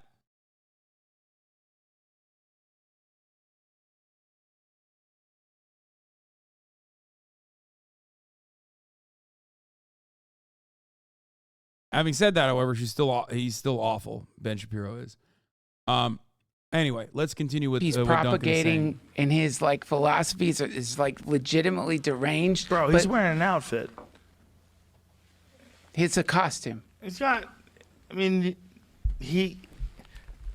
Ben Shapiro could never take off the yarmulke, shave his head, tattoo his chest with an eagle, right? Wear a bikini. He's got an outfit. Only a man in a mansion can speculate on capitalism.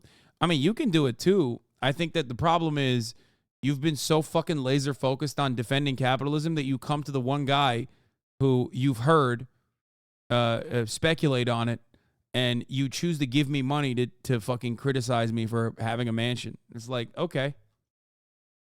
You know, there's a million guys out there that live in much larger mansions that are defending capitalism. Go love them then, you know, instead of coming here and shitting.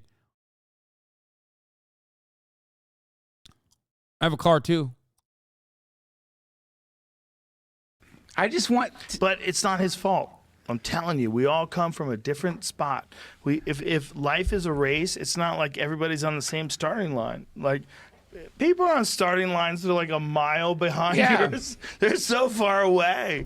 They're all different. And here's the thing, even if people are wrong about many things, or even, I'll explain this better. Even if you disagree with the way people feel about so many different things, it doesn't mean you can't be their friend. It doesn't. And I'm telling you, we got it wrong, that's so man. sweet. Here's what's important. What's important is whoever that person is, they got to be sincere. Now, as soon as you feel like someone's a grifter, you got to cast them out. Right. You got to cast them That's out cool. because they got to figure that out on their own, and they got to apologize. That's cool, man. Listen, you can be wrong, but you have to be honest. And if you're just bullshitting, then I can't hang out with you. Dude, hey, let me ask you Ben Shapiro's not bullshitting. I don't think he's bullshitting. He's such a liberal dude. He's like, this is your brain. This is not a lib thing. This is more so like an internet thing. This is your brain on being on internet. You're not a capitalist. You're a charity. Yeah, I mean, that's true. That is true. I am a charity. At the top of the hour, there's a 3-minute ad break. And other people that give charitable donations to others in the form of a gift sub will then no longer, will help others to no longer see the ads at the top of the hour. Here's a 3-minute ad break now.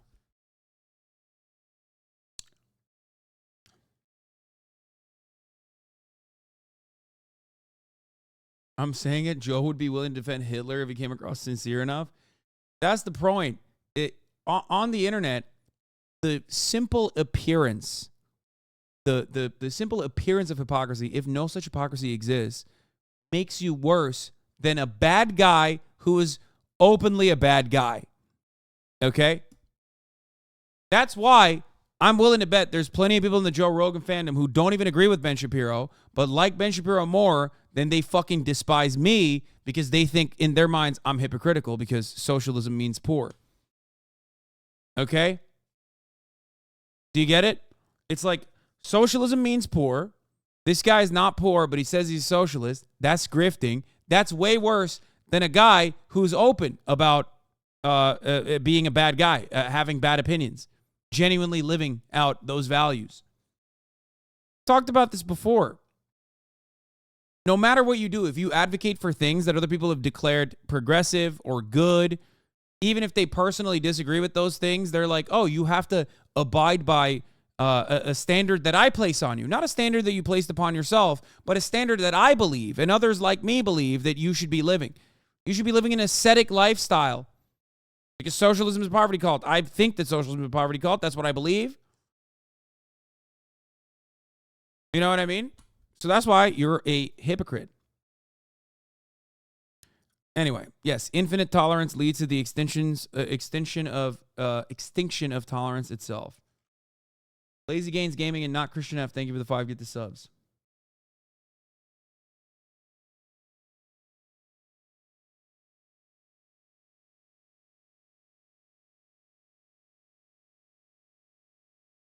So that doesn't make sense. Shabibo advocates for traditional male aspects, but looks and is built like a middle schooler. I know, but a lot of people that advocate for traditional male aspects also look like men and talk like men. So it probably makes them feel like they too can be a beacon of masculinity while simultaneously not looking the part, not fitting the same standards that they have placed upon others. Powerful man who changes his mind, who admits when he's wrong, which I think is a much needed counterbalance in an increasingly polarized world. And sometimes the best way to combat bad speech is to let that speech play out and let good speech overwhelm it with logic and reason and a better argument. But if they admit that they're wrong, then they're also admitting that they have horribly disfigured and abused thousands, maybe millions of kids. How many people have had this done? Depends on what. I don't think we have exact numbers, but if we're talking about the drugs, millions. It says over the last 5 years, there were at least 4,780 adolescents who started puberty blockers and had a prior gender dysphoria diagnosis. Million sounds great. Wow, he really owned Matt Walsh here, so I guess he's good. I guess he's good. Dude, he's like, for a guy who says he hasn't watched a lot of Joe Rogan, he sure sounds like a dude who's like desperately trying to cling on to Joe Rogan is actually not that bad narrative. Joe Rogan, journalist extraordinaire. Yeah, fucking awesome. So did you like the video? No, I hated that video. I hated that video. It actually kind of soured my opinion on Johnny Harris. And not necessarily because he's glazing Joe Rogan, but someone is clinging on to the Joe Rogan is a bad guy narrative. Yeah, dude, you fucking own me, baby. You did. I think Joe Rogan, I'm clinging on to Joe Rogan is a bad guy narrative. Yes. No, man.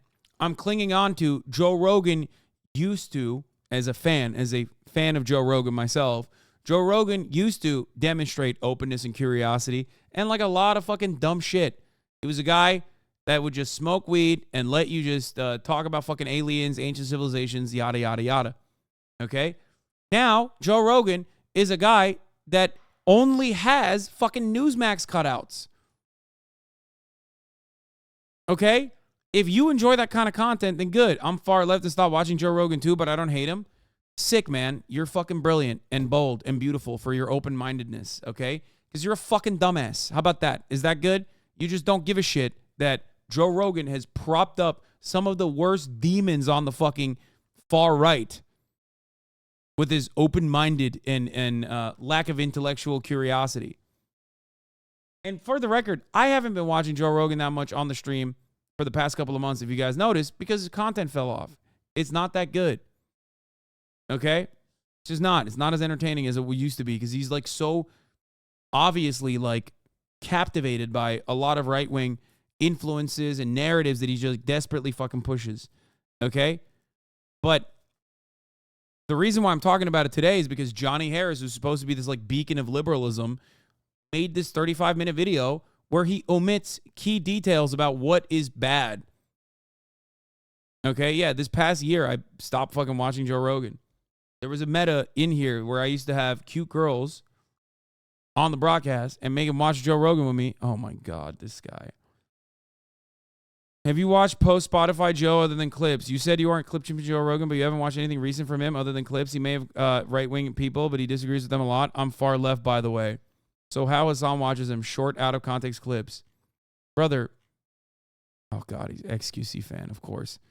XQC fan, born in 1981. Christ, that's all you need to know. Let me tell you something. Let me explain something to you, okay? I don't want to shit on you too much, Mr. Far Left. Listen to me. Okay?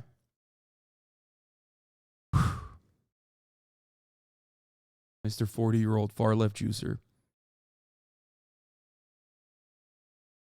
If you've been in here since November 3rd, 2020, you have quite literally watched me watch entire episodes of Joe Rogan post Spotify deal. Like entire full-blown episodes of Joe Rogan.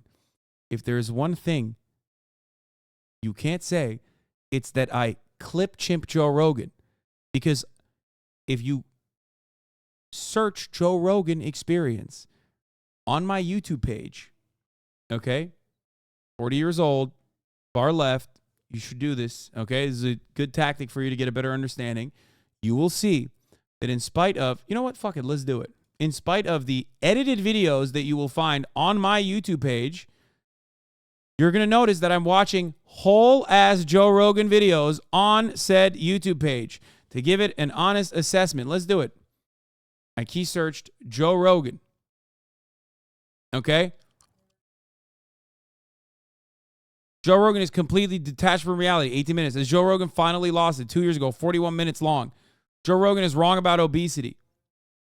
These are entire clips that he posts from entire segments of conversations that extend to usually 10 minutes, 20 minutes, 30 minutes over the course of a 3-hour broadcast. Now, when we make clips off of that, we obviously shorten it, okay, so that it's condensed, so that it's like easily digestible,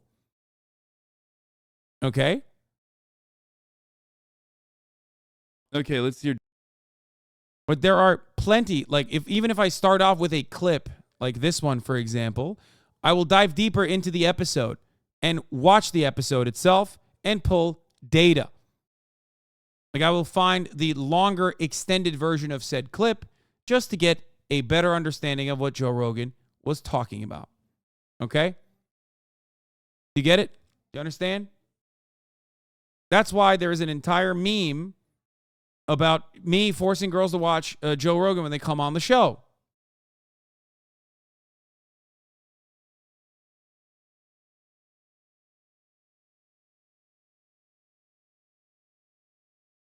This guy's like, yo, ex-poggers, you're still live. You were live when I left for work this morning and still on. Just got back from my daughter's college graduation.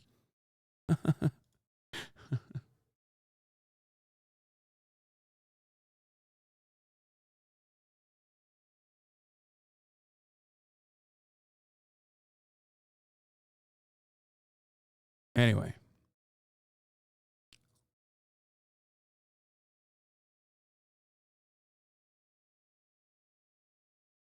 Fuck.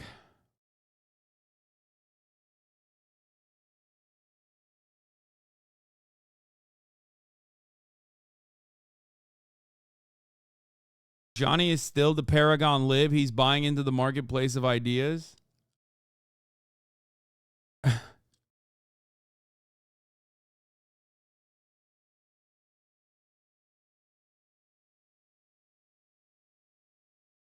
Isn't that a good thing? You not watching him? That means he's not trans bashing, being crazy enough to merit watching. No, it's mostly because, like I said, the one thing that will stop many people from paying attention to someone is when they drop off on the content side. Bunch of 30-year-olds making fun of 40-year-olds, lol. Are you 40? Is that why you got mad about this? And it's not a 30-year-old making fun of a 40-year-old. It's a 30-year-old making fun of a 40-year-old watching XQC. That's a little bit different, I think. You know what I mean? You're joked, but you're not wrong. He actually said it. Oh my God. I'm a parent. You're right. Oh my God.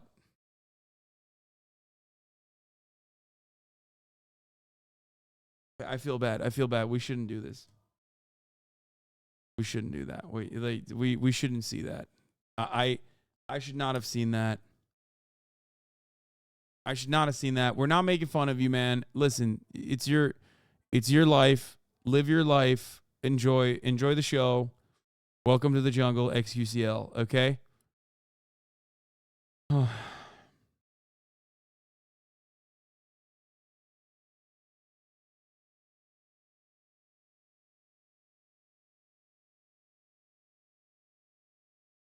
40-year-old Maoist Revcom juicer is such a funny character idea. Worming into the protracted People's War.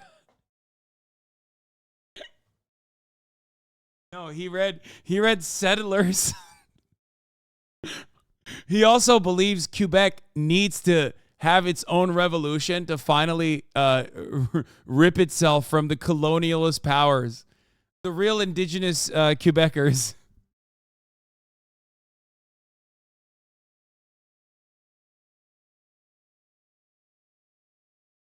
Oh God. Okay. We're done. We're gonna. I am going to memory hole the 40-year-old juicer. Okay, he's a parent. He's got a lot on his plate. He's far left. He's watching XC. He can enjoy it. Please don't make fun of him, and I will not either. Because unfortunately, most women don't come pre-assembled. Back in the 1950s, etc., we had religion, we had society shame, we had the fear of God, etc. All these things were training wheels that. Yeah, this guy would have popped off in the 1950s. A lot of these people, I think, at a certain point, when they get like so invested in right-wing concepts that like they literally forget like what they look like. You know what I mean? It's like, bro, do you think you would have had an easy going in the 1950s? Like, what are you saying right now? Like, what? Are you okay? Like, you're not on the team, brother, especially not in the 1950s. You know what I mean? 1950s, they were still shitting on Catholics back then. You know what I mean? They could not even comprehend what a black Muslim man, what that would look like, okay? Malcolm X had not invented Islam for black people yet, okay? The fuck do you mean?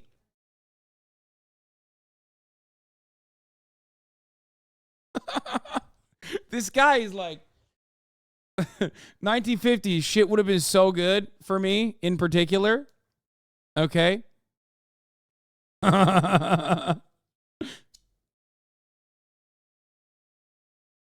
This man was a Fed. Does he think that could have happened in the 1950s? Yes, but like on very specific occasions for infiltration purposes. And even then, it would not have worked. Like his lifestyle would not have been great. You know what I mean? Kept women in line to be good, dutiful mothers, daughters, sister women. Because it's wild, dude. It's just like, I don't know. It's like, this is the same energy as, listen, this is the same energy as Ben Shapiro talking about like how rigid masculinity should be and what the boundaries of masculinity are while not fitting in said boundaries, right? This is the same thing that the Fresh and Fit guy is doing right now. He's like, oh, if I speak like a white conservative man, like I could just say like 1950s would have been great. Like it was so much better back then. Okay? Without realizing or without the audience realizing that like, hold up, 1950s, like, you sure? You You'd be good?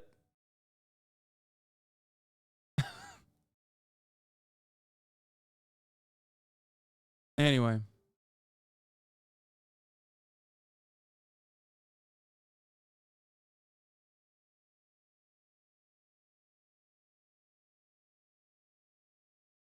Yeah, he's got the Lego.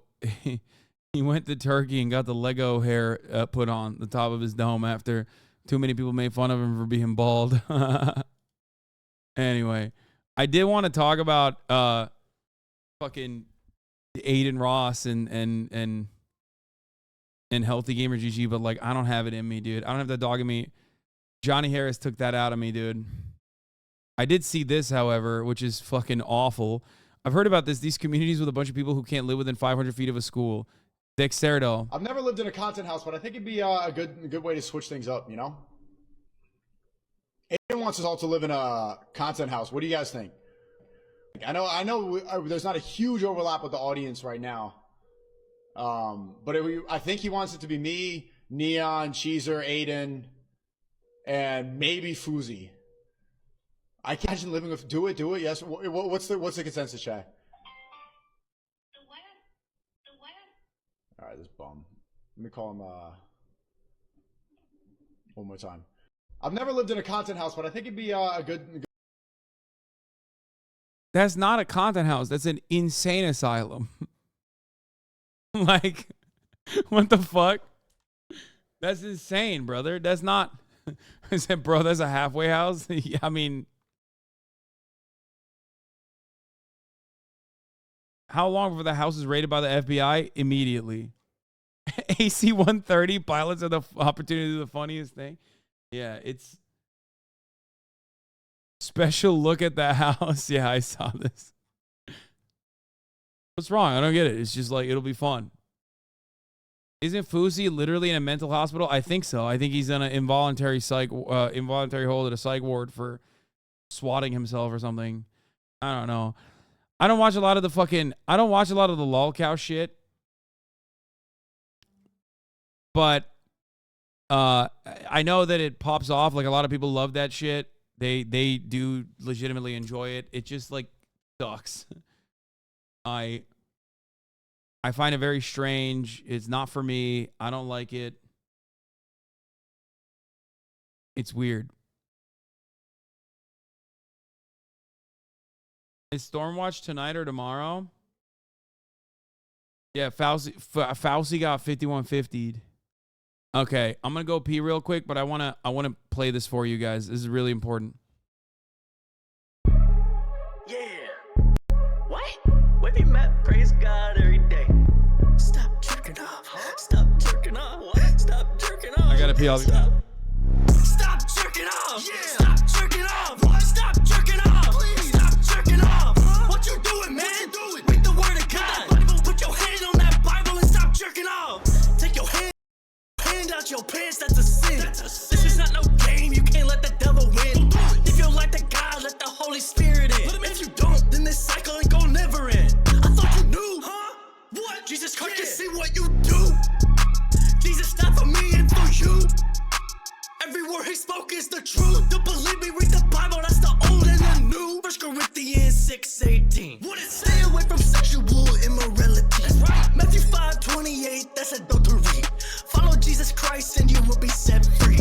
Follow Jesus Christ is the only way. Pick up a Bible, pray to God, and put the porn away. It will set you free. Stop jerking off. Stop jerking off. Stop jerking off. Stop. What? Stop jerking off. Yeah. Stop jerking off. What? Stop jerking off. Please. Stop jerking off. Huh? What you doing, man? Read the word of God. Put your hand on that Bible and stop jerking off. Stop jerking off. Yeah. Stop jerking off. Stop jerking off. Please. Stop jerking off. What you doing, man? Read the word of God. Put your hand on that Bible and stop jerking off. I can't tell if this is a meme or if this guy's like for real.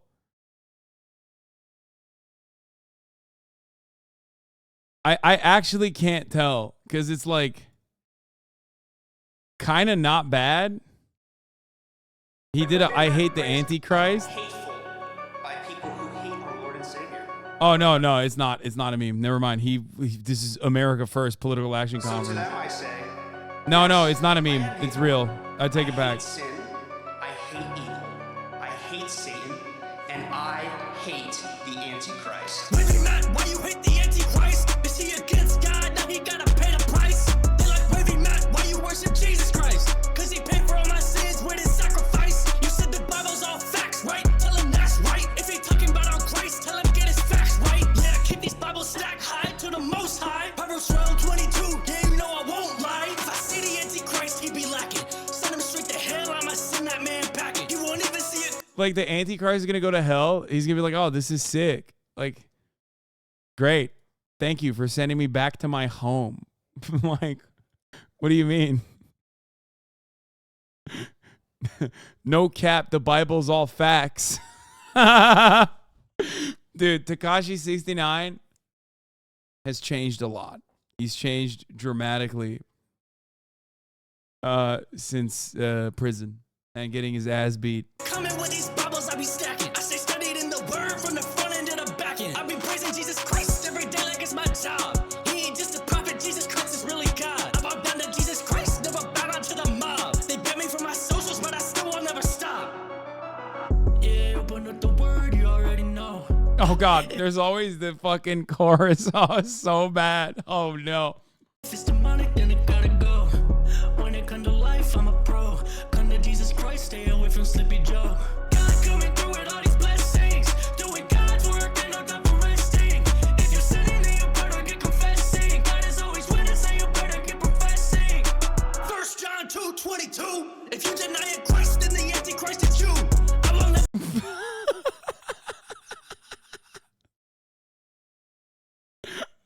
He said 1 John 2:22. That's crazy.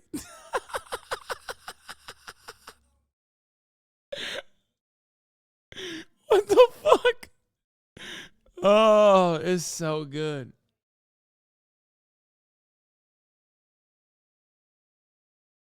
I don't think this is what Martin Luther had in mind for Christianity, dude. songs that would make Martin Luther perish.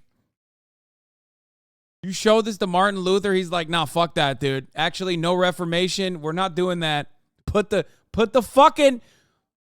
cap back on. Put the toothpaste back in the tube. Fuck that.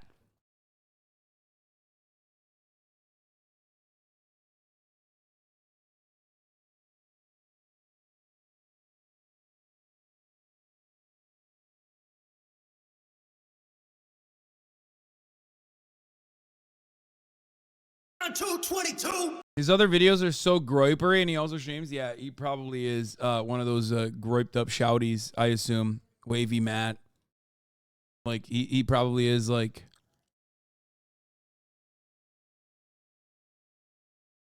Guys, I'm not talking about MLK yet. He's not talking about MLK. He's talking about Martin Luther, okay? The OG. Not Martin Luther King. If you deny Christ, then the Antichrist is you. I will never bow down to the LGBTQ. If you ain't serving Jesus Christ, you're serving Satan. That's the truth. Wavy Matt, why you hate the Antichrist? Is he against God? Now he gotta pay the price. They like Wavy Matt, why you worship Jesus? Bro, I can't even lie. Like, this is... like, the energy is there, okay? I mean, it's trash because the lyrics are so bad. Oh, the fucking neo-Nazi kiddies have come a long way since Baked Alaska. This was the most staying part of Christian music in American history. POV, year 2006. Is 2006 you're faking sick from school and The Price is Right just went on commercial?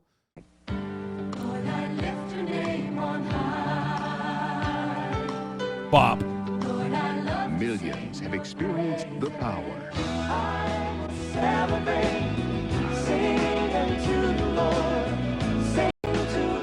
Millions have experienced the glory.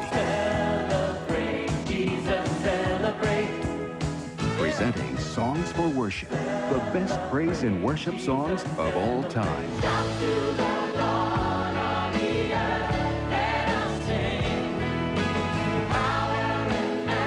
You'll hear your favorite Christian artists and worship leaders. Rich Mullen. That one actually slaps. Our God is an awesome God is unironically a bop. I will stand by that. It actually goes entirely too hard for zero reason. Okay? I don't know what it is. I didn't grow up with this shit at all. I'm telling you right now, like, I'm Muslim. Like, I grew up in a Muslim country. There's no fucking Christian music playing on television. Okay? That one is a bop. It is a certified banger, and it has no business being that good. It makes me feel almost like when I hear like socialist nations and their like national anthems, you know what I mean? Where you're like, God damn, that's hard. Like the USSR national anthem, so hard. You have to admit it. Doesn't even matter. You can be the fucking most rugged anti-communist, like, oh, I love Pinochet helicopters or whatever, and you have to still sit there and admit that the USSR national anthem goes hard. Same with this one. Our God is an awesome God. It's just crazy. I don't know why. Twyla Paris, Don Roy, Delirious. Get Songs for Worship on 2 CDs or 2 cassettes for just $12.99.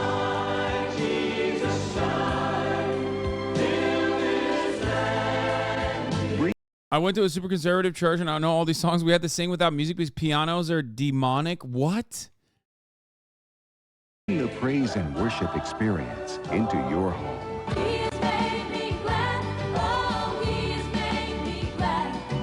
What is that? The Maranatha singers? What the fuck? These are songs that will last a lifetime. Then audition other praise and worship albums. Satisfaction guaranteed.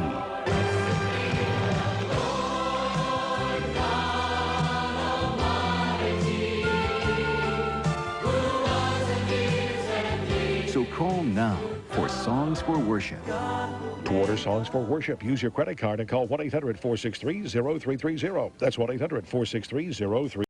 You know what I felt like? Emma, would you just describe the feeling of nostalgia that you felt seeing this commercial? That's how I felt when I was when I just had started rewatching Samurai Champloo.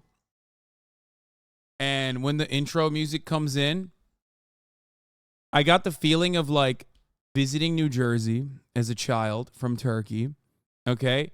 And this thing that I had just found called Adult Swim was on at night, okay? The room is dark. Tomorrow is another day, okay? I'm excited. I can like literally visually see the television light hitting the blue carpet in my room and like the smells as like the intro for Samurai Champloo plays, and I get really fucking excited because back then it's like not really accessible,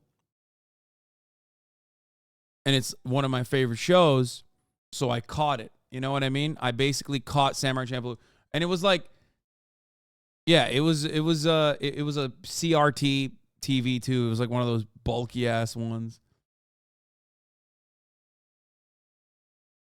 Certain SpongeBob episodes do that to me.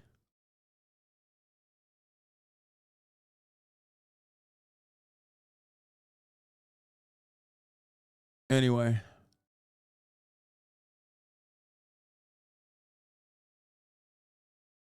Are we going back to our childhood in the 90s? I don't know what this Imagine a world where time drifts slowly. A world where music carries you away. What the fuck is this? Experience Enya! moods, the perfect soundtrack for your way of life. For your way of life? What way of life is it? Just pure moods? Direct from Europe. What kind of mood is this? Wait, what is the mood that they're... Multi-platinum collection has won the hearts of millions. Set adrift with the timeless pleasures of tubular bells. Or take a trip into the unknown with the X-Files theme by DJ Dado? What the fuck? This CD's got it all, man. How did they fit so many different jams into one CD, man? How'd they do it? Technology has never recovered from this. This is like peak advancement. Files theme. No other collection gives you the feeling of pure moods. To order Pure Moods, call the number on your screen or send check or money order for the amount shown, plus shipping and handling. Rush delivery available. Call now. Wow. Good stuff. This is what you fucked to in the 90s, my guy? I wouldn't know, man. I was a baby.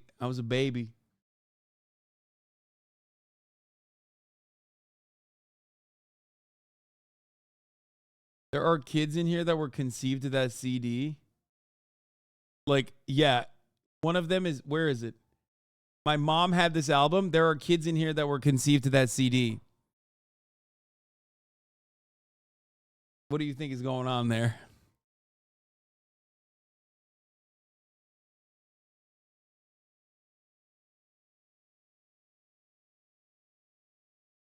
Mom? Pure moods walk so lo-fi girl could run.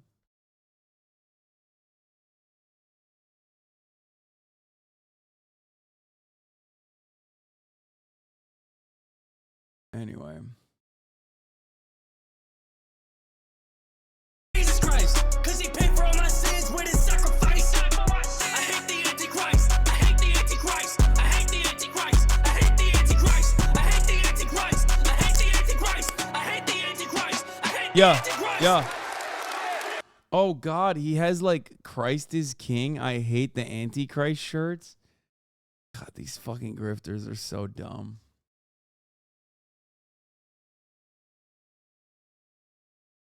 Future generation will study how you manage to flip the vibes from that Johnny Harris to these nostalgic CD commercials.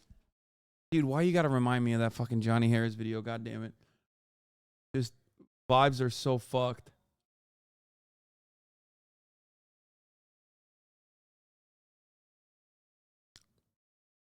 Okay, I want to watch the corrupt cop thing. Are everywhere, but what happens when they actually get caught? I would love to know who called. Here are 3 shocking examples of when corrupt cops get arrested, starting with New Jersey Police Lieutenant John. Automatically, I mean, New Jersey, come on. I've been meaning to watch this. Just a thought, maybe ease up on the whole bashing of incels and older juicers. I mean, whether you're a fan or not, they kind of played a role in getting you that sweet mansion instead of flipping burgers at Mickey D's, you know? Dude, I love when dudes just like overemphasize their self-importance. Like, motherfucker, let me explain something to you, okay? Let me explain something to you. I love my fans. I love my community. But I'm still going to make fun of some of you motherfuckers, okay? Like, you give me $5 a month sometimes to avoid the ads at the top of the hour, okay? Not every single person does. And I am perfectly grateful when someone does do that, okay? That does not mean that if you come in here and say some dumb shit, that I'm not going to make fun of you for it, okay? Like, the expectation that I'm going to give you, you know, white glove service, okay? And allow you to say some idiotic shit in here just because you gave me $5 a month is silly. It's silly. You're a silly Billy. There's a back and forth here. I respect you too much as a communicator in the chat. I respect you too much as a person to let you get away with that, okay? Sorry. I know that you can probably exercise your tyranny over the minimum wage employee at McDonald's on a daily basis to make you feel like a little lord, okay? But you can't do that here, so it breaks your brain a little bit. You're like, what the fuck? I don't get it. I don't understand. Why don't you respect me? Like, this is the service industry. You're providing a service, and here's what you should do.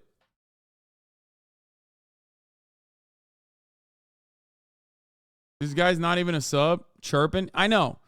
Broke boy.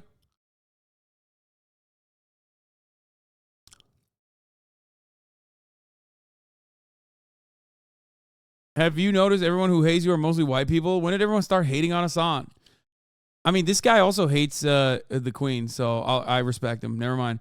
This dude is over 40, must have high cholesterol. The reason why we cook our raw meat, it may contain salmonella. Bu adam 40 yaşın üstünde.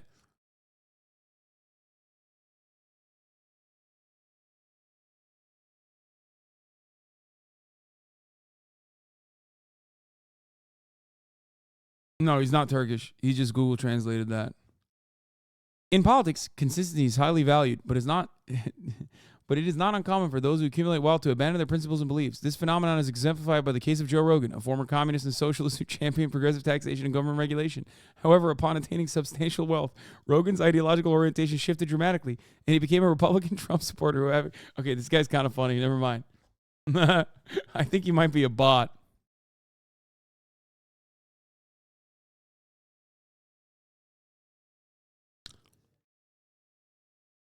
He won me back. He did. He said Joe Rogan was a communist. Conservatives in some European countries are often considered to be left-wing by American standards. This is because the political spectrum and the issues prioritized can vary significantly between countries. What may be considered conservative in one country may be considered liberal or moderate in another, highlighting the complexity of political ideologies and their interpretations. What the fuck? Yo, this has to be ChatGPT. What? I love this guy. What the fuck?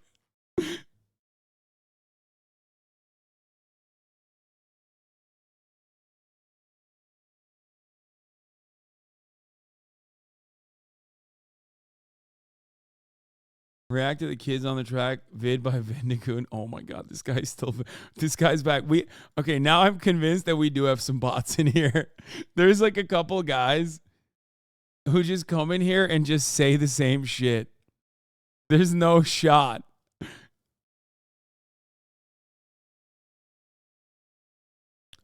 Fossabot, my comment was under 450 characters. It was characters 448. What?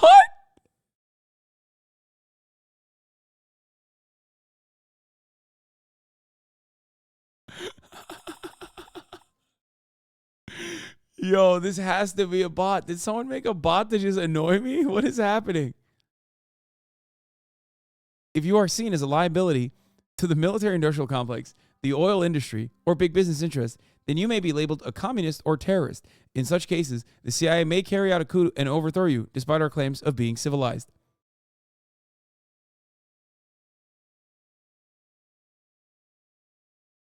Banana, banana, banana, banana, banana, banana. Both the FBI and the CIA have been known to carry out operations where they infiltrate and disrupt peaceful protest movements and organizations. Iran was in a brutal war with Iraq's Saddam. In total, around 500,000 people were killed during the Iran-Iraq war, with Iran bearing the large share of the casualties, excluding the tens of thousands of civilians killed in the concurrent and fall campaign that targeted Iraqi Kurds. Amir Hash, you are a dumbass.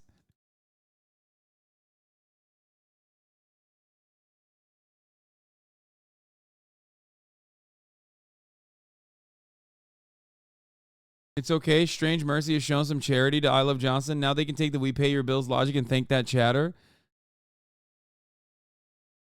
What?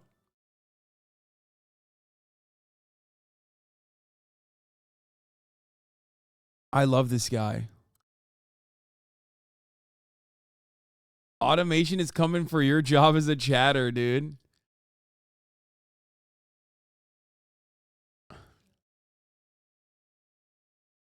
How did you figure out that I'm a robot? I didn't. I don't know. Are you a robot?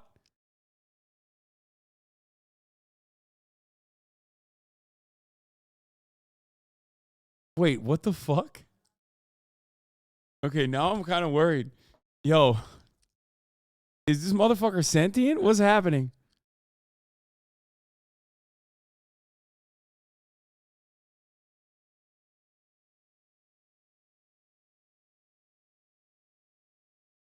What is going on? Explain yourself. Are you a robot? You have to tell me. It's illegal if you don't tell me.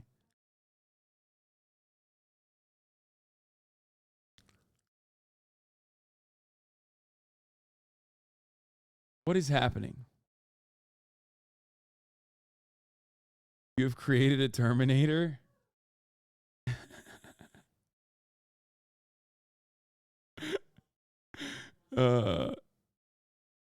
Hasan, ne olmamı istersen oyum. What the? Okay, I'm freaking out. I'm freaked out by this. He's now speaking. He said, I am whatever you want me to be, Hasan, in Turkish. I don't like this. I can't. I thought he was using, I think he's using Google Translate.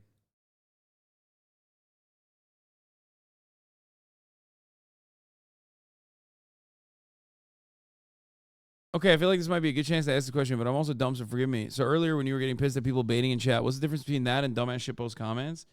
The difference is we're unwinding. We're doing like silly, dumb goofs at the end of a stream, and I'm not like deep in the pocket covering like a white supremacist shooting that happened or something. You know what I mean?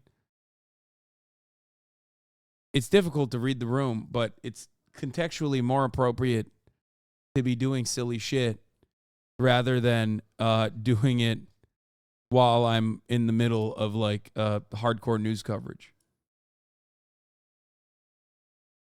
You know, time and place.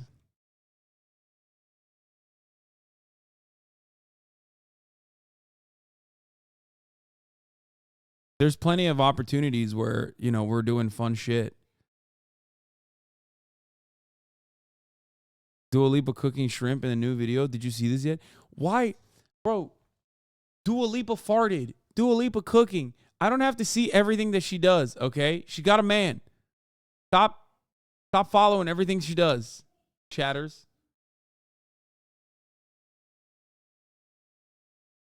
The grill isn't on. Her ass is not cooking. Anyway.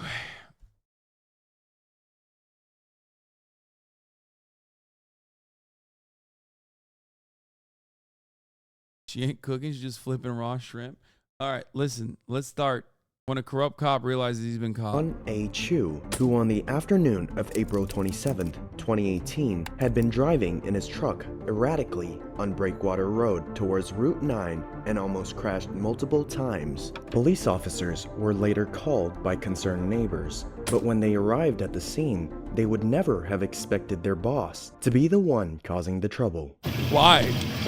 What do you mean? Cops love drunk driving. This is a silly start. Hey, LT, how you doing? Somebody put it on you driving erratic. Erratic driver. Headed home? Hey, I'm sorry to bother you. My mic's live, so you know, at this point, I mean my camera. We had an erratic driver call. Lieutenant Chu. After recognizing who they were dealing with, the officer then He's like, it's like when a streamer is like, hey, I'm live, by the way. Don't say anything fucked up. goes on his radio and makes the report, not without mentioning that his mic is on as well as his camera, meaning that everything they will be doing is being recorded. Did you see who was...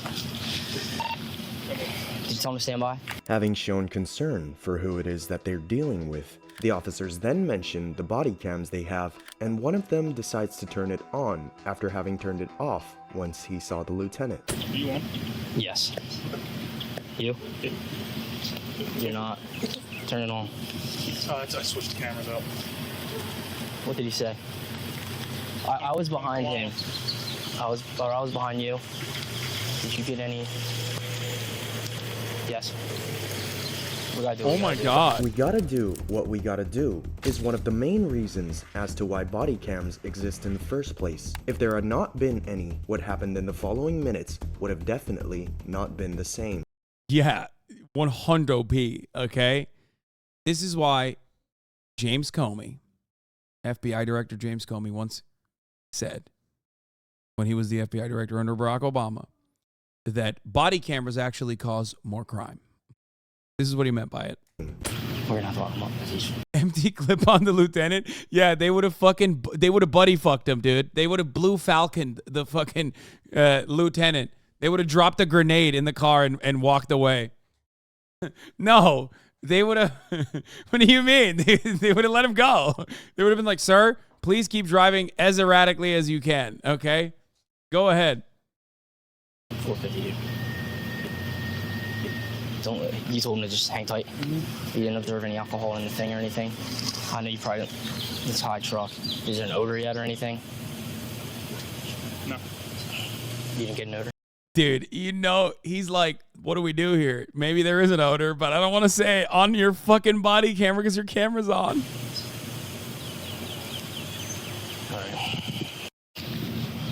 I think these are state troopers, by the way. That looks like state trooper uniforms, no? For the record. Just to let them know I can't pick them up. No? We're gonna have to pull them out. Hey, I'm gonna be late picking. I'm not gonna be able to pick you up. Can you drive in? We have an incident. Now my mic's live. We're on a 38 right now with someone we work with.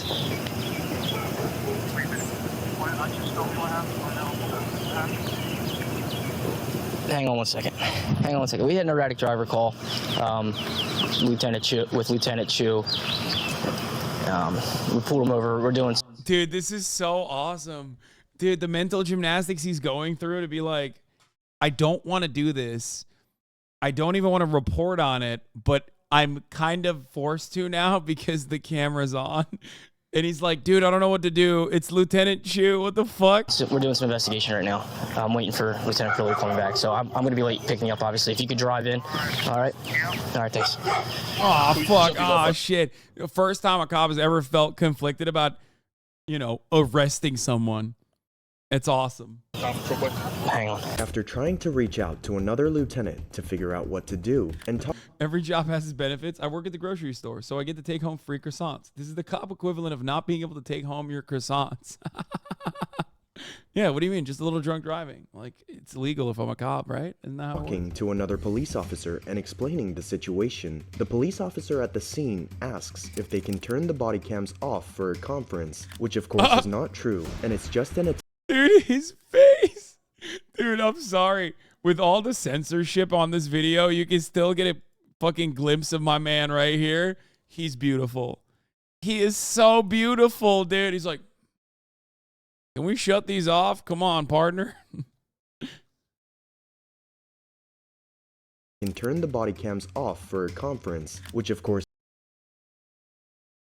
He's doing the cop stance too.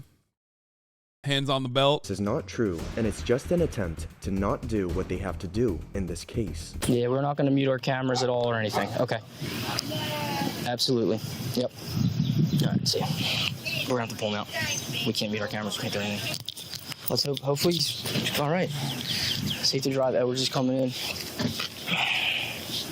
You know this is kind of a green cop, okay? There is 0% chance that, like, an actual, like, older fucking cop would have just been like, yeah, we can't do it. We have to do our job. There's no shot.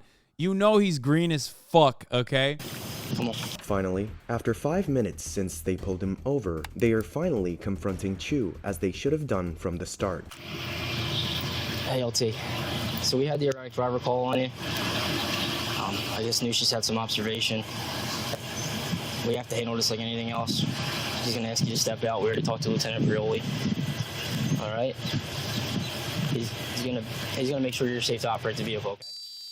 Okay? Yeah. The other thing is that an older cop would have known the car and wouldn't have pulled him over. Drive half a mile. I understand, but everything's recorded now, sir. You know that. We got to handle it how we have to handle it. That's an insane admission, dude. Like, brother, if I didn't have the body camera, I would let you go, is not a great thing to say. Except you know his ass didn't get fucking fined for that. Like, there's no scrutiny on it. It's wild. He's like, dude, you can just drunk drive all day, every day in your fucking baby killer mobile, okay? But, sir, we got you in 4K. Sir, Sag. You're in 4K, sir, Sag.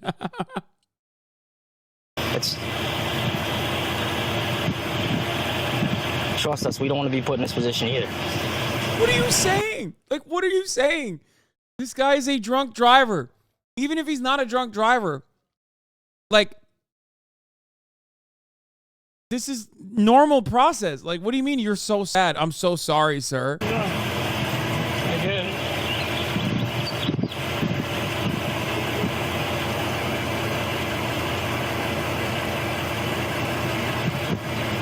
Can you step out, sir?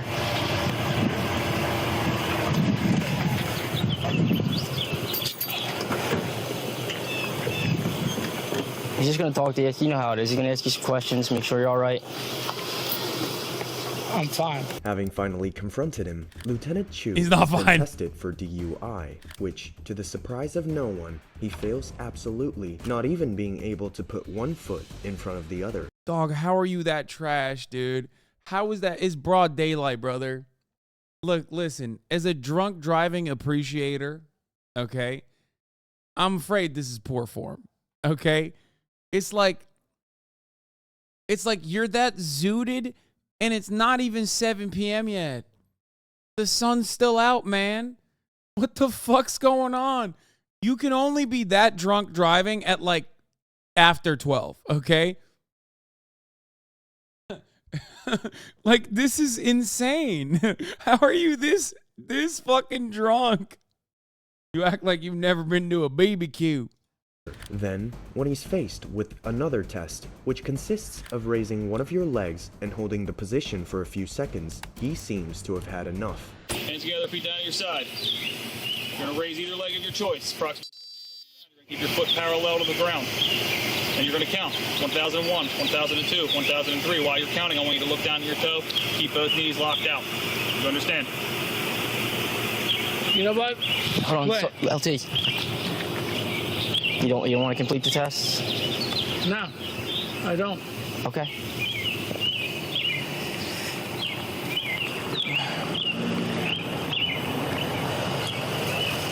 Is that the other cop?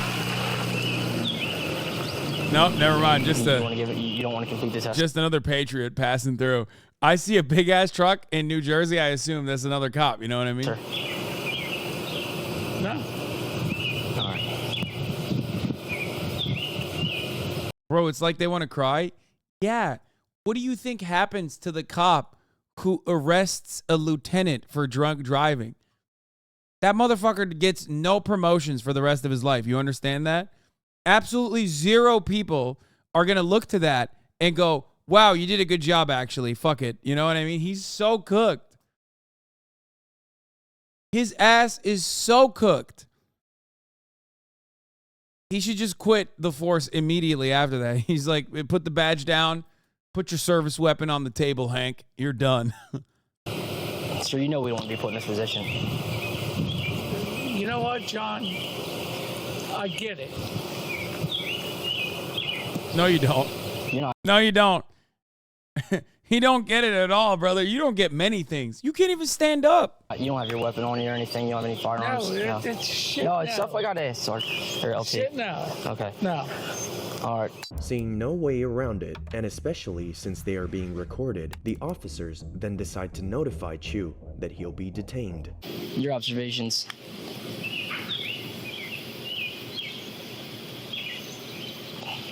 Oh my God. I just realized with the birds, I think it's sunrise.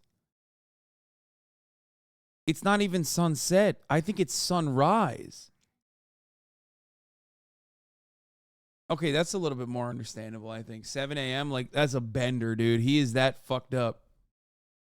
Yeah, he's like, he just did a late night. LT, we're going to have to bring you in and put you on the box based on the test. You know we don't want to do this. We have to do everything. He was on his way to work. That's why he was drunk. Yeah. He's like, how do you think I can do such a hard job as a Howell, New Jersey Police Department lieutenant? I have to be fucking drunk, okay? There's Al-Qaeda, okay? There's terrorists. There's Black Lives Matter thugs. You know what I mean? All these crazy things that could happen in Howell, New Jersey, okay? I have to be fucking sloshed. MS-13, okay? You ever heard of La Cosa Nostra? Huh? Actually, that is the one valid one. The Italian mob. Things recorded, you understand that. No, I get that. Both officers are extremely hesitant to even dare apprehending Lieutenant Chu at this point, most likely fearing to lose their jobs in the aftermath, especially since Chu is capable of saying things like this. I would love to know who called. You can find that out. You know that. You can find out. Oh my God, dude. He's literally like, yeah, we can kill the witness, sir. Sir, don't worry. Like the person, the eyewitness who called it in, we can kill her for you. Don't worry, sir. But we still got to do the process right now. I don't know who called. I do not know, but you know you'll be able to. By the way, this YouTube channel, automatically a banger, okay? Immediately, YouTube channel, not dick riding the cops at all. Very openly talking about how shitty they are. Very much a fan, okay? Very cool, Detective Williams.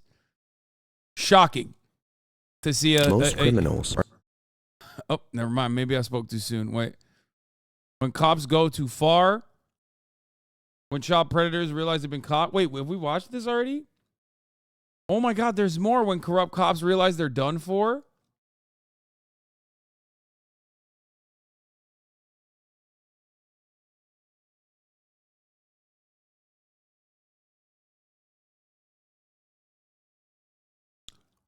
Wait a minute. I can't tell. When a rich psychopath calls the police. Okay, I like a lot of these videos. This is not bad. This is not bad at all. Okay, let's continue. Find that out. I'll tell you at this point, our hands are tied. I mean, I hope you understand. I totally get it. And we don't want to make the situation any worse, sir. No, listen, You know? I know you're not gonna make it worse. I understand that. I know you wouldn't. That's what I'm saying. We can get you in the back of the car. Oh God, he's a get you out of retired here. detective. Okay, I spoke too soon. Never mind. I spoke too soon. He's a retired detective. Never mind. Oh, buddy. Oh, I was wrong. Okay, my bad. Let me ask you this. 100%, $100 bet this dude is a libertarian, so his cop and politician hate is just purely coincidental, but I'm going to believe. Well, he's a retired cop, so retired hog, also a libertarian, most likely. But whatever. This is good. Let's keep watching. Can I have 20 minutes?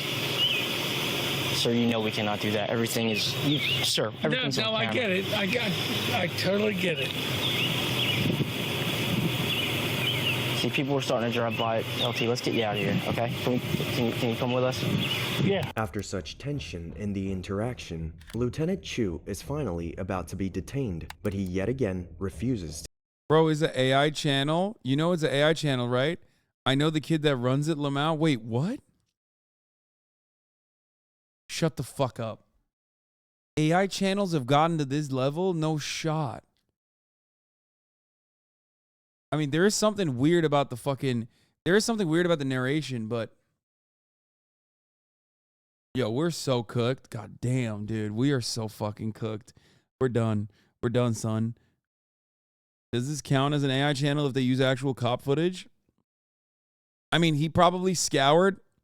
Lol, he's going to find out you're reacting to his videos and cancel you? What the fuck do you mean? He's going to find out that I'm reacting to public domain footage that he sliced together with an artificial intelligence? Like, ain't nobody, even all of the most aggressive libertarian, or not libertarian, React gay dick riders are not going to fucking actually be like, yeah, that's actually not valid to watch. To give in. Let's go in the back of Mike's car. We'll get you out of here. I don't... Make sure You know what? What's up? I can't let you get in the car. You know that. Well, then you drive it. Well, if you have someone on scene, we can get it. I see Mr. Eccles here. We can try to get him to... Drive my truck home, please. What the fuck? The keys are in it. We'll handle that. LT, we'll handle that. All right. Do the front and search it. Okay. Don't put him in the back. I'm saying you can cuff him in the front. If that wasn't enough, Lieutenant... What? They're so frazzled. Dude, don't put him in the fucking back. What are you doing? Chu even dares to sit in the front seat of the car, completely ignoring the gravity of the matter and thinking himself above the law. LT, you know you can't do that, sir. We can't have you in the front seat. I can't have you in the front seat. We're not going to cuff you in the back, okay? We're going to do it in the front, all right? Are you serious? Yeah, sir, you understand this. You would hate to be in our position too. John, please, John. Please, John. I don't, John, please. We'll get you the help you need. Let's just, come on. This is so good. This is so good. Oh my God, this is the greatest video of all time. I don't give a fuck if artificial intelligence made it. This is such a good video. I have tears. I have like tears of joy coming out of my eyes. Come on, John, please. Look at the other cop's face. He's like, oh shit. Bro, guys, I just found out something. Cops can de-escalate and treat people like they're human beings as long as the human being is another cop, especially a lieutenant cop.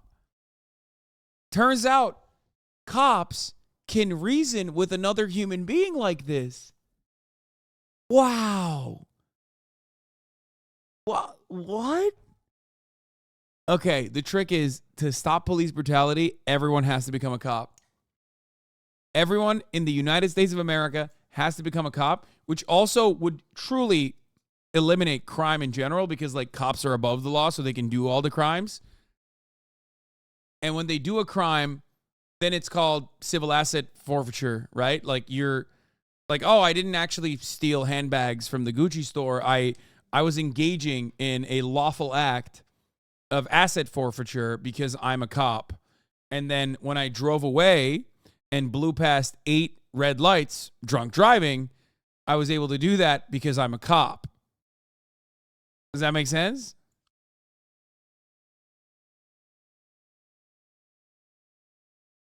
You're literally describing apartheid. You're either a cop or a criminal.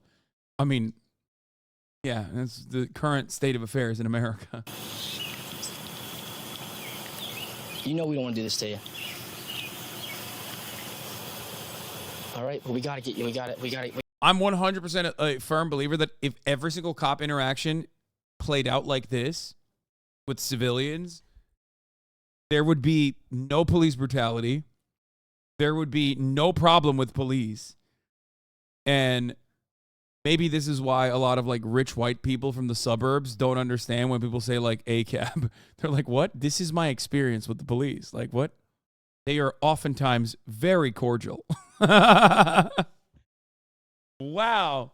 Who would have thought that in order for there truly to be a protect and serve in practice, you just had to watch a cop basically arrest another lieutenant, a lieutenant cop. Let's wait and see what happens when the lieutenant reaches into his pocket for his keys. That's the real test. No, they won't do anything. They'll be like, sir, is that a gun in your pocket or are you happy to see me? Because I'll suck it right now. I sure hope that's your cock and not a gun in your pocket, sir, because I'm ready to suck it. Okay, take it out. Whip it out, Lieutenant. We got to get this process up. People are starting to calm. We're all going to get, you know what? Other people responding out here. Sir, I would like you. This is what's going to happen. We're going to get you behind this door so no one sees. Mike's going to put the cuffs on you in the front, in the back. No, there's no cuffs. Yeah, what it's do. We have policies and procedures. Let me call the LT. Just, you can shut the door for now. Lieutenant Chu is finally detained and put in the car. In the meantime, Officer John calls another lieutenant to find out. There is Lieutenant Chu booking footage. Skip the rest of this video and just watch that. Someone link it for Hasan. Okay, I gotta watch that. The right procedure in this special case. It is then that Chu is handcuffed, but not like everyone else, as in his case, he's cuffed in the front. We got cuffed in the front. We can do it in the front, but we gotta do it. LT, we just talked to Lieutenant Perdoli. We have to, in the front, we'll do it right here. Don't have to do it behind your back. Okay? Please cooperate John, with us. come on. Holy fuck, it was 0.36. That's a real American, brother. That is, holy dude. That's impressive. That's an impressive amount of blood alcohol right there. That is, god damn, dude. New Jersey media outlets covered the publication of the footage. Drunk driving arrest of veteran South Jersey police officers BAC tested over 4 times the legal limit is coming to light over a year later. Lower Township Police Lieutenant John Chu was stopped in the Irma section where calls were made for erratic driving.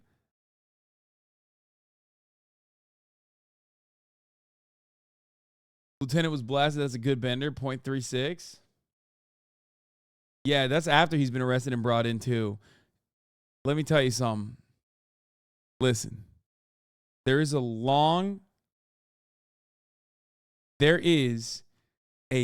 time that passed until that man blew on a stationary, like a, what is it called? Like the thing that you blow into in the precinct. It's different than the field breathalyzer test. But anyway, there's a stationary breathalyzer.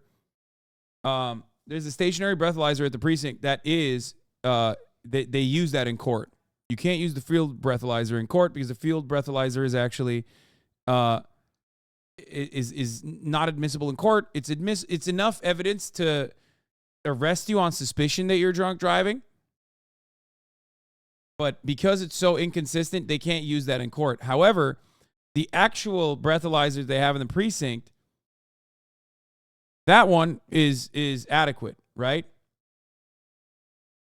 Do they only take blood alcohol in court? No. You have 2 options. You can either use the breathalyzer at the precinct, or you can get your blood alcohol test done in the hospital. These are the 2 accurate ways that they can get you for drunk driving, which is your constitutional right. And if we weren't living in a nanny state, then, this wouldn't happen.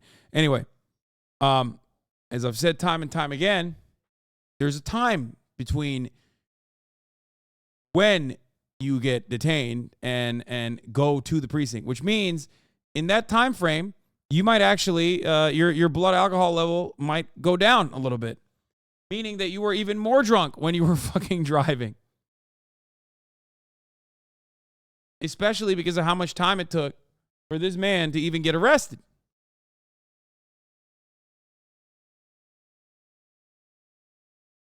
Okay?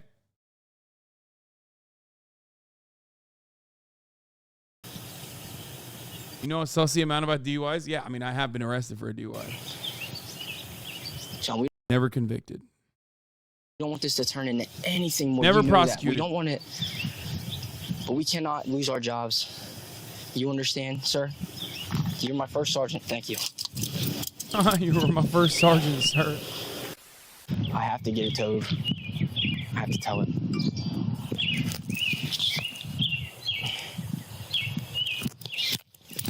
Oh, man. But we've had guys get these before and get back to work, just so you know. What? We've had cops get these before and just get back to work? What are you saying? Bro, there is so much incriminating shit that he's just saying on camera. Were you totally exonerated? Yes. Hopefully you'll get the help he needs. I know. I hope so too. It's terrible. Love the guy, man. It's terrible. It's a real shame. Not that he was drunk driving at 7 a.m., okay? But the real shame is that we have to arrest him for it. It's really sad state of affairs. Not long after, the officer read Chu his Miranda rights, and despite footage not being available, the report says that he lifted his middle finger towards both officers several times during this. Lieutenant Chu was finally put under arrest for DUI and for 450 subsequent to a call for an erratic driver complaint. Then, as his BAC reading ended up giving a 0.36%, which, in this case, is considered to be alcohol poisoning and a potential life-threatening condition, he was taken. My man was more alcohol than human at the point. He's like, yeah, 0.40 is the potentially lethal threshold. My man is more alcohol than water, brother. That's crazy. Alcohol is a part of an officer's toolkit. Oh my God.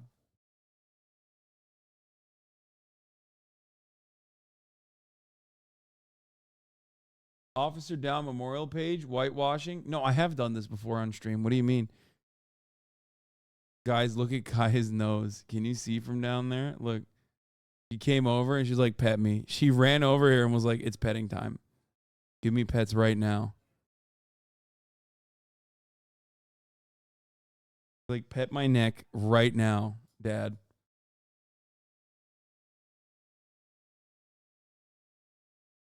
Real shame he couldn't go home to beat his spouse.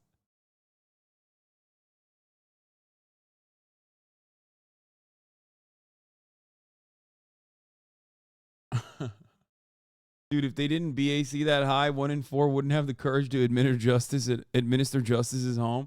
Yeah, you hate to take your work home, but cops do it because they're fucking brave, okay? Like, a lot of people, a lot of woke libtards nowadays, they're too soy. They talk about how they don't want to take their work home, okay? Cops, on the other hand, they're practicing at home on their wives, okay?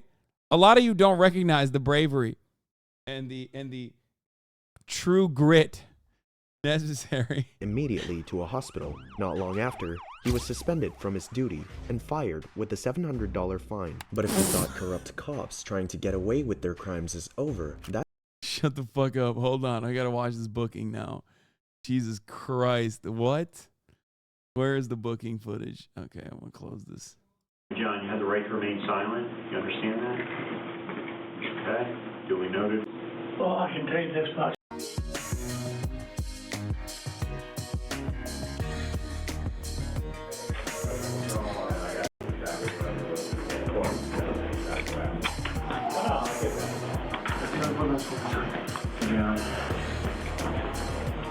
Yeah, right here, please.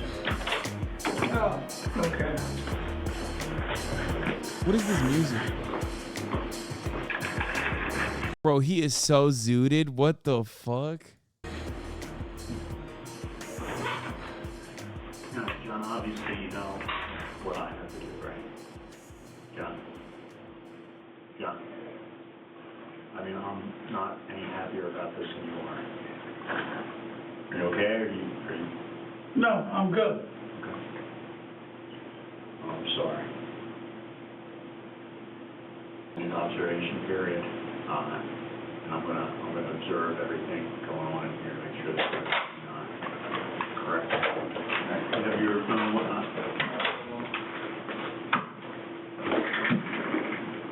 We have a case okay? No?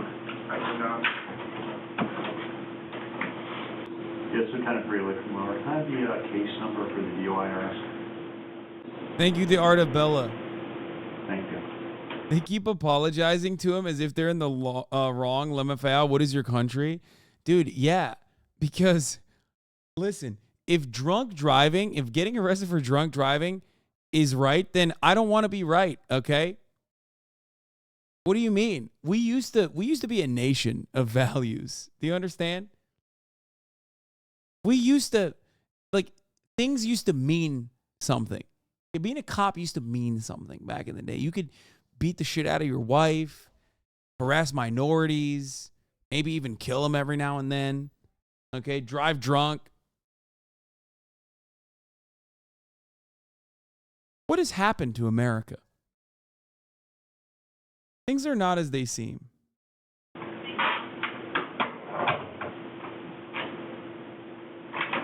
what's your official name? Is it John? Yes. What's your middle initial? Hey.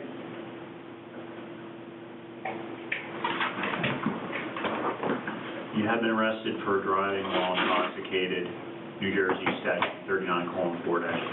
The law requires you to submit to samples of your breath for the purpose of testing to determine the alcohol intoxicated driver resource center. These penalties. All right. All right, John, you have the right to remain silent. You understand that? Okay. Duly noted. Yeah, I saw it. The time is 3:14 p.m. And will be He was arrested in the morning, I think. used as evidence against you in a court of law. Do you understand that? Okay. You have the right to talk to a lawyer and have him present with you while you're being questioned. Do you wish to... Oh my God, he's flipping them off. He is. He's like, he's like a kid. He's like, Oh, it's 7. Oh, okay. It's 8:43 p.m.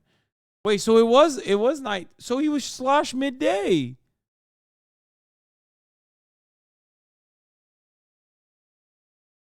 Answer any questions?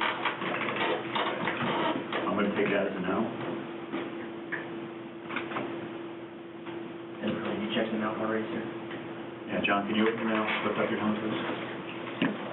Lift up the tongue. Okay, lift it, sir. Thank you very much. Thank you.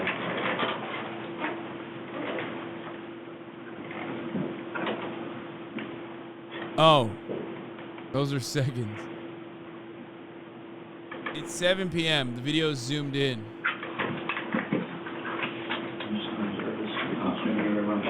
That's what you like, sir? Yes, please.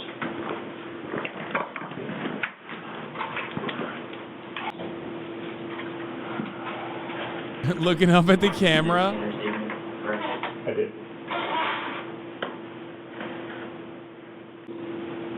I'll touch your mouth.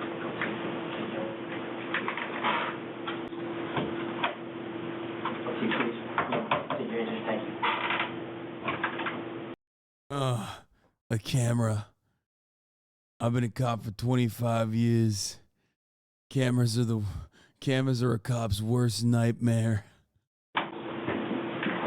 John, you have to keep your hands away from your face, please. Thank you. Thank you. Absolutely terrifying. Yeah, before you come, can you check the fax machine? I had to show DL print. Can you bring that? Just knock on the door and we'll trade. Thanks.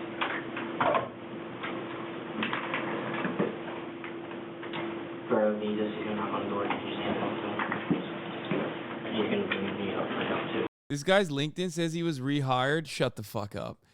He got a $700 fine for this, and he actually lost his job. Okay? This video is not that great, by the way. It's like kind of hard to hear. But he was rehired? No fucking shot, really? Okay. Do you want to put John in a situation? You want to put Mike in a situation where No. Okay. Them No. guys, they do their job. They have to do their job, and they have to call me because they don't know, No. They have concerns. They do their job. Well, they have no choice. I have no problem with that. And zero problem with that. Kev. I hope the problem's not with me. If it is, I'm sorry. No. Bro, he is like, dude, stop apologizing, you fucking loser. What's wrong with you? Jesus Christ. It's your job. I don't apologize for serving the top of the hour ad break. It's my job. People have an understanding that this is my job, and that's what I'm supposed to do. Okay? What the hell?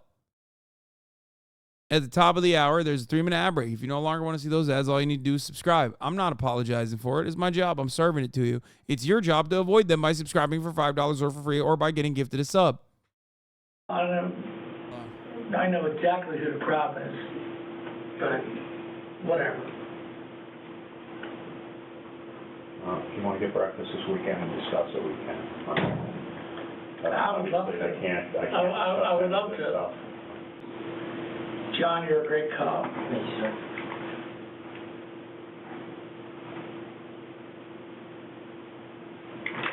Lucius? I don't know. Jury's Well, out. I didn't see him sitting over there. Lucius, you're a great cop too. Thanks, sir. Hey, listen. I hold nothing against you guys. Period. So.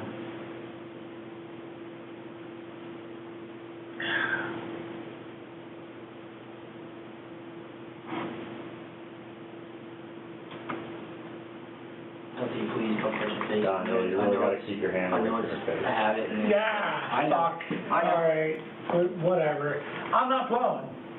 Period. No rewinds. I missed the best part. 20 minutes. No and we're gonna rewinds. give you one more chance, okay? I'm going to rewind, and I'm going to hear them glaze him up, okay? I'm going to hear them glaze him up like I have already. It's so sweet. He missed a touching moment. He doesn't hold anything against his fellow frat brothers. He's not even mad, okay? Yeah.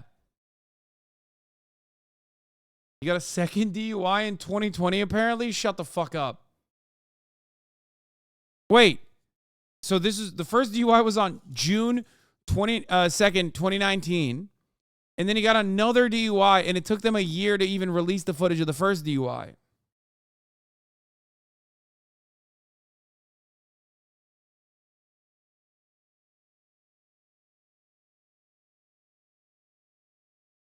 No, it was April 2017 and it took them a year. Oh, no, it was April 20. No. Oh, what the fuck? It was 2017.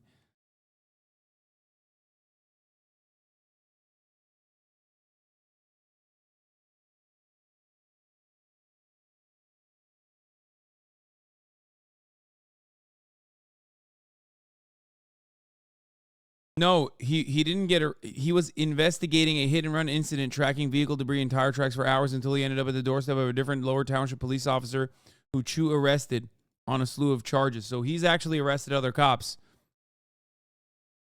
Classic thin blue line.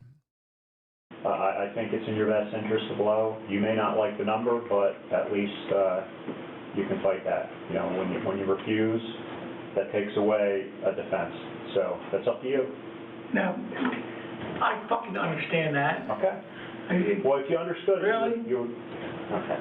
John, I'm not here to argue with you. I know. I'm just here to make sure that they don't put themselves in a bad position. Never blow. It's illegal for them, I'm pretty sure, to not blow. I think once you're arrested and you're at the precinct, you can refuse to blow on a field breathalyzer test, but I think you have to blow on the precinct one. Or a blood test, one or the other. And even if you don't, in certain states you can refuse to blow on a field breathalyzer test, but that is still grounds for them to take away your driver's license. Okay. Yeah. These guys are great. I know. You know, I gotta run the machine anyway and fire it. We're gonna prepare the machine too. Yeah, we have to. Okay. About 5 more minutes. You can get a blood test because you can sober up while waiting for the phlebotomist. Let me tell you something, brother. He blew hours later, he blew a .36. There is no, unless the phlebotomist is coming 3 days later, he's still over the legal limit, okay? Or whatever the fuck a phlebotomist of. Is that phlebotomist Lamont Pogger's spelling? Is that, I don't fucking.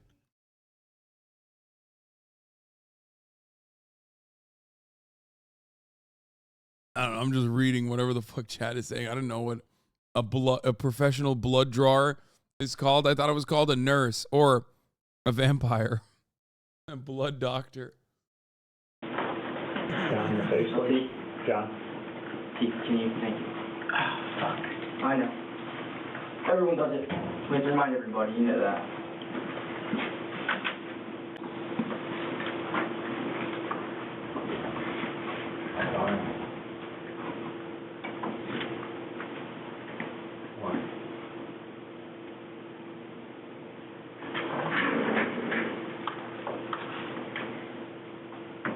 Wait, did he say everyone does it and I missed it?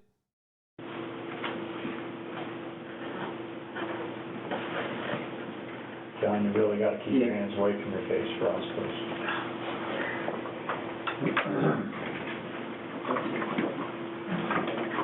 Not intentional. I know. Okay, hands, please. Hands, please. I know. I know you're not doing it on purpose. Just keep them at your sides for me. Mouthpiece. Sarah, what do you think? I'm going to skip some of this. That's,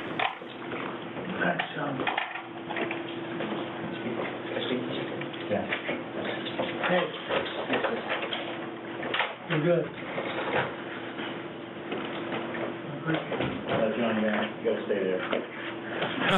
He's like, sit your ass back down, John. Oh, fuck.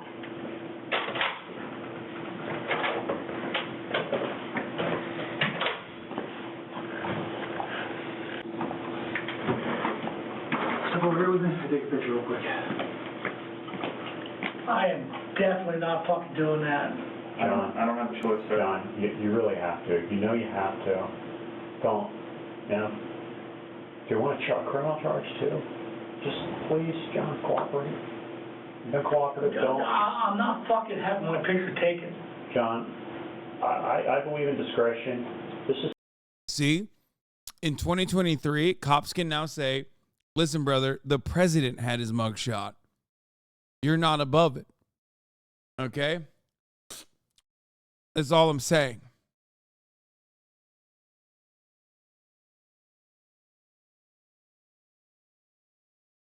$2023, Donald Trump got one. You ain't sweet. It's necessary. I'll ensure that it's removed from the server and no one else has access to it, okay? I get that, but we still have to do what we have to do. I like that he cares more about like other cops making fun of him, because like he knows his ass is not going to jail for this crime that he has very clearly committed, right? Like he's more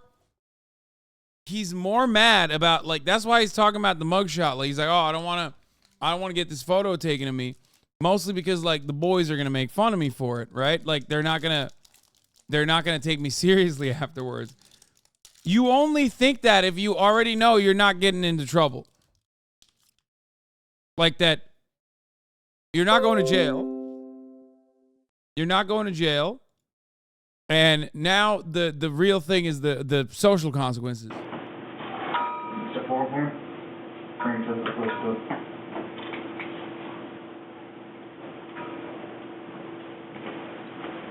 Look straight ahead.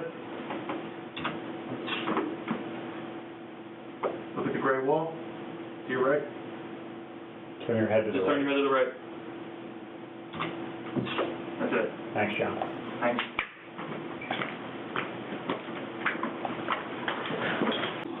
I am fucking retiring tomorrow. John, don't. I am. He's like, you'll be sorry. I'm leaving. I'm retiring. You'll all be sorry. Oh. Fucking retiring tomorrow.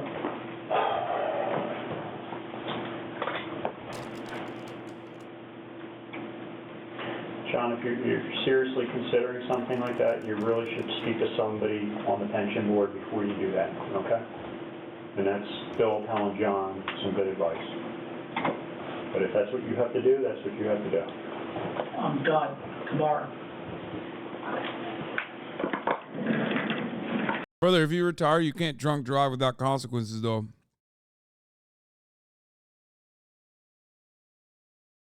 You know what I mean? Like, then you might actually face legal repercussions. You know what I'm saying? I wouldn't bust that nut so quick. Can we talk about it tomorrow, maybe, John? You know what? Maybe.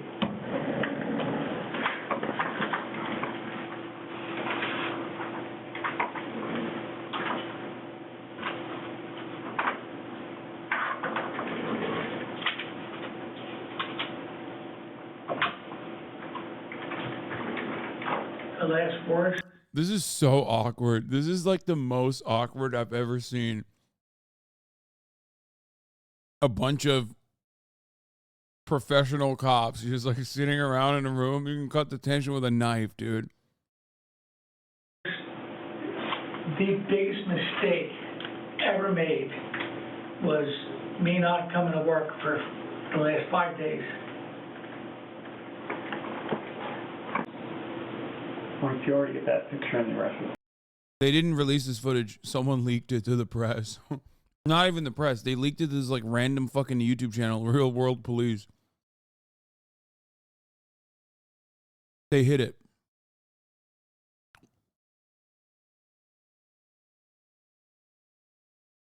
Give me 1 second.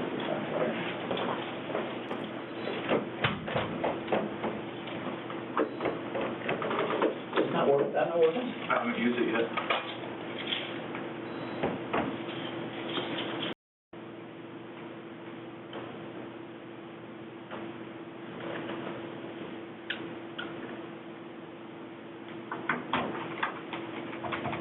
What time are you on till? Hold on 1 second.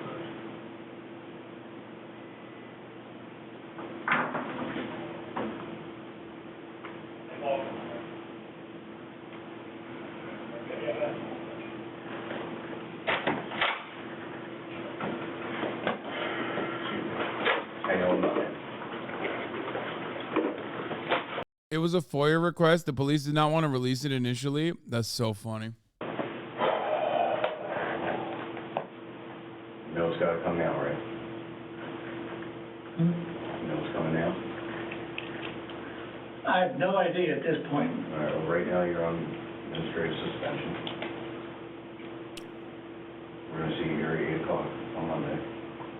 Doesn't affect your time at this point. Do you want to make it 8 or do you want to make it a little later? Caps.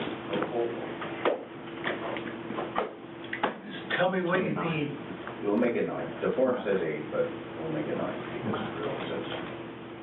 Well, you want to do it at 8, do it at 8. I'm just trying. I'm not going to be here, unfortunately. I'd like to give my advice, but Apollo Nor, why are you writing in the chat like you don't live in fucking Ohio? Like, are you LARPing like you live in the Netherlands or something? Why would you hide this? They've destroyed the trust the community has in them. For shame. Motherfucker, you live in Ohio.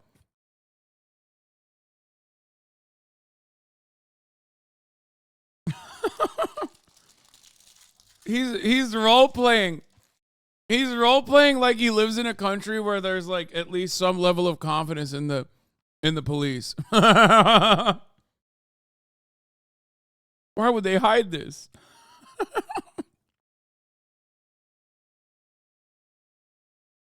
How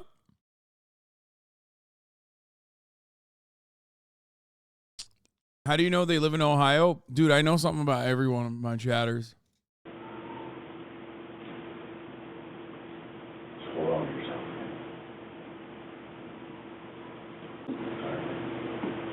All right, so Monday at 9. I don't know, have they told you what your reading is? No. You're a 3-6. So, for department protocol, you're going to have to go to the hospital.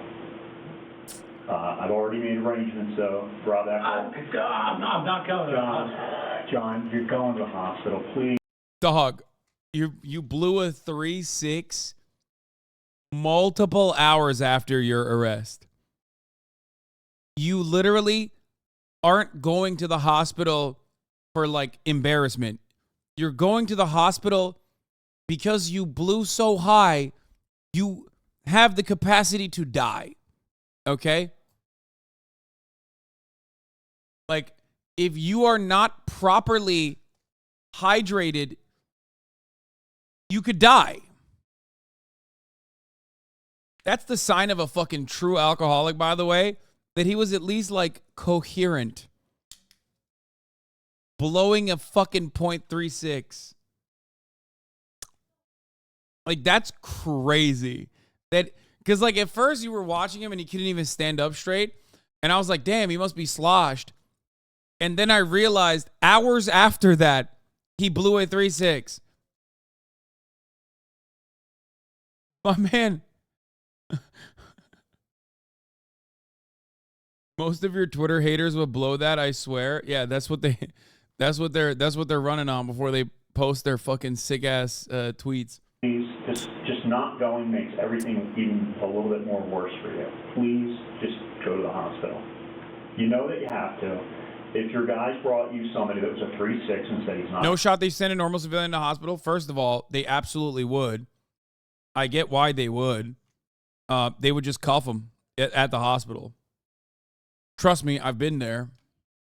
Let me tell you, they will take you to the hospital with handcuffs. It's just, that's what it is. Going. What would you tell him? He's going. Okay? John, we gotta follow the rules. And quite frankly, if you're a 3-6, I am concerned about your health. Okay? So, you're gonna go to the hospital. No, I'm not. You're going? Don't make us tie you down, John. Don't. No. You want us to tie you down on video? Really? You're worried about your mugshot? I already deleted your mugshot. It's only in your arrest report. Can you do this for me? In any case, let me finish. Rob Eckel stopped by the scene while they were towing your car. He's already offered to sign for you at the hospital, but you'll have to do whatever the hospital requires, okay? So Rob's going to meet us at the hospital, and then he's going to pick you up when you're ready. Damn, they didn't do that to Donald Trump, let me tell you. Okay, let's watch this new one. All right. Let's watch this other one. This is the second cop that did a crime. Fine. But if you thought corrupt cops trying to get away with their crimes is over, that's because you don't know Michael Kyle Dunn. Newton County Chief Deputy Michael Dunn had been driving before a police officer had just seen him swerve almost entirely off the road. That same cop is back in service. I worked 1,000 hours to make this fan cam of you can watch. This is from 27th of November, 2021. I'm not clicking on this. That's 2 years old. No shot. Road in rural Boone, Arkansas. Boone. Continued even hey, Arkansas brother, let's go. After the officer got closer to him. So this being... Why are these during the day? Listen, silly libtard. When can a cop fucking drink? A suspicious and dangerous sign was enough reason for the officer to pull him Ooh, over. boy. Little Oh did boy. The officer know of who he was actually going against. Hello. Hey. I'm Trooper Valentine, Arkansas State Police. Stopped because you look like you're having trouble controlling your vehicle. All right, what's going on? A lot. I got your arm? Okay, where is it? Huh? It's on your chest? Huh? Huh? Huh? Been drinking a little? Yeah. Okay. All right. Can I see your driver's license? Huh? Where are you coming from? Just over Missouri. Okay. How much have you had to drink? Not much. Okay. Well, is your vehicle off? Turn it off for me. All right. Go ahead and step out with me, okay?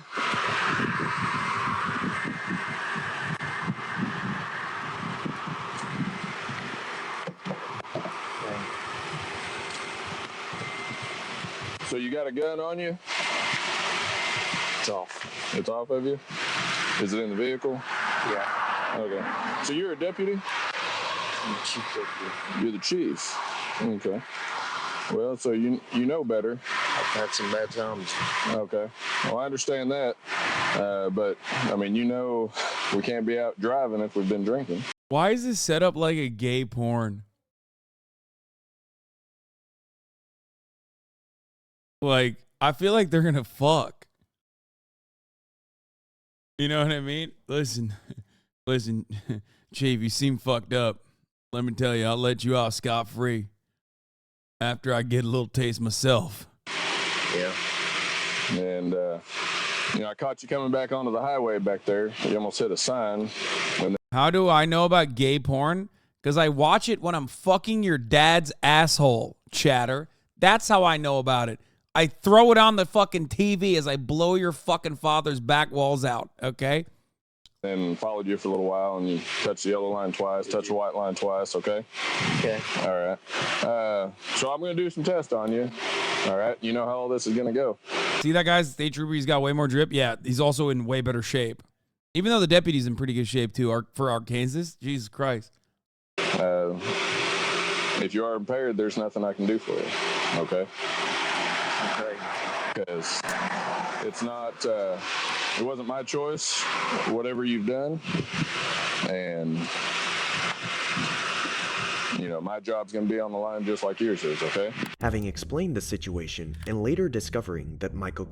I love that every single time a cop is getting arrested for drunk driving, they're like, listen, I'm real sorry to do this to you, but listen, I got to cover my own ass, you know?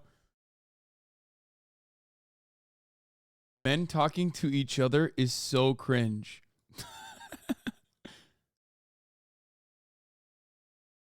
could be drunk. The officer puts him to do the appropriate sobriety tests, regardless of his status. But clueless, Incorruptible. It would be that simple. All right, go ahead and stand. All right, you gonna be all right? Yeah. All right, go ahead and stand up for me right here, okay, and face my car. Do you want to go through these tests, or you just want me to take you in? Huh? I won't take you to Newton. We're in Boone right now, so I'd be taking you to Boone. Okay. I know it sucks. This is the most jacked cop. No, state troopers are state troopers are almost always. I mean, even in Arkansas, I guess, they always have more strict physical. Like they have standards. They have like actual standards, unlike the normal local police departments.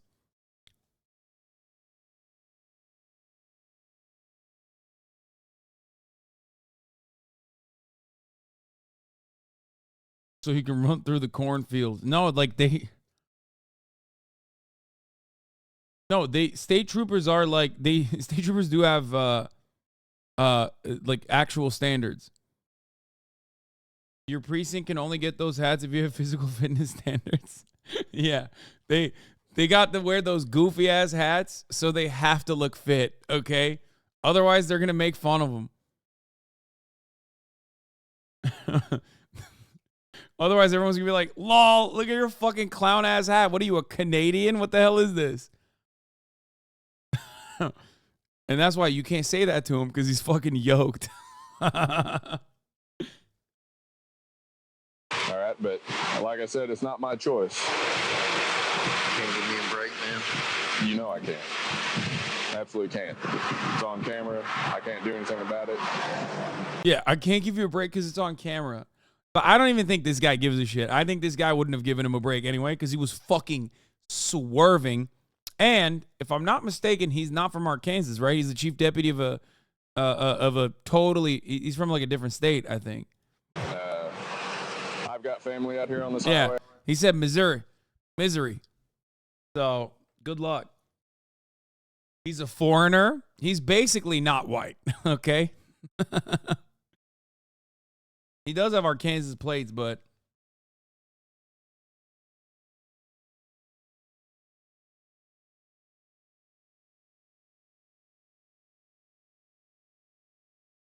he's a cop in my county, dog. I'm sure you do too. Seeing no other option, Chief Michael proceeded to try to come to an agreement with the officer in a bid to get himself out of trouble, but he was faced by a solid negative response, not because the officer couldn't do so, but because they were being recorded. All right, so again, it's up to you, but like I said, we can't sit here all day, so either we can do some tests here, I can PBT you, we can see where you're at. You know the law, if you're under 8%, I mean, it's still up to me, you know, between 4% and 8%, whether I want to take you to jail or not. I do have some bad driving. If you're under 8%, I can work with you. If you got somebody that can come get you, we can go that route. Okay?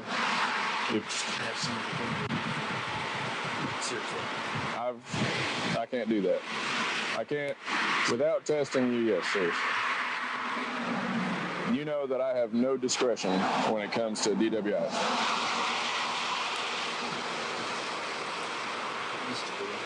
Ain't nobody, yeah, 8% would be like super dead, chat. He means 0.8%. Okay. My man is 8% alcohol. Yeah, he drank the fucking alcohol fruit, okay? He ate the fucking beer fruit. He's just 8% beer. Turns into beer, his arm. Logia fruit. God, I'm such a fucking nerd. Okay, let's continue. No, it's not. We've got cameras, we've got everything else. It's not like it used to be. Realizing that times now are second time. Yo, this is so good. So good. It's not like it used to be. We could have let you go. We could have let you go back in the day, partner. Can't do that no more. different, and it's not how it used to be. Michael knows he's in big trouble now. All right, do me a favor. Walk up this way. Go ahead and put your hands on my car. All right, we're just going to go through this like we normally do. I just got to follow policy, man. If I want them to back me up, I got to do what they want me to do. All right? Go ahead and put your hands on there. Bring your feet backward toward me. No, put your hands on the car for me. Bring your feet back. Oh, so spread him wide, partner. Told you it was a gay porn. You guys are like, Hasan, shut the fuck up. Why do you know? Look at that, dude. He's getting down in there, brother. He's getting down in there, partner. He's spreading them. Hey, don't you pinch down there. Don't you squeeze them cheeks. Professional courtesy, if you want, we can. I can just cuff you in the front, sit you in the back of my car. You want to do that? Or you rather have him behind your back? Tough with me. Seriously. Like I said, it's policy. Yeah. All right? Yeah. You want me to follow policy? I think it's bullshit, by the way, but... Okay. Then, Michael is finally arrested and put in the back seat of the car. Let's go. I'll follow you. Just sit me in the back seat. Yeah, we'll sit you in the back seat. Go ahead. Okay, yeah, sure. Go ahead. We'll go on that side. No, go on the passenger side. You want me buckled? Are you serious? You don't want me buckled? I mean, that's up to you, I guess. Man. It's not my fault. Don't look at me like it. No, it's my fault. Okay. I mean, like I said, I do not want to do this. Back seat, no cuffs. Front seat, yes cuffs. If you want to sit in the front seat, department policy, you have to wear cuffs. If you're arrested and you're a cop, I guess. Which is weird that the department would have a fucking policy like that.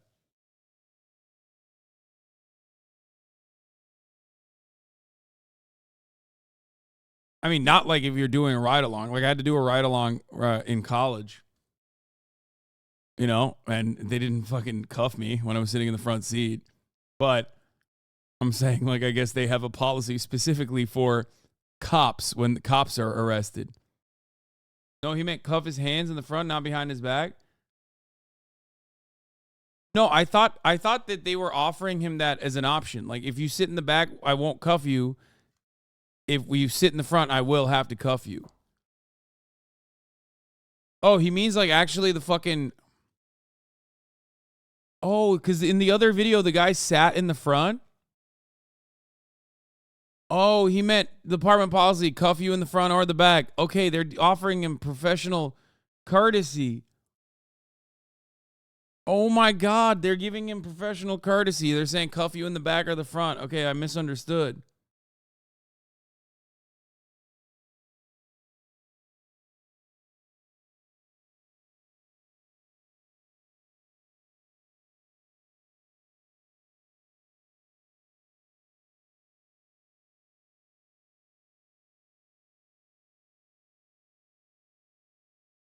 This to another law enforcement officer.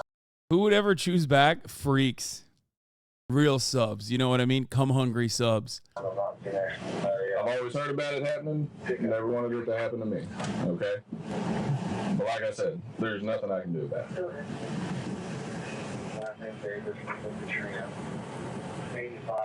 Right? You understand that? No, I It's do not on me. understand. I know it's not on you. Okay. I If you were appreciate some other guy out here, you know, driving around suspended, you know, no job, whatever, I'd be doing the same thing. Here, Michael has realized that he's done for professionally. But if that wasn't enough already, his wife's friend that came to pick up his truck brought him more bad news. You can talk to him if you want.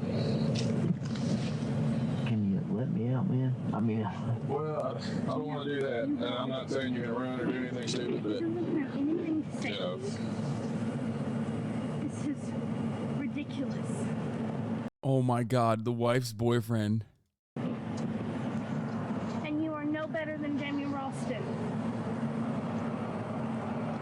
And all she wants to say to you is for you to come get your stuff. Because if you cared about her, you wouldn't do this. Finally, Dunn was fined $800 for refusing to do a chemical test of his breath. He resigned from his position as chief and was sentenced to 1 year in prison. But cops trying to use power in their favor doesn't stop. Damn. He lost his wife. He lost his job.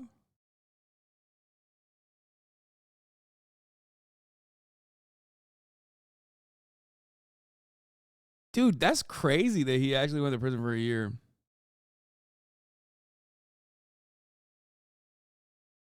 Up here, it gets even worse. Pinellas County Deputy Sheriff Shelby Elise Cornelio had been driving on the highway during the night of May 17, 2022, when a police officer decided to pull her over for going at 56 miles per hour in a 40 mile per hour zone and driving erratically. After stopping her, the officer approached Elise and asked her for...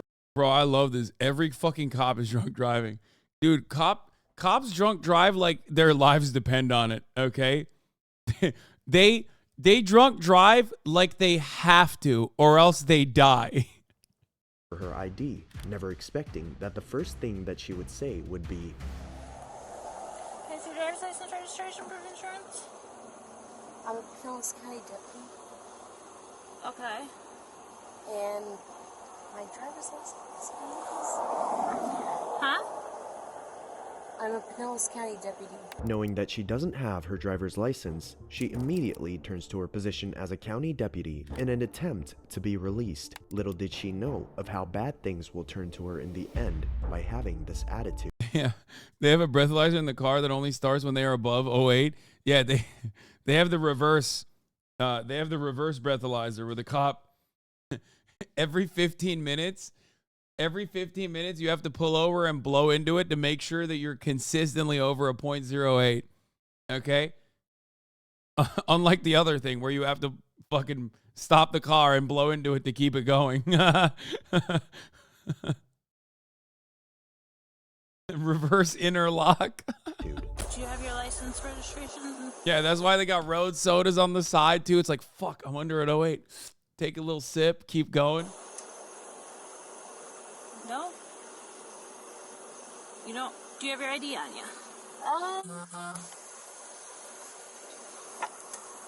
Do you have any weapons on you? No. Okay. Well, I'm a deputy, but... Well, that's why I'm asking. Do you have any weapons on you? I live right there. Okay. I would normally, but... She's like, we can go back to my house. I can show you my guns. What does that mean? Like, I live right there. I got guns. Don't worry. I can show them to you. Do you have some kind of ID or anything on you? My ID is not here, but I'm a Pinellas County deputy. Okay. Do you have some kind of ID on you?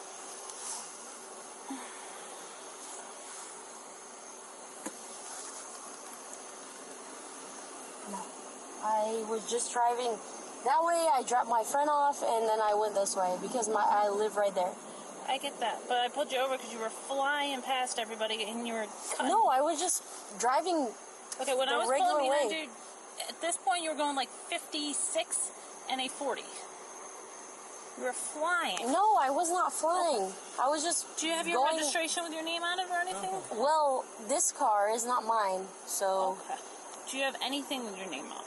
Having been asked to provide any type of identification multiple times and not providing one, Elise finally finds her driver's license, but not her work license, so everything she's saying could be a lie. Do you have your work ID? No, it's at home in my cruiser. Okay.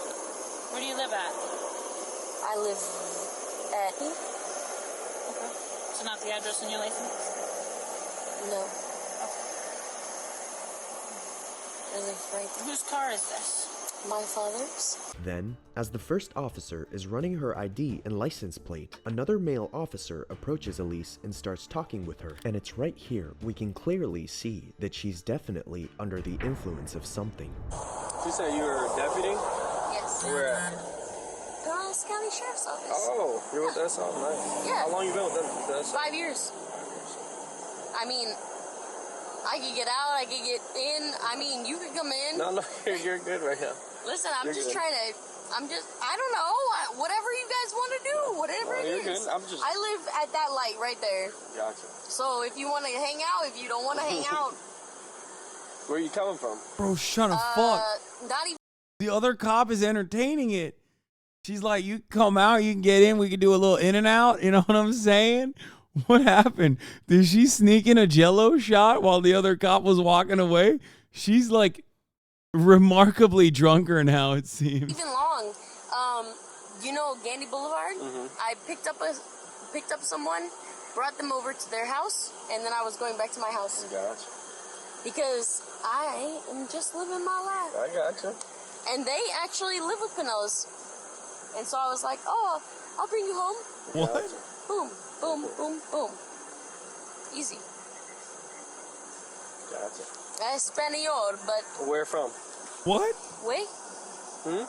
So you're Spanish? Yeah, From where? you say where? Mm-hmm. Honey, you know you speak Spanish? Mm-hmm. Ah, pero way. Ah, okay. I'm Dominican. Dominican? Mhm. Oh, no. No. No. What's wrong with that? Italiano, okay? And Wait, I only what? speak some Spanish. What? For the most part, Italiano. Gotcha. But she pulled me over. I do whatever. Yo! But you're St. Pete, so Okay, it doesn't matter. Not long after, Elise is made to step out of the car for further questioning, and it's here when she finally realizes the big trouble she's into. Italiano. She said it. She's Italian. Wait. Why did when she went nah when he said he's Dominican, I was like, oh, she's definitely Puerto Rican. Okay, because like when no, I did not expect her to be Italian. I expected her to be Puerto Rican. Okay. As soon as she went when she went Dominican, I was like, oh, okay, she's like Puerto Rican. She's white. She's definitely Latina. Did not expect her to fucking pull a fast one and be like, no, I'm actually Italian. She was just being racist. But like not in a Puerto Rican versus Dominican way. A different kind of racism. Can you walk over? Are you able to walk over here? Yeah, in the fucking. Well, no, I just want to get on the sidewalk so we're not. Shit. Okay, all right. All right. Talking to you, I am getting some signs of impairment. Okay, can I check your eyes real quick? You know what? She got cooked because this is a female cop that pulled her over. Let's be real, okay? Let's keep it $150. Male cop. If the male cop was the one who pulled her over, she is spending the night not in jail, okay? Only handcuffs they're slapping on is voluntary, baby. No shot. Really? Dude, this dog is out of control, by the way. Like, I don't understand how she's comfortable like this.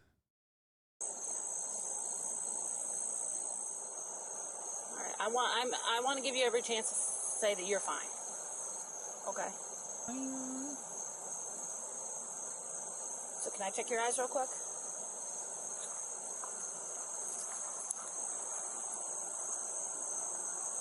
This is what we're gonna do right now? I don't have a choice. You don't have a choice? No.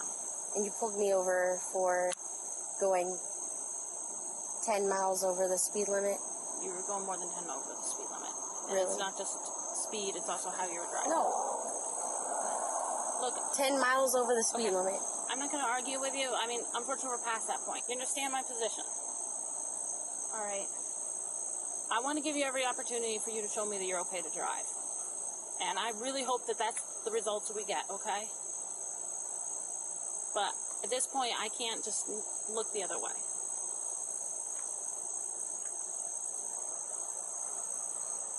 That's where you're at right now? Yeah. Can I check your eyes real quick? This is how you're doing it? Yeah. Really? Yeah. No, man, they didn't blur her boobies, okay? They're blurring the background. Yes, you and do. her boobies happen to be No, also yes, you on the do. same. I can't treat anybody any differently. Yes, you would. No.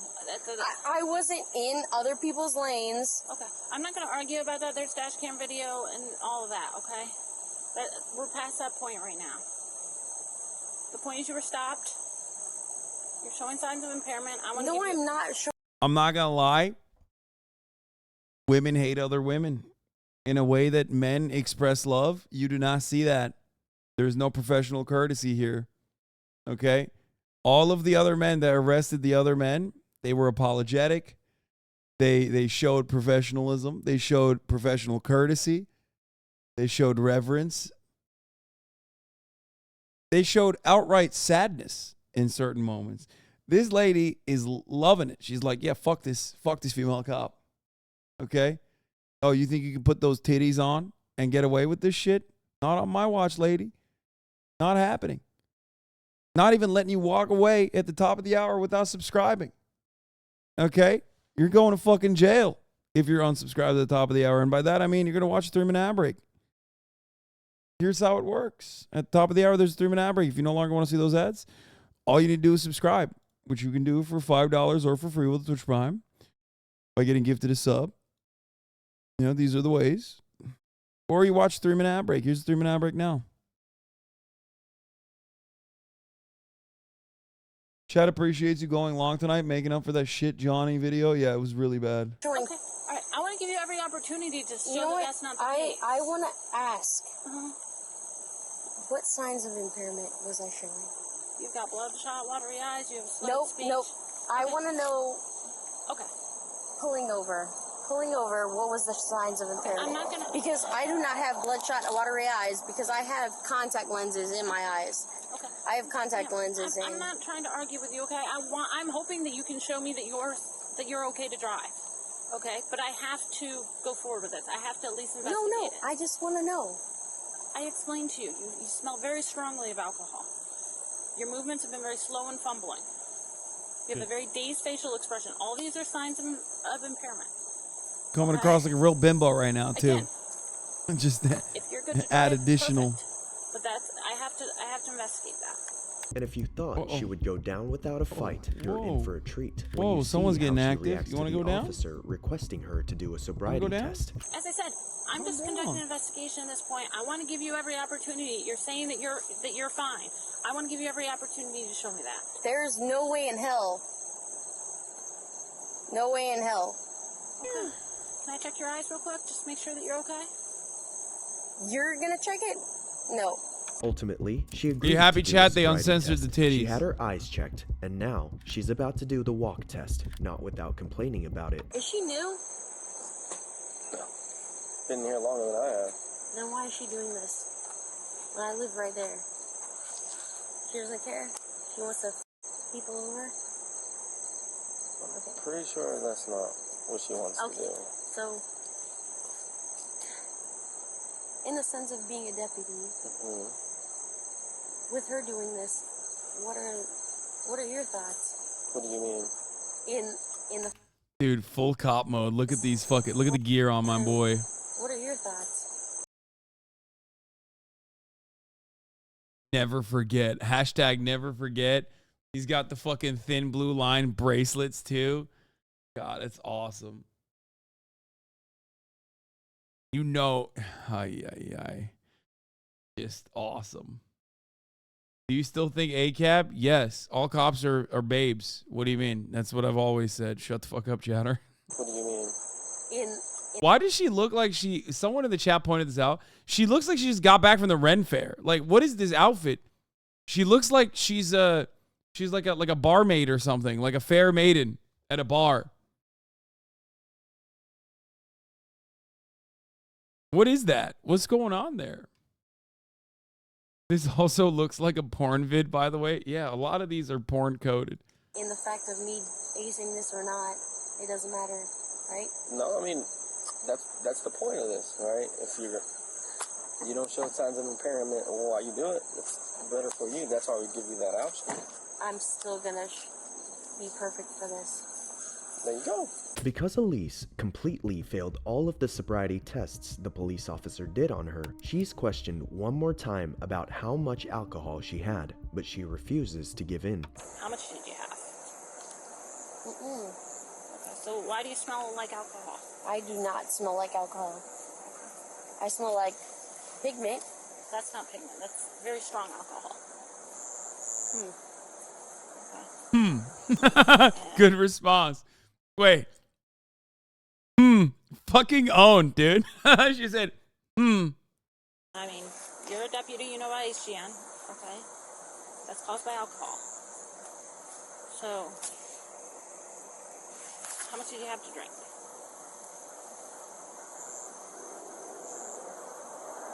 Nothing? You don't want to be honest with me? I mean, it's kind of funny that she's like a cop. So she knows the best way to deal with cops is by not cooperating and not saying anything. But I don't know what HGN is. Seeing no cooperation on her side, Elise is finally put under arrest. Elise Cornelio ended up submitting to a breath alcohol test. It's the eye and test? Her VAC registered as 0.206%. She was fired the next day. If you enjoyed this video... She was fired the next day? Horizontal gaze, human growth nut. Horizontal gaze, nystagmus.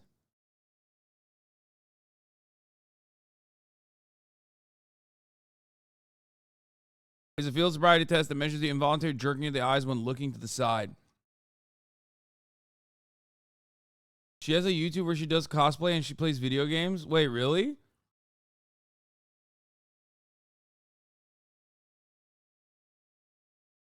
Did you see Myth go to the space camp in Bethesda for the Starfield promo? I know. I'm very jealous. I literally, when I heard about this, I was like, what the fuck? Why not me, brother? When Myth told me about it. I only wanted to go specifically so I could flex on Marat, though. And navigate your way around. We're us here on Earth as close as we can get. It's so sick. I really break out my own ballet skills. But they sent a small group of content creators. Like, it was very limited. Yeah, good job, good job.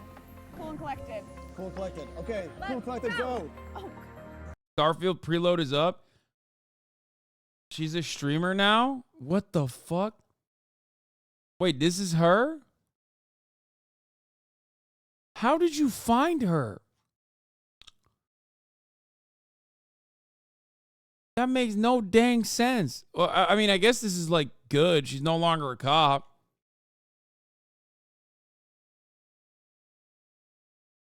Bro, Chad is both horny and like this is. So the Renfield thing, the Ren Fair thing was actually real. It's kind of funny. But yeah, the CIA powers get heightened when Chad is extra horny. I want to see a Hurricane Idalia update. Now we are at the top of the hour, 8 o'clock here on the West Coast, 11 o'clock there in Florida. Let's put this tweet up on the screen for you because this is the latest update. We just got this in from the National Hurricane Center moments ago saying Hurricane Idalia Advisory 14.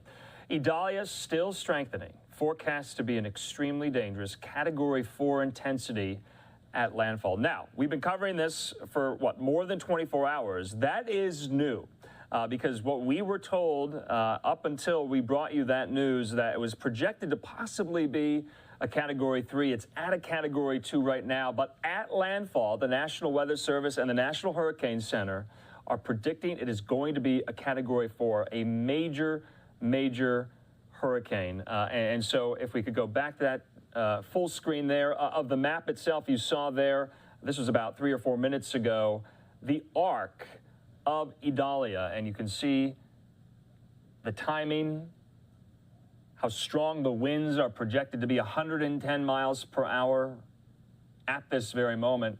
You can also see off in the very distant Atlantic, Idalia's brother, Franklin, at the moment.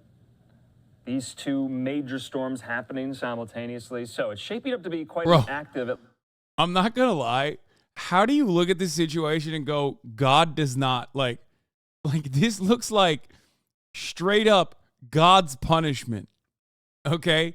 Like you have a double hurricane situation going on.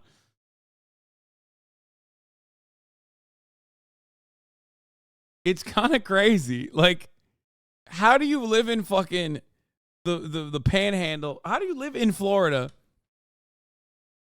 and you don't immediately think like, God damn, dude, these motherfuckers are trying to kill me. Like, what is this?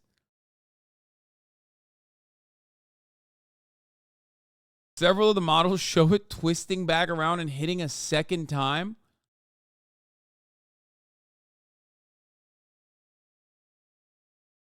Homies are getting flanked by 2 hurricanes, yet their biggest concern is Disney gays. This is a frightening sight of Hurricane Idalia from space, which has been just upgraded to a Cat 4. That's not a good sign usually when it starts increasing its intensity before making landfall as Cat 4.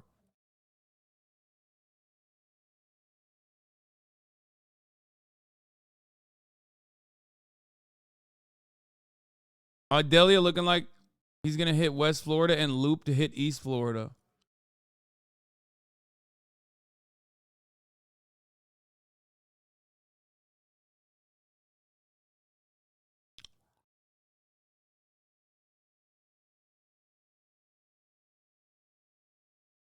chatters, Florida chatters, I hope you're staying safe. I hope you got the fuck out of an area if you had to evacuate. Please tell me you evacuated. Oh my God. Shit does not look good, okay?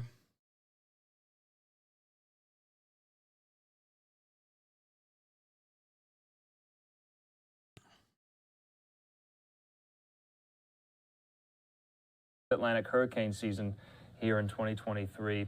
But we do want to talk about this. Remember, you were just listening. And of course, if you are, why would I evacuate? What do you mean, dude? What do you mean? If you're in an evacuation area, there are areas. Okay, this is what I don't understand, okay? God damn it, dude. Fucking Florida is so stupid. They're like, first of all, it's not even a Cat 3 anymore. It's now a Cat 4. Stop saying it's only a Cat 3. It's now a Cat 4, okay? So that's number one. And if I'm your only source of news, then what the fuck are you doing? You're literally in the chat going, oh, it's only Cat 3. It's fine. It's not. It's Category 4 now.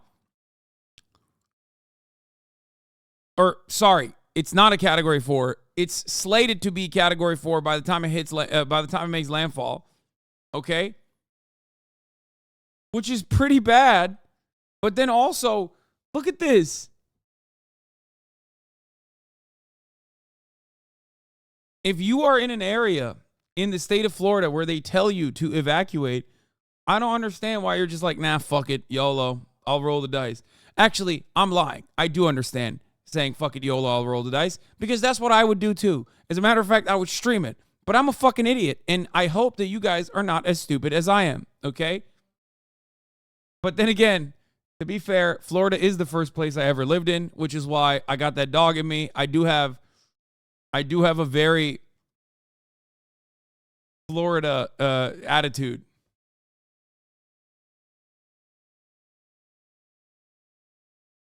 Extremely dangerous Hurricane Idalia closes in on the North Florida coast. Expect life-threatening and catastrophic storm surge flooding. Imagine Hudson, Florida, where water inundation levels above normally dry ground could exceed 9 feet. Everywhere here shaded in red. This 9 feet? Storm surge potential above 9 feet? The fuck?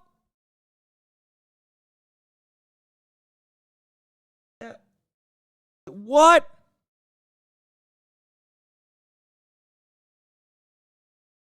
Bro, there's no way people are there going, bro, we just got 3 inches in California. 9 feet is not a reasonable number.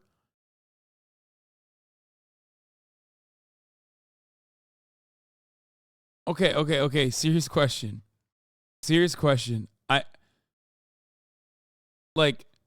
If they're saying 9 feet and you're in the area where they, like, you live like right here, what do? You don't leave? Like, you have to leave.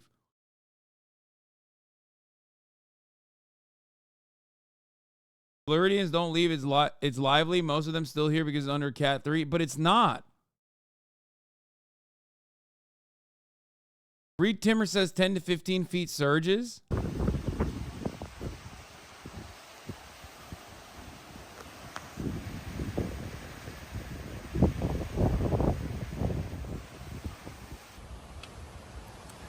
The winds are starting to increase in intensity here in Cedar Key right now with the approach of a very outer band of Hurricane Idalia that continues to intensify. The pressure is now in the upper 960s by Hurricane Hunter aircraft as they are sampling this storm system nonstop as it's rapidly intensifying over the eastern Gulf of Mexico. I'm watching every single wobble very closely. It's almost like an asymmetric top as it spins. It will wobble back and forth as a hurricane moves, and that's why you have to wait a little bit to make sure that it's a set turn off to the northeast or off to the due north.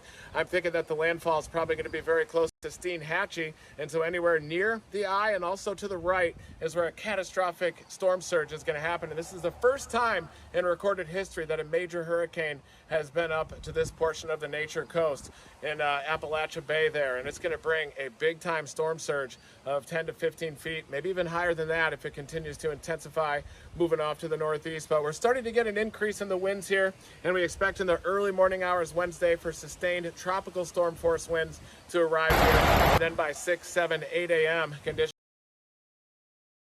Bro, God hates us. Okay, nah. Dude, that's demon shit. An aircraft on the installation had been evacuated, secured in preparation for Hurricane Idalia. During the evacuation, the 50th ARS recorded St. Elmo's fire, a weather phenomenon in which luminous plasma is created in an atmospheric electric field. Bro, what is these are new things that I didn't know were a thing that happens. No, like actually, this is new, I think, right? This is like this looks like new kinds of lightning. I don't even know what they call it. Elmo's fire. What a funny name for what the fuck?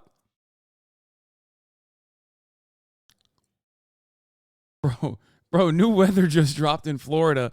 It looks way different than the old weather. Shit is not looking good. Shit is looking strange. Bro, what is happening? Yo, you see that, you're like, all right, well, fuck it, we ball. You know what I mean? You see that, you're like, I'm going to die. It's time to masturbate. Like, that's what I'm doing. I'm in the fucking cockpit. I'm furiously masturbating if that shit starts happening. I'm like, I'm just going to fire one off before I go out. Okay? No fucking shot. No shot. I'm furiously masturbating. I'm firing one off. I'm dead. I'm dead anyway. Who cares? You know what I mean? If I'm alive, okay, if they catch me, it's like, oh, my dick is out. That's really funny. But also, I'm alive, so I'm not dead. I don't care. Okay? Immediately, I'm like...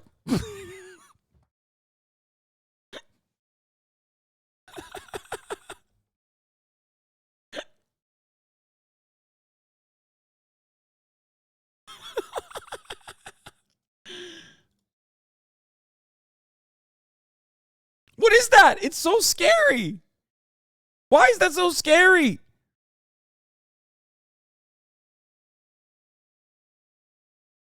Is there a live map to track it? You mean my nuts? No.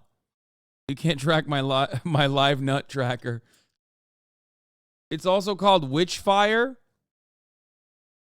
Electrostatic discharge flashes across the windscreen of a KC-10 cockpit. Is a reproducible and demonstrable form of plasma. The electric field around the affected object causes ionization of the air molecules, producing a faint glow of easily visible in low light conditions. Conditions that can generate St. Elmo's fire are present during thunderstorms, and high voltage differentials are present between clouds and the ground underneath. So it feels like what ends up happening is like everything is electrocuted.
Why are they flying in it? Is my question. Probably surveillance. I mean, I don't know if you know that, but they do that. It's their job. Like every time there's a hurricane, every time there is a hurricane, there is a plane flying in it. It's for science.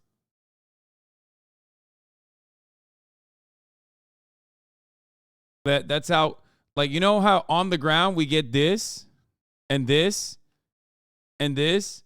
That's because some motherfuckers in the military are up there literally flying into it, which is true. Like it's pretty awesome, actually. That is very, very cool. bunch of nerds are flying directly into it.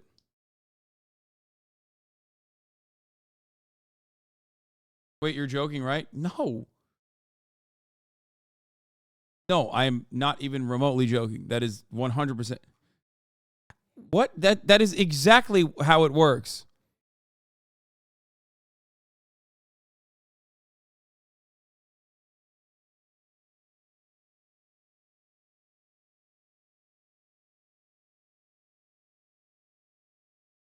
This is the few times I'm happy the U.S. spends a shit ton on its military. It's one of those things that's definitely needed. Yeah, it's like... Yeah, hurricane hunters, typhoon hunters, or cyclone hunters are air crews that fly into tropical cyclones to gather weather data.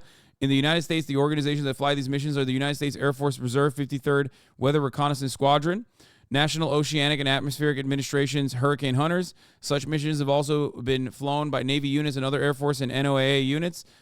Yeah, it's actually sick as fuck.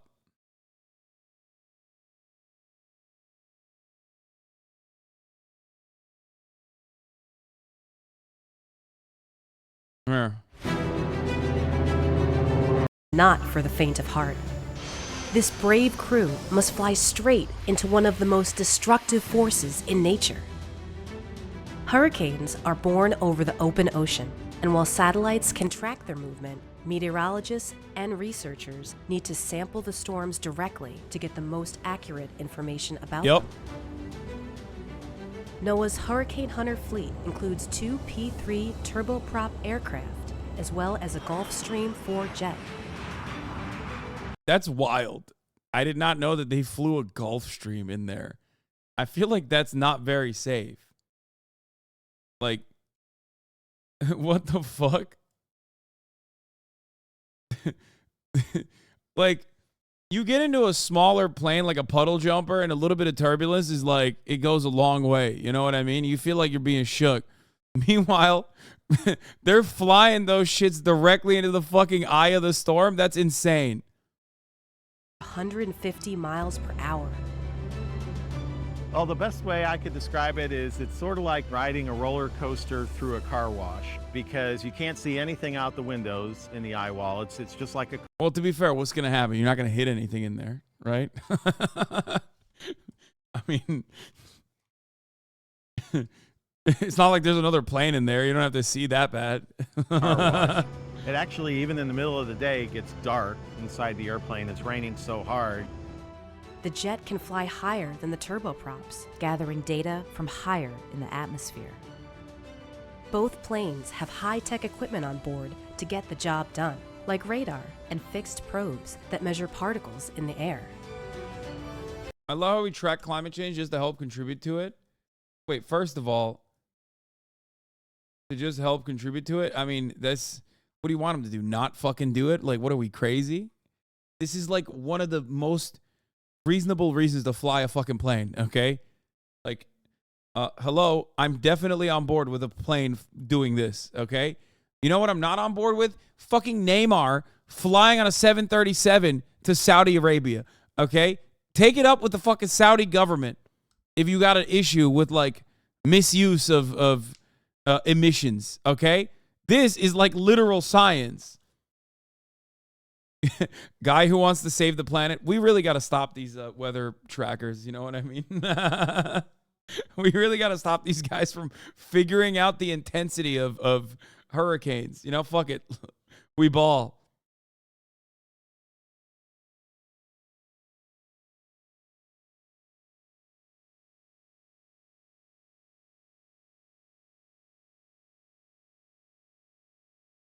Okay, here we go.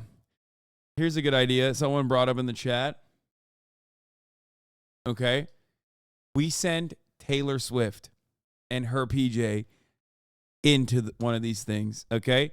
She gets to fly around all year in her PJ, but anytime there's a hurricane, that's the catch. She has to fly into it.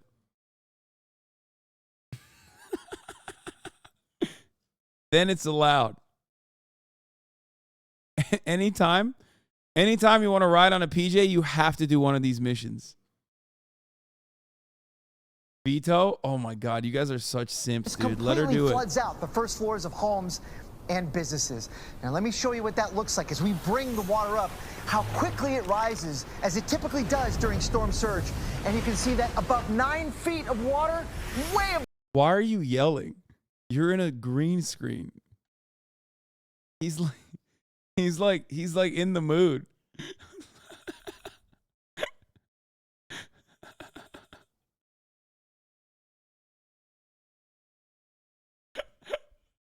I mean, it's pretty cool. He's just doing +1 RP, but it's like, bro, you're in a fucking room with a green screen. Like, he's got the rain jacket on too. I'm immersed too. I'm just hating. Above Sorry. my head, truly unsurvivable, and it's exactly why we remind you to follow the evacuation advice from the local officials and monitor the latest updates in the forecast from the National Hurricane Center. Yeah, see, Florida man looks at that and goes, "What do you mean? You're fine on there. I could be fine too. I'll just stand on this podium. We'll be all right."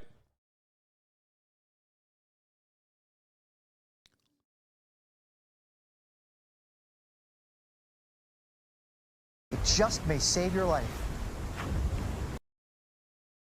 Dude, you have lost your mind. Oh, Jesus. This is what Rudy Giuliani was talking about when he said, Moses ain't that sweet. Okay? Many people have parted the seas before. I see it on the Weather Channel every time there's a storm. Look at this guy. Look, he's doing the same shit. As it typically does during storm surge.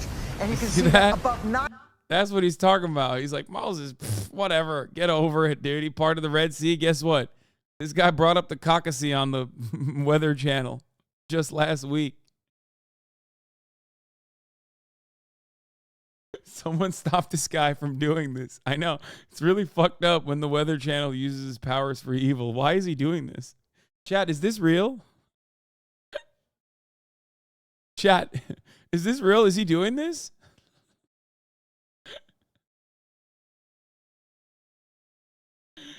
Oh, Jesus. Okay, I'm fucking delirious, chat. I'm done. I'm done. Ay. I'm done for the night. That's a 10-hour and 30-minute stream right there. A banger. You make him stop. The weather is dangerous. Tomorrow, we will be doing Hurricane Reacts, obviously Hurricane Watch, and more stuff. Murder is back on the menu. Okay, you already know. You already know what the fuck's going on. Okay? You already know what it is. I'll see you tomorrow if I'm alive. Okay. Well, stay alive. If you're in an area that they've told you to evacuate in, you probably should do that. I mean, listen, I'm not the nanny state. You know what I mean? I'm not going to force you. But I feel like that's a good idea. That's all I'm going to say. Also, if it's too late,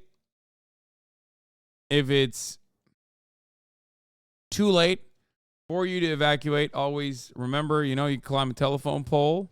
You can climb a telephone pole and start jerking off furiously. Do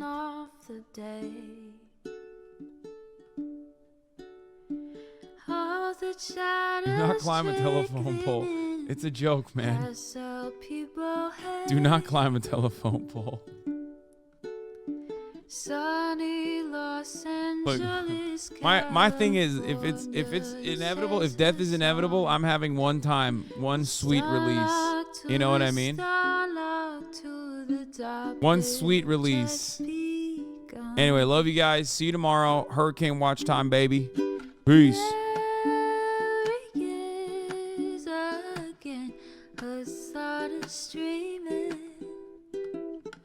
Hasan is streaming.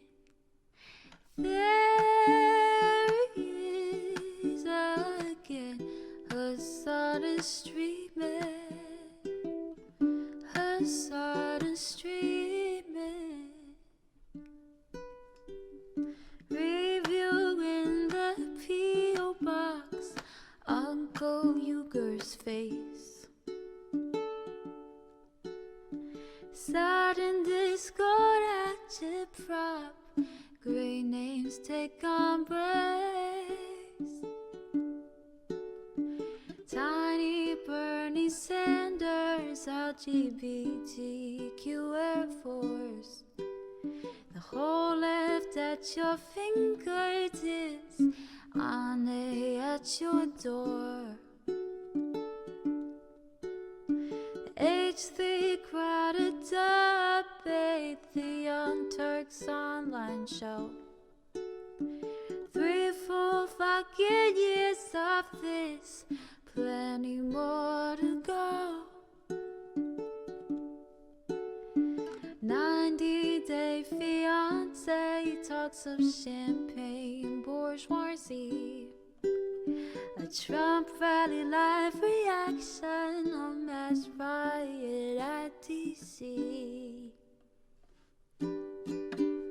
There he is again, Hasan is streaming. Hasan is streaming. There he is again, Hasan is streaming. Hasan is streaming. Reading a live stream, fair comments, Austin show chat advice. And all the ways the right-wing pipeline can suck you in online. JCS react, Lord frame gets broken, cover blown. A full-blown mass pandemic, monster streaming at your home. Total radicalization coming out to find. The system you were taught to trust in was broken the whole time. All these daily streams, whether big or whether small, have helped me